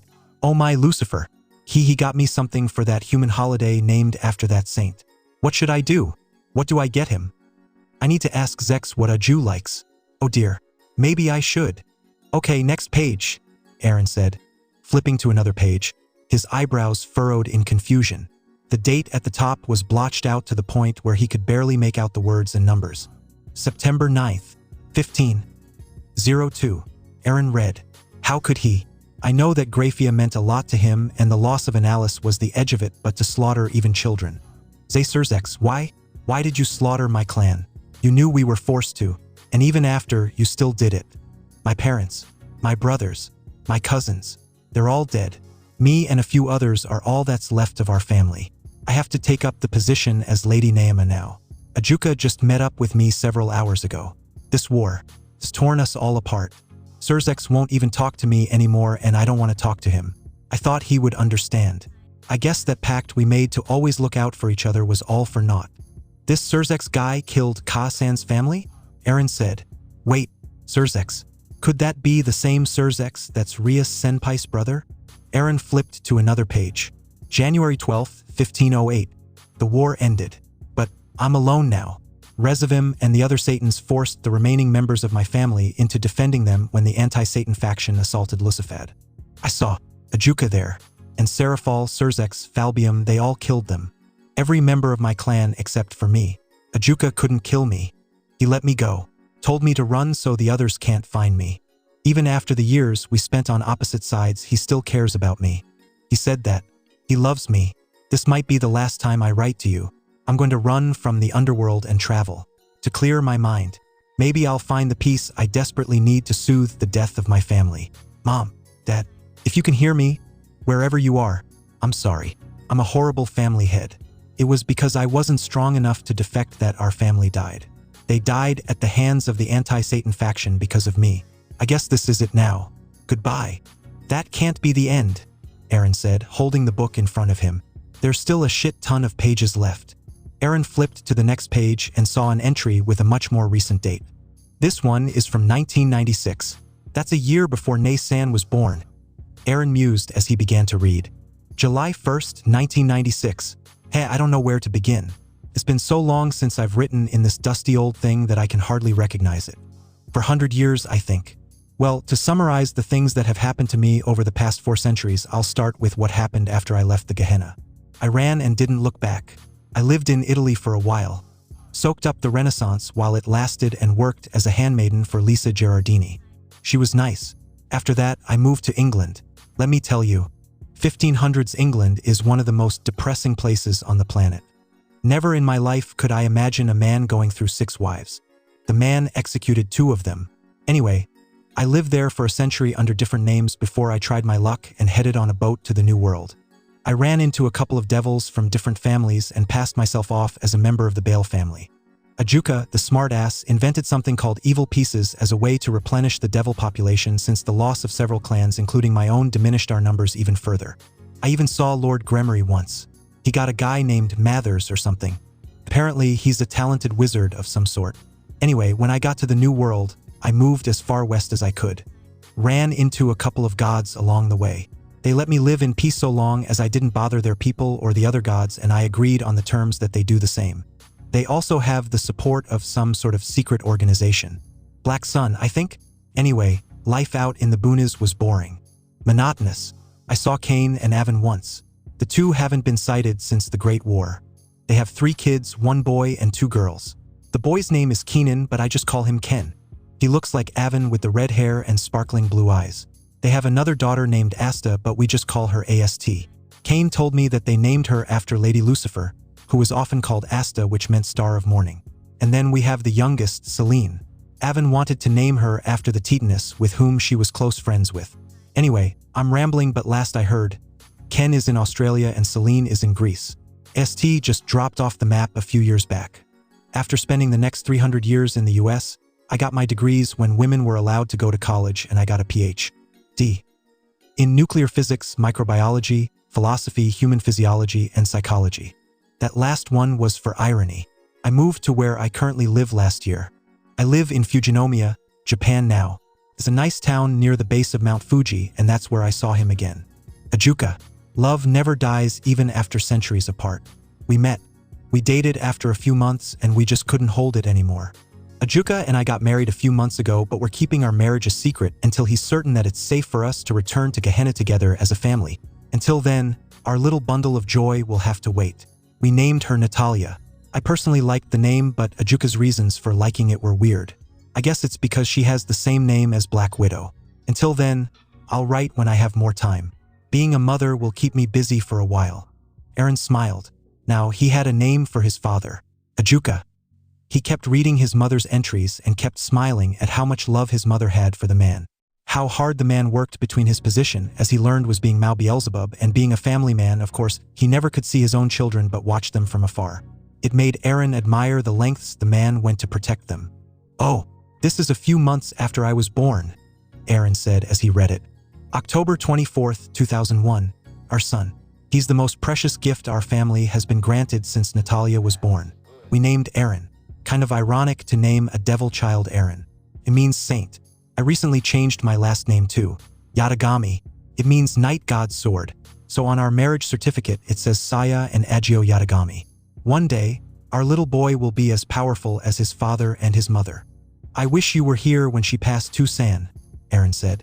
"Maybe then, Nay-san wouldn't be so burdened with me." He flipped through a few more pages until he found one that intrigued him. "Dumb church bastards. I've never had any problems with the Jewish or Islamic communities, and they all worship the same guy. It's always the church.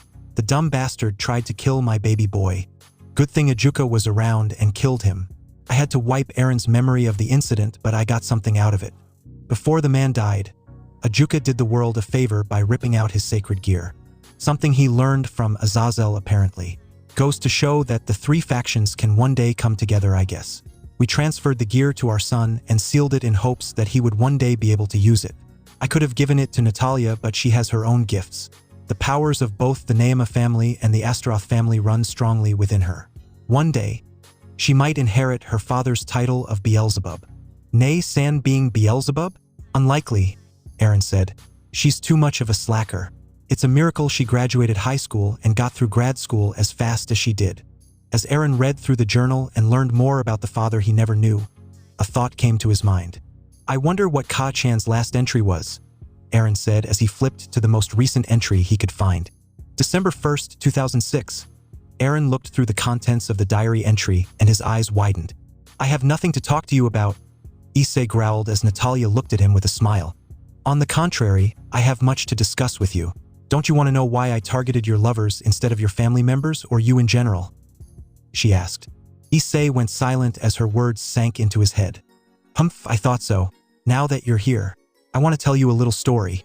The story is about a girl," Natalia said. "Is this girl you?" he asked sarcastically.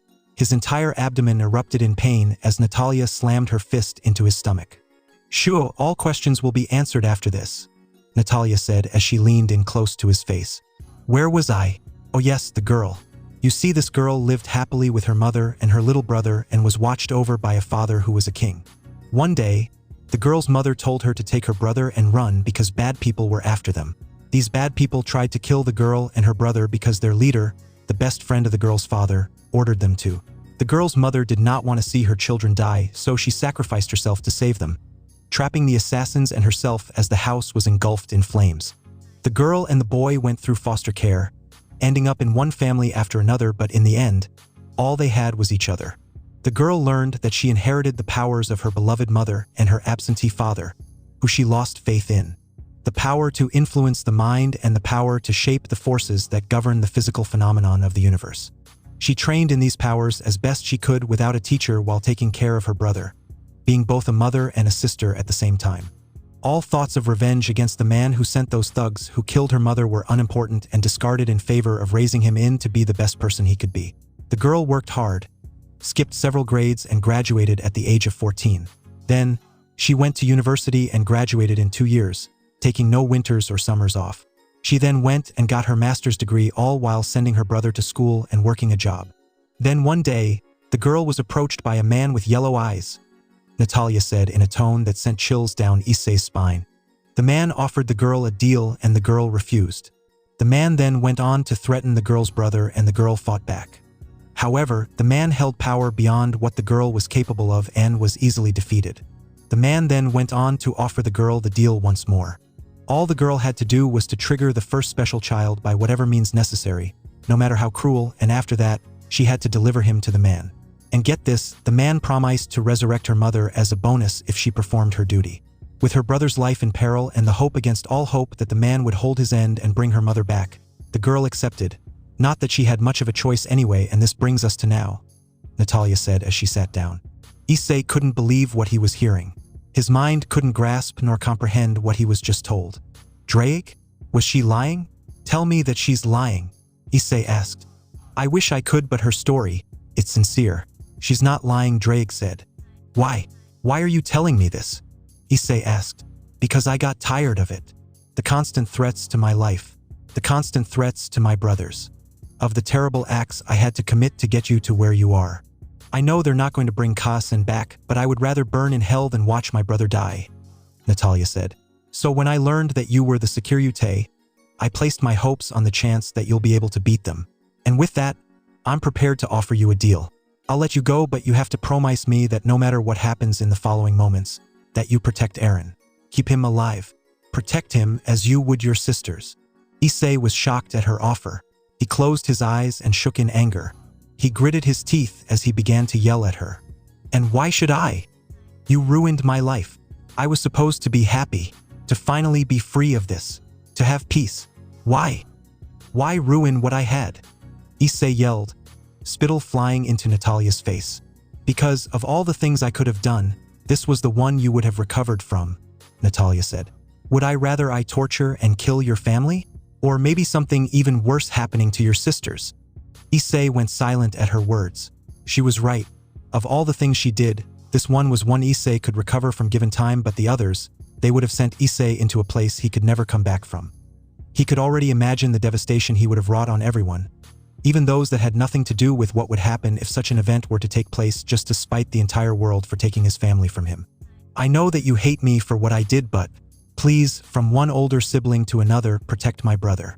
And besides, if you were in my position, what would you have done? She asked. Issei kept his mouth shut as the full weight of her question slammed into his mind. What would I have done if I were in her situation? Issei thought. Well, Natalia asked. I'll do it, but how do I know you'll let me go and not just hand me over? Issei asked. His answer came in the form of being able to move again. Natalia's telekinetic grip had vanished and Issei rubbed his sore wrists. He looked at her and saw that she was looking at the ceiling. Eren is in the attic. Go get him and run. Take him to our father, Natalia said. Father? Issei asked. You know him. Ajuka Beelzebub, she said as she began to walk into the kitchen. Issei's eyes widened at her answer. She's his daughter? Issei thought as she looked at her retreating figure. What about you? What are you going to do? He asked. Buy you some time. They were watching us, Natalia replied. She turned to Issei and gave him a small smile. Now go. Issei nodded and ran up the stairs. As he did, he saw Eren climbing down from the attic. Issei. Oh my God. Ow. Forgot that happens when I say it.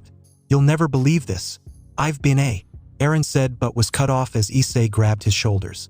A devil this whole time, I know, but we have no time. We have to get out of here, Issei said. Huh? What's wrong? Eren said, his face becoming serious. I don't have time to explain. Just trust me. And don't worry about your sister. She said she'll be right behind us. Issei said, sprinting past Eren towards a window. Okay, Eren said as he ran after him. You're a traitor, the woman said as she appeared inside of the Yatagami household. She flicked one of her blonde curls out of the way as she looked at Natalia, who sat with her back facing her. It was only a matter of time when I decided that being forced to work for Beelzebub and Leviathan wasn't worth it anymore.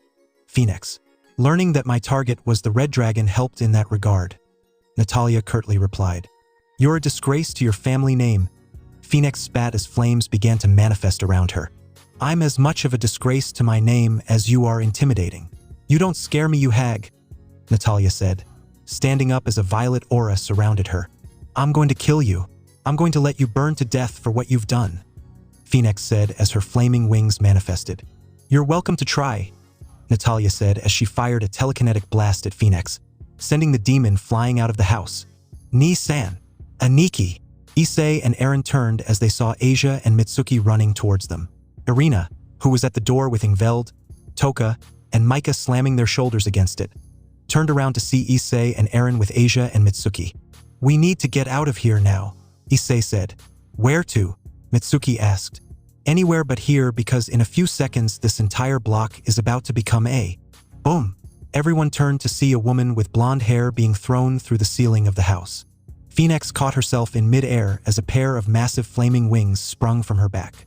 Her golden eyes were wreathed in golden flames as she looked down at Natalia, who was floating in mid-air with a pair of bat-like feathered wings. Insolent child! Phoenix roared in rage as she was surrounded by an aura of golden flames. She took off towards Natalia, who raised her arms in anticipation of an attack. A violet shield manifested in front of Natalia as Phoenix summoned several flaming spears and fired it at her. The spears collided with the barrier, shaking the entirety of Kuo. Hyudu Manor earlier. Issei, Ria said, staring at a picture of them while they were in Kyoto. She ran her fingers up and down the image of his face as tears began to fall onto the picture. Rias cursed whoever did this to her. They had taken her heart and her happiness from her and ripped it to shreds, and now the one man she had given her love to was under the impression that she had willingly cheated on him with Tatsuya. Tatsuya, the man, while he was still nice, was letting the power of his sacred gear get to his head. She needed to nip that arrogance in the bud before it got out of control. If it did, the only thing she was going to have was trouble in the future. She clenched her fist. Tatsuya could never amount to Issei. Even with mind magic, my choice was bland, Rias thought as she sat on the bed. Ria-sama? Akeno's voice echoed through the hallway. In here, Akeno, Rias said as she placed the photo down on Issei's bedside table. You can't keep hiding in here, Akeno said as she opened the door. What do you want, Akeno? I came out of the room yesterday and helped them train, Rias said, looking at Akeno with dull eyes. Stop this. Did you think you're the only one affected by what we did to Issei? When he disappeared thinking we did the worst thing we could do with his love and trust. Have you noticed how the others have been at all? And oh wonder you fell to the magic harder than most of us. You're too self-absorbed, Akeno screamed. What did you say to me? Say that again. I dare you, you Nephilim Bai. Rias's face snapped to the side as her eyes widened in pain. Her hand went up to her cheek, rubbing the spot where Akeno had just slapped her. Koneko, she's depressed, Akeno said. I found her with razor blades in her room and had to confiscate them. Rias's eyes widened at her statement and was about to say something when Akeno continued.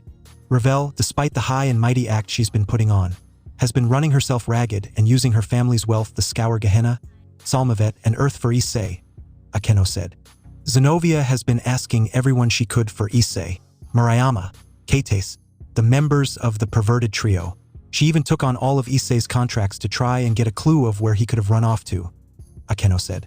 And I don't even want to get started on Rossweiss, Kiba, Asia, and Gasper. The first three won't even talk to us outside of official business, and Gasper, even though he's too kind to hurt our feelings, I can feel the resentment coming from him every time I talk to him. And me? I've been struggling with holding myself together.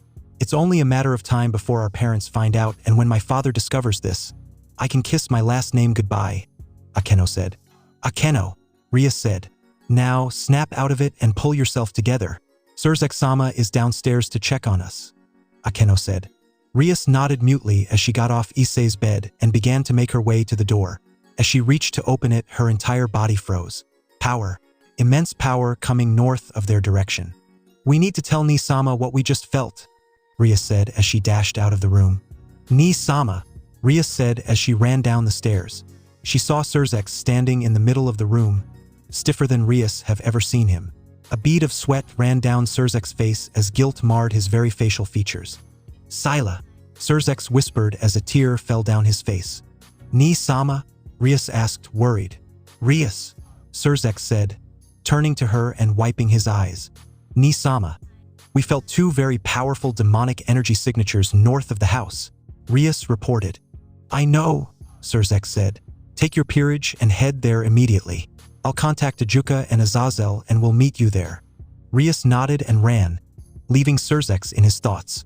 "Sila, today I'll finally make up for what I did. Even if I have to get on my hands and knees and beg," Surzex said. "Everyone," Rias yelled as she ran into the training area. The occupants stopped their training to look at her. "Well, everyone except for you boys were needed. There's a disturbance north of our location and we're being sent to check out what's going on," Rias said. "Now move." Kiba, Gasper, Rosweiss, Koneko, and Zenobia nodded as they all ran past her and up the stairs. "Tatsuya, Hiriko, and you all went to follow but were stopped when Rias held her hand out. I specifically said for the three of you to stay and you will stay," Rias said. "But Rias-chan, we could help."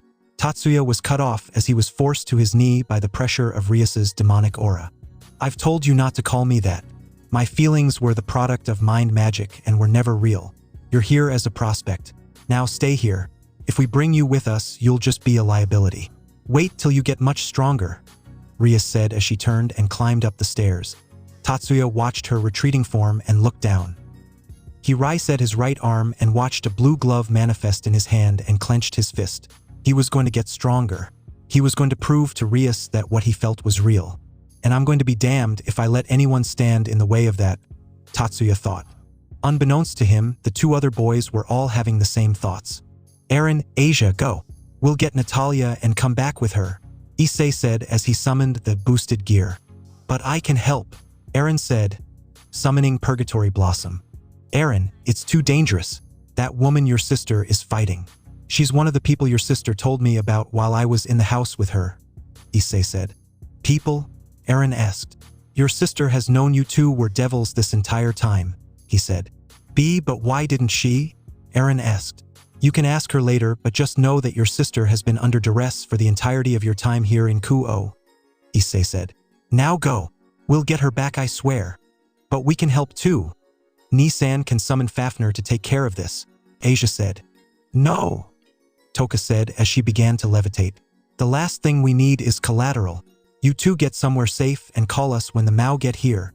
"Listen to Toka, Asia," Irina said as she summoned Hot Clear. Asia gritted her teeth and looked at her brother and sister, who were already in the air. She closed her eyes and groaned in frustration before grabbing Aaron's hand and ran. As soon as Toka deemed that they were far, she looked at Ingveld, who nodded, and the two slammed their palms into the ground. A massive shimmering blue barrier was erected around the entire block. Micah Rai set his palm towards the sky and the moonlight slammed down on the barrier, reinforcing it. Natalia grunted as she held off an assault from Phoenix, who rained down countless blasts of fire from the sky. Her barriers weren't going to hold forever and Luxuria wasn't going to work on her. She was far more powerful than Natalia. The only hope she had was using it. Natalia thrust her hand forward. "Decree of annihilation," Natalia shouted as a black sphere manifested in front of her and swallowed all of Phoenix's flaming spears. Phoenix narrowed her eyes. That's the Astaroth clan power, tetralogy. To think she could use it, unless she also has Astaroth blood running through her. The power to influence the mind and the power of the four fundamental forces. This girl is dangerous, Phoenix said as she charged an extremely dense ball of fire. "That's surprising. Tetralogy, huh?"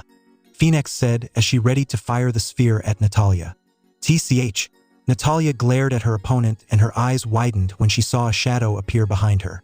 Irina appeared behind the original Phoenix and slashed her back with Hautaclear, catching the demon off guard, causing her to scream in pain as the holy weapon cut into her back. Phoenix turned to Irina with a furious look in her eyes.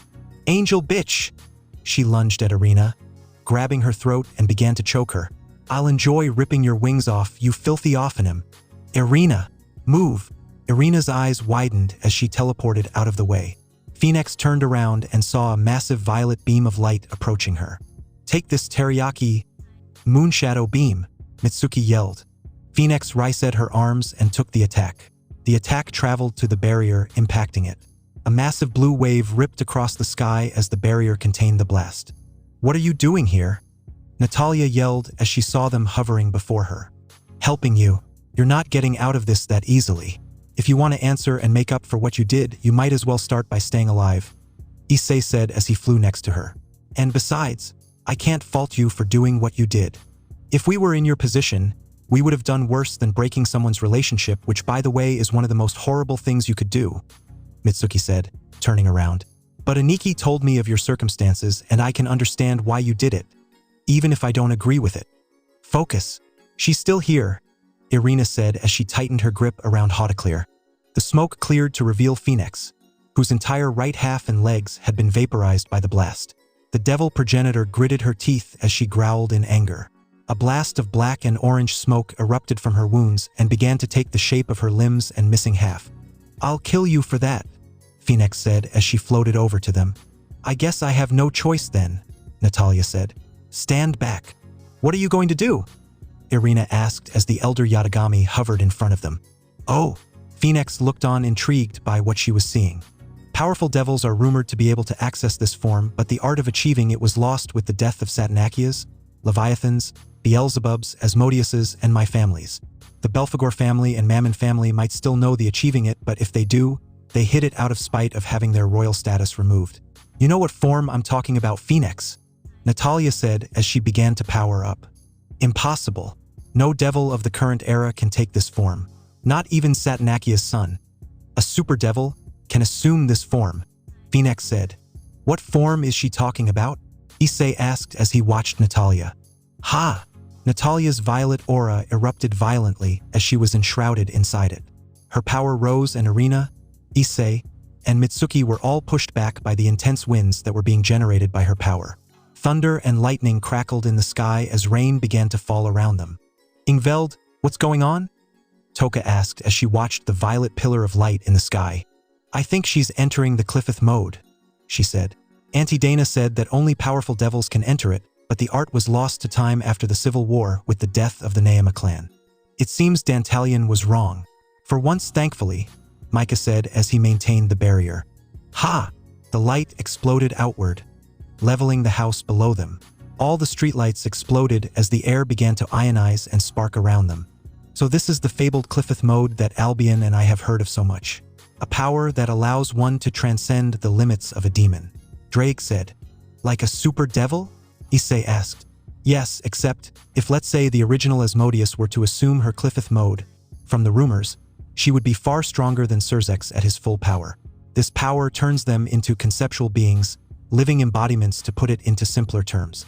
That's all I know, as I admit. This is the first time I'm seeing it myself," Drake said. "She's done," Issei said as the light died down. The violet aura that covered her began to crack and break off as Natalia's new form was revealed. A violet foxtail swished around behind her. Her arms were covered in black miasmic energy. Her hair moved as if they had lives of their own. On top of her head, a pair of curved green segmented horns. Natalia slowly opened her eyes, revealing a pair of eerie violet eyes. "Cliffith mode. Nehemeth," Natalia said. "TCH, those eyes. Those horns. You look almost exactly like the spitting image of Naema herself," Phoenix said as she hovered in front of her. "Except, there are hints of the Astaroth that became the current Beelzebub. I'm curious, can you use the Cliffith mode that the Astaroth family is associated with?" "Her power," Mitsuki said, landing on the ground. "She's almost as strong as Seraphal and Graphia. To think that this pushed her power to such heights," Issei said, landing next to his sister. Rias and her peerage flew and froze when they felt a pulse of power wash over her and her entire peerage. "That power," Koneko said as she looked at the violet light in the sky. "It's massive," Rosweiss said. Rias and Akeno looked at the light as they hovered in midair. "Rias Wanisama," a voice called out. "It's Asia," Kiba said. "Aaron too," Zenobia added as she saw the blonde and black-haired duo running towards them. "Asia, what happened?" Rias said as she landed in front of them. Aaron's sister. Forced. Break up, Asia gasped out. What? Akeno asked. My sister.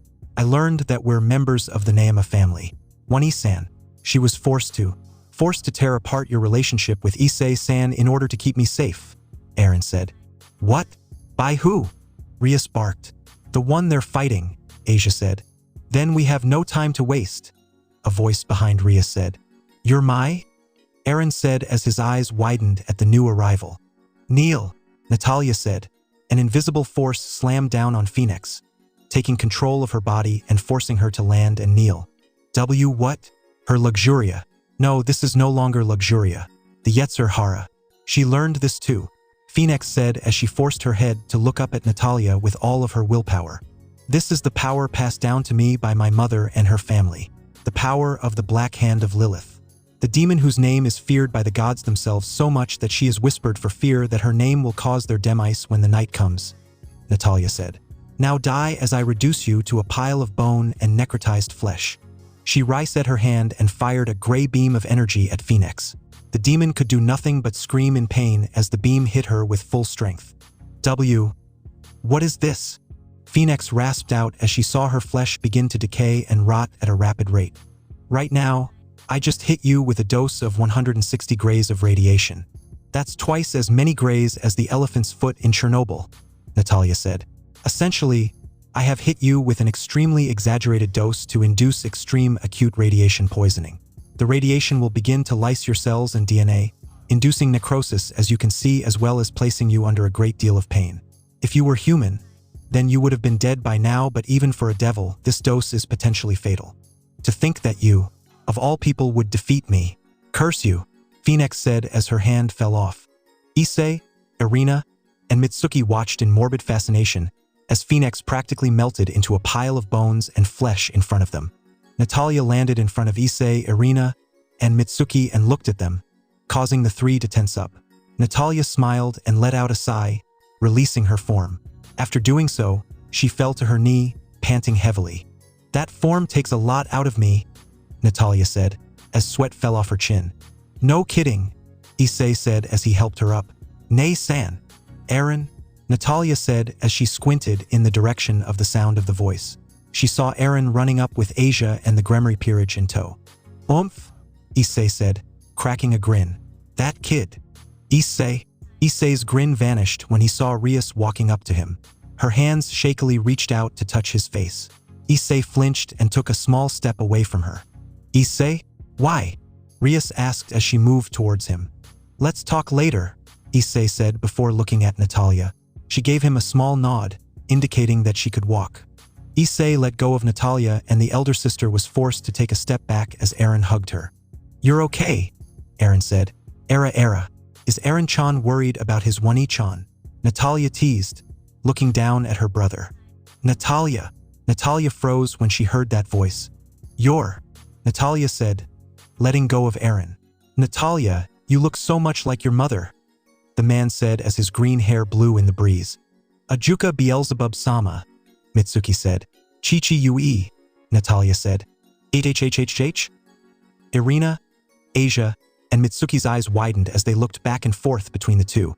The similarities were becoming more and more uncanny between Aaron, Natalia, and Ajuka. Those sharp eyes that were possessed by the Mao Beelzebub were possessed by his children. I did not see that coming, Toka said as she lowered the barrier. Me neither, Micah replied. Ingveld could only nod as they watched the father-daughter duo confront each other. Where were you? Natalia whispered. Nat, Ajuka said. Surzex and AZRAEL arrived in time to see Ajuka standing in front of Aaron and Natalia. Natalia's eyes were covered by her bangs, but her tears could be seen streaming down her face. Where the hell were you when Ka-san died? Natalia demanded, walking up and slamming her fist into her father's gut. Ajuka coughed and fell to his knee, looking up at his daughter's angry, glowing eyes. I'm sorry, I didn't make it in time to save her, Ajuka said. No amount of sorry is going to bring her back, Natalia said, her glare never leaving her face. Her eyes finally noticed the mop of red hair belonging to a tall male figure that stood watching them. Her eyes widened when she saw him. You, Natalia growled. I know your face. My mother described it in her journals. You're the one that slaughtered my mother's family and sent assassins to kill her. Eren became confused while everyone's eyes, except for Issei's, widened exponentially. Surzex, you sent assassins to kill Scylla? Ajuka said. What? I would never. Then why did they say that it was you who sent them? Natalia said, walking up to him. This is getting intense, Issei whispered. Irina could only nod in response as she watched them. Nay-san, it wasn't him, Eren said. What do you mean? They even bore the magic circle of the Mao Lucifer, Natalia said, whirling around to face her brother. I read her journal. Ka-san's. Lucifer-sama, right? Eren said, walking up to him. Eren pulled a black journal from his jacket. She forgave you in her last entry. Natalia grabbed the book and read the last entry from her mother aloud. I knew that it was only a matter of when. My leaving during the final battle must have pissed him off, but Rezavim sent men. I dispatched a few of them earlier today, but there'll be more. A rogue super devil that's not affiliated with him or Gehenna. I'm too much of a wild card, and that's why. If it all goes down, I need to keep them safe even at the cost of my life. Surzex, if by some miracle this makes it to Ajuka and you two read this, I forgive you. Ajuka, please take care of our children. For what may be the last time, Scylla Naima. Ka-san, Natalia said. Scylla. Ajuka closed his eyes and let a few tears slip out. Rezavim is dead. You can rest now. Lucifer-sama, Natalia said. I'm deeply sorry for believing all these years that you were responsible for my mother's death. Natalia, Surzex said. It's all right. Wait, so who was the one manipulating the ORC? Azazel asked. It was me, Natalia said. You. Rhea stormed up to the girl while the other affected female members began to glare at her while releasing their powers. Rhea grabbed the collar of her sweater and pulled her closer. You ruined my life, my happy relationship, my future. Natalia. Ajuka looked down at his daughter. I had no choice, she said. It was either I do it or watch them kill Eren slowly. You can ask your brother what it's like to lose a member of your family and the lengths one can go to protect your family. Surzex, Ajuka said. I never got over it, you know, Surzex said. Let's calm down and talk about this inside the house, Eren said, getting in between Rias and Natalia. As they conversed, the necrotized mass of flesh that was Phoenix began to writhe and reform. An arm reformed and then her torso and head. The mass writhed and rose as steam evaporated from its body. A pair of yellow eyes began to glow in the regenerating skull as hair began to appear. The yellow eyes set its sights on Natalia. I will teach you to go against us, insolent child, Phoenix thought as it formed a flaming dagger. By taking away the one you care for most, Phoenix moved the dagger last minute and fired it at Eren. Yes, let's, Rhea said, glaring at Natalia. Natalia looked at her impassively when her eyes widened. She shoved Eren out of the way and everyone's eyes widened. Eren looked up in horror as a flaming blade stuck out of his older sister's torso and watched as she fell to the ground, blood pouring from her wound. Nay-san. Eren ran up to her and knelt next to her, placing his hands on her wound. Run. Natalia gasped out as blood started to trickle out of her mouth. Natalia-san. Hang on, Asia said as she began to heal her. Ha ha ha. This is too good. Ahaha. I was aiming for the child, but this. Oh, this is much better. This is the price you pay, descendant of Naima. We own you, and when we say something, do it or this is what happens. Ahaha.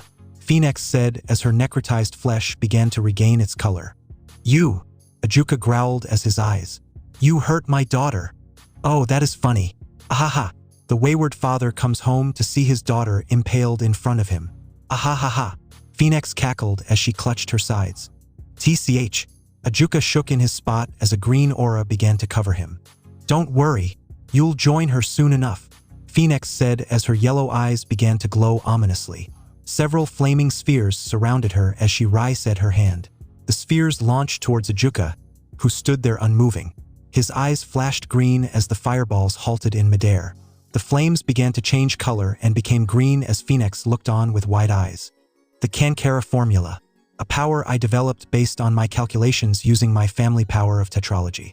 The Kankara formula combines the 4 fundamental forces and allows me to manipulate the phenomenon of creation and control the powers of other devils, Ajuka said as he raised his hand. Be grateful that you have seen this power before your death. Damn you, Phoenix yelled as her aura flared. Phoenix, return at once.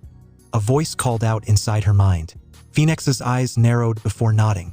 She looked on as the green flames barreled towards her. Phoenix grinned as the flames impacted her. The explosion rocked the entirety of the neighborhood as tremors traveled across the entire town. The sky was alit with flames as the heat battered them. Everyone shielded their faces. They squinted to see if Phoenix had survived. The smoke cleared to reveal nothing. Ajuka shook in rage and screamed in rage as he sent a blast of energy to the sky. Ajuka, calm down, Surzek said, placing a hand on his shoulder. Ajuka-sama, Natalia, she's breathing. But barely, Asia said as she kept the healing up. We need to get her to a hospital. Right, Ajuka said as he formed a magic circle underneath them. That's it, guys. Thanks for watching and supporting us. See you in the next part.